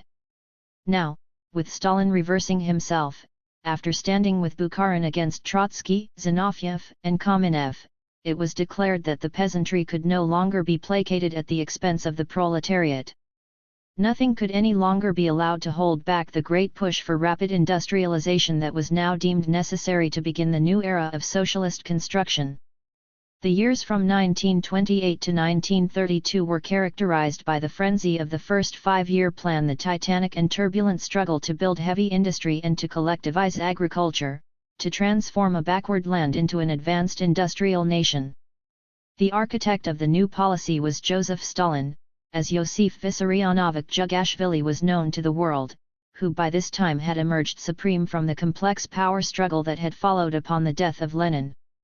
Audaciously he exhorted the Soviet people to achieve what seemed to all the world impossible. He declared with a breathtaking willfulness that the Soviet people must reach for dizzying heights and that it was a matter of life or death. If there is a passionate desire to do so, every goal can be reached, every obstacle overcome. We lag behind the advanced countries by 50 to 100 years. We cover that distance in 10 years. Either we do it, or they will crush us. 48. He declared that there were no fortresses that Bolsheviks could not storm, indeed that they were bound by no laws. Tempo of development was purely and simply a matter of human decision. In the intellectual sphere, the new policy signaled the time to effect the scientific changeover from bourgeois specialists to the new red specialists. The traditional intelligentsia were served notice that the time for ideological neutrality was at an end. They were asked to declare themselves for or against Marxism or, as Karl Radek chose to put it, on one side of the barricades or the other. 49. University professors were required to undergo re-election based on their political views as well as on their professional competence. In 1927, new statutes were decreed for the Academy of Sciences that brought the Academy under the jurisdiction of the Council of People's Commissars, and provided for a new nomination procedure in the election of academicians that raised the number of academicians with a view to flooding the Academy with communist members. The existence of the communist network of institutions parallel to the non-communist ones was to be abolished. The Central Committee decreed in March 1931 that the distinction was to be erased and that the Communist Academy was to be the directing center of all. The Academy was to establish methodological control over all academic institutions by supervising the drawing up of their plans. Also, Communists were no longer to confine themselves to the special scientific societies organized under the Communist Academy but were to penetrate the traditional scientific societies. Each of the annual conventions of the various scientific societies that met in 1930 was pressed to give declarations of loyalty, to pass resolutions on the role of science in the construction of socialism, and to turn its attention to the problems involved in the dialectical materialist reconstruction of their science. Most acquiesced, if only outwardly. There were, however, several instances of rebellion. The Moscow Mathematical Society, in December 1930, refused to expel the eminent mathematician D.F. Igorov, who had declared that the binding of a uniform Weltanschauung on scientists amounted to wrecking. The society ceased functioning for a time, but emerged reconstructed in 1932. Another example was the failure of the renovation of the Academy of Sciences to proceed precisely according to plan. A determined opposition was led by Vernadsky and Pavlov. Vernadsky based his attack on Deborin, at this time at the summit of his career as the leading Soviet Marxist in the field of philosophy, on an attack on Marxist philosophy in general. Dialectical materialism was only a survival of Hegelianism that was out of step with science, he claimed. He further argued that science was above all class and party conflicts and that the elections should proceed on the basis of the internationalism of science and not on the basis of specific Soviet conditions. Pavlov based his attack on Bukharin on the claim that he was a person up to his knees in blood. In any case, when the elections came, Deborin, along with Fricka and Lukin, although sponsored by the party, failed to be elected. There were angry protests from the institutions that had nominated them, with the Institute of Red professors furiously demanding a purge. The academicians soon capitulated and in extraordinary session soon after, they elected the 3 further members. Even so, the party set up a special governmental commission to investigate the Academy and later issued the Figutneta report designating the Academy of Sciences an asylum for alien elements hostile to Soviet power. The employees of the Academy were called to numerous meetings to subject one another to socialist criticism. A sweeping purge ensued and in December 1929 alone, 128 of its employees were arrested and another 520 were dismissed. In March 1930, a new presidium enacted sweeping organizational changes.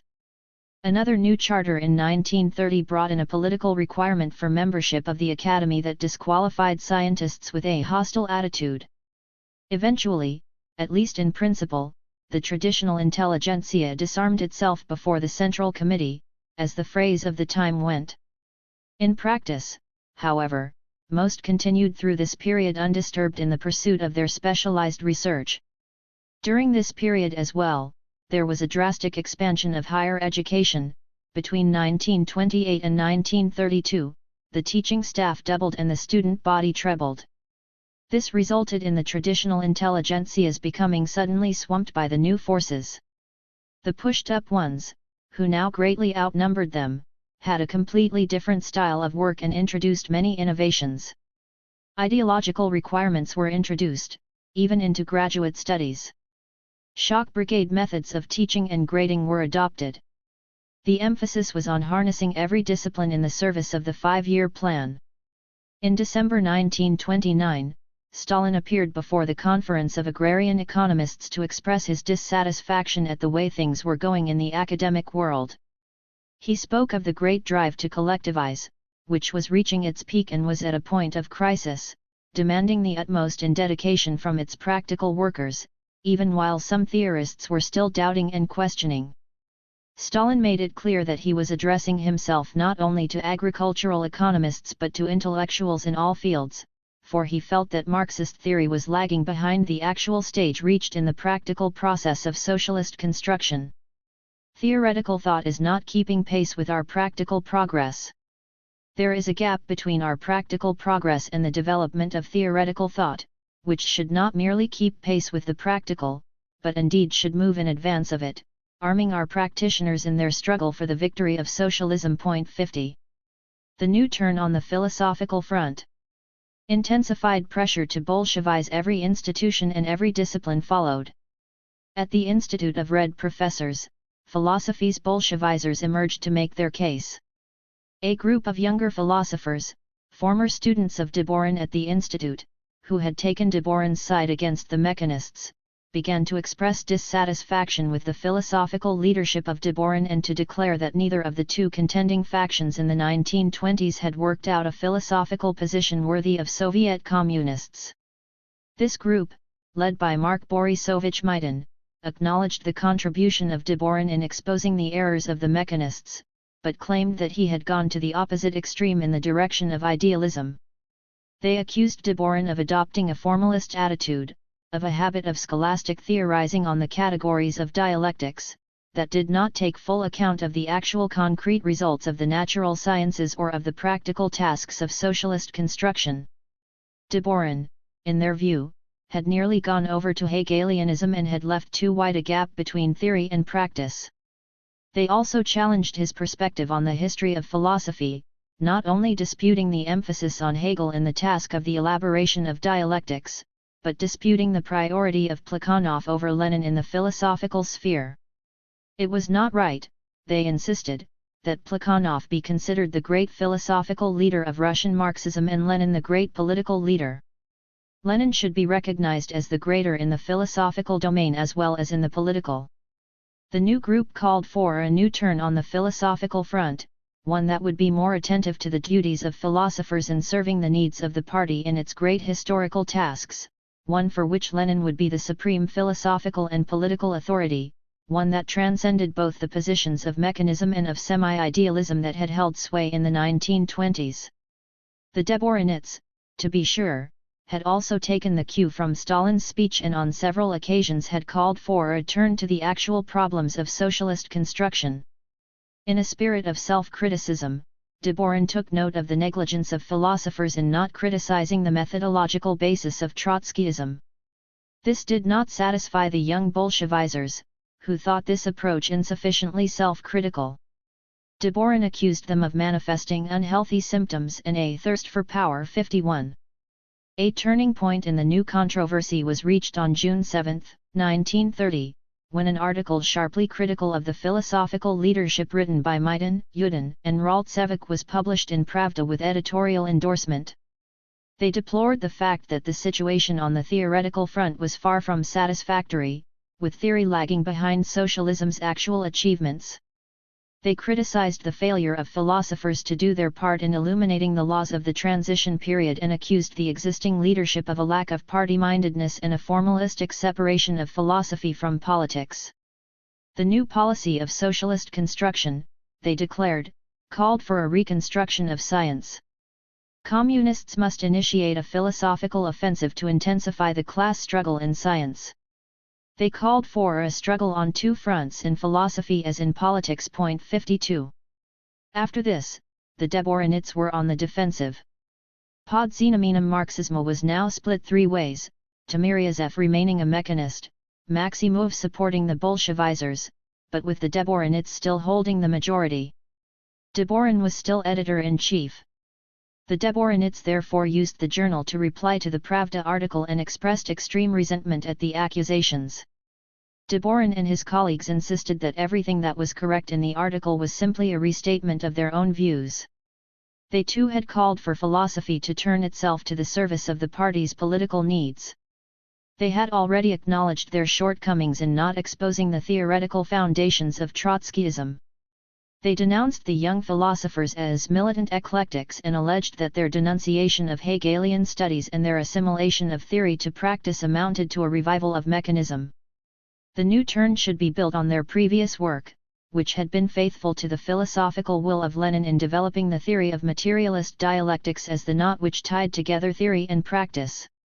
They took strong exception to the shocking falsehood added to astounding confusion and gross political errors in the Pravda article. 53. The next episode came when a resolution giving a detailed survey of philosophical work in the preceding years was adopted by the Party Bureau of the Institute of Red Professors. The resolution repeated the accusations against the leadership and reasserted the need to take up the philosophical legacy of Lenin.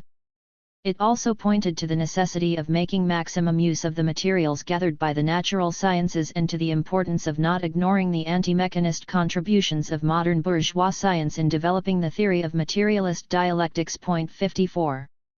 In October, the Bureau adopted another resolution in which they again outlined their criticisms of the existing philosophical leadership: 1. Giving preference to Plekhanov over Lenin, 2. Considering materialist dialectics the same as idealist dialectics, 3. Drifting into Kantian formalism, and 4. Flirtation with Trotskyism. It then put forward 12 recommendations, which included struggle against philosophical idealism, as well as persistence in the struggle against mechanism, an analysis of the achievements of contemporary natural science and its penetration by dialectical materialism. 55. The decisive battle then opened with the Philosophical Conference beginning on October 18, an extended meeting of the Presidium of the Communist Academy. For the occasion, all the leading figures were present to argue their positions. The main report was given by V.P. Maludin, chairman of the Presidium of the Communist Academy, who proclaimed the central problem to be that of the place of theory in practice and criticized the philosophical leadership for their formalist approach that ignored the vital problems of the day. Deborin's purport followed. He conceded certain of the criticisms, but pointed to the achievements of himself and his associates and defended their work as fundamentally sound, despite certain acknowledged shortcomings. The militant Bolshevizers then came in on the attack, reiterating their criticisms. Maiden elaborated on what the charge of formalism, specifically denied by Deborin, meant. It was, he said, empty scholastic theorizing on the categories of dialectics, transforming dialectics from a vital method of cognition into the coordination of abstract formulas. It was the break between form and content, between the logical and the historical, between philosophical theory and the socio-historical situation. The Deborinists fought back with great spirit, bringing a wide assortment of labels into play and expressing their contempt for the new trend. Sten accused the new group of theoretical liquidationism. Also present was Timiryazev, who claimed that the new trend amounted to a vindication of mechanism. Yaroslavsky had by this time gone over to the side of the Bolshevizers. 56. All in all, the consensus was clearly in favor of the new trend. By the end of the conference, Deborin was more subdued. He backed down somewhat from the sentiments expressed in his purport and expressed his distress at the distance that had come between himself and the young cadres with whom he had worked so closely for so long, but he stopped short of denouncing his philosophy as a formalist deviation. The conference concluded with a resolution to the effect that philosophical work should henceforth proceed along the lines indicated by Maiden and his associates. 57. There were no significant organizational changes as a result of the conference. The Deborinists stayed at their posts and were as powerful as ever. The younger philosophers were still very dissatisfied with the situation. Presumably because of these tensions, Pod Znamenem Marxism ceased to appear. Maiden and his colleagues decided to appeal directly to Stalin, but were extremely unsure of what sort of response to expect. As it turned out, he summoned them immediately and received them warmly. Having listened to their case, he replied that they were right but not well oriented politically. They needed to specify what sort of formalist deviation Deborin and his group were advocating. It was, Stalin told them, Menshevizing idealism. He then asked them what they felt should be done, and they expressed their desire to see changes in the editorial board of Podznamenem Marxism. When Stalin drew them out as to whom they felt should be on the editorial board, they suggested Maidan and Yudin. Stalin then added, but also Deborin and Timiryazev. On December 29, there was yet another resolution from the Party Bureau of the Institute of Red Professors. In it, the group incorporated the new term Menshevizing idealism and characterized it as an outlook reflecting the pressure of hostile class forces surrounding the proletariat. They also asserted that the Deborinists had in many ways made common cause with the mechanists, even while criticizing them. This resolution was followed by a report given by Maidan on January 1, 1931, at the Communist Academy, in which he gave great emphasis to the correlation of mechanism with Bukharin and the right deviation, and the correlation of Menshevizing idealism with Trotskyism and the left deviation. 58. The meaning of the new turn and the politics of philosophy. This became in the 1930s the standard formula. The party had been fighting a war on two fronts. The philosophical debate was linked with the political debate in that mechanism served as the theoretical justification for the right deviation, just as Deborinism provided the theoretical justification for the left deviation. Explaining the alleged parallels for a foreign audience, the Russian Dmitry Mirsky, resident in Britain, said that, in the 1920s, class enemies had been allowed to dominate cultural life, just as they had been allowed to carry on in economic life.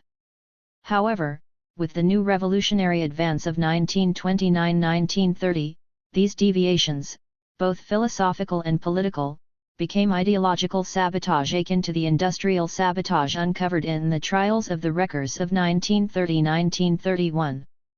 Both Bukharinism in politics and mechanism in philosophy represented the outlook and interests of the survivals of capitalist economy. The one represented the surrender of economic autonomy to bourgeois entrepreneurs, and the other amounted to the surrender of ideological autonomy to bourgeois scientists. 59. Looking back at the historical evidence in relation to the parallel debates of the 1920s, there can be little doubt that Maidan's formula was a post factum and highly oversimplified statement of the situation. During the 1920s, there were few indications of any consciousness of connections between the factional struggle within the party and the debates in philosophy of science. What odd references to it there were as often as not linked Trotskyism with mechanism, not with Deborinism. At the time of the political defeat of Trotsky and his expulsion from the Communist Academy, Deborin's prestige was higher than ever, and yet to be higher still. Moreover, most Deborinists were anti-Trotskyist. As to the philosophical mechanists, there is no evidence that they constituted a hotbed of support for Bukharin's political proposals. This is not, however, to deny any lines of connection whatsoever. Commentators such as Kolakowski, who assert that there was no logical connection and that the formula was a fabrication of the most arbitrary kind, are quite wrong. This, too, is an oversimplification. The argument linking mechanism to a tendency to determinist evolutionism, to overemphasis on continuity in denying qualitative leaps, and linking Deborinism to a tendency to voluntarism, to an overemphasis on leaps that could lead to revolutionary adventurism, is not really so ridiculous as Kolakowski makes it out to be. 60. Jorovsky's approach, arguing against any simple and direct connection, but for a certain ideological affinity that became apparent in retrospect, is more plausible. At the center of the politicians' arguments was the problem of carrying peasants along in the drive to industrialize. At the center of the philosophers' arguments was the problem of winning scientists to support the Bolshevik ideology that inspired that drive. Both the mechanist philosopher and the rightist politician, each in his own area, urged caution and gradualism, the coaxing of the refractory elements. On the other hand, both the Deborinite philosopher and the Trotskyist politician argued boldness and haste, the compelling of the refractory element. 61. While such was roughly the case, it was not quite so simple. While the mechanists were inclined to patience vis-a-vis natural scientists, they were inclined to militancy where religious believers were concerned. The Deborahnites were inclined to a certain conservatism in relation to the history of philosophy, and they lacked the sharp combative edge of those who emphasized the materialist implications of the natural sciences in sweeping away all forms of philosophical idealism. Still, there was a subtle and indirect connection between the political and philosophical debates. Both reflected the extremely complex tensions involved in trying to achieve a synthesis of seemingly diverse elements in order to bring them into a new harmony for the new revolutionary social order. The Soviet attitude to this question has changed somewhat over the years. Adoritsky's Dialectical Materialism, published in 1934, was a typical work of that period, in claiming that both tendencies converged in acting as channels of bourgeois influence over the proletariat. 62 An influential collective publication, the Philosophical Encyclopedia, as late as 1962 still described the struggle in philosophy as connected in a simple and straightforward way with the struggle against the right and left deviations, and described the discredited trends as opportunist views, which tried to undermine the significance of Leninism. 63 However, few Soviet philosophers today would assert such a direct connection. The term Menshevizing idealism is no longer used to describe the trend associated with Deborin. But in 1931 Maidan's formula held sway. On January 25, 1931, a Central Committee decree was issued concerning the journal Pod Znamenem Marxisma, criticizing the editorial policy of the journal for turning it into an organ of Menshevizing idealism and ordering a reorganization of the editorial board. 64 Deborin became an ordinary member of the editorial board, no longer the editor-in-chief. Karev and Sten were dropped and Maidan and Yudin were brought on. The new turn on the philosophical front had thus decisively triumphed and consolidated itself. Until recent years, there has been very little in the way of secondary literature, even in the Soviet Union, evaluating the development of Soviet philosophy during these years. Not that there is very much even today, but several significant works have emerged. To the foreign audience, one of the earliest accounts came in 1933 in Julius Hecker's Moscow Dialogues, an extraordinarily engaging account of the events of the 1920s as they looked from the perspective of the early 1930s. Hecker, a Russian émigré, who returned to Russia after the revolution, presented his interpretation of these years in the form of a dialogue between a mythical Soviet philosopher Sokratov and a delegation of visitors from abroad. The story was told from a point of view enthusiastically in favor of the new turn 65. In the 1940s, the American philosopher John Somerville spent 2 years in the Soviet Union, and in 1946, he published the book Soviet Philosophy. Again, the events were recounted in a light favorable to the new turn.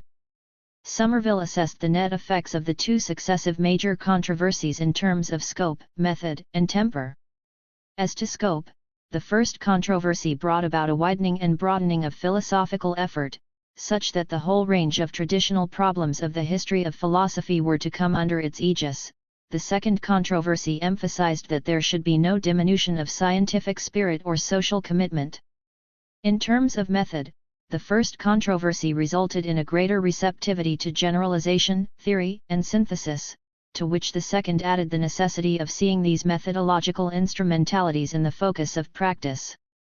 Regarding temper, the first controversy meant an effort to substitute a certain integrative urbanity for insular specialism, while the second meant the effort to harden the integrative quality, giving it the sharp edge of social realism. 66. In the foreign language literature, that is, non-Russian, the next to take an interest in the early history of Soviet philosophy were a network of Sovietologist philosophers, many of them Catholic priests, centered in Western Europe and America and assessing these ideas from a neo-Thomist orientation. Thus came Gustav Wetter's Dialectical Materialism, a historical and systematic survey of philosophy in the Soviet Union in 1958, J.M. Bohensky's Soviet-Russian Dialectical Materialism in 1963, T.J. Blakely's Soviet Philosophy in 1964, and Richard de George's Patterns of Soviet Thought in 1966. Through all of these runs a common pattern of interpretation. One theme is that the controversies highlighted the irreconcilability of dialectics and materialism, the ambiguous relationship between philosophy and science, the tension between the philosophical and the positivistic strands in Marxist thought. Another often repeated assertion in these works is that the autonomy of Soviet philosophy came to an end by decree in 1931, becoming thereafter totally subservient to the voice of Stalin. 67. A particularly interesting analysis of this period can be found in Lauren Graham's The Soviet Academy of Sciences and the Communist Party. Graham argues that writers who have characterized the Bolsheviks as wreckers of science have missed much of the drama of the situation, for commitment to science was more fundamental to Bolshevism than was political control over scientists. Thus the irony of the very serious damage done to science by the Bolsheviks during this period by the particular interpretation of the idea of unity of theory and practice that became accepted in the early 1930s, by the growing tendency for terror to stifle the intellectual dimensions of socialism and for apparatchiks to replace theoreticians under Stalin. Also, seeing an aspect of the philosophical debates of the 1920s missed by most commentators, Graham analyzes their meaning in terms of the notion of proletarian science. The mechanist-Deboranite controversy, he contends, was connected indirectly with the discussion of the place of science within the Marxist schema of base and superstructure. Mechanists such as Spanov believed science to be nearly homogeneous in different social systems, whereas such Deboranites as Egershin insisted on the class nature of science itself and argued that modern natural science was bourgeois in its theoretical foundations. The victory of the Deboranites marked an increasing willingness to put science within the superstructure and to uphold the active role played by Marxist philosophy of science. This tendency survived their supersession by the Stalinists. The 1931 group accepted a somewhat more involved analysis of the relationship between base and superstructure than either the mechanists or Deboranites had granted, but they still included science in the superstructure. Schmidt, for example, argued in his 1932 article on natural science in the large Soviet encyclopedia that in each epoch the level of natural science was determined in the final analysis by the level of development of the forces of production. However, natural science, as part of the superstructure, was also influenced by other elements of the superstructure, while at the same time, it influenced in its turn the forces of production. 68. The really definitive work on Soviet philosophy of science during this period has been that of David Jorovsky's Soviet Marxism and Natural Science 1917–1932. Although the book is historically accurate and extremely well researched, Jorovsky's judgment on these events is sometimes exceedingly harsh, not that harsh judgment is not sometimes well deserved. He is highly critical of the method of conciliarism, that is, the establishment of a philosophical line by resolutions at conferences. According to his interpretation, 1931 marked the great break for Marxist philosophers of science. The events of that year eliminated the issues that had divided philosophers in the past, restricted the field, changed the rules of argument, and brought to the fore a new generation of court philosophers, ready to continue the restricted argument under the new rules, in the presence of the close-mouthed, unblinking chief of the revolution. 69. A more recent and even less sympathetic treatment of these years appears in the third volume of Kolakowski's Main Currents of Marxism, entitled The Breakdown. Unfortunately, his account is marred by historical inaccuracy. He reports, for example, that Deborin was dismissed from the editorial board of Podznamenem Marxisma, which he was not. More important, Kolakowski's interpretation of the philosophical outcome of the controversies is somewhat twisted. After commenting that the mechanist had a good idea of what science was about, but knew nothing about the history of philosophy, whereas the dialecticians were ignoramuses in the sphere of science, but knew more about the history of philosophy, he concludes, eventually, the party condemned both camps and created a dialectical synthesis of both forms of ignorance. He asserts that there was no philosophical issue at stake in the 1930 controversy and that the official canonical version of dialectical materialism that was adopted was virtually indistinguishable from Deborin's. He feels that it was simply a power struggle and that in 1931 brought to power a younger generation of careerists, informers and ignoramuses who made a career out of betraying colleagues, parroted the classics and party slogans and presided over the extinction of philosophical studies in the Soviet Union. 70. Turning from the foreign literature to the Soviet literature on the subject, it is, within the Soviet Union, acknowledged as a shortcoming of Soviet philosophers that they have not written very fully of their own philosophical history.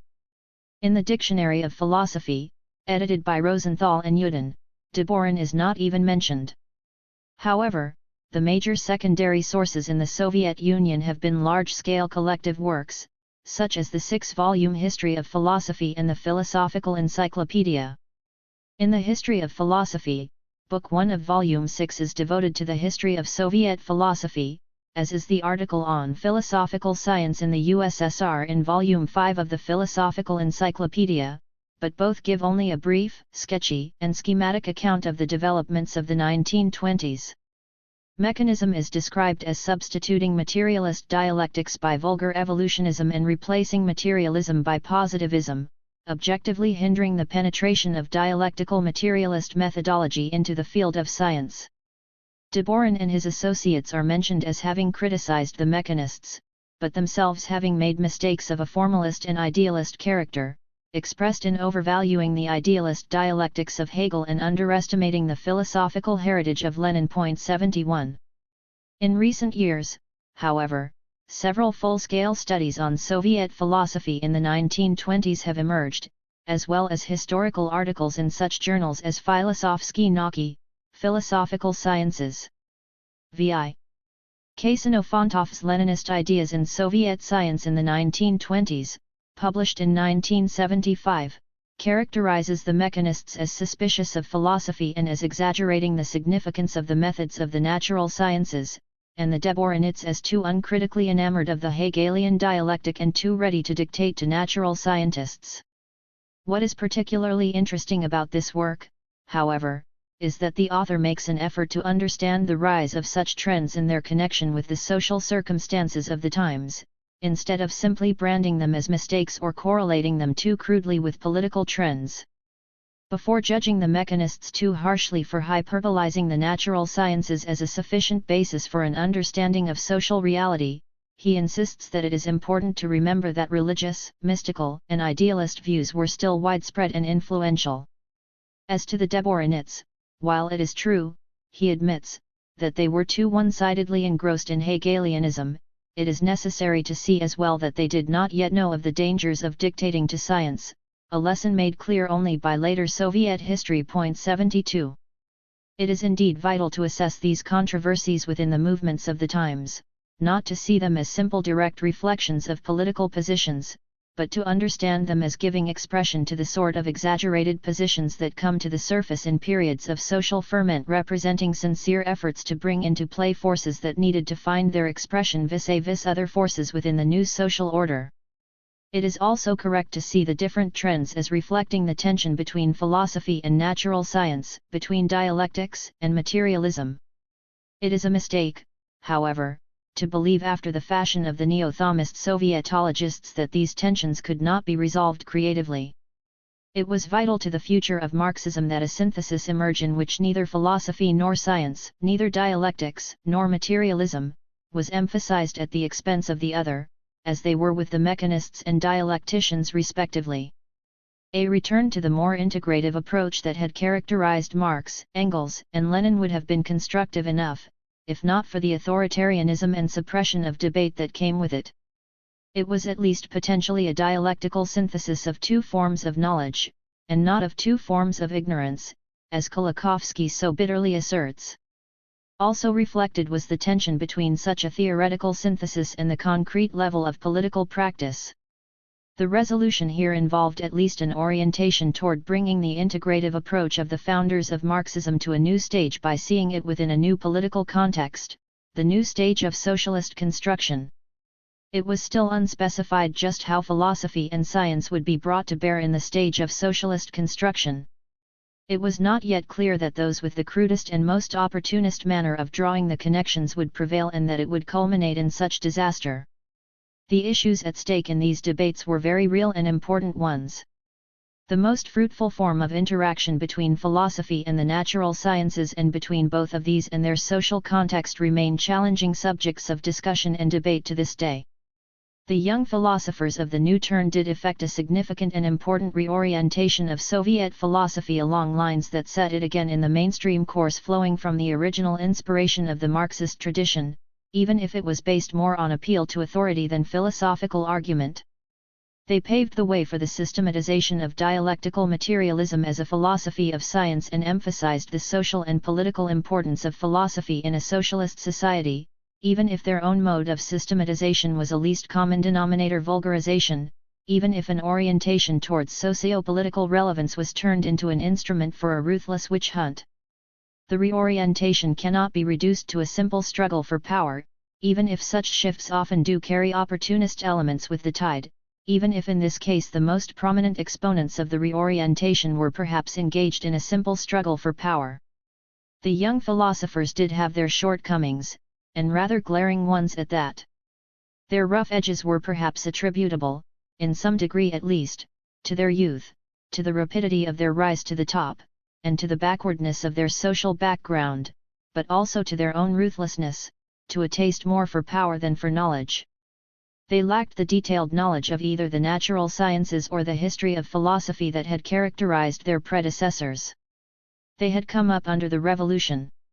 They had never been abroad, nor were they much acquainted with foreign trends or with the level of discussion reached by their foreign counterparts. They were inclined to a simplistic practicalism, to an unhealthy authoritarianism, and to extreme crudity in argument.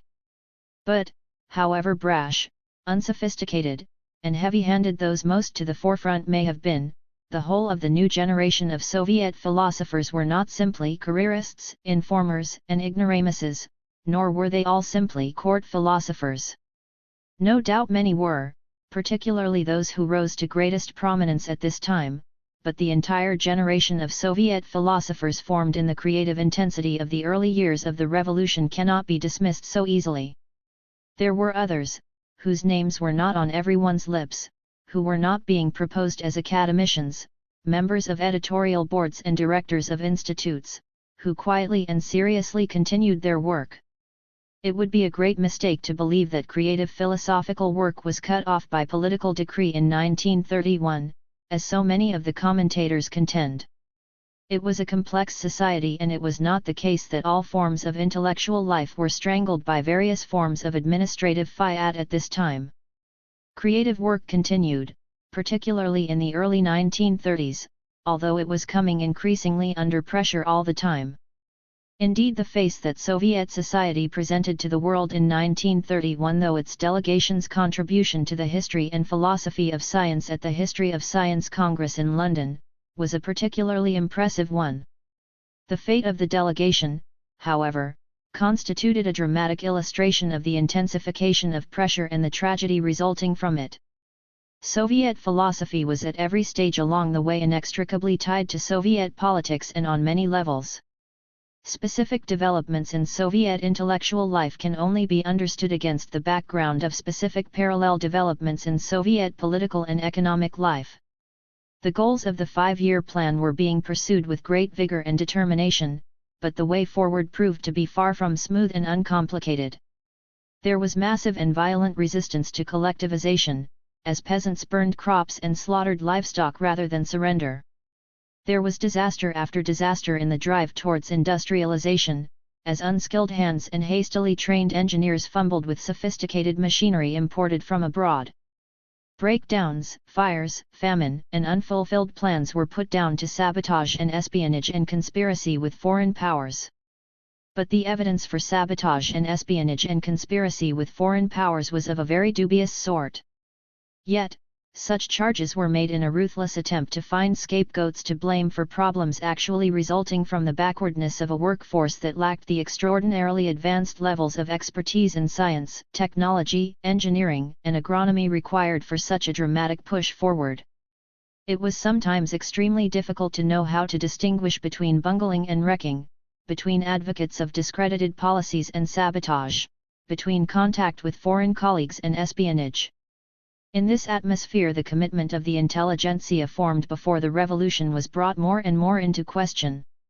Stalin spoke of the connections between the bourgeois intelligentsia and international capital, which was massing its forces against the Soviet regime. Bolshevization. As the 1920s passed into the 1930s, there was a sharp turn in the direction of Soviet intellectual life. Gone were the days when specialists were told that working conscientiously in their own special fields was enough. Every area was to be overhauled and Bolshevized. Every science was to be thoroughly reconstructed from a dialectical materialist point of view. The idea of two sciences, bourgeois science and proletarian science, came increasingly into play.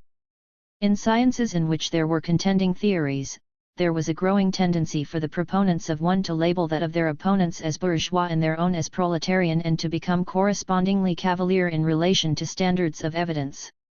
In history, and by implication in all other fields, Stalin set the tone in an angry letter to Proletarskia Revoluция in 1931 denouncing archives rats 73. Not only did such historians as Slutsky, Pokrovsky, and Yaroslavsky come severely under attack, while others were dismissed from their jobs and expelled from the party, but still others in other disciplines felt the impact as well in a great rash of denunciation of all forms of rotten liberalism and bourgeois objectivism. There were new, though unspecified, criteria. There were special, though elusive, proletarian standards of evidence to be sharply distinguished from the bourgeois ones, and there were the most shocking barbarities, such as assertions that where class instinct speaks, proof is unnecessary. More vaguely, others simply somehow believed that the very affirmation of dialectical materialism conferred upon young Bolsheviks an insight into science denied to their empiricist contemporaries. The stage was set and the Lysenkos were on the rise. It was the day of the Bolshevizing youth in every discipline.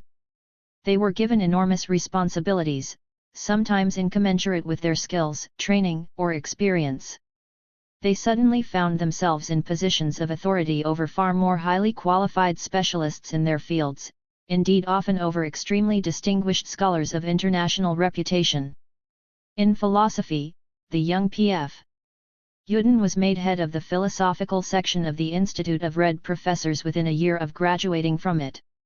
In a few short years, he was Academician Yudin, director of the Institute of Philosophy of the Academy of Sciences. Indeed, there were a number of new academicians in the 1930s. The standards were suddenly sharply different from anything before or since. The tone of Soviet intellectual life had changed drastically. The most serious subjects were discussed in a sort of agitprop pigeon, and learned institutions became penetrated by a provocative and combative presence. The party organization of the Academy of Sciences set up a newspaper, for the socialist reconstruction of the Academy of Sciences, calling upon young workers in the Academy to criticize the work of their seniors and condemning the survivals of political neutrality in the Academy. The Komsomol organization formed an organization called the Light Cavalry to intensify class struggle in the Academy of Sciences. So it was in all quarters.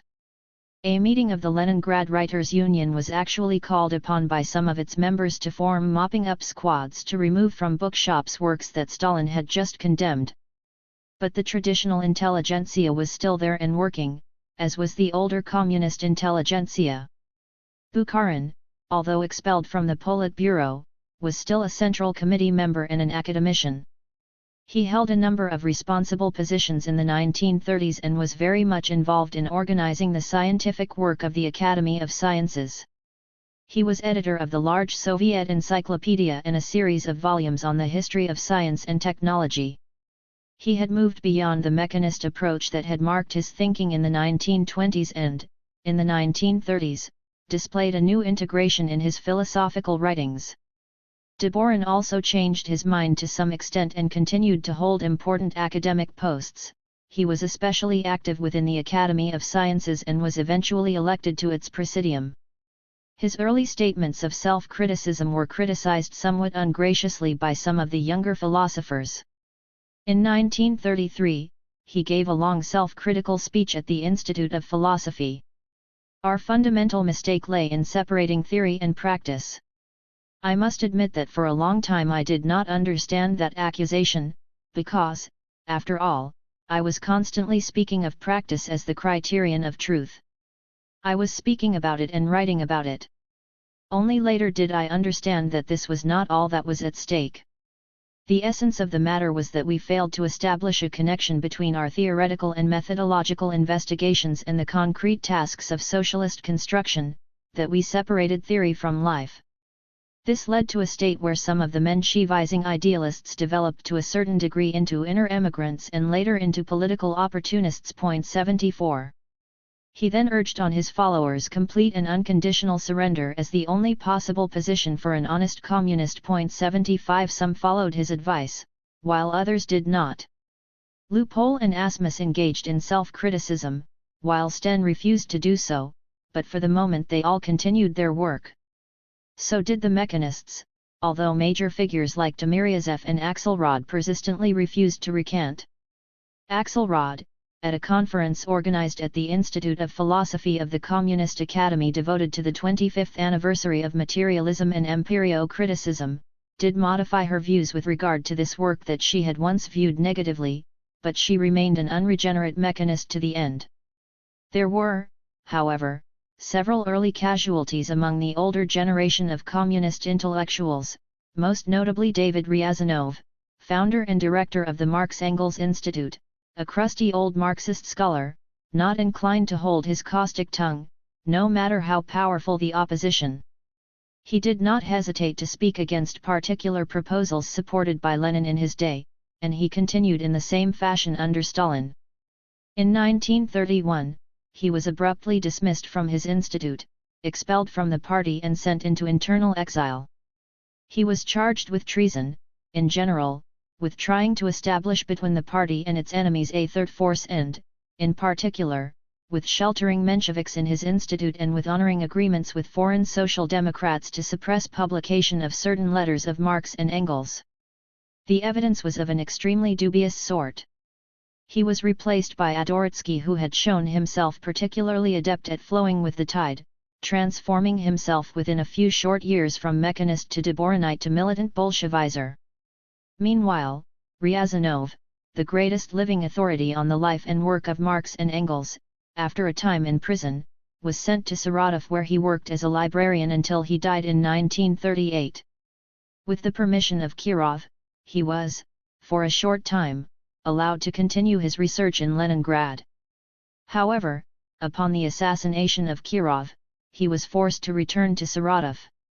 By 1933, the philosopher Ian Sten, who had been engaged by Stalin to tutor him in philosophy from 1925 to 1928, was also arrested and sent into internal exile. In his case, there seemed to be evidence linking him to actual political opposition. Nevertheless, work in the philosophy of science proceeded in the early 1930s, even if the storm clouds were gathering all around it.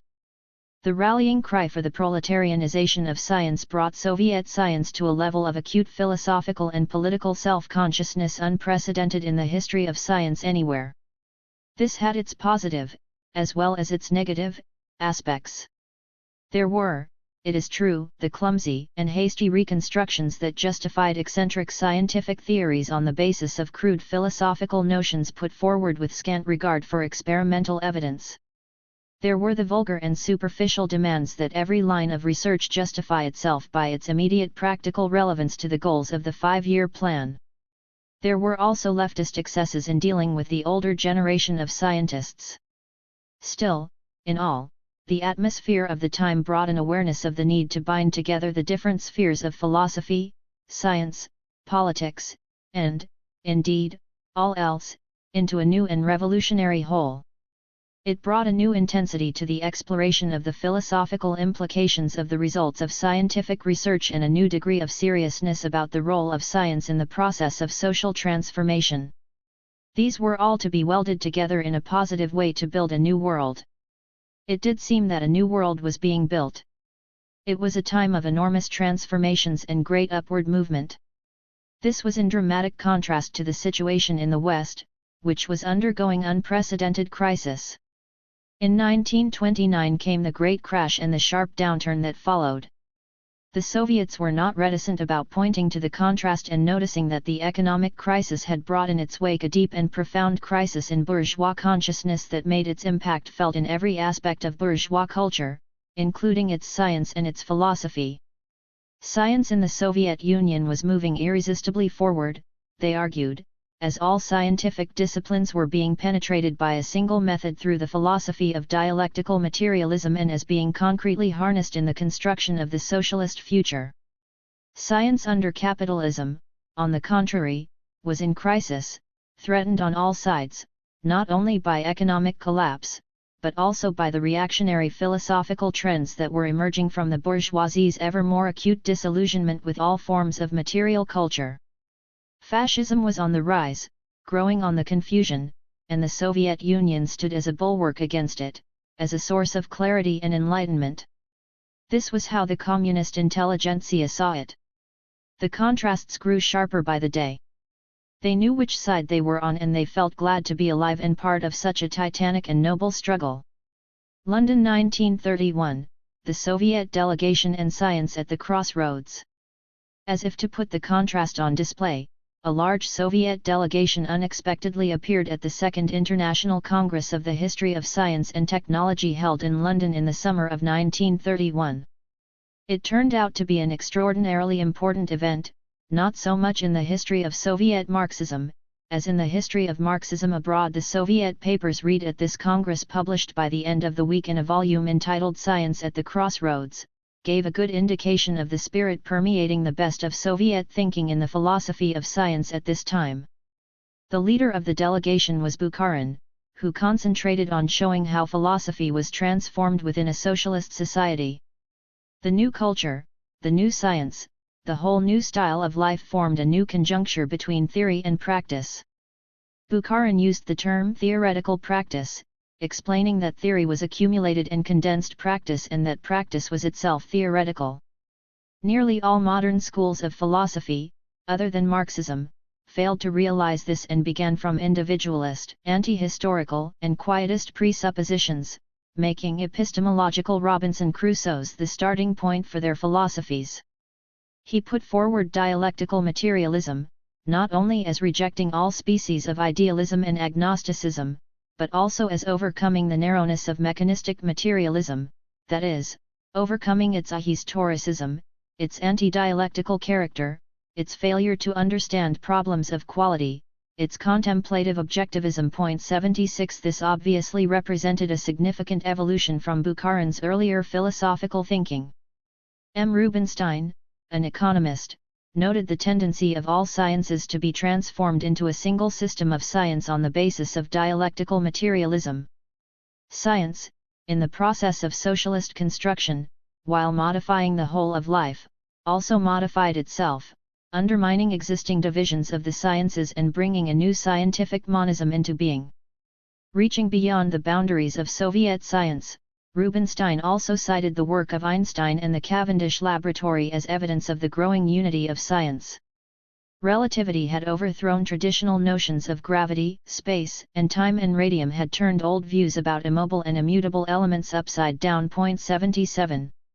A sweeping paper on the range of conflicting trends represented in current biological thinking was given by the geneticist, B.M. Zavadovsky.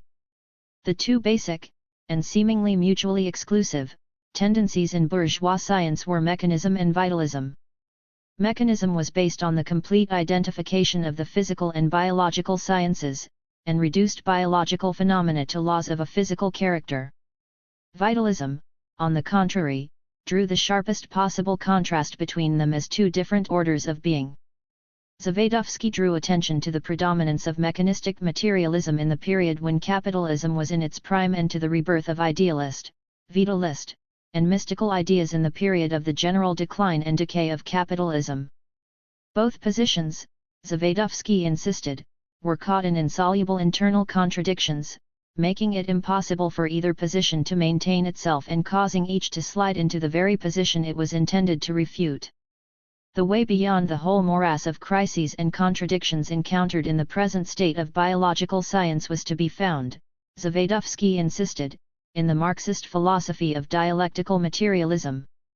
It transcended the equally barren attempts to embrace all the complexity and multiformity of the world through either a single mathematical formula of the mechanical movement of molecules or through the vitalist idea of a single principle of perfection, in effect representing an attempt to know and explain the world through the unknowable and the inexplicable.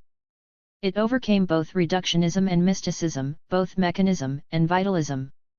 Biological phenomena, although historically connected with physico-chemical phenomena, were not reducible to physico-chemical laws. They displayed qualitatively distinct laws and required distinctive methods of research, without thereby losing their materiality and cognizability.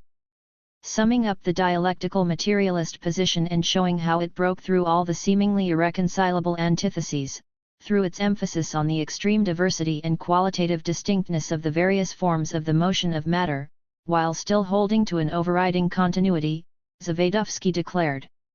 Affirming the unity of the universe and the qualitative multiformity of its expression in different forms of motion of matter, it is necessary to renounce both the simplified identification and reduction of some sciences to others and the sharp demarcation and drawing of absolute watersheds between the physical, biological, and socio-historical sciences, which frequently takes the form of admitting the existence of causal determinateness of phenomena only in the sphere of physical science, while proposing to seek in the biological sphere for teleological solutions and in the sphere of socio-historical phenomena completely abandoning the search for any order and explanation in the course of historical processes at all. 78. So it was that the common antitheses were, for Marxists, false ones. The unity of science was still an ideal to be pursued, but without reductionism and without obscurantism. It was a matter of bringing Engels's conception of the dialectics of nature into play in the new situation and letting it illuminate the confusion and the darkness. The paper that made the greatest impact at the Congress and that has gone down in the history of science as a classical statement of the externalist position in the historiography of science was the one by Boris Hessen. Joseph Needham, who was present at the Congress, recalls Hessen tripping over proper names, making mistakes of detail, and speaking with unsophisticated bluntness, but nevertheless coming forth with a great trumpet blast, a veritable externalist manifesto in the history of science that was enormously influential. 79. Hessen defined his task as applying the method of dialectical materialism to an analysis of the genesis and development of Newton's scientific thought in connection with the period in which he lived and worked. Where, he asked, should the source of Newton's creative genius be sought? Marxism, he answered, eliminated subjectivism and arbitrariness in the interpretation of the history of science by seeing the roots of ideas in the state of the productive forces. Newton was a typical representative of the rising bourgeoisie, a typical son of the class compromise of 1688.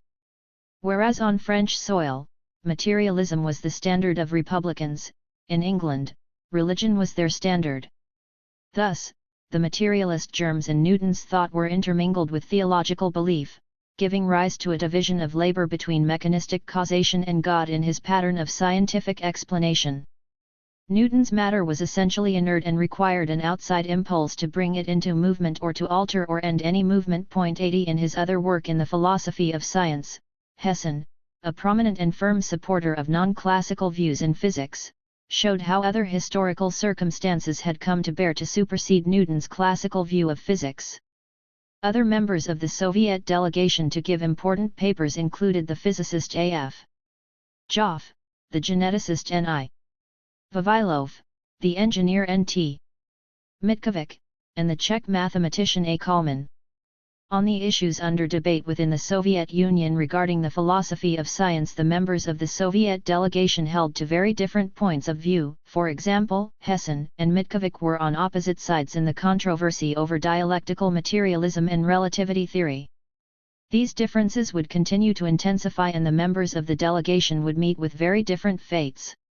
Marxism and modern thought. In 1933 a set of papers illustrating the thinking of the time appeared in the volume Marxism and Modern Thought, prepared by the Academy of Sciences to commemorate the 50th anniversary of the death of Marx. The overall theme of the book was the stark contrast between Marxism and all other contending schools of thought in the new epoch. The ideas of Marx, developed and enriched over the years, represented, according to the authors, the most progressive outlook in science, philosophy, and history, whereas the others were reflections of crisis, abandonment of science, and denial of progress. In grand style, Bukharin opened by describing revolutionary Marxism, in the harsh and terrible epoch of the collapse of capitalism, of wars, of revolutions, of proletarian Sturm und Drang, as emerging from the chaos, powerful, energetic, and at once destructive and creative. Long gone were the days when a conspiracy of silence had surrounded the ideas of Marx. His influence, even over official bourgeois science, had become great, and was reflected in Marxism's becoming the object of violent criticism, the cause of antithetic systems, and the basis of theories that took over many of its arguments, while planing off its revolutionary edges. This latter operation was performed by the theoreticians of social democracy, whom Bukharin characterized as agents of bourgeois influence over the proletariat, who distorted and castrated Marx and corroded Marxism's revolutionary content. Supporting the historical course that had been taken by Marxist philosophy in the Soviet Union, Bukharin observed that the collective worker was also the collective philosopher.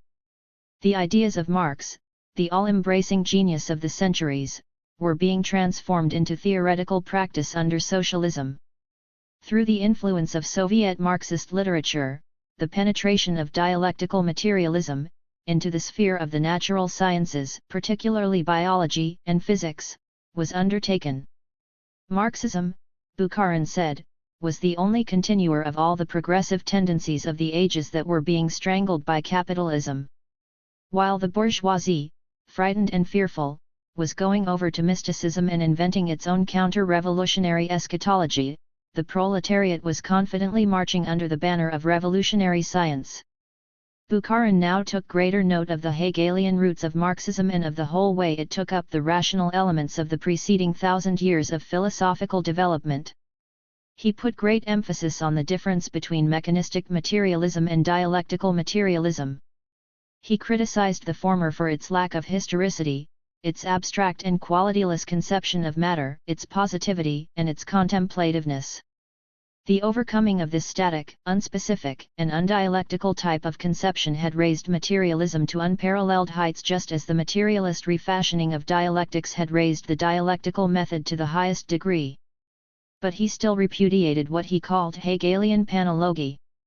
The synthesis of dialectics and materialism, Bukharin argued, was not to be mistaken for a mechanical juxtaposition, and it was to be clear that matter was primary.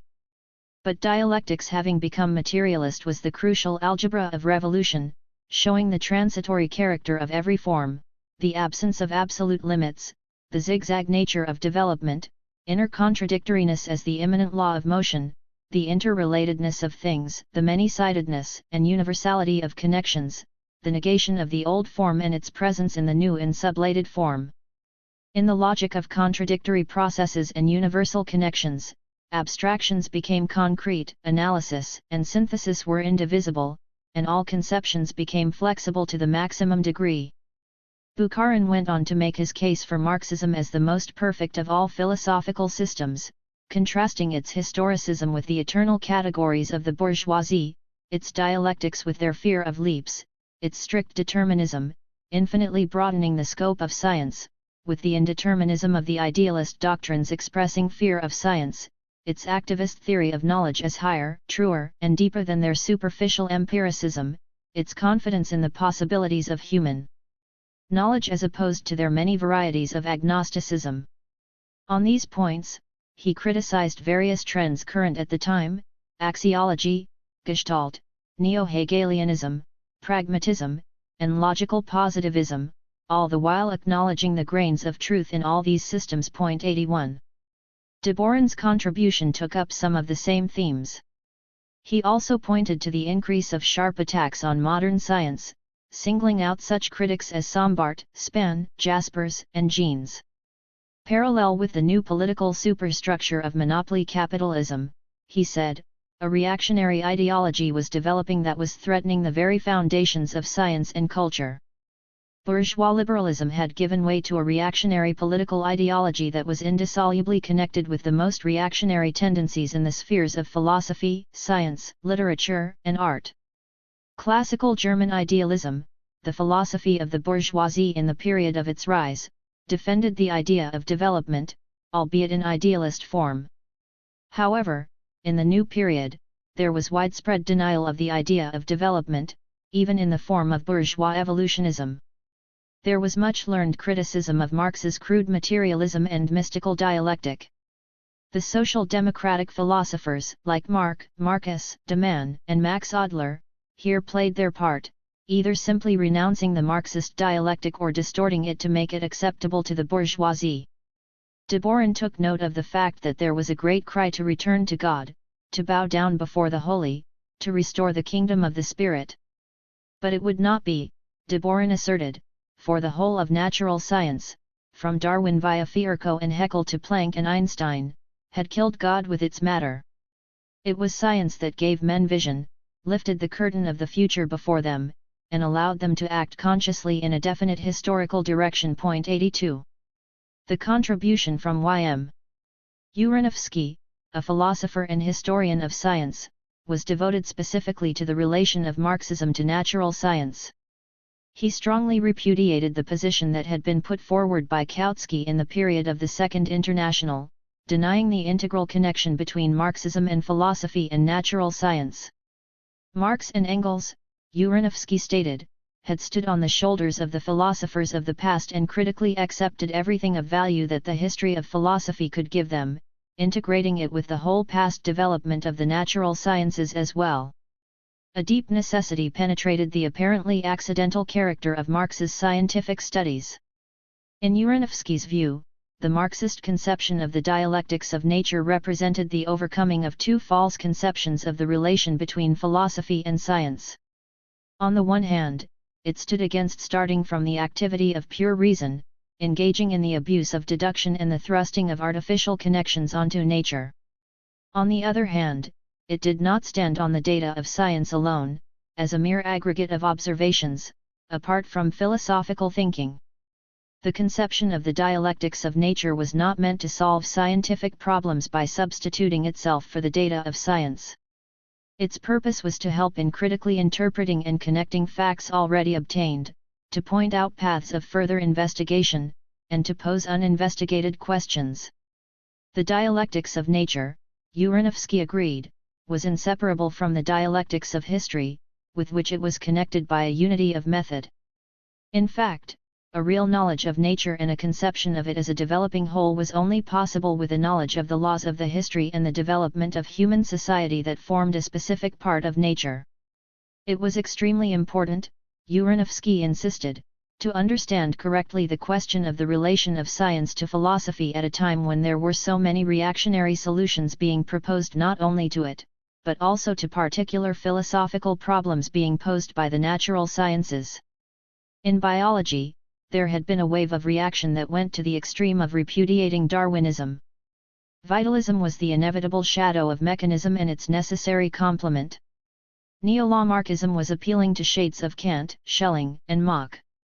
But the recent achievements of biology, the mechanics of development, the theories of ferments, vitamins, the facts of endocrinology, genetics, conditioned reflexes were seen as a complete refutation of vitalism and a confirmation of the materialist dialectics of nature.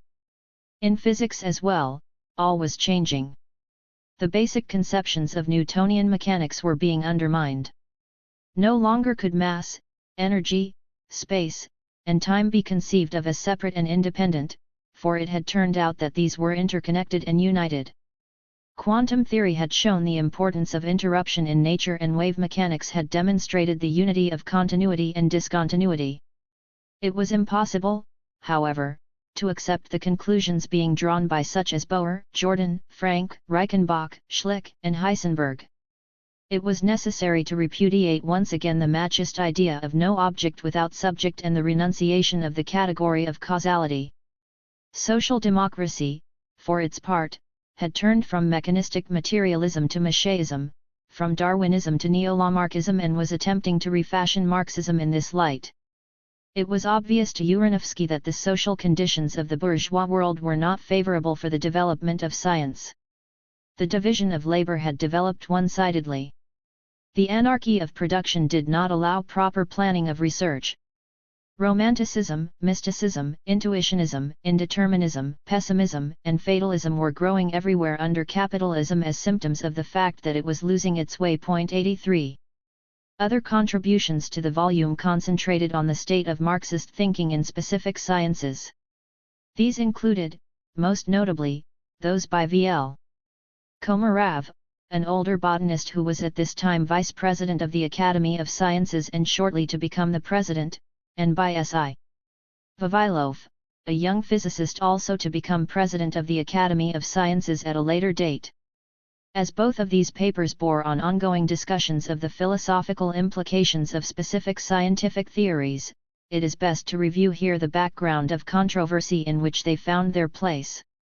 Biology and physics, along with psychology, were the sciences around which most of such discussion revolved. In each, there were contending theories and different points of view about which was more correct from the point of view of dialectical materialism. Such debates began in the 1920s and proceeded to develop and take new forms in the 1930s. The psychology debate. Soviet psychology in the 1920s was characterized by calls to liberate the discipline of psychology from departments of philosophy, to develop psychology as a natural science, and to do so within a Marxist framework. Aside from specifications that it be materialist and dialectical, that it be neither introspective nor mechanistic, there was at first little idea of what a distinctively Marxist psychology would look like. Non-Marxist trends, such as behaviorism, Gestalt, and psychoanalysis, found considerable support among Soviet psychologists in the early days. Various schools of psychology vied with one another for recognition as the Marxist psychology. Dominating the field were reflexology, stemming from Pavlov and modified in a Marxist direction to become collective reflexology by Bekhterev, and reactology, associated with Kornilov and dealing with larger entities and social context. Nevertheless, both were basically behaviorist trends reducing psychic phenomena to physiological events and remaining aloof from the flow of consciousness. In contrast, was the developmental, cultural, historicist approach associated preeminently with Vygotsky and also with Leontov and Luria, which attended to the data of consciousness, analyzed higher mental processes in relation to the labor process and emphasized the role of language in human development.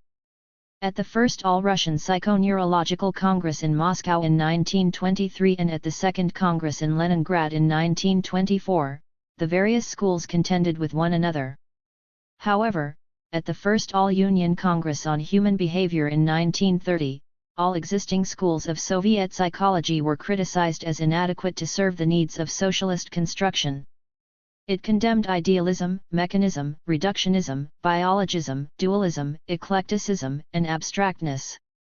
Included under these headings were Freudianism, reflexology, reactology.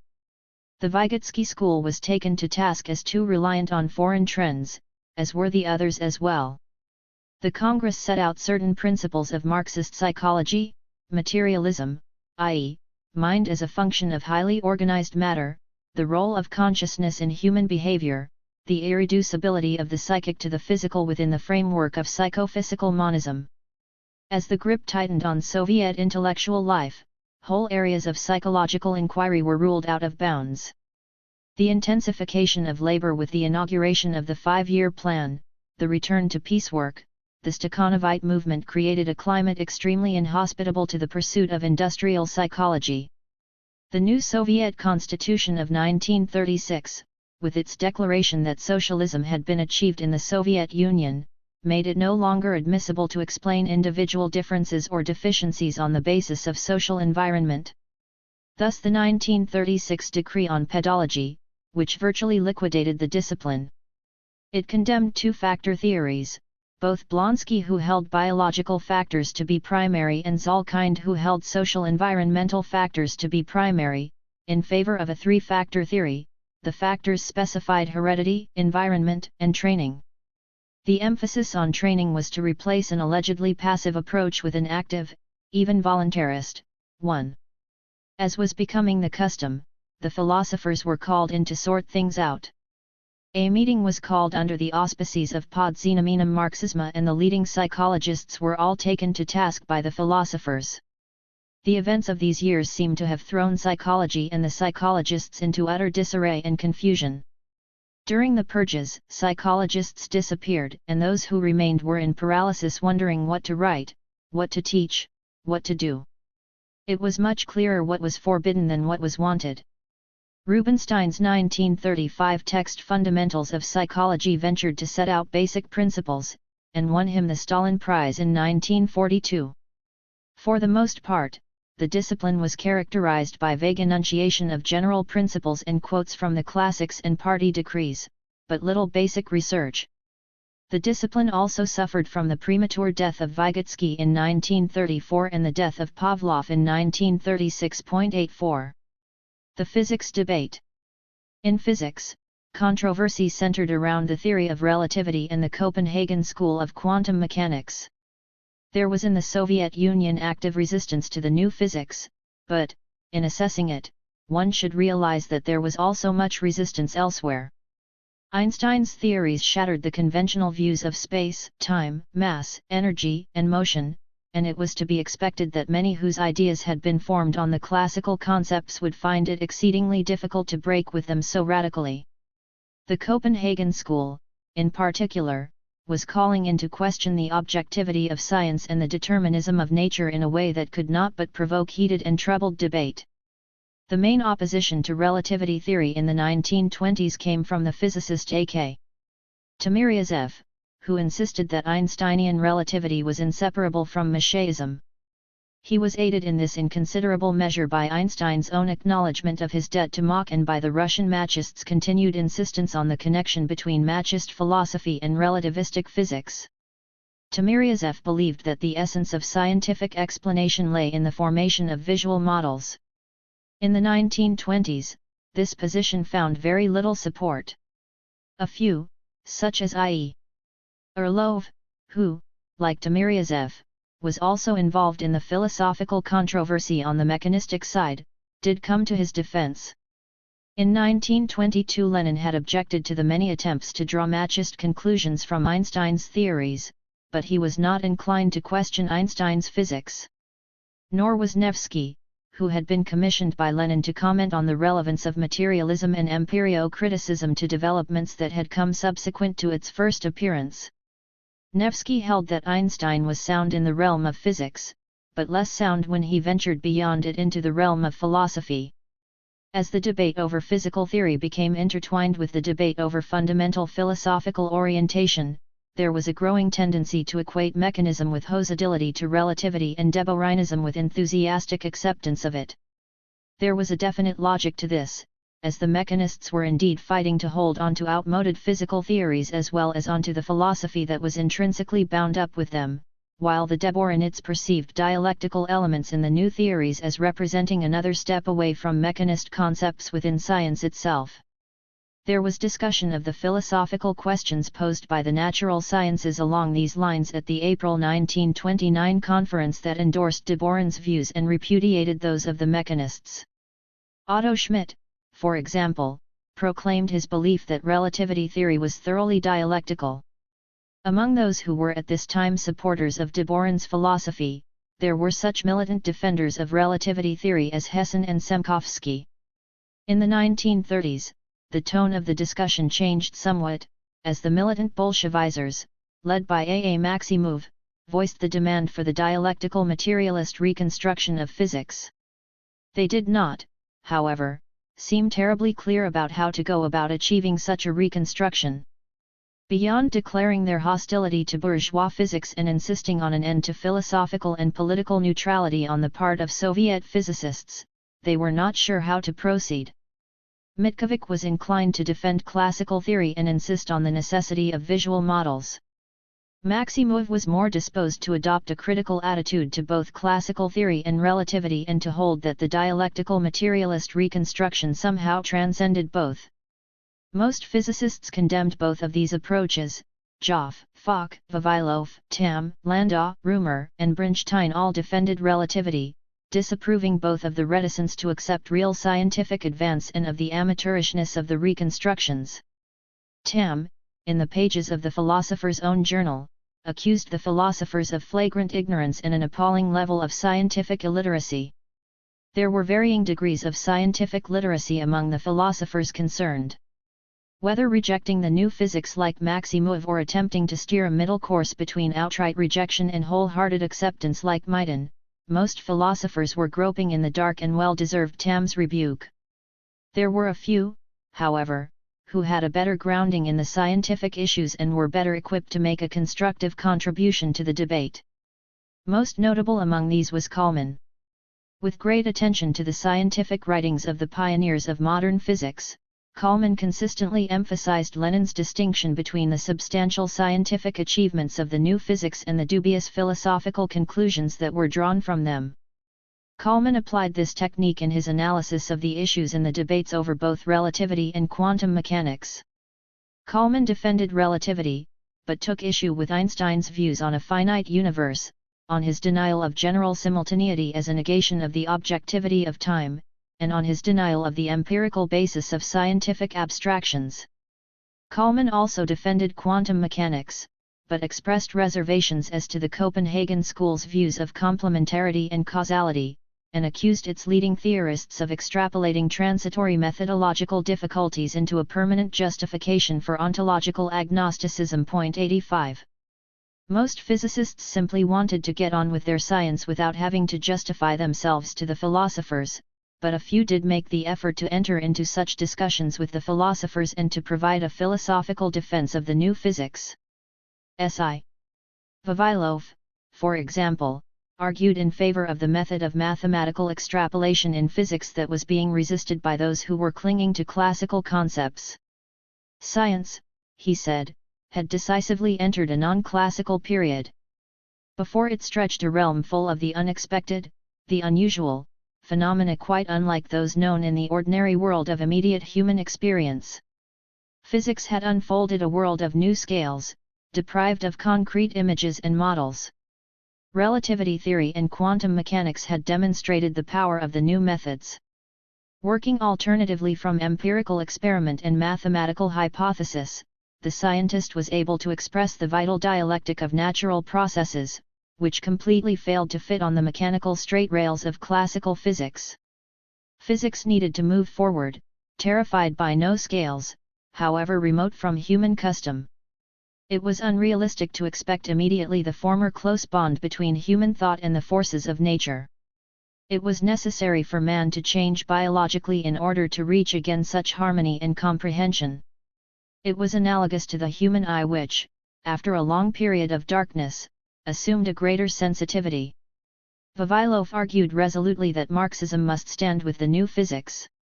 The revolution in physics over the past 30 years had proceeded along three paths: atomic structure, wave mechanics, and relativistic space-time. All three paths, he insisted, led to dialectical materialism. Nevertheless, there were still enormous obstacles, for these three paths had not yet fused into one.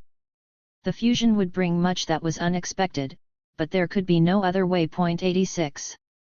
To such arguments, Timiryazev responded by calling Vavilov a machist. He persisted in identifying the defense of relativity with the defense of idealism and declared that it must be rejected in the name of dialectical materialism. Semkovsky and Hessen, for their part, continued to insist that relativity was the realization of dialectical materialism in physics. So it went into the mid-1930s, with the defenders of the new physics under attack, but maintaining the upper hand. Most Soviet physicists held their own, as part of the international context in which physics was developing so dramatically, operated on the assumption that the laws of nature were the same for all, although some admitted that different class interests could indeed put different interpretations on them. In deciding such questions as the validity of relativity, however, they believed that the appropriate answers were in terms of truth or falsity, not in terms of their being proletarian or bourgeois. Although defenders of the new physics were among those swept up in the purges, Soviet physicists were at this time relatively successful in protecting their science from the inhibiting effect of philosophical concepts that were tied to superseded science and from hasty and ill-conceived reconstructions based on philosophical concepts superficially understood and applied a priori.